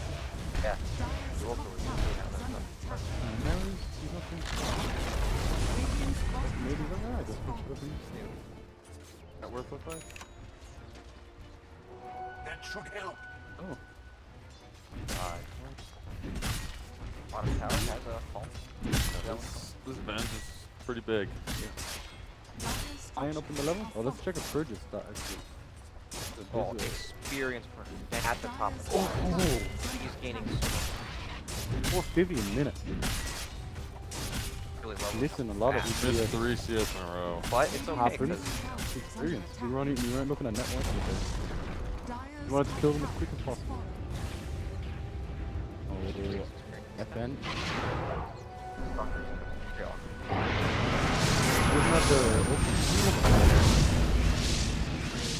Oh God. Alright. Offlane Night Stalker only level 5. The issue is events like this, you need your teammates to be able to do stuff. You're not really like a solo game winner hero. You're like a group up and fight as 5 kind of hero. And if your team is Because you bring struggling, so much with like all You're your never gonna passive, win. everything. Never gonna solo carry a game with Revenge, right? It's like a team. yeah, exactly. So when your teammates are struggling, they're running around on no items, no levels. We tough. We need this stuff. A few levels, a level of silence. Coming up to 7 nights now. Minutes. This is very scrappy, huh? Yep. A lot of it's fought in here as well. So Navi trying to, get in there. Yeah, they're really bringing the aggression. It's not working out. Not execute. I see people over the tree. Yeah, it was like this. Really good. Yeah. Right in here, right? Yeah. And game knowledge right there from. What do you think of this? Oh, well, the way you put it in. Yeah. And then you wait. Yep. Until you get close. We estimate it. What is this? He's just getting some experience already. He doesn't need to stand here. Radiant's middle tower is under attack.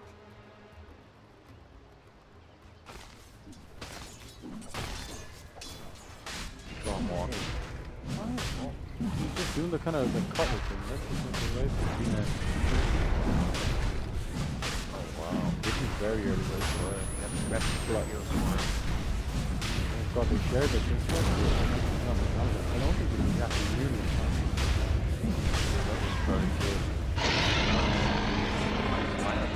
So fast. Yeah, they are ready to go. Objective. That's why I was really confused what was happening. They don't need to do anything like that. Yeah, I feel like they don't need to. Radiant's middle tower is You under don't attack. miss.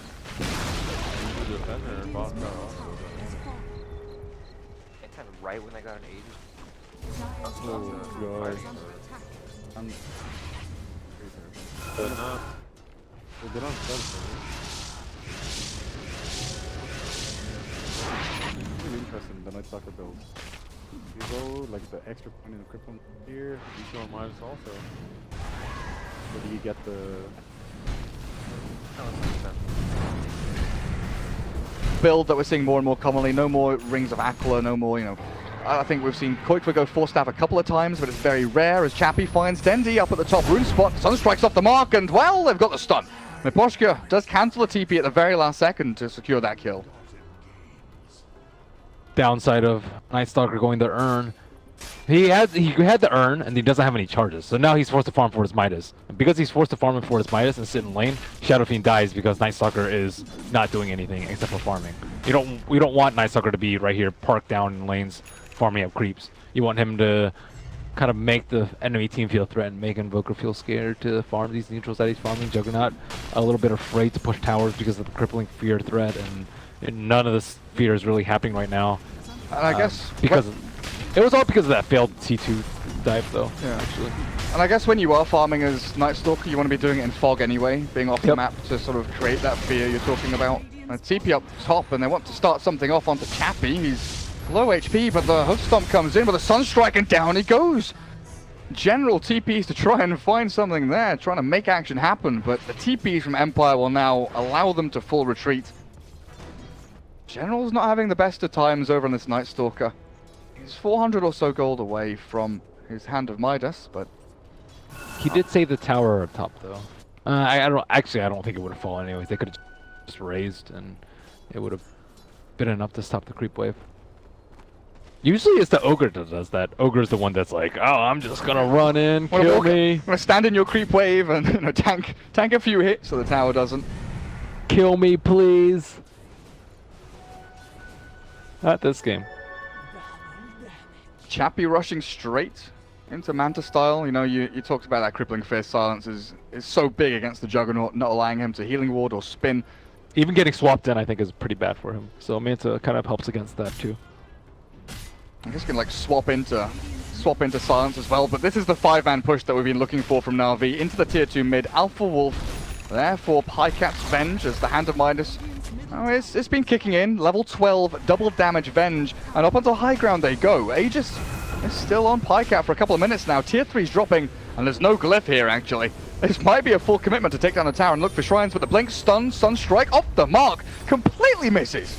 FN seem to have no idea where the Vengeful Spirit was. And this does not stop Na'Vi going on through the roll forward. Miposhka in with the Magnetize, but he's immediately dead. Tornado catches 3, but it's not enough damage, and they don't have the sustain to continue going forward. Ghostic even popped his Stampede for that, and Na'Vi, again, these are just spells being thrown that are... They're not doing anything, so Na'Vi can just keep on going. That kill was so rough, because that actually gave earn charges, so now Venge has like a second life. They finally find the Leshrac, so no Edict onto the ranged racks, which is what Na'Vi were looking for, and they will finally move themselves away. Still, they can take shrines out. It's 15 minutes into the game. Yeah. I mean, Aegis still had another minute or so to go for Pycat, but there's no reason to give that away or give away a team fight when you've done so much structural damage over onto the side of Team Empire's base. The DD was really great. The missed Sunstrike was very, very costly. Pycat would not nearly have been so bold. Had he, like, it would have forced the Earth Spirits to not roll into, they wouldn't have had the earn charges, and Venge might have been actually like a good kill target too, with Omni Slash and whatnot, but regardless, Na'Vi come out way ahead. I think being able to take down shrines this early is really huge for them. Unless Denny keeps dying. That one doesn't miss. But Pycat, Aegis, is going to get popped here. They're looking to kill off Ghost Stick in the back, and they will. Pycat doesn't have a swap, but take a look at where Chappie is. Slowed down by the Ignite, spins himself and TPs away. There's nothing to stop this. Now the swap's on cooldown. And Dendy, that time the Sunstrike got him. Ghost Stick pairing up very nicely there with FN, finally finding that pop. He did sell that the other Wraith Band though, that you talked about. Did he finish the second Wraith Band? I didn't actually look to see it. I don't think so. I saw the second Slippers. But he did buy a slipper. Usually you don't buy just a plain slipper. Yeah, it was interesting. What do Na'Vi do now? Do they just continue the pressure? Do they wait for next Roshan? Are they waiting I think for general? they look for opportunities to take down shrines. I think they could take it very quickly with SF beating on it and Leshrac with the Edict. So they just need to look for like one simple kill and 2 taking down shrines, and then take control from there. Having those shrines down, like, it is so hard to farm in the jungle, even if you're like a Juggernaut or something like that, because of the no shrines. You can't expect help from your team at all. And you can even see the line of warding here from Na'Vi all across the jungles. One mid lane is about to expire. A fresh one up on the top lane, though, actually scouts Ghost Stick as he moves on across into the dire jungle. They're hunting for someone, but there is no one here. Their Radiant Observer Ward that was deep maybe saw for a split second RMN as he walked across the lane. This is Na'Vi setting up camp, and Ogre, he's standing next to a shrine. Yeah, he's pinging it, saying, guys, we can probably go for this. They've shown up top. They've given away the position of 3-4 of their heroes, but now this smoke. There's no Leshrac though. They can't take it down that quickly without Lesh. Like, Shadow Fiend's gonna have to sit there for a good like 20 seconds to take this down. Oh, this could be big for Empire. They are smoked and running forward. FN's even TPing back. Oh, he's TPing back to Fountain actually to regen his mana, looking for a Sunstrike maybe. Ghost Stick blinks away. The Shrine's already dead. They couldn't get there in time to start a team fight before it went down. And RMN just goes back to farming waves. They really want to fight this though. Pycat does have the double damage. He's hit again really hard. Yep. Double damage with Bloodlust. Oh yes. He's not level 15 though. Thought the Midas would bump him up in levels, but he's still a puny level 13. And he's going straight into the BKB afterwards. Why no Dragonlance in this game? Does it just slow things down too much? You need these key items faster. Dragonlance is a bit of a delay. I think because he already has the Midas, bigger items are better. Okay. BKB owns their lineup though. Who can really right click? Invoker's not farmed enough to do so. You can't just stand there right clicking the Venge with Alacrity. Especially if Juggernaut like insta dies or gets caught out. Juggernaut also has Manta style. He doesn't do that much damage, even with like a full Omni Slash on the Vengeful. She's usually going to have her her helm creep around her too, so half damage from the Omni Slash generally. I like it. With a BKB, you are not scared of dying at all, and you can also offensively swap. You can like swap Invoker in and then BKB and just do whatever you want. It's great. Swap into Requiem. Swap into Requiem. Swap into Crippling That Fear. is really hard to pull off, to swap into Requiem, but I want to see it now. Now you've said that, I really want to see it. It's so high risk for... Yeah, for one kill. For maybe a kill. That's the risky part. I think the coolest things I've seen are like swap into Centaur stuns and stuff when there's been like a Venge and a Chen, but usually that's a support Venge and a support Chen, obviously, so... Yeah, you're not giving away too much if things go poorly for you. Empire, they hold a pretty good position here over towards the east of Na'Vi's advance. Did you see the swap into Lasso? That was pretty cool. Swap into Lasso? Yeah, some of the Chinese teams ran it when Position 1 Venge was starting to be experimented with. Because Vega used to run the swap into Hex. Venge swap into Hex is like super easy. Yeah. Swap into Lasso is... That like sounds cool. The cast range on Lasso is not great, so... Huh. Yeah, it's pretty cool. Na'Vi don't push forward. They realize they have no vision around this. They need to take down that second shrine, do Roche, and then proceed how they will. But those should be the next two objectives for them. Because it doesn't really seem like Empire really want to fight at the moment. How do they gain access to this area, though? With Empire lurking around and the tier 2 top standing, do you send RMN bot again to like push a wave and force Juggernaut to go and deal with it? No. You use the threat of Night Stalker. So you just stay 5-man versus 5-man and have the Mexican standoff kind of thing? Well, Night Stalker teams always get the jump, though. They should always get the jump. So that's when... That's the upper hand that Na'Vi have right now. Na'Vi needs to get some wards down, though.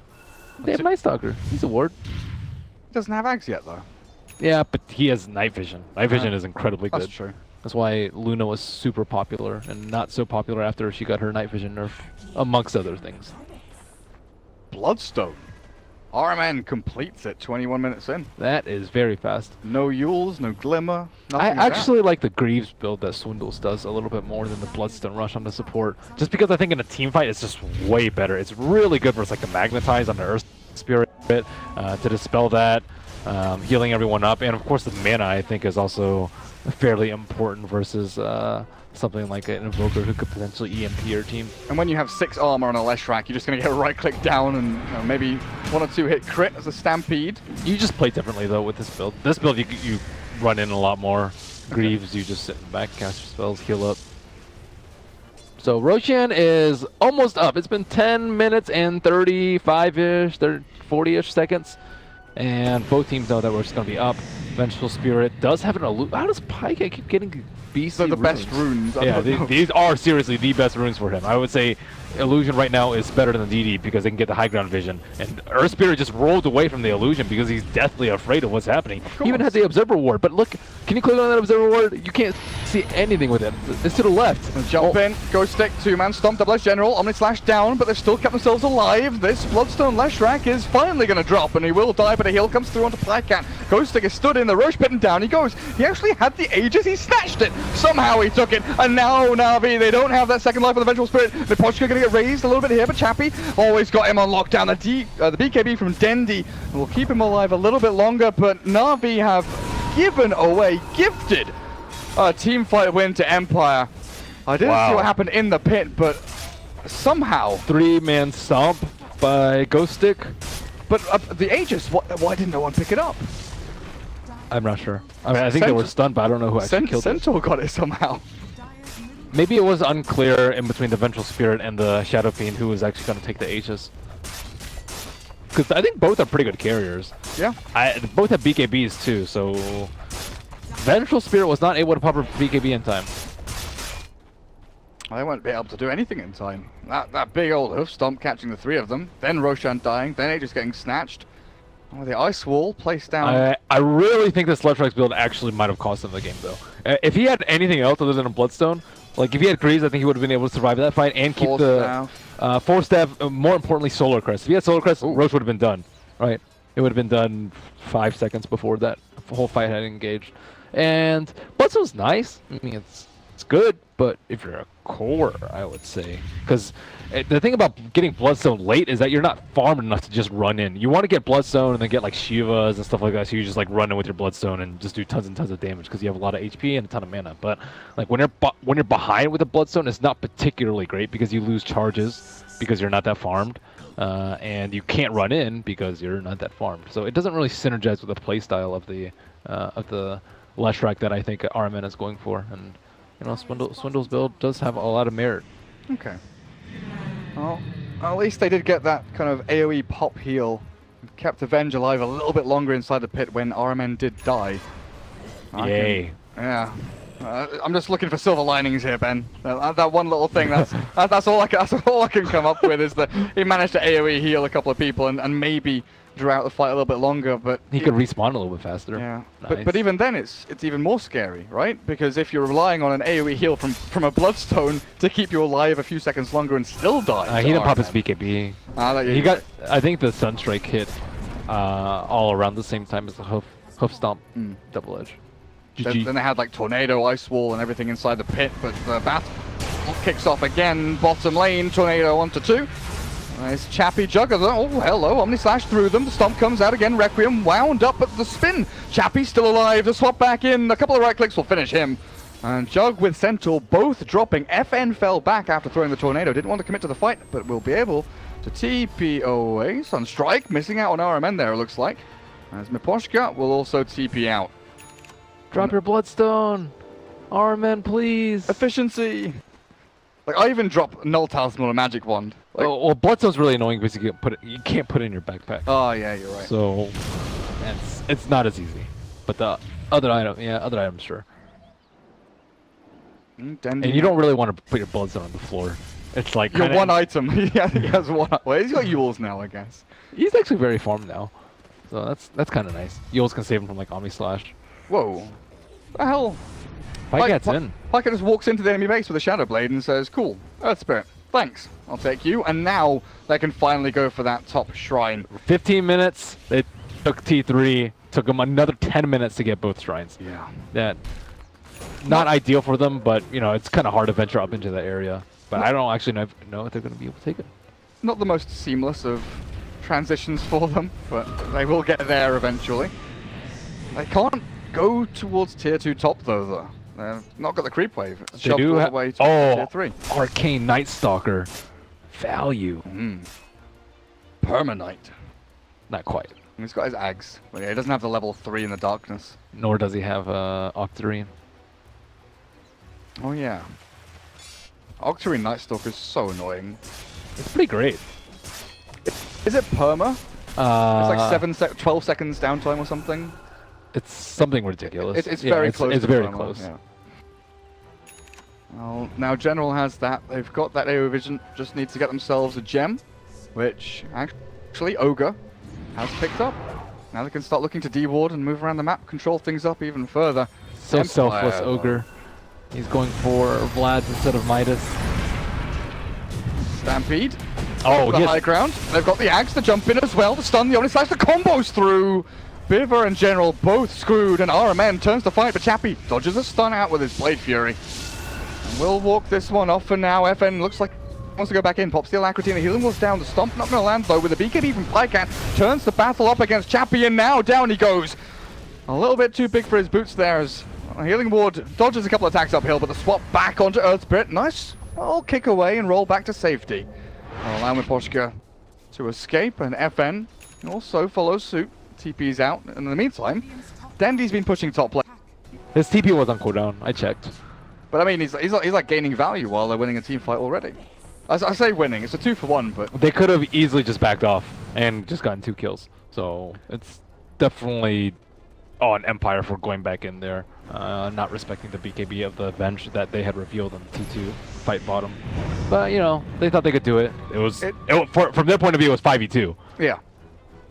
One big problem though, the gem they had just bought. Oh, they lost. It's now on the Centaur. That's rough. Yeah, that's not fun. You also should not be holding the gem as the Ogre. God, he'd given it to Night Stalker already. Night Stalker died back there. Oh, he did? Oh, okay. He'd literally passed it to the Night Stalker. They saw the Rubik, killed the Rubik, and then they lost the gem. GG. Unfortunate. FN.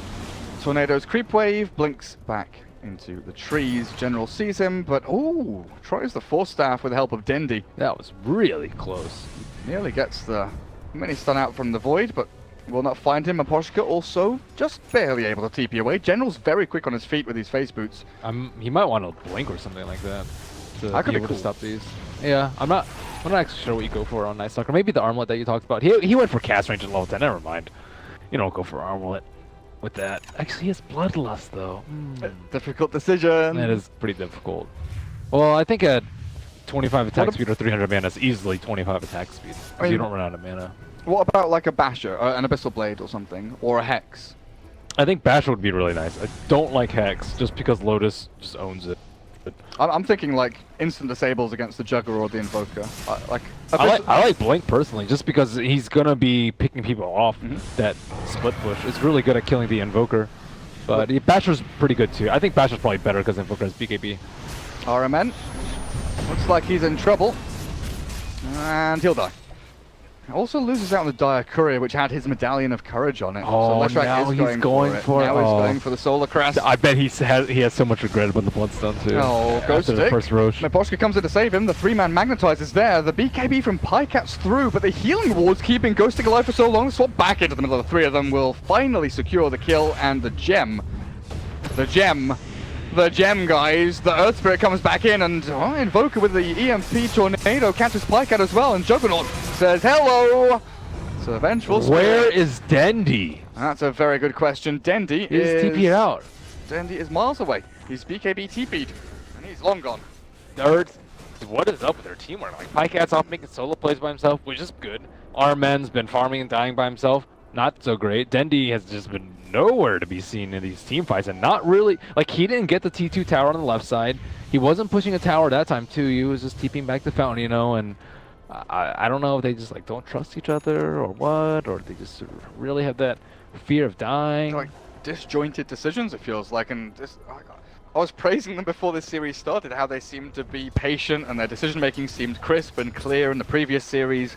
In this one, it seems like it's 4+1. Dendi's off doing some of his own things while the rest of the team is grouping up and fighting. And the last time I saw Dendi in a team fight was when they were like pushing down mid. Been a while. Oh, the T2 fight on bottom too. Maybe they find the Invoker. Nice stun. Chain it up with a few raises, a few hits in, but FN's got the Ghost Walk. Where's his detection too? I was expecting RMN to have dust or something, Yep. but they do not have it. The team play is just, you gotta play for the team, man.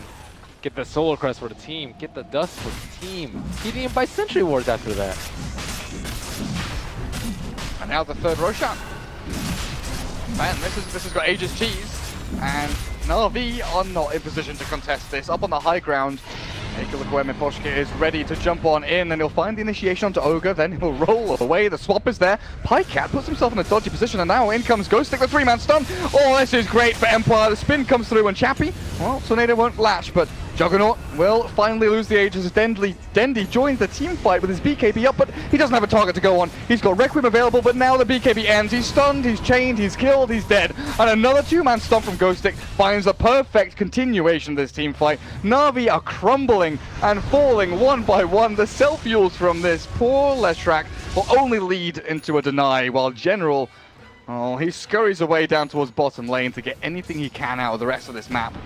If anything, it's Empire, the ones that are way more patient this game, and kind of just biding their time, waiting for the perfect moment. To Roche, like we just saw there, perfect moment to kind of just gank them, take their gem, wait for them to make the silly moves, wait for Shadow Fiend to be split away from his team with no way to get there, and you know, they're just playing better, or looking for the better opportunities, and biding their time. I think Chappie's played pretty well this game too. He kind of led them to that first gank that turned things around on the bottom lane. He has 14 kills. The BKB has served him pretty well in these fights, and yeah, he's just farming like a beast. And then you have FN, who hasn't died yet this game. Had, you know, not a rough laning stage, but it wasn't the best. And now you're looking at him thinking, right, he's nearly got Octarine Core, he's pretty much 6 slotted, just wants a refresher or a Hex or something to swap the Midas out for. And he's been landing these big combos, obviously with the help of Ghostic, landing consistent 3-4 man hoof stomps with a Centaur. Ghostic might actually be like the one that's played the best. He actually went for had the decision to go for the Scepter before the Hood. You will almost always see like Hood into Blink into Ags. Something else, usually Ags, right? So this game he decided to skip the Hood, and the Ags made a big difference in the team fight bottom, where Rubik kind of stampeded up that cliff. And I do also think that's some fault of Na'Vi, though, not pressuring him while he's farming up to 4,200 gold for Ags. And Dendi... Look at this! Yeah, what is going on in mid? Dendi's BKB is already at 6 seconds. Yeah. Like, I don't know what happened to 3 of them. So is Pycat. Pycat's down to 6 seconds as well. Exactly what I was just about to bring up. Well, Pycat's been in the fights. Yeah. Pycat's been in like every single fight, I think, from them. But they've bought these, relatively early. Yeah. And now they didn't fight with it. They've depleted all their charges. And if you're allowing FN to basically blink, oh, hang on a second, are they jumping on through? Pycat, there is his 6-second BKB. Dendi, thinking about the Requiem, is going to launch it out, but Ghostic's there with a stun and the Ice Wall, and the damage is... It's way too much. Dendi thought they were going to fight, but in the end, he just gives away the Requiem to the Rubik. And they've lost 2 heroes in quick succession, but if FN is allowed to blink into 2 heroes of the opponent team without any help behind him, and do whatever the hell he wants because Na'Vi can't stop the Invoker, what are they meant to do to win team fights? What can they do to win team fights? Swap in a kill. Swap into like a split earth, maybe like that. It's really tough now versus the BKBs. And of course the Centaur Ag makes things insanely difficult for them. Dendi does no damage and he also can't tank anything. He went for this AC after the BKB, which I can understand. He wants to be able to tank the Juggernaut during the BKB, but that last fight he didn't get his BKB off. And if you go AC, you're not really right-clicking very hard because they have the Ags on the Centaur, so you probably need some sort of like better sustain. I do not think this is a build that many Shadow Things could go in this particular situation, but... Especially when you've only got 13 souls, he just keeps losing souls over and over again. Man, he had such a good start too, getting that first blood and 12 souls. Yeah. 36 minutes passed, gain 1 soul. Oh, poor Dendi. He did go this build last game, but he was against like StarLadder, Avenge, a bunch of minus armor. Yeah, that's fine. I think LD and I were like thinking Butterfly, and he went for the AC, and we were fine with that. But versus Centaur Invoker, it is. I think. I don't actually know what a better build would have been. Probably. Satanic? Yeah, Satanic I think is good. I don't know. Manta style I think is also pretty good too. Yeah, it's a tough choice, eh? Or well. SNY, yeah. SNY I probably would have preferred too. He just needs to be able to stand there and like right-click people, or just be there for the fights. I think I could have forgave him for his item build had he been there for a lot of the fights that they desperately needed his damage output for. Like Venge and Shadow Fiend are actually so strong together. Like one has huge both have huge right click. One has an aura, another one has like a minus armor aura. So they have so much synergy together. But yeah, he's done it again. FN with his butterfly. With his butterfly invoker. There's a lot of right click. I don't think it's the worst build. No, I've seen far worse builds. Yeah, he's shown that it's definitely not. It's definitely not awful. And well, we'll find the ogre. But I think the big fight is kicking off in the meantime towards the back end, where they found Pycat as well as Zara. Man, Omni Slash comes through, and with a swap back, General is popped in. Pycat runs away, but he's given away the life of his teammate. RMN chases down Chappie, but I think this might be the beginning of the end here. Dendi BKBs up and tries to get to the top of the ramp. He will succeed in doing so for now because they change back onto the Leshrac. Split Earth won't do a damn thing. And Na'Vi, 2 men remaining. Pycat and Dendi, they are the 2 core heroes, but Empire only lose their 2 supports, and with Chappie moving on to high ground, this is going to be another lane of racks. I think that's GG. No BKBs on Pycat, nor Dendi. Pycat. Nice force. That's the best teamwork I've seen them have all game. Synergy, cohesion, teamwork. 1 Hurricane Pike back, but Pycat, he's going to have to stand his ground and fight here. There is no way you run away, surely. Oh, maybe there is. Apparently Empire, focusing on buildings, spin TP to retreat. They don't want to give anything to Na'Vi, even if it means they could have killed off Pycat. He will survive with his life. He had BKB. I don't think they could have killed him. But yeah, but that's your base in shambles. 2x down, and their late game's pretty good. Venge SF is pretty good late game, but I think their BKBs are just straight countered by the Juggernaut at this point too. He has Scotty, so you can just right-click through them. The attack speed's slow, plus the Manta images, plus him just being way more farmed is not going to bode well for them. Is Invoker killable anymore? I mean, he hasn't died once this game. No. I don't feel like not unless they like swap him into an instant disable. Into Fountain. Not even into Fountain. I think they can kill him like if they swap stun into a Requiem. Let's say that's okay. That's pretty reasonable. And Centaur doesn't ags. But yeah, if Centaur ags or Invoker pops BKB, which should happen in like 95% of the fights, then yeah, he's not gonna die. And now he has a DD rune with Alacrity. Look at that. And Butterfly. 600 damage with the Butterfly attack speed as well. Oh, that's a little bit crazy. Na'Vi, it's time to hold your high ground. They've pushed out the 2 lanes. You know, that's a great start. Top and mid have been shoved. So there won't be like a 2-pronged attack or anything like that from Empire. No, nothing like that. But the jump in, FN just starts things off, and Ghost Stick continues. A good stomp, but the BKB's popped by the Centaur. Chappie will be able to walk up to high ground and hit the tier 3 with the help of his Blade Fury. Na'Vi have to go back and regen up Dendi with the Shrine. This is all or nothing time. Stun back onto Chappie, the swap is there. They've moved Dendi in, and he's dead and gone. He has to buy back, the stomp comes through, and Ghostic runs on through it as well. They've got so much damage between them. Chappie chases down the Night Stalker with the Tornado out as well. Omni-Slash bounces back between them, looking for Pycat, but Dendi's BKB Requiem doesn't do too much. It's stolen away by Rubik, and he might look to turn with this. The Blink Hoof Stop again from Ghostic. Requiem from King R! The damage output's insane. The Tornado will finish off one. The Magnetize might finish off the second, but the Bloodstone Heal keeps Pycat alive, but I don't know for how much longer, as GG is called and Na'Vi tap out a Sunstrike from FN. The final move of the game, it looks like, securing another kill over on the Vengeful Spirit. That's looking so promising for Na'Vi. It really was. It really was. First, like, what, 17... When did they take the tier 3? 17 minutes in? 16 minutes in? When? 15. 50. When 15. did this...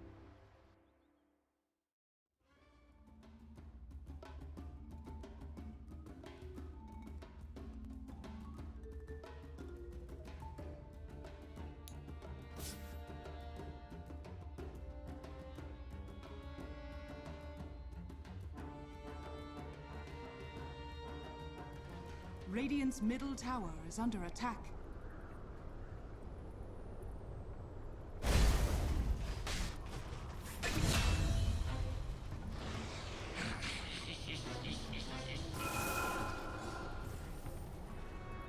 Dire's top tower is under attack.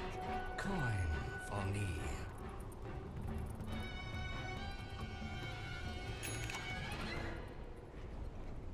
Dire's top tower has fallen. Invisibility. Dire's middle tower is under attack.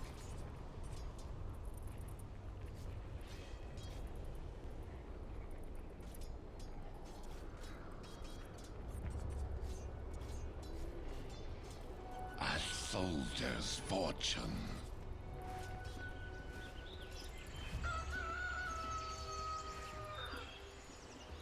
Dominating.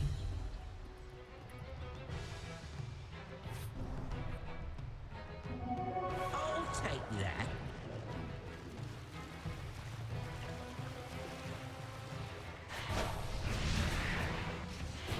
Don't mind if I do.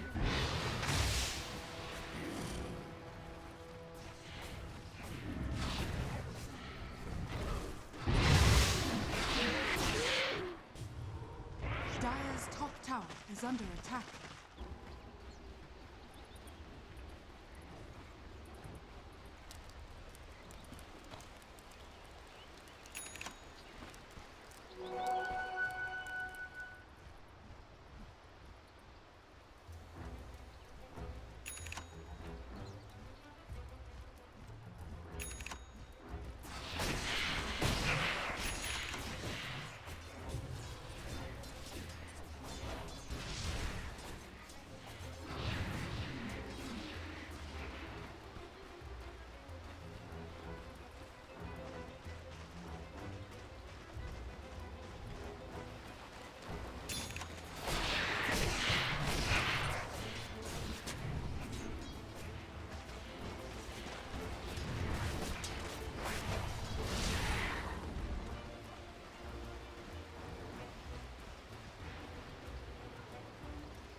attack.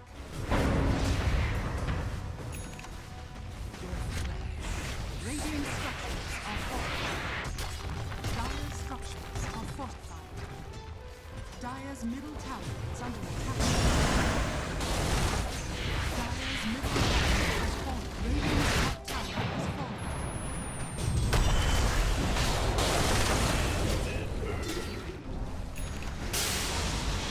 Dire's middle tower is under attack.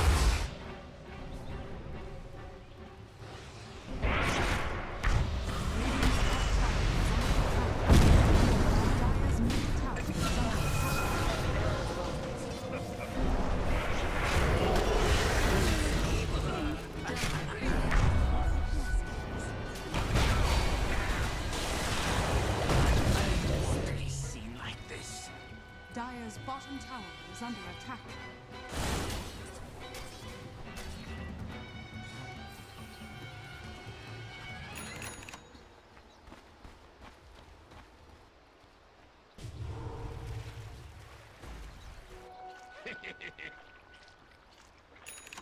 Dire's bottom tower is under attack.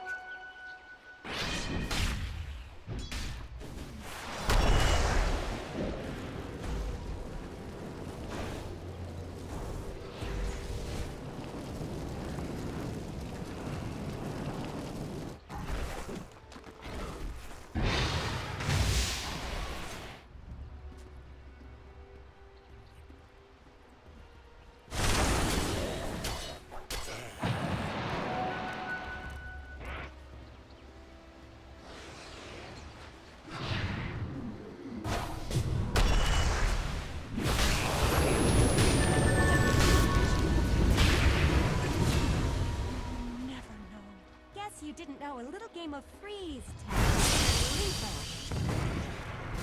I your life.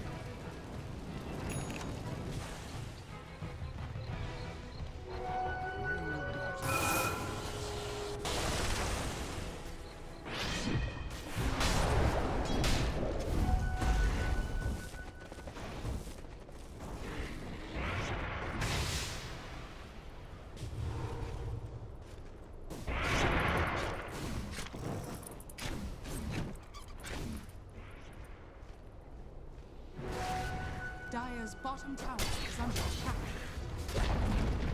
Dire's bottom tower has fallen.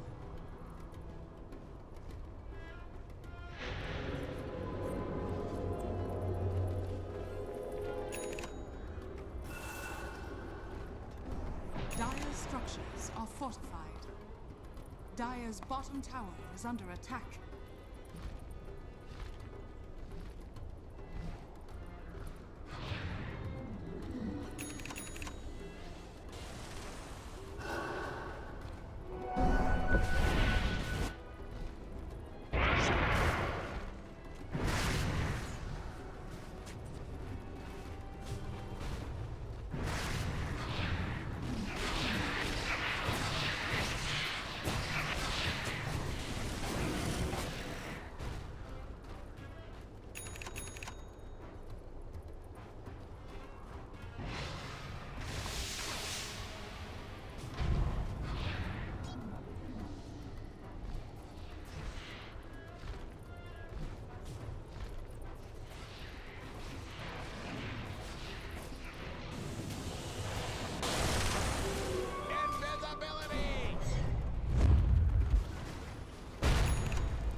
Dire's top tower is under attack.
Fortune.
Dire's bottom tower is under attack.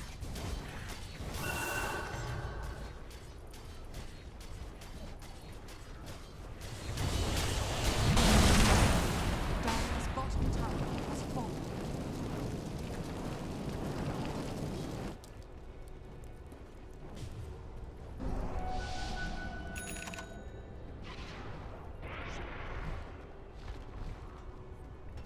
Radiant's top tower is under attack.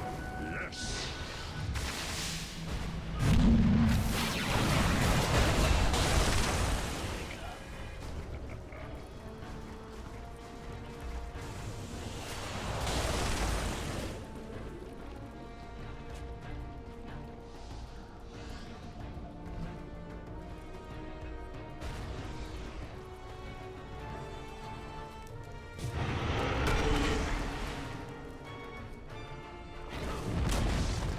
Dire's middle tower has been denied.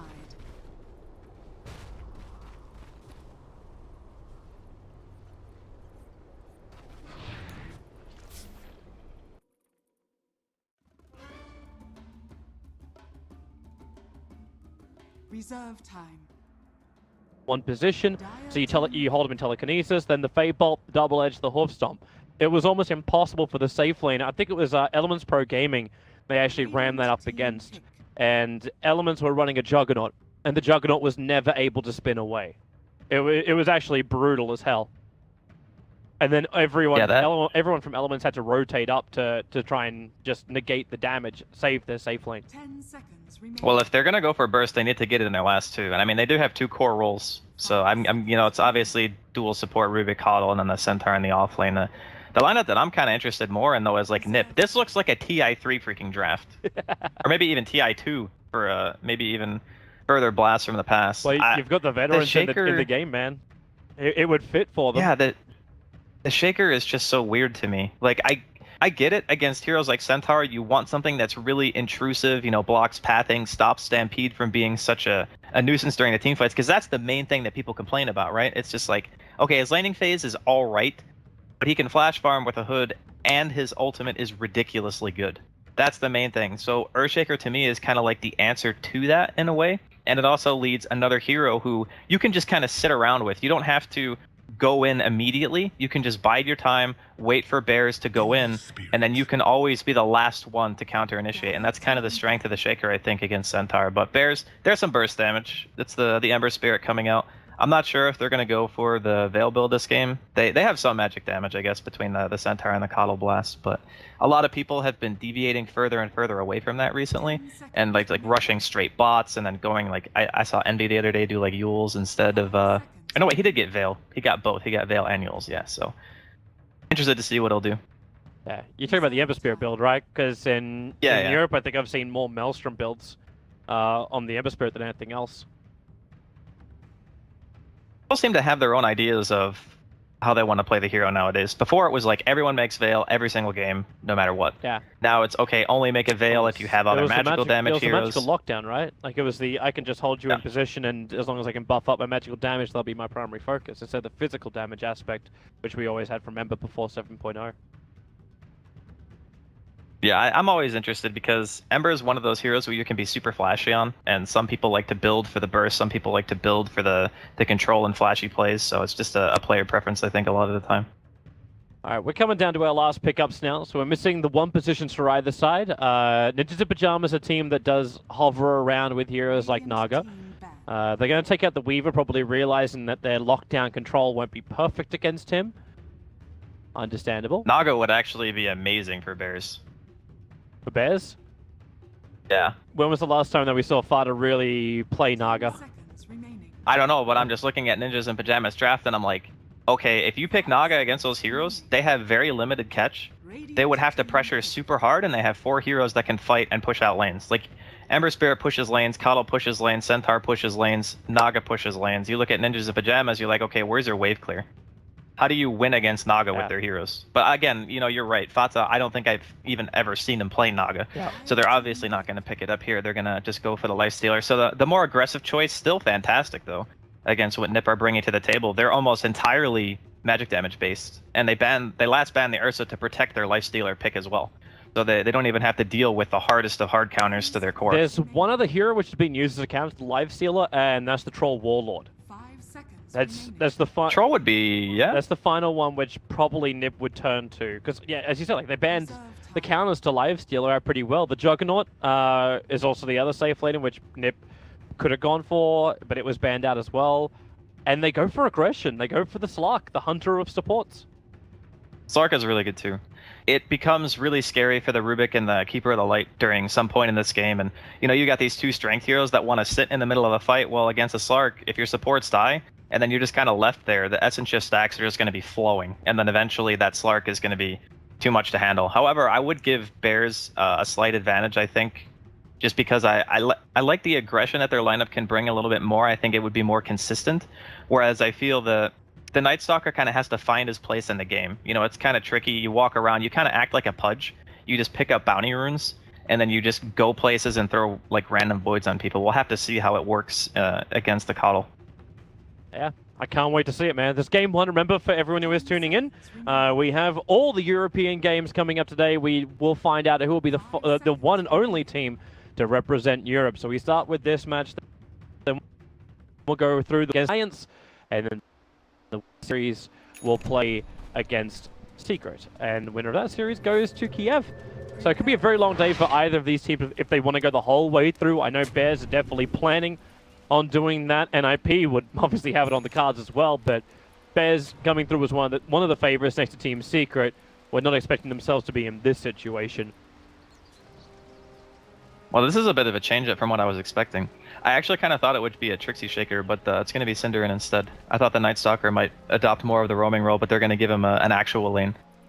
I guess against Lifestealer, potentially Coddle Rubik, still pretty annoying. Like, mana leak is just a thing, and Lifestealer excels in zoning melee strength offlaners just because of how Feast functions. So yeah, this is going to be a little bit difficult, I think, for Trixie. But all in all, the game goes late. I think that Nip have a really good shot. Like, Slark synergy with Night Stalker is also great because, you know, Slark obviously has night vision, so yep. you get the benefit of that. Two heroes that just have full night vision, restricting the Coddle's ability to like feel safe on the map. I think that's also a really, really important thing. So I'm expecting Era to just rush that Shadow Blade as soon as humanly possible and just look for kills. The amount of times I've seen Nip actually have to give up this bounty rune that Forever is currently patrolling is unbelievable. And when they try and contest it, they lose so much life as well.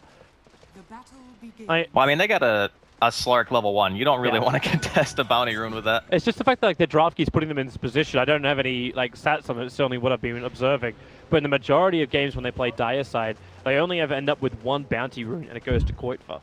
Like, they protect him later on, just because obviously they were running Alchemist heroes, so they'd rotate a support over to protect the bounty rune. But they always miss the early ones. Yeah, sometimes it's just a sacrifice you have to make. You know, they might not have gotten that bounty rune for the safe lane, but they get a fissure block on bottom lane, so Trixie will have a really, really good block. He'll probably get experience from the first two waves, and given the positioning of the supports on Bears, it looks like it's just going to be a strict 1v1, as Nip and Bears are both prioritizing mid in the off lane. Cinderin's having to be babysitting this middle lane. He actually got the fissure up. He blocked Koitva on the wrong side of the fissure. He blocked Fear on the right side of it, but that's the wrong side at the end of the day. Koitva has to run up, and he may just have to trigger the Shrine as well. Yeah, he will. So already having to trigger off Shrine 1 minute in. That is not what he wanted to have to do. I mean, that could have been worse, right? Yeah, I think if he had skilled level 1, if it was level 1 Searing Chains instead of Flame Guard, probably would have died. But, you know, you kind of have to expect that Firo's going to skill, like, he's not going to block his own teammate, right? Yeah. So he was holding the point until the fight lane as well. Until the fight began. Yep. Fissure's down. Adam, very, very low. He'll turn for one quick Illuminate. That's going to hit pretty hard, but Cinderin's already found the kill. Era and Honey trying to create space. Era salving up quickly. Cinderin's got another Fissure in 2 seconds' time. If he block for Rev, no, everyone else has given up the chase. So Cinderin just trying to physically harass the Centaur out of the lane. And maybe he'll pay for his life. Remember, he's still got that Fissure available, but 3 heroes moving on. Yapsol with the early rotation top. Almost playing the opposite role to Cinderin with those early boots. Koitva? I think Koitva's dead here. Well, he can't salve. He's waiting out the South. Oh, very nicely done by Firo. He triggered the salve.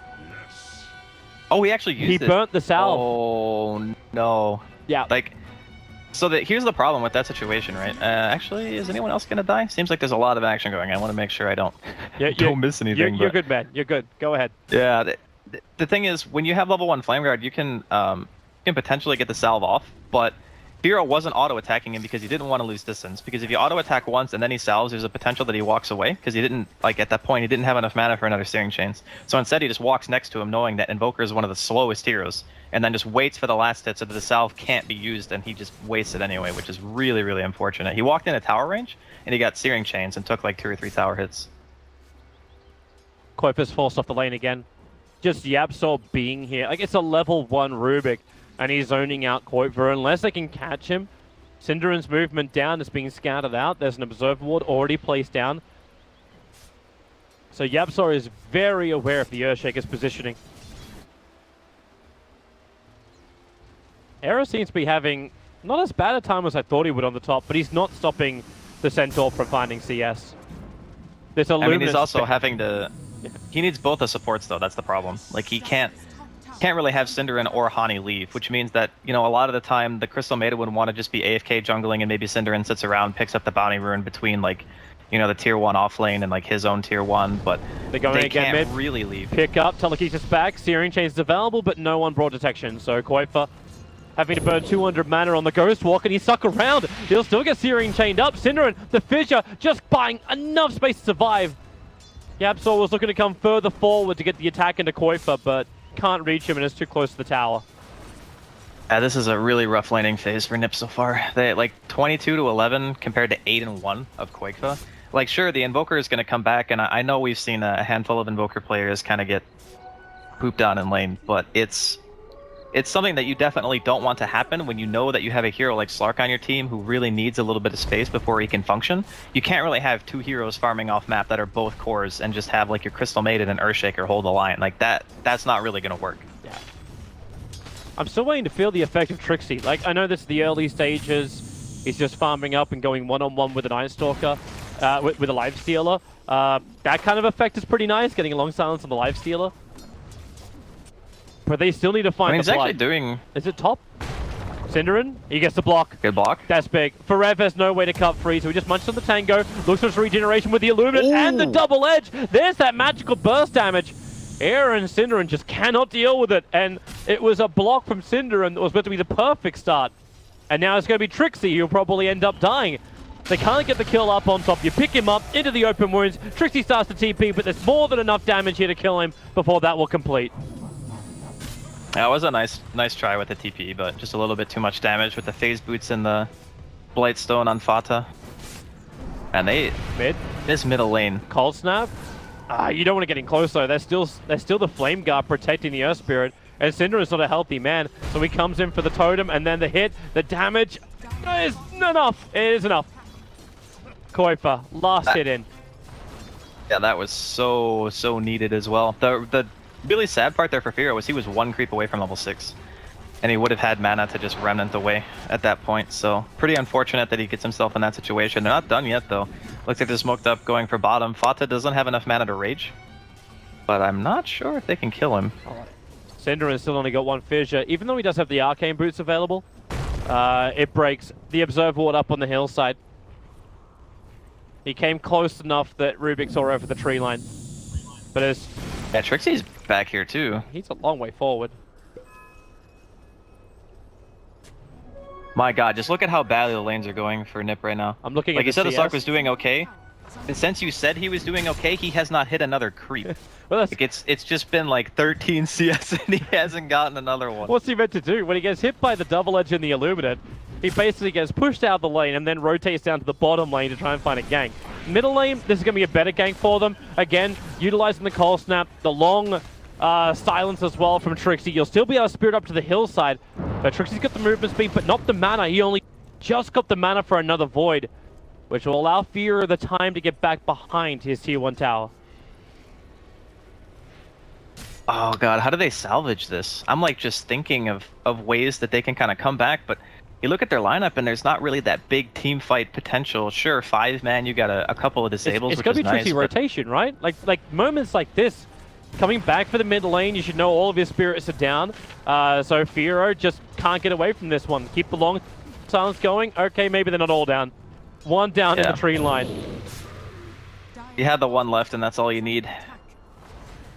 It's just so much of a commitment as well. Like, they're sending, you know, 3 or 4 heroes walking towards that middle lane, and somewhere on the map, Era's just sitting there going, well, I can't really hit any creeps. And this is the main weakness of a Slark, right? Like, his laning phase is notoriously bad. Yeah. It doesn't matter what he's laning against, he's going to struggle. Well, Hani's going to find Forev. They still have Rubik up in the lane, but they're going to focus on the Centaur. Now, he's freshly level 6, so Stampede will be available if only he had an ability. Oh, the Fissure! It comes just in time from Synderen, so Forev has to trigger the ultimate. Synderen was going to cut him off with the pass, so Forev has to make a break for the tree lines. One more void will do it, and Trixie will ensure the kill on the offlaner. That's the #1 CSer they just killed off, and it's the offlane Centaur. Yeah, it's a big kill. It's a big kill for sure. Stopping the hood from coming out a little bit faster, and then after that it's going to be the blink dagger. I'm not sure if... I mean, the hood is really solid on Centaur when you're having a good start because it just allows you to flash farm with double edge. It's a really nice synergy. But at the same time, if he just had a blink and the lifestealer just infests him, what the heck would Nip do? Like, how would they actually do anything? They would just lose like all their tier 1 straight up. So this is maybe one of the few times where I would look at the hood and I would say, yeah, okay, it's still a good choice, but I think maybe just the naked blink would do even more in this game. It might also be displaying just the tense nature you feel when you play an elimination match like this. Like, you got 3 elimination matches to get through in order to actually reach Kiev. So you take no risks. Your 3 top net worth heroes right now all belong to Bears. It's a very safety kind of first approach. Keep them alive. I mean, with the lane advantage that they have, it probably won't make a big difference in the grand scheme of things. But the way that Nip gets back into the game is by being given space. You know, space for Era to get his farm, space for Synderen to pick up a blink dagger. Quakefest still doesn't even have his Midas yet, and I know it's only 9 minutes, but 27 CS, Toby. Yeah. It's like half of what you want at this stage in the game. And that Midas is about 2 minutes behind. Harney's letting the ulti go. The Fissure from Synderen. Keeping the Centaur close, but not close enough. They're still 1k HP they're trying to get through with a Night Stalker, CM, and ES. The hood, man. It pays for itself. He actually had the barrier block active for that, so it's 325 additional effective HP on top of the magic damage that they were dealing to him, which, as we already said, it's a lineup that pretty much only does magic damage until the Invoker and the Slark are online. Yep. And that's still going to take some time. But at least the Invoker can sometimes get a little bit more damage early on. With the early points you get up in Wex, like Alacrity becomes more of a useful ability. Which is interesting, because if you look at Quakefest's skill build, he's actually opted to put 3 points into Wex this early. That is more than normal, to say the least. I'm kind of wondering what the idea is. The 40 and the 55? I mean, I'm thinking that it's like he wants a better tornado? I don't know, honestly. Maybe he feels like there's going to be a lot of aggression and he just wants to play a little bit more control than damage. It's possible. Right now, I think his only intention is to farm. This is Kuiper we're talking about. Oh, I mean, he definitely wants to hit creeps. And I know Wex does scale the attack speed of Alacrity a decent amount, but most of the time you just see like the full Exort because Sunstrike. Yeah. Although, as passive as Nip are playing this... Yeah. Yeah, maybe they just don't care about Sunstrikes because they're not going for kills unless it's nighttime. Well, Fada's coming up for a kill. Smoking, gonna run in behind the tier 1 tower. Era is close, and he's regenerating at the moment. He's not ready to fight. Hani, a quick frostbite. Rage will break Fada free, and they're just going on the Invoker. Make sure he's controlled, make sure he's shut down, and then they can beat a little bit more damage into the tier 1, and maybe even take it with the Blightstone on the Lifestealer. I got it now, Toby. I know why he's getting the Wex. It's that Ghost Walk run speed. That's what he needs to get away. It's just pure defensive. All right, Yapsor's in trouble. Era jumps in. Hani, he's shown himself to be very, very liberal with the freezing field, and he lives up to the reputation of the group stage. Yeah, it's kind of cool, his build, actually, because a lot of the time, you know, Crystal Maiden players, not so good ink gain on that hero, and if you try to use Crystal Nova, Frostbite, and your ult, some of the time, if you don't have the proper stat items, you just don't have mana to ult. And he just said, I'm not going to skill Crystal Nova. That's it. Like, I just can't actually use both of my normal skills and my ultimate together yet. This cuddle play is so... I want to say cheap, but I'm going to say effective. The Illuminate Is there any other coddle play, Toby? Like, I'm on a level with you here. It's all cheese. Like, I hate playing against Coddles. It's awful. Well, that's because he never has to come close to the engagement. He fires the missile of light from a very long distance away and never has to put himself in harm's way. And because he can do this, hey, look at him. He's gone movement speed with the Wind Lace and the Tranquil Boots, and then everything else is about building up into the Aghanim Scepter. Yeah, he's a freaking race car. He might be in trouble, though. Yep, until Era misses the pounds. Hani will get the Frostbite off. Remember, that is level 4, so it was a long hold time. And Era, if he could commit Shadow Dance, there's no one else coming down here. He probably could have just regenerated it off, but minute cooldown, Better safe than sorry. I mean, they've had such a rocky laning phase that it's not really that long of a cooldown anyway. It's just a minute. I mean, it's the risk of, okay, we don't exactly know where they are just yet. That was before all the heroes of Bears were showing in the top lane, and they just said, we want to make sure we get this no risk to our Slark, because that's the one hero that really can't die. Like, Koikfa dies once or twice, the Midas he can kind of recover, but the Slark cannot die. Oh, for now, they're not... Actually, we do see a TP. Fudder's the first one coming in. He's making a break for Koikfa. Era wants the tower. He's still got 14 seconds left on that ultimate. And the denial, Yapsor picks him up, throws him down. And Era, they'll lose out in the money. Now Frostbite's even stolen. Hani's going to let the ulti go. But all the Bears, they're basically backed up apart from Fana, who stays on the front lines, attacking into the Nine Stalker. Now they move towards Era. His ulti is back off cooldown. Starts to run back out. But the bigger problem is Koikfa. He's left behind once again. So Koikfa will die. Cinderin died solo to Firo in the meantime up on the top lane. So they lose 3 in total and had the tier 1 tower denied on bottom. It's not getting any easier for Nip. I mean, they've actually made a couple of nice moves, and I think if they had another... See, this is the problem. They wanted something that was good against Lifestealer, but they picked a hero that was good against Lifestealer and potentially the supports of Bears once you have items. But the problem is you need to get to those items before your hero becomes effective against any of the heroes on their team. And this actually happens quite a bit in Dota. You have this idea in your head where you think, oh, okay, 25 minutes in, my Slark's going to have Echo Saber and a Shadow Blade and maybe half of a BKB. And it's 14 minutes in, and Era's got Treads and an Aquila. He's like 5+ minutes behind where he needs to be on his farm rate, and it's not really his fault. It's just that's the nature of the hero. So again, Nip, they need time. But how do you buy it? As you said, they don't have the counter push. You can fissure block up as much as you want to. But well, Cinderin's halfway to Blink. That's the starting point, right? You get halfway to Blink. Although he did go for the max fissure build, so it's not even like. I guess 2 or 3 Aftershock might just have to do in this case. Like, if you're having a really good game, you probably max Aftershock. They found the Keeper of the Light. Finally, some kind of bonus here. The Sunstrike's kicking in. Might have been better to leave that last hit to the Invoker, because he's still so far behind.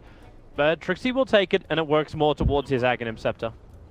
Nah, beggars can't be choosers in this match, Toby. You got to take the kill. You can't I'm still wait wondering, for that. like, who gets the critical item that gets you ahead? Like, if Koikfa gets an early Blink Dagger, maybe that's his way of at least dodging or getting better positioning in the fights with Bears. Like he may go for something defensive like a Yules or a Force Staff. Oh, jump forward. Era, he gets a Shadow Dance off! He was so low! Triggering off the Shrine. Now the question is, do you have enough to fight? Trixie was thrown around, they get the leash, it's over on Centaur. He can't stampede away from that one, and again, the glorious Hani. And real Crystal Maidens, they do channel full. Man, I don't even mind that he did that. Again, it's just realizing the position that you're in. How often are you going to be able to realistically channel that spell anyway? Like, Rubik can steal it, there's Searing Chains, there's Stampede, like... The cooldown is... the cooldown's not that long, it's fine, and it's a message. Yeah. It's the message from NIP. Right? Just remember, this is our side of the river. Honey's just saying, look, if you fight, I'm gonna ult. That's how it works. Remember that. Oh. And then they just wait out the rest of the time. This brings Cinderin, quite far. Solo death again? Yeah, he has his own dust. That's actually something that you kind of should expect, but it's really hard to avoid because Firo has the Boots of Travel as well, and he can just remnant forward on you, and you have no defensive item. That's kind of why I thought he might go Yules this game, because the Ember can just so easily solo kill you when you go for like this naked Aghanims build. But at the same time, it's also something to where you need your spells to be their most effective. He just has to be a little bit more careful. They're coming to fight again. Cinderin sees the Absol coming. He has to fissure block it out. There's just no other choice but Firo. Does he Spirit commit up the hill? If he does, no, he actually Searing Chained. He tried to slide a fist, but wasn't close enough. And Era's on the run again. He may have to Shadow Dance for this. Yeah, he will. Yeah, he's alright.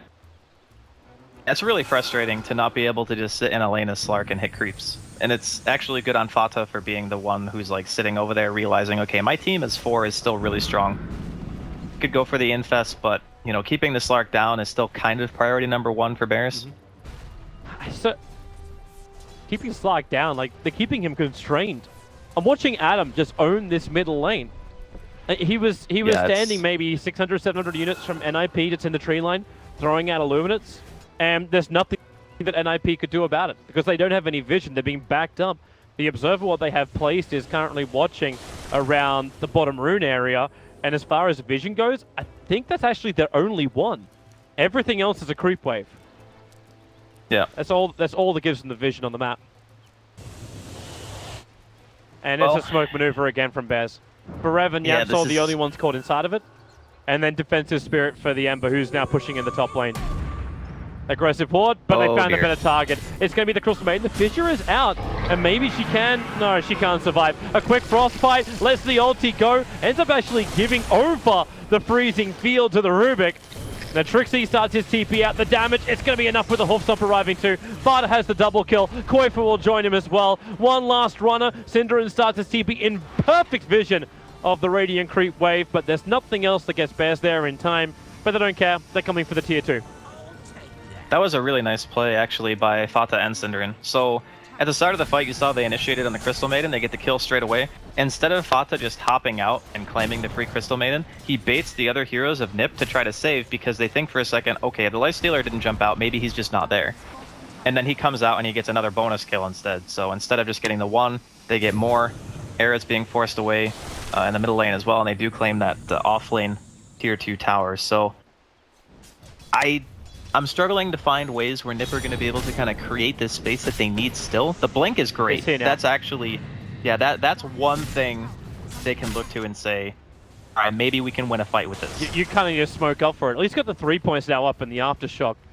But how do you get close? The nighttime from Trixie, he triggers off darkness, so the vision for the Radiant side is rather restrictive. Again, they only have that one Observer Ward themselves on the dire side of the river, but Fata chasing up after Era. Synderin must remain hidden. He's their ace up the sleeve. Yeah, they can't reveal the blink unless it gets kills. That's the main thing. The Night Stalker vision restriction will help a lot, like you mentioned. The heroes are still so tanky though. Like even it's a level 1 Echo. It's the stunning to the Invoker combo, right? Like that's the only thing you're looking to do. You're going to need the bonus damage from the Invoker, which again is probably why he opted to just go straight for the Aghanims. Like, this is a pretty bread and butter Invoker build, but the difference is that he's really behind with it. And it's kind of a struggle to play with it from behind because you have no innate escape mechanism anymore, and you got to expect, you know, Bears are always going to be carrying dust, and that's why he kind of unexpectedly died 2 times across the map. They're coming top. Nippon in position for this. For Rev, he's going to miss the Hoofstomp, however.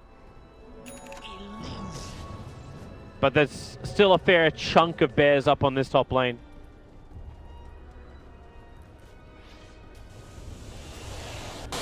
This is a fairly big kind of power spike here for NIP. They have the Aghanims on the Invoker, they have the Blink Shaker. Hand's gonna hit. Out. NIP's movement is perfectly revealed. Synderin's still trying to hide as far away from the vision as possible.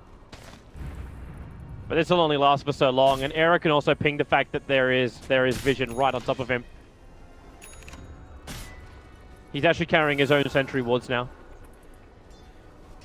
Yeah, they were pulled to him by Hani, so he's got the de-warding on lockdown. It's just the only way they can do it, because Hani can't go out there. Hani has to stay at the back lines. He's still hoping he doesn't die, and eventually he'll be able to tick up to the point where he can buy that 4-staff. Well, they're going for the desperation smoke here. I mean, they're smoking basically with no vision, but I guess Hani, he's got he's got 2 wards on him. They want to get vision. They want to try to use their Blink Dagger Shaker. They cannot go for Roche. Their team is so bad at killing Roshan. The scan hasn't hit, but the Illuminate will. And now with a jump forward, Trixie instantly exploded. The blinding light will force NIP away, but with the surge, they jump forward from the back of the Stampede. Hani lets the ulti go. The stolen fissure of Yapsol. He'll end up cancelling it. So Hani on the run, but Manalik, he'll stun himself up. And I'm fairly certain there's an edge with 2 sides this way and just split him in twine. He makes a break for the tree line, but nope, there she blows. They give it to the Keeper of the Light. And that actually completes up his Aghanim Scepter as well because he got that kill. That is not the blink reveal you want. I mean, sure, it was kind of like Trixie, Hail Mary running up into the high ground. Probably should have waited for the ward placement or whatever, but he's the tankiest hero pretty much on the team, so he kind of has to do that to a certain degree. But man, that is rough, because now they're going to lose Roshan on top of this with the Deso and the Echo Saber on Fata. They got more than enough damage to finish us off. The only kind of silver lining is, again, they can't really abuse the sustain capability of the Keeper of the Light just because there's a Night Stalker on the other team. So when daytime comes around, normally I would just say, you know, that's game. They're going to walk down mid, they're going to pretty much be unkillable because of Adam's just Illuminate Blast, but without the use of that and having to deal with the nighttime, it could actually hold them off. And welcome to trial time. Koifi, you can push in the top lane all you want, but it's the mid-tier 2 tower Bears are now eyeing off. Syndra still has his Blink Echo. It's a level 2. Frostbite up the Ember, hold him in position. Need a little bit more help. Yapsol's going to jump forward. There's your first little fissure. Syndra still wondering if this is the time. He doesn't have a creep wave, so jumping in on this will be a bit of a waste, but he's going to lose his life anyway. Never really the perfect opportunity just to let rip. And that means Bears take 2 heroes, including the Vision and the Teamfight Initiator. And they look to the tier 3 tower. Now this is one of the big issues with Shaker, is like, you get so much pressure put on you in way of getting the good echo when you're this far behind, that the good echo just never comes, because every single hero on the side of Bears is too farmed to warrant using a solo echo on, maybe outside of maybe Firo, like if his Flame Guard's down. And no one else has to really group up. The only people who are going to be next to each other and Fata and Forev, and those are the 2 tankiest on the team by a long shot. So your echo might not even be enough. Even tankier when you can't force out the nighttime. Echo slam forward. They're going for the live seal with a force up. Pushes him out of range. Bada will dodge the Sunstrike. The EMP will burn off a large amount of mana. But you see how low he dropped. They had the chance, but the Sunstrike needed to connect. Trixie still on the run. Once Yapsaw goes for the Void. Rubik stunned up and will be brought down. Hani will find that kill with a cheeky Nova. So they get something, but they commit their big abilities. That Rubik was worth 430 gold. Like, if they can get a tier 1 off of this, I would say that the echo expenditure is worth it. I mean, heck, even just getting them off their side of the map is kind of the silver lining in this situation, because again, Era still struggling to even finish up a Shadow Blade. He just has an Echo Saber. That's it. I mean, sure, I guess he's a bit more than halfway to the Shadow Blade now, but by the time he gets it, there's going to be like a gem. Yeah, he just bought it. Yeah. There's going to be a gem and an Aghanims on Coddle, so good luck getting into the team fight. Pretty much all he's going to be able to do with that item is split push until he has a BKB. Life is not going to be enjoyable. Unless the nighttime just allows him. Because remember, if it is going to be that nighttime, but Trixie, he's the man that had to stay alive. He's 1,400 gold away from the Aghanim Scepter. Now, after death. Yeah, it's an uphill climb, Toby. We'll call it that. Do they go for this Ember? They wait for the Fissure timing. Syndra will blink for the follow-up stun and the Sunstrike. Firo is going to burn. But meanwhile in middle lane, Forever's attacking the tower. They might better hold him there, but Yapsaw's jumped in deeper and they found another target. It's going to be the poor Crystal Maiden. The Ember Spirit's still alive and they're all coming back to help. But remember, the Ember Spirit can just be recalled in by Adam. So it won't take it much to do this. A 3-man tornado, but it's minimal level. 1 point up in the core, so they don't hang up in the air for very long, and they jump in again. Yapsaw with a Soul and Totem. Again, not what he's looking for, but they kill off Koifa. That's what they want. Almost a full minute without the Invoker, and they can go for 2 lanes of Rax if they want it. Echo Slam, 3 seconds, 2 seconds, 1 second. Syndra, this could be a moment. Jump in right there if you can do it. The Blink Daggers available, but it's already too late. Trixie is down. Era is retreating back towards the tier 4 towers. Spirit out and back in. Firo with the slow motion Deathway into killing off the Slark. They just don't feel the moment, Ninjas in Pajamas, and they don't feel their mid-racks. Like a limb, it's been severed. I don't know, like, how the Night Stalker was supposed to really do anything in this game. And it's not really Trixie's fault, but it's just put in a position where there's a lot of pressure on you to do stuff, because both your supports are pretty much glued to the top lane. You know, a couple of fissures came out towards mid. One of them actually almost killed his own mid player. And then you got like Fata free farming. The Centaur had like the highest CS in the first 10 minutes of the game. And no one is really on the... Oh, he's dead. It was 6 seconds until Slark was back up. It really is. Like right now, Bez, they still have the tier 2 tower up on top lane, so they can't just force megas. So more than likely it's back up, but NIP will admit defeat. 27 minutes is all it really took. And Ninjas in Pajamas, no, there is no hope in this game. I'm not really feeling the Nightstalker Earthshaker together. Like those two heroes just feel really clunky to me when they're run in a duo. Like if you want to run one or the other, it's actually I think okay. But you need some other more reliable hero that's going to actually get you kills and be able to apply pressure during the mid game, because just the night pressure or having like the vision restriction didn't really do anything to Bears. They didn't.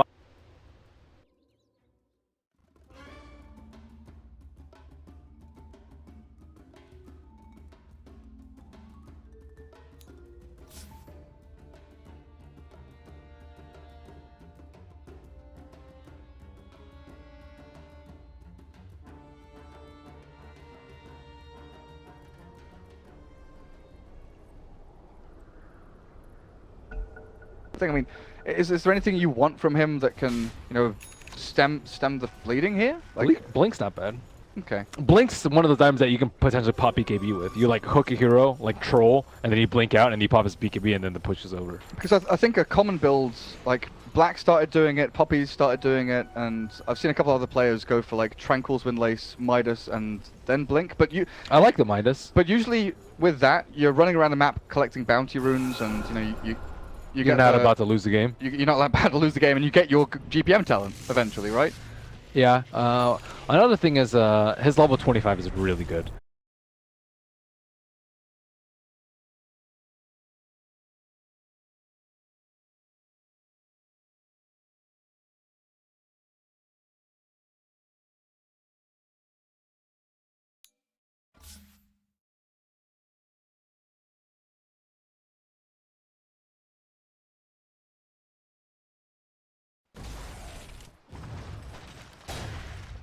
I can do the labs, but as well as an urn. They do have an urn.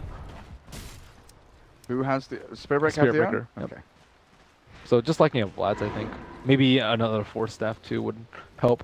2 Radiant Observer Wards scouting out the same area here, and they see Miposhka perfectly. I think Pycat, he wants... Oh, that's not how that happens. He's pressed the wrong button. He wanted to blink and then Earthshock, but Chappie has raged himself away. I was wondering if they went onto Miposhka there as well, but Pudge got back up onto the high ground in time. Ether Lens is completed now for the Pudge as well. Extended range on that hook and Dismember. So what do Na'Vi want to do now? They can either wait minimum 2 minutes for Roche, or they can try and press the high ground. They're at a pretty strong lead right now. I think if they wait a couple minutes, Empire will get slightly more farm than Na'Vi do. But they might have the Aegis in tow. So what is best for them? Looks like they will decide to pressure the high ground with the Troll's freshly completed BKB. This is it. Do or die.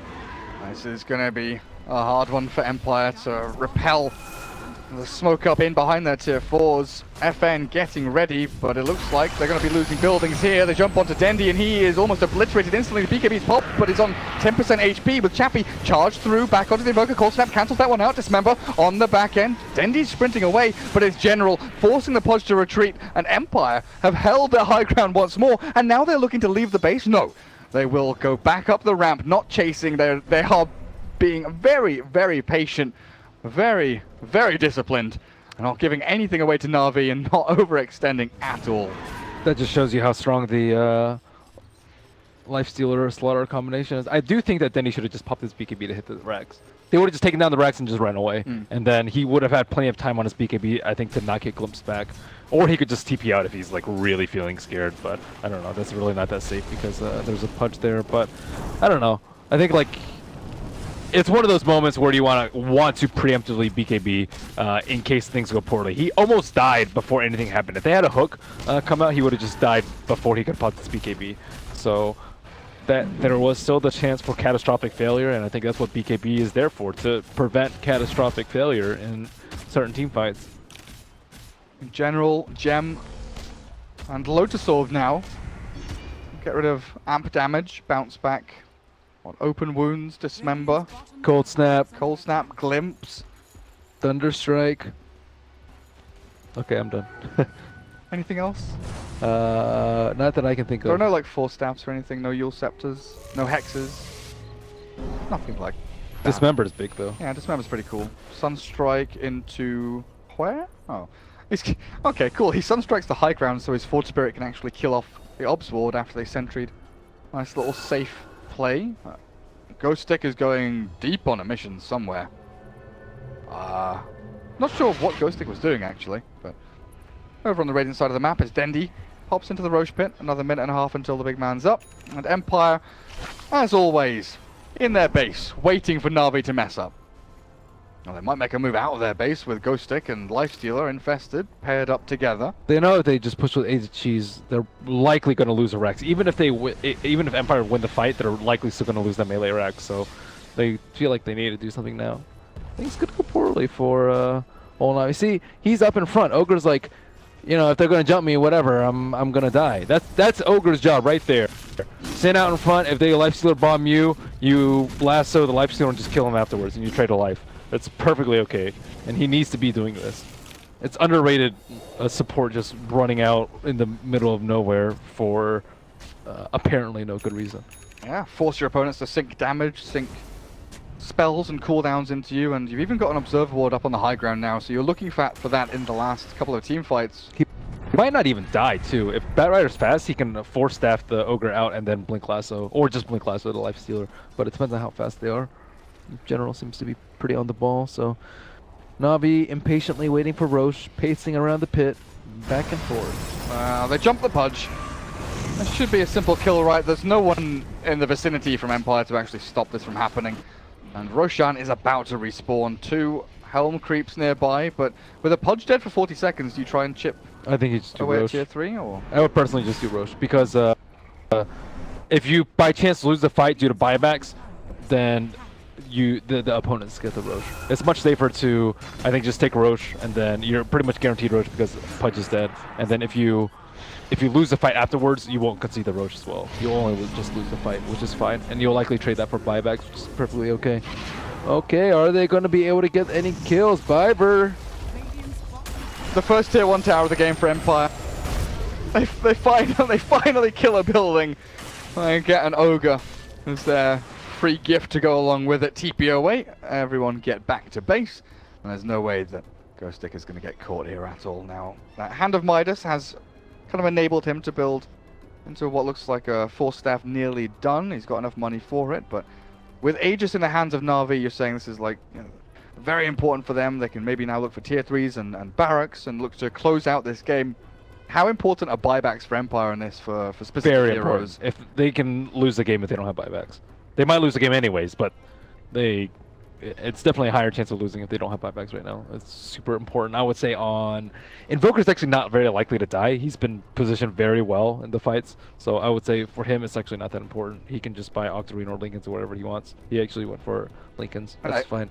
Lifestealer is very likely to die. He's the one that's most likely to get lassoed into Ursa or Troll and just blown up, or Spearbreaker ultied. He's 160 gold away, and you can see him sort of making a beeline for this mid lane. Kill off some creeps, get your buyback. He is the #1, and then the supports are actually pretty important too. Maybe StarLadder. He has a reliable goal from Midas, so he shouldn't be that far off. Actually, FN hasn't died this game again. Yeah, he 404. He's Death's been playing not found. incredibly well. Death's not found, indeed. He's a good lad. This FN. He's pretty good on the Dota 2 game. It's not very easy for him to not die too in these fights too, because like Batrider's always looking for the Invoker. If you can see Invoker, yeah, you just jump on him immediately every time you see him. But he's been like really far in the back. Now he has a Lincoln, so Batrider has to commit his Force Staff potentially to pop his Lincolns. It's not easy. Things have gotten a lot harder for General, and one of the big problems to Ursa is ending the game. You win the lanes, you win the early game, you win the mid game, you have Aegis, but can you end the game? Can you end the game indeed? It's why we saw for a period of, what, like a week and a half, 2 weeks, there were a number of people going Desolator on Ursa, just so you can go and hit buildings. Yeah, just because Aoi wins games with Ursa, and he gets Deso, so people are like, he's winning games, what is he doing different now? He buys Deso. He's closing things out. What's going on? Yeah. Deso actually helps a lot for the fights, too. The Fury Swipes is physical, so you can burst people down. I wouldn't say not nearly as reliable as Basher, but definitely quicker. You don't get owned as by Force Staffs as much, because Force Staff requires a lot of reaction time, whereas Basher is not as much damage, but the person itself can't do anything. But if you go Deso, the person who's Force Staffing and the person who's getting hit might not react in time. Okay. Na'Vi are setting up.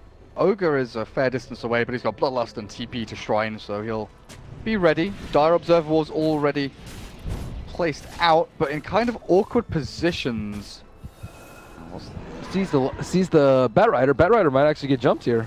He tries the hook, but General skirts the outline there as they jump on in. Now they jump on out. Force Staff away. The Glimpse back. Batrider sent further away. The Glyph is forced out as well, but this is where Na'Vi have the advantage. They're on the high ground. They've got their BKBs. Aramendo is found by Chappie as well with Static Storm. He's dead. Well, this is big ultimates expended as Pycap obviously in range and turns the fight up against the Lifestealer. The Fury Swipe stacks getting built up here. Chappie lassoed as well, dragged into the danger zone as Dendi slams him down, and Pycat, he's still pretty free to roam through this. Aegis available. The Ice Walls drop with the connecting field down as well, but Na'Vi, they've got what they came for. The racks have fallen. With that glimpse back into the bash, Pycat, he turns to fight. The Lotus Orb's up on him. Chappie tries to munch through, but the Deafening Blast misses. The hook will land, and they'll finally pop the Aegis of the Ursa. The trouble is, they have lost a lane, and Na'Vi are ready to fight again. Here comes the Flame Break. Ursa's dying. He's very nearly gone, and they will finally kill him. No! He purges through the tornado. The hook will not land, and the cheese is there. He's healed up back to full, and he's in the middle of 4 of them. Chappie, he's got to chase this one down. Open Wounds will finally slow down Pycat, but in comes the bash. In comes the damage. Finally, Chappie, with the help of FN, will kill off the Ursa Warrior, but so much time, so much expenditure to kill that one hero, and in the meantime, Na'Vi are taking buildings, they're farming, they're running away, they're doing everything that they want to. Where's Dendi? He ran away to kill off jungle creeps, Ben. Dude, Dendi has just been like, I don't know if he has beef with Pycat or what, dude, but he is just ditching him. Pycat was there for so long. He got glimpse back, and then he got hooked back, and then he died. I can't get rid of this. There's a cancel button like above the troll's first spell. Oh. Yeah, it's like behind. Yeah. Oh, okay, thanks.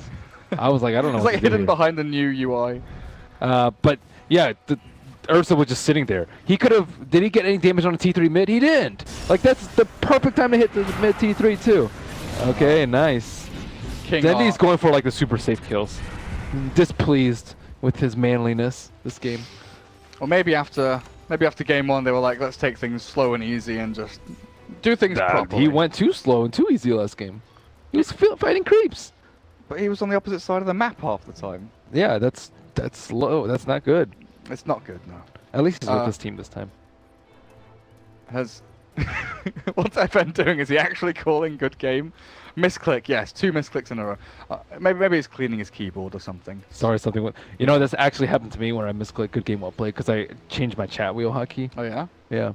And I have good game well played on there. It happened during one of the open qualifier matches, where I was trying to skill up. I changed my skill up to something that's like way away because you don't need it that often. And then I changed my chat hotkey to like what it was before, and I was like trying to skill up after the fight, and I could game well played accidentally. But you can cancel, right? Oh yeah, you can cancel it, but it's still like BM. It's still BM, and it just ruins the flow. Yeah. And it just makes you look like an asshole. I felt pretty bad, but it was a legitimate like something with hotkeys, and so I completely believe him in this. Of course, scenario. yeah. Well, it's easy to just be like, WTF, or you did that twice. There's a question mark. It happens. Yeah. It definitely happens. Speaking from firsthand, bad manner right here. I mean, remember when, was it Jimmy? There was a pause and Jimmy typed like G, like he wanted to type go, but he typed GG instead. And then the countdown was happening in the back of the pause, and they actually lost the game because the game ended. Well, Jimmy is special. Yeah. He got unlucky. Big man got unlucky. Can't react to 10-second GG countdown. I mean, but the game was paused. Like, it didn't pop up. Like, you couldn't press cancel. Oh, you couldn't press cancel. So when the game was unpaused, it's just like, game's over. Like, you've lost. That's cool. Pretty funny. Yeah. Na'Vi, 1 lane of racks ahead.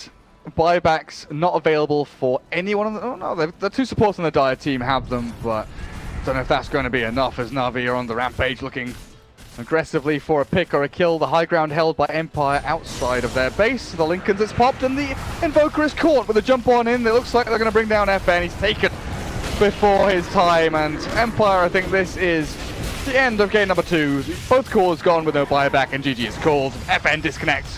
His first death of the game was that. First death of the game because General popped his Lincolns with a 4-star. General made that look easy. So see, that's another thing. He was like really quick about.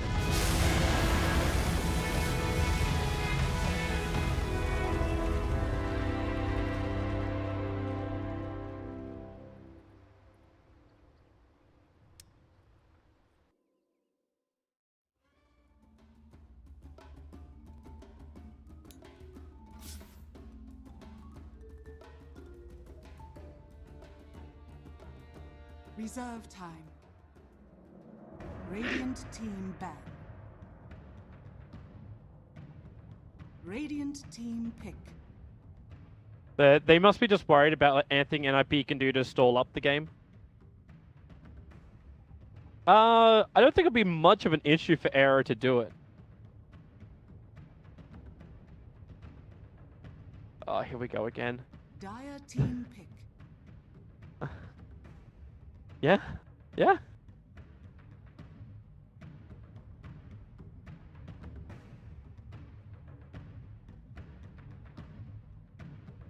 Mm-hmm. 10 seconds remaining. Sorry, I got distracted by something over on the side. I don't know why I just read that. I'm looking at Twitch chat. It's the worst thing in the world to do. Love you guys. Nip. Where do we go from here? So you're up against the Rubik and Coddle. You know you've got a lot of push power and counter push power from Bez. Do you try and force it as a full 5-man group up from NIP? Or do you give Hero his classic like Luna? It was banned in the last game. Do you try and grab something like this and just have a better 5-man ball that Bears can't deal with?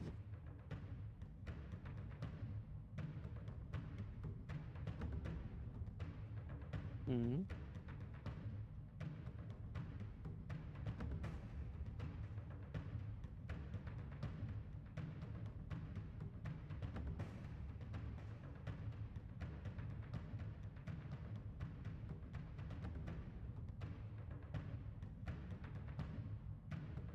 Yeah, you got it. Radiant team pick.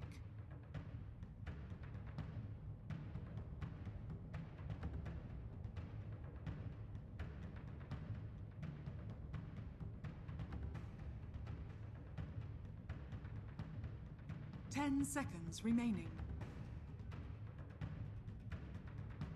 5 seconds remaining.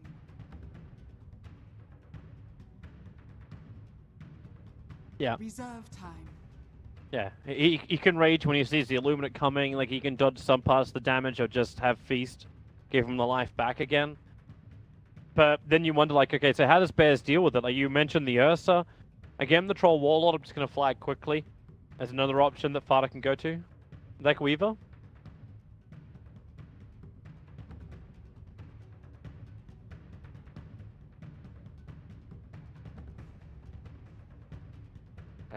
Dire team pick. He has been the hero of heroes of late. Makes it almost impossible, right, for Nip to push high ground. 10 seconds remaining. Other way around, man. 5 seconds remaining.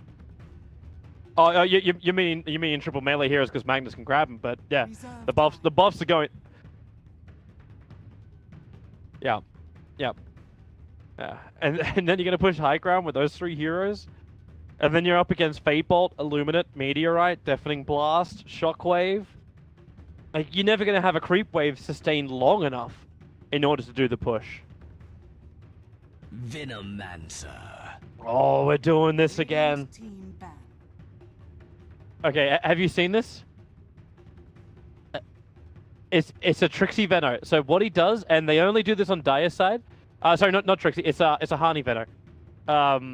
So it's the jungle Veno on the ancient / 2 camp spot, just northwest of the secret shop of the Dire side. Yeah, and he farm up about 4 or 5 levels in just about 4 minutes by doing this. And there's no way Bears don't have a lineup that can contest this. So he's going to get a lot of free money and experience. Nothing's going to stop that.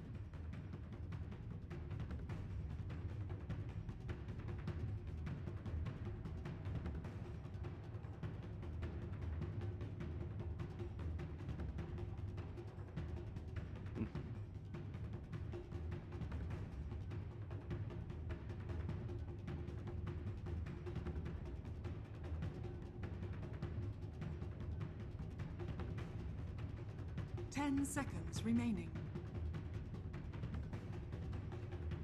5 seconds remaining.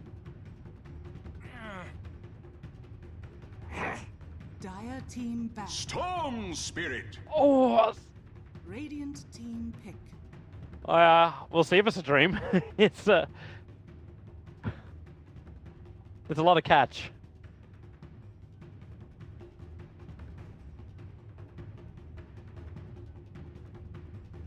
Seconds remaining. Anti-mage. Well, there's an even bigger buff up coming in from just on top of the anti-mage. Invoker at the time of his life. Nip will still get a lot of experience out of this, however. Like, yeah, they're running a double melee safe lane with the Lifestealer and the Ogre. The next Assassin's going to have a hard time on the off lane, because then you can move the Coddle straight into, like, Mana Leak first, right? Just push the Nyx off the lane that way. It was, I think it was Coddle as well as Dazzle, who were two of the heroes that were doing that very proficiently throughout the European qualifiers.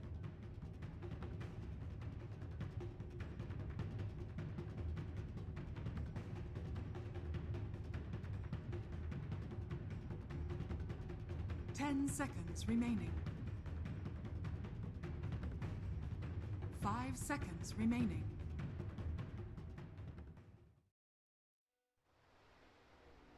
But this time around, I think it's going to be a lot more stable for them. You know, Quakefa, maybe he gets to a timely Bloodstone. They make a couple of Infest ganks happen.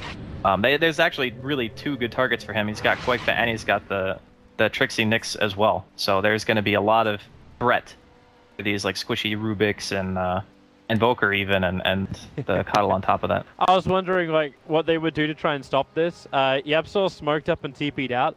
He's blocked the camp, which actually isn't required to do what Trixie does. Do what Honey does. Well, the Ancients are the most EXP by far. Yeah, because he puts the ward block about here and then farms this camp and this camp, and he'll I keep forgetting that's not the Ancients. I always forget they switch those camps again, so the Ancients are actually on the low ground. Yeah. Keep forgetting about that. It's really crap to do though on Radiant side, because you look at the Radiant side camps, and all you can do is put the wards on the bounty rune, and then farm that camp and that camp. You can't reach the Ancients from there because of the wall. No, you just cut the tree. You can definitely reach the Ancients. And still farm it? Like... Yeah, you can farm all 3. You actually want to farm all 3. The reason he didn't block the Ancients is because the Ancients are a lot harder. And with level 1 Plague Wards, you're not really going to be able to kill the Ancients. You kind of want like level 3 or 2 or whatever. It takes way too long. Yapsor, if Trixie, he's not going to level stun. The battle begins. Was looking towards it, but Honey got revealed for a second. And they know what he's doing. Like, he's got the Iron Talon, so at least they can keep tabs on him. Yeah, I mean, they saw it and they immediately placed a ward there, so they clearly have an idea of what's happening. Just wondered, like, is this really worth the vision? Like, Honey's left one of his own defensive observer wards down. So you block up the camp, sure.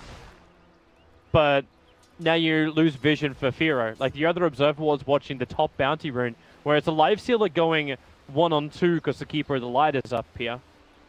For now. Well, you say that Firo loses vision, but realistically, you know, what is going to come his way that he's not going to expect? Like, Cinderin's going to sit here and throw Ignites at him even if he had a ward. Like, that ward actually does nothing for him, whereas the defensive ward towards the bottom rune not only scouts the rune, but it makes sure that Hani's going to see any rotation from Yapsor that comes over here to try to soak EXP. So he'll actually know, you know, where the support is all the time, the support that can actually get a kill as well, because Firo's probably not going to get any help from a Coddle, and even if, you know, Adam did rotate towards mid, what's he going to do?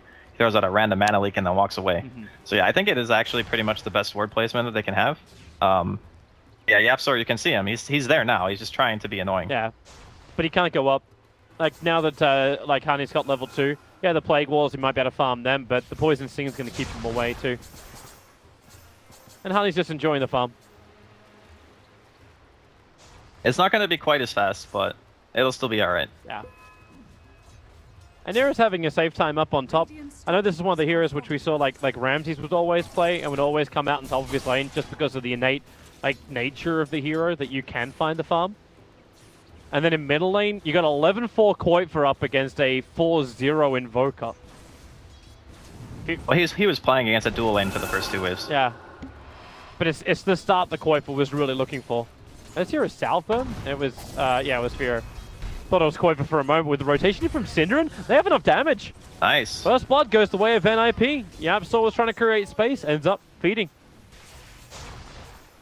Yeah, it's really hard for Rubik to function against these heroes. Like, high base armor on the Storm, high base armor on the Ogre. Heroes are actually both very durable, whereas both the Invoker and the Rubik are pretty frail, like 1 armor and 2 armor respectively, so you can't really trade that effectively, and trading with an Ogre in the first place doesn't really matter who you are. It's probably not going to favor you. And that's why I was mentioning, like, you know, Nip need to be playing from ahead with these heroes, especially against an anti-mage. You need to make sure that you're not becoming a liability to your team, being like this huge mana void target on the Storm, or, you know, the Lifestealer not just having the lockdown to be able to kill the hero. And this might turn into one of those games where there's going to be a lot of split pushing, because there's actually like 2 or 3 heroes on the side of Bears that can do it. Whereas, you know, Nip, they got like the Nyx to scout out, and the Storm to get picks, and the Lifestealer, I suppose, to infest inside. But the Veno and the Ogre are pretty immobile by nature. That's why you just move earlier.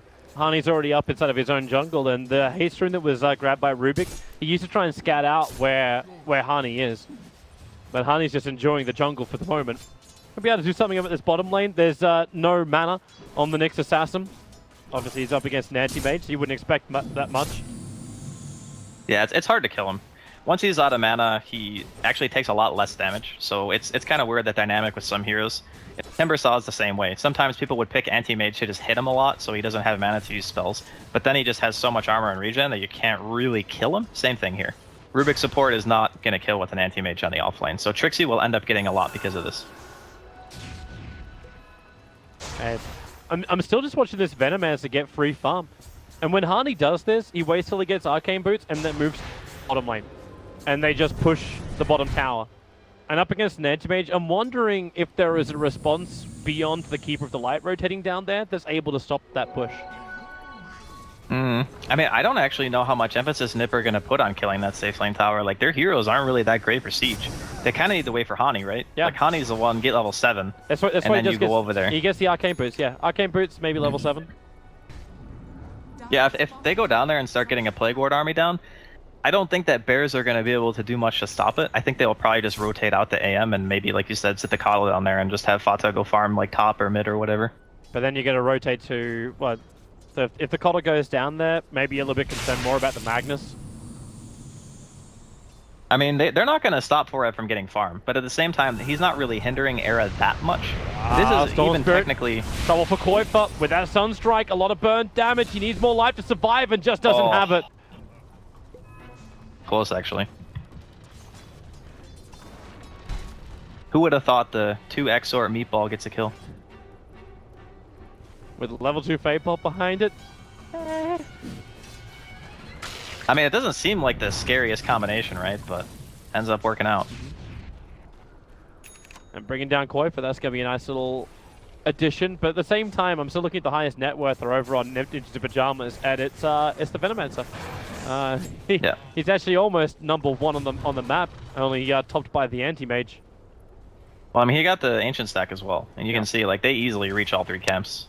He is not even cutting the tree, it doesn't even matter. So this is a strength of it, like getting all 3 in the same spot, because you kind of want the wards up all the time. You don't want to have to move from place to place because it really slows you down. Yep. And the ward did a little bit of work, but at the end of the day, Hani's still going to get his levels. Yeah. So what does he buy? So Magic Wand, he's buying up the raindrops. This is almost exactly the same as he did before, so this is just him looking to enter combat. But I want to know the lane he goes into. Like, if they try and shut down the Invoker, if they force the mid lane, Storm Spirit is approaching level 6, but he's not there just yet. I think killing the safe lane tower is the best, or mid. I mean, mid's going to be harder to do, though. I think it's easier to take the AM safe lane tower than it is to go mid. Yeah, he's headed down there. He's waiting for a moment. Maybe they're looking to trigger off the shrine with Trixie. Or maybe not. Trixie's inside of Vendetta. So they could trigger it, give him his mana and his life up, and then move over to do something about Fada. This is still a pretty hard kill. Maybe actually with... Oh, he doesn't have Gale. Never mind. I was going to say, if he has Gale, maybe they can do it, but... Honey doesn't level up when he does this build.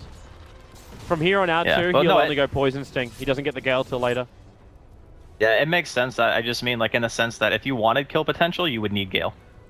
I think Yapsor's for... Okay, yeah. Trixie's going inside, trying to body block up Yapsor, throwing him around. The Spire Carapace is worn off, and now Trixie has no protection. He's visible, he's got 6 tick charges, but with the shockwave connecting, it won't be enough. That was a very unfortunate first Vendetta gank. He was tracking the meatball Yapsor. actually didn't... He was tracking him. The meatball hit him for like, what, like 1 second, and then it just didn't do any more damage, and they still got the kill. It was a nice rotation coming in there from Forev. Would not have killed him without the shockwave. Correct me if I'm wrong, but I think Fada is actually using his Dominant creep to try and clean up the Plague Wards. Well, he's doing that, and he's eating the infused raindrop charges as well. He threw like 3 shockwaves already at Honey. It's an efficiency thing. Trixie's on bottom lane now. Fada's still got his blink available, but the stun's able to connect him with the Poison Nova. They still need the Poison Sting on him for him to go critical. Fada, the TP out, they see him, but the damage, it won't be enough. Fada, a straight TP home will survive. He'll lose his Sada, and that's probably all the effect Nip we're looking for. That's money in the bank. I mean, the bigger thing here is that it puts him in a position to actually pressure the tower. Yapsor gets the cliff. Get cliff, Sorry, he can just TP. Trixie's in the neighborhood, Right. and yep. Syndra's already TPing down. At the same time, Keeper of the Light's going to go down. Looks like a solo kill in favor of Era. And Storm Spirit's on the long jump to Goifa. Burning a fair chunk of mana for that one, but remember, he's still got the Arcane Rune, so he'll jump up, avoids the skewer of Forev. And Trixie, now he's in trouble as well. Can't get his Impale off. Will be mana voided down. But it's Vera who gets the last hit as the Invoker. But that's 4 heroes, the 4 remaining alive heroes that rotate mid to kill off the next assassin. That was such a greedy mana void. Fata mana voided Trixie when he was missing like 150 mana to try to get the last hit. That is a true AM player at heart. Only use your mana void to get a last hit. He didn't even get it. I think, yeah, Fear ends up getting it. But still, a lot more solid of an early game here from Nip, and it's reflected in the CS that they're actually getting during a laning phase. Like, the Lifestealer's only a tiny bit behind the AM, and Era also, I would say, had a much harder laning phase than what Fata did.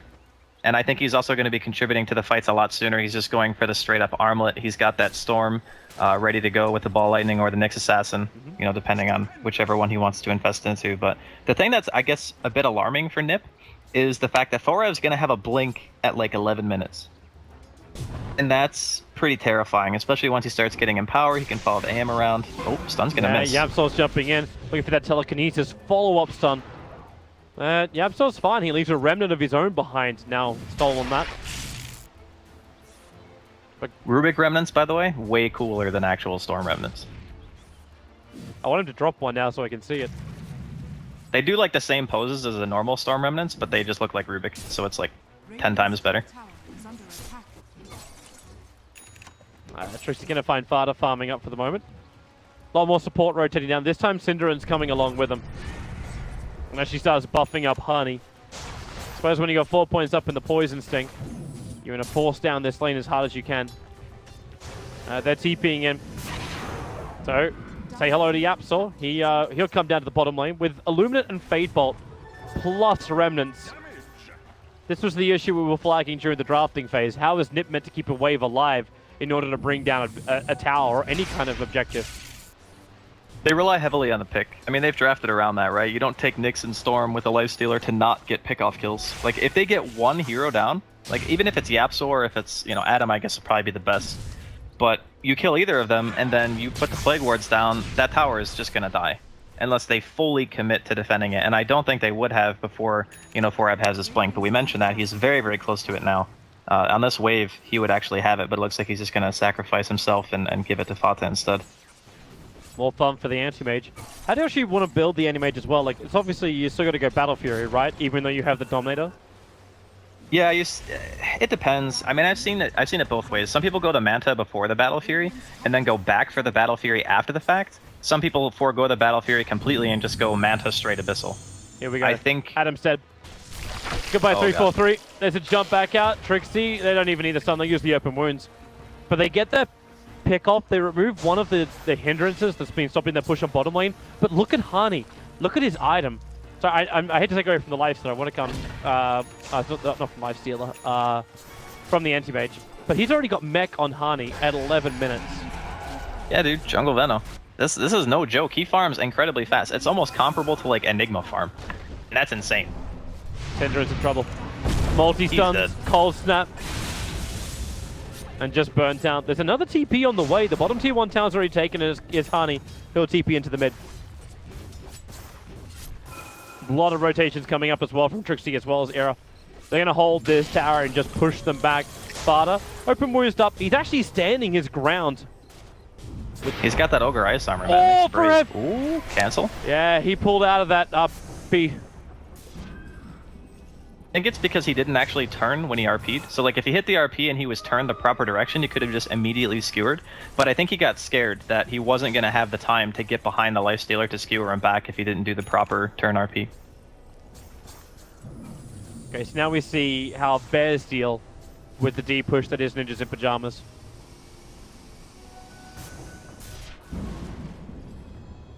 Suppose that's one way to do it.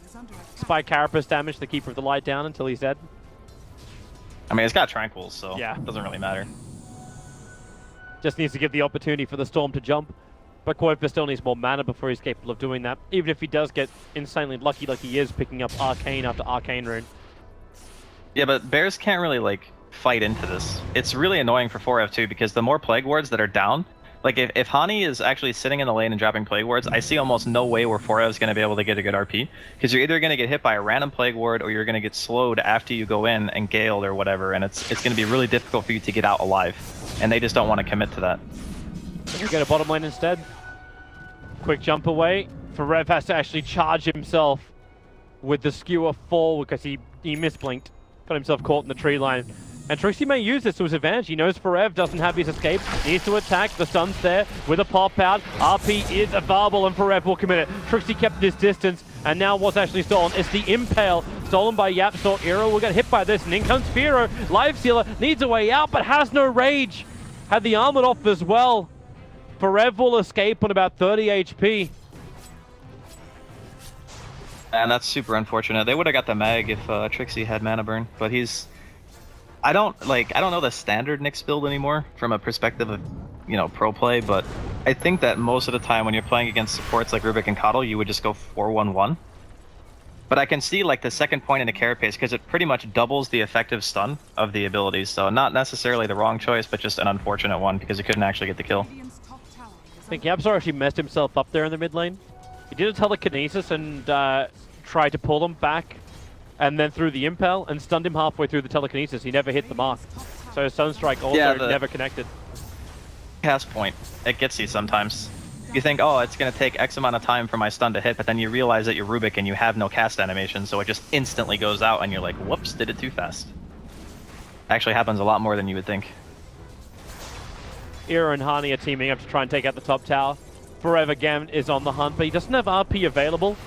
And Hani is already TPing himself into the mid lane. As much defense as they can muster. Don't let him go. Blink, skewer, Synderen. Puts himself almost out as bait, but dodges the hook. But the tower is still down. Looks like Fato's going to go for the super greed here. He is going to go just the Battle Fury straight after the Helm of the Dominator. I guess it's more of it's a choice that you can make. It's like, if I want to fight, I'll buy the Mantha because I know I have the Empower. But if I'm just going to buy a Battle Fury and have Empower, I'll just be like 6 slotted in 30 minutes. Like that, maybe 35. But, you know, you get the idea. You just farm like a beast. It's smoke gank time. Or is smoke push time, however you want to look at this. They leave an Observer Ward up, which is able to watch the rotation coming in from the Radiant jungle. And then Quoifer just adds a little bit of pressure. You'll have Hani behind him. Remember, this is a push with a mech. I'm also looking at Hani's stash, and he is now 200 gold away from having a Veil for this Venomancer. That tick is going to start to hurt if you can also like get an Aghanim Scepter at some point. Mana will become his biggest problem. Sure he will. TPM, that's scouted out. Storm Spirit did put a remnant down, but Yam still picks him up. Sunstrike Koifa, he doesn't get out in time, or will he? He's so low, Koifa can't ball lightning away. They've lost the Storm Spirit. Synderen starts up his TP. Mana Void will cancel that one if Vada actually had the mana for it. He didn't. They still get the extra one. Trixie on the back lines. Forever was able to isolate him. But RP's being committed. Yeah, that's a really bad turn of events for Nip. They just got the Bloodstone on Koikfa, and he just dies straight up. Like, I've actually seen that happen so many times this qualifier.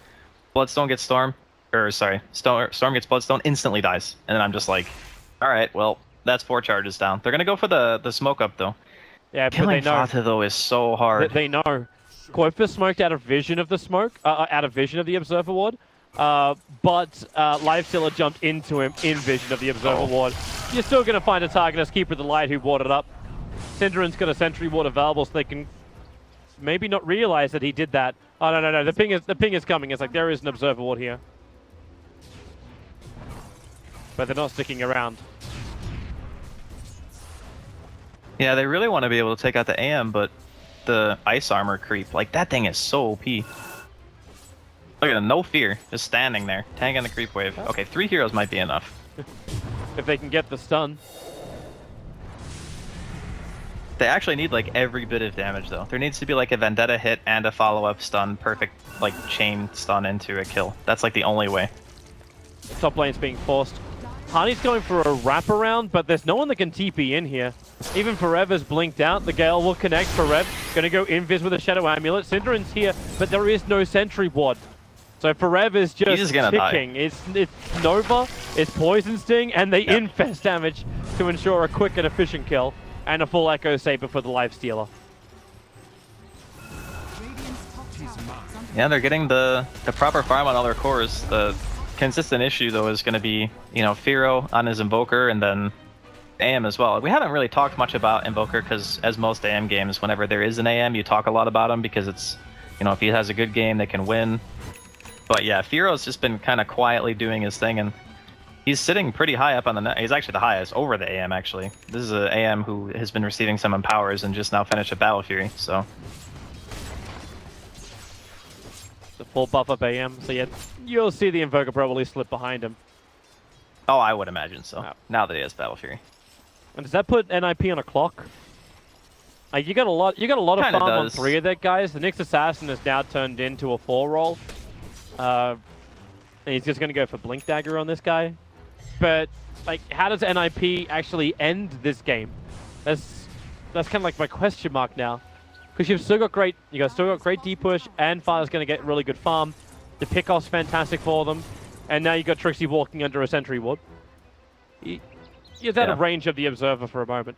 Or out but that's why I was mentioning, you know, early on, you want to be ahead with Nip's draft. You never want to be playing like this reactionary game against an AM and a split pushing Invoker 24/7. Like, that's not the game you want to play. I mean, Trixie, even at this point, is 20 minutes in. He's kind of struggling, to be honest, because the one downside of having that Veno sitting in the jungle is that you have nowhere to actually hit your own jungle creeps if you can't farm.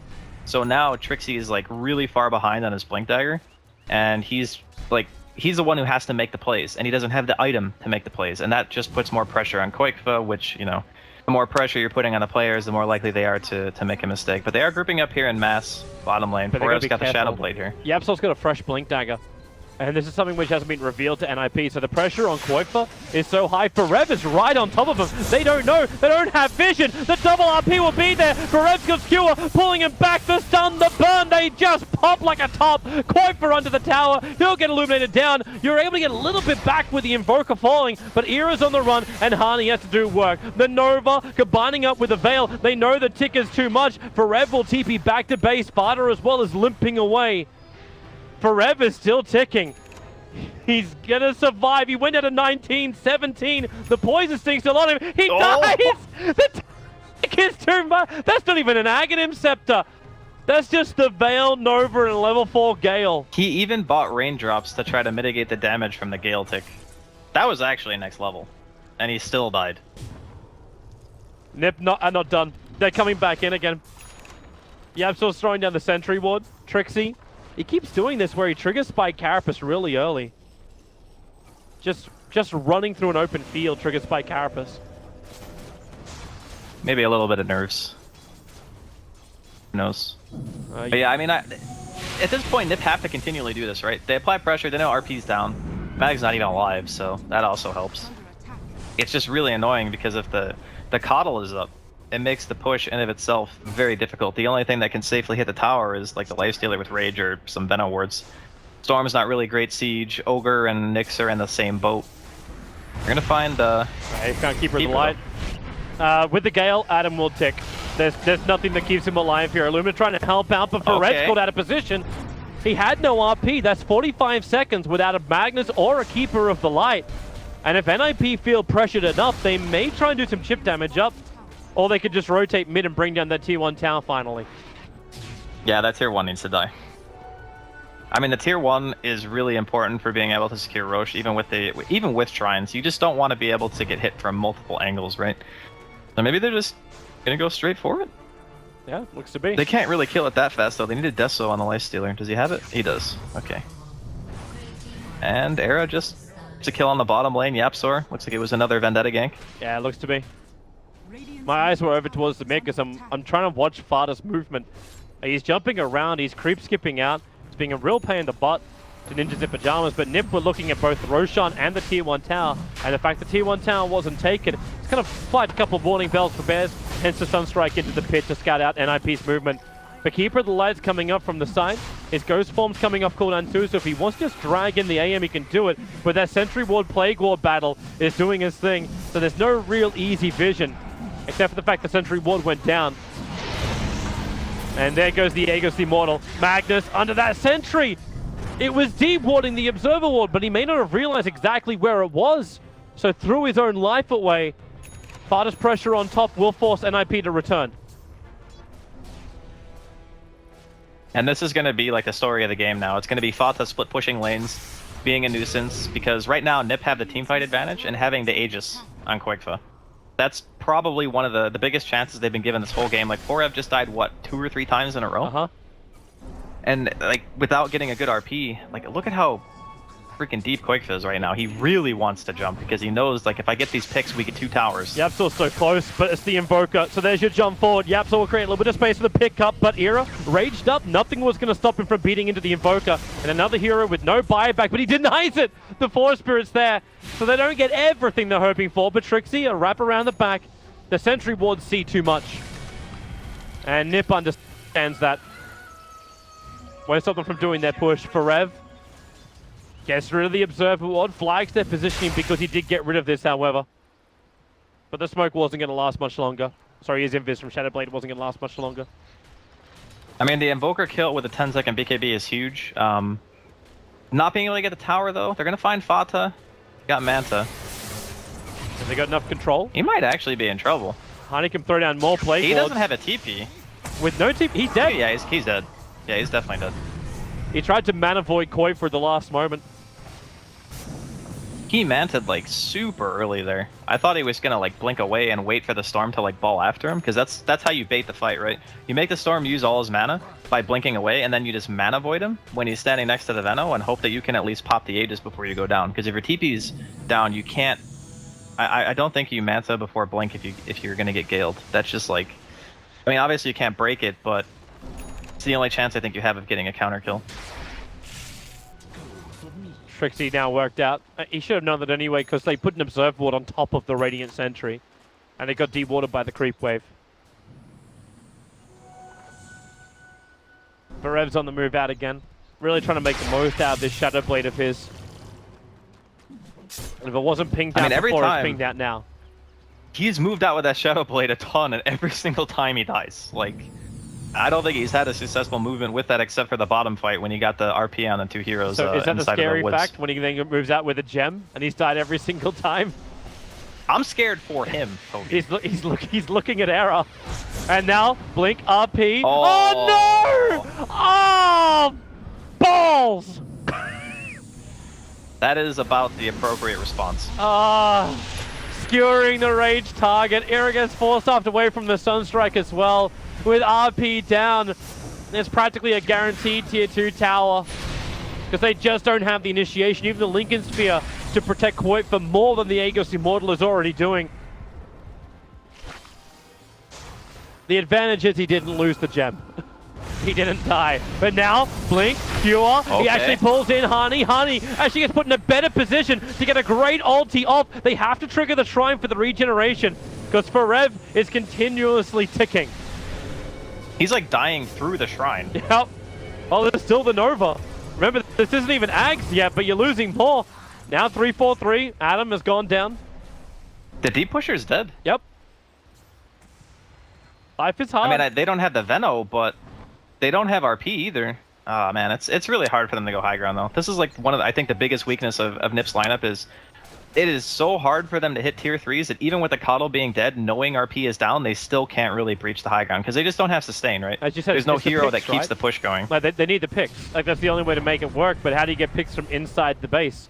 Especially when bears pick up a gem at this point, you can't even keep a ward inside. But maybe they can do that with a gem. They find Trixie. Trixie's by Carapace, half a second. He can let it go now. I get a little bit of a stun onto the Invoker, but no one else is there to help him. So they get the kill. Yeah. I mean, the main point is like they do need picks, but they don't have any hero that can heal. So like there's no healing ward, there's no urn even, I think, on the side of NiP. And that's oh, they do have an urn, never mind. You have the Greaves from Veno.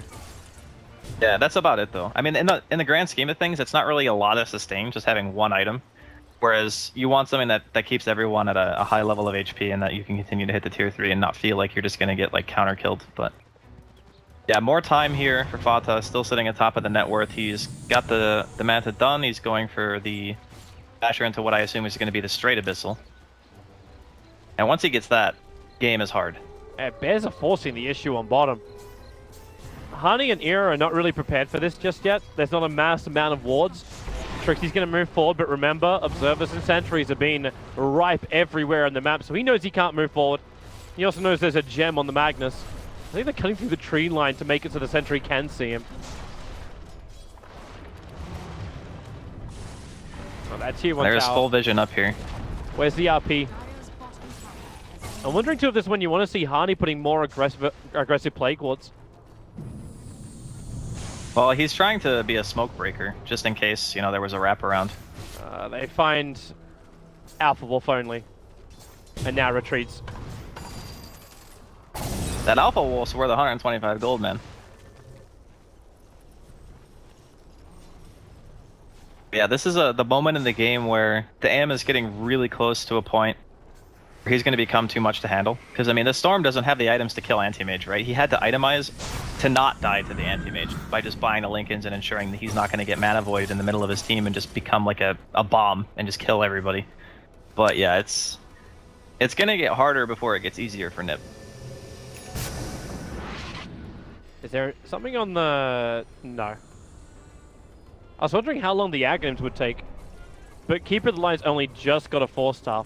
He's not as lucky as the Rubik, who has a 60 gold per minute as the level 10 talent.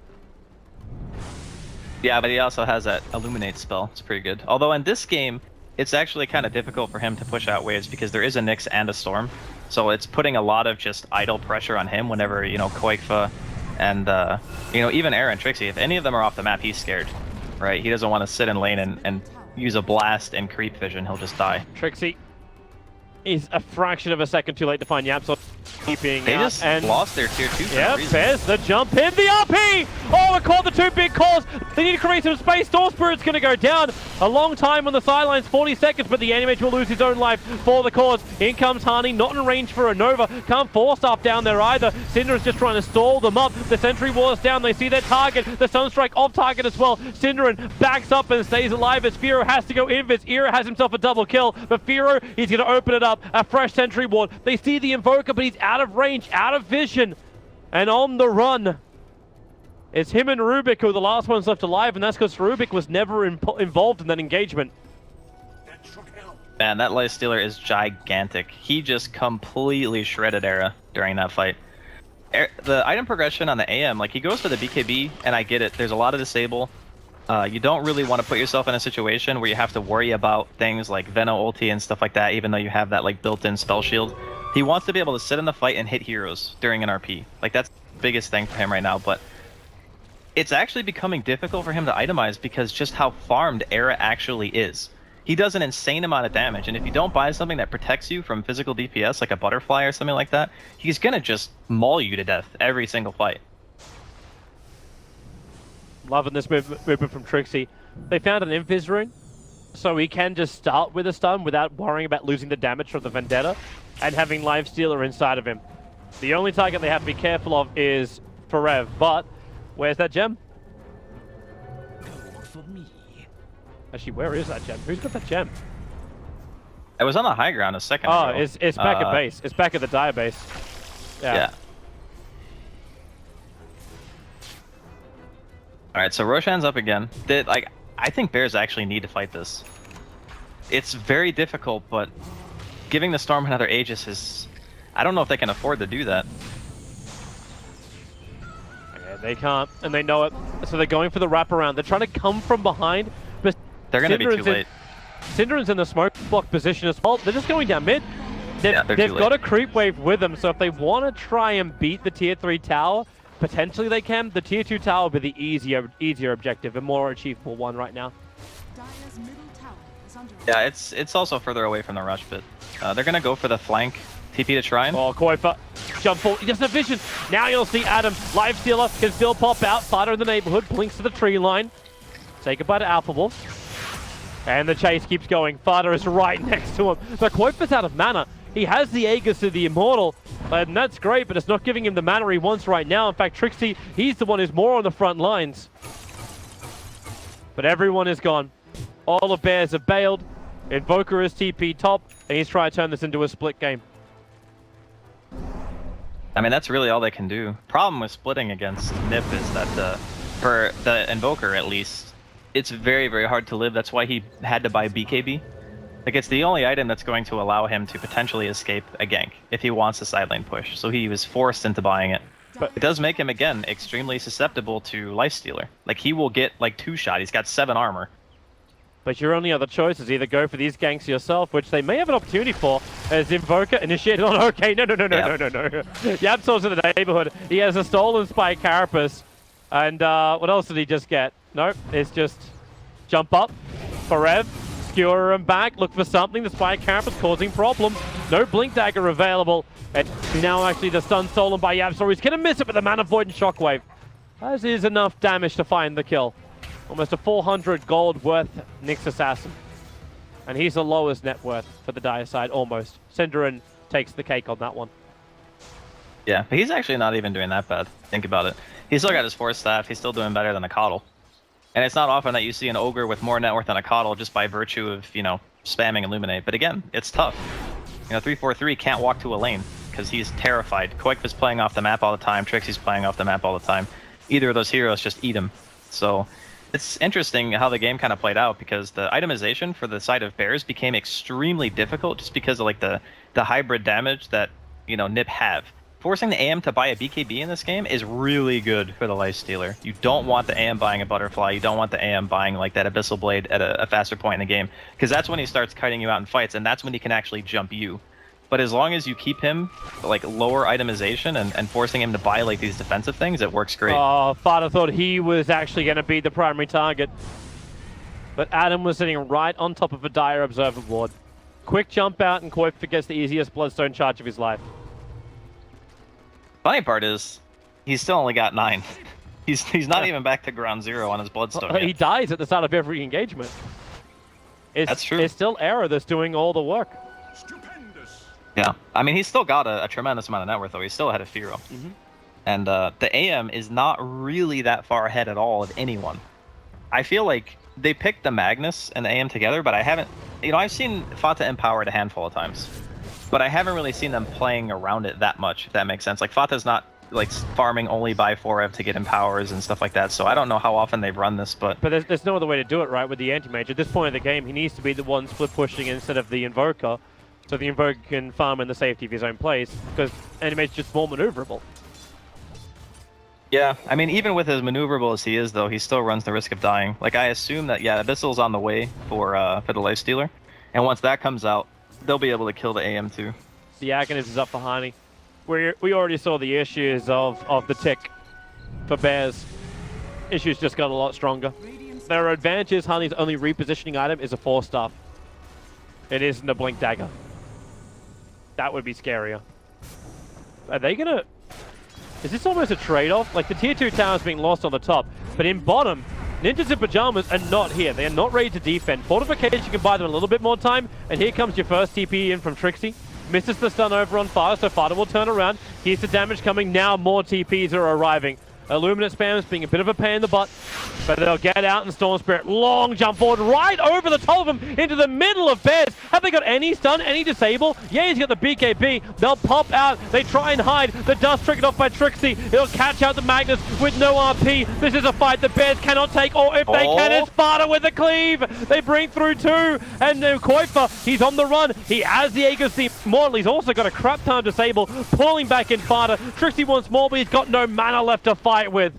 So Fira puts up the ice wall, looking to play around Hani, who still is holding on to that Nova of his. The Bears are happy with what they've got. They've backed out. That was a super sick combo. They just blew up that Lifestealer after Rage went down. Fira was waiting for it that whole time, just gave him the meatball dunk, and he just exploded. That was very nicely done. If they didn't get that Lifestealer kill, this game was going to be an absolute nightmare, I think, for Bears to be able to win. But with that, it's putting the Anti-Mage really close to his Butterfly. Era going for the Abyssal Blade. He doesn't really have the inventory space right now to buy an MKB. He'll probably just get rid of the Armlet at this point. But yeah, it's actually a power spike that Fata desperately needs in the fights. Because when he popped BKB... Oh, actually, Yapsar. Yeah, Koifa's trying, but Yapsar stop all lightning. He's got more speed than anyone else. No, the stun strike! Oh, that's a minute! That's a minute with no Koifa. Man. Nip, not like this. Don't throw away the game. They went down. They actually lose control of the lanes now, right? Like, it's... Yeah. This is what we call mom spaghetti, Toby. It's just everywhere right now. My mum was neat.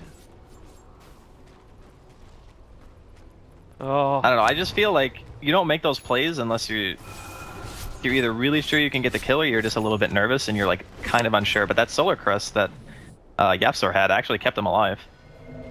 That thing is such good effective HP for supports at this stage in the game when your base armor is ridiculously low and you're playing against Storm Spirit who doesn't have a Bloodthorn or an MKB. I mean, he's building towards one now, the MKB, but he's not going to have it for a little while. They're coming for a Rax, man. This Bears maneuver, the Butterfly up on Anti-Mage, put him on the front line.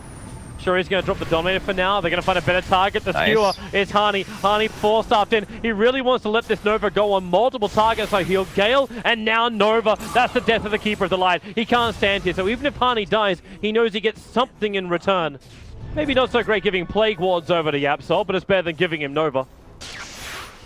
That was really well played by Hani. He got the maximum effectiveness out of that. The only reason Yapsor didn't get hit is because he stole Ball Lightning and balled away from the Nova. So if he hadn't done that, there would have been 2 or 3 heroes low on HP. That might have even been enough, honestly, to kind of delay the push coming in from Bears anyway.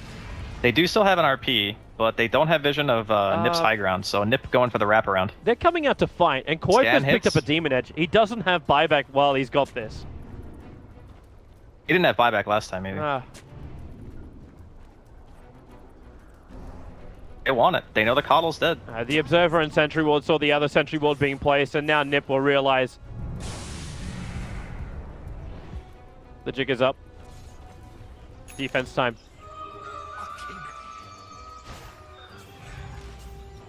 And now It's a very tense moment there. Yapsol's turning himself into Hani. He's going to start farming with Plague Wars to find his levels. Yeah, dude, why not? Get that Ghost Scepter, let's go. That item is actually unbelievably value against Nip's team. No one has a Diffusal Blade.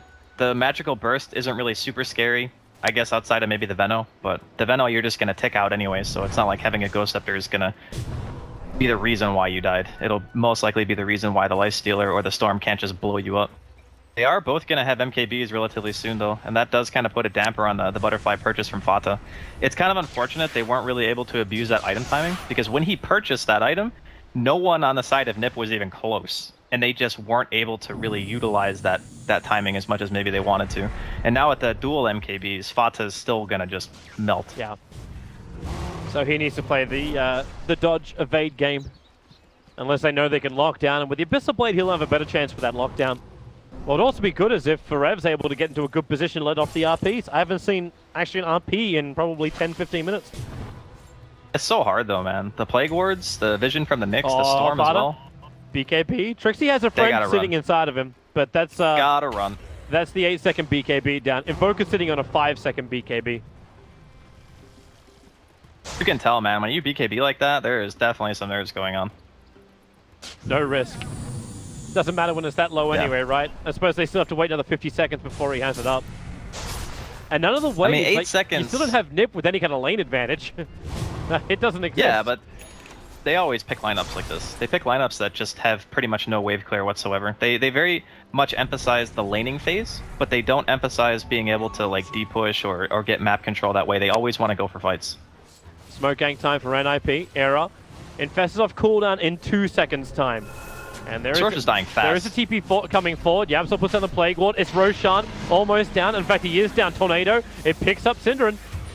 Ogamajai up and towards the air. The bigger one is actually the Keeper of the Light being picked off. Koifa triggers the BKB. A big RP. It'll connect. The Sunstride's coming down as well. The cleave damage. Fata's doing it. Era is gone. Koifa, he wants the pieces, but Yamsel protected by his Ghost Scepter. Soul Ball Lightning, and he's trying to play the better Storm Spirit, but he can't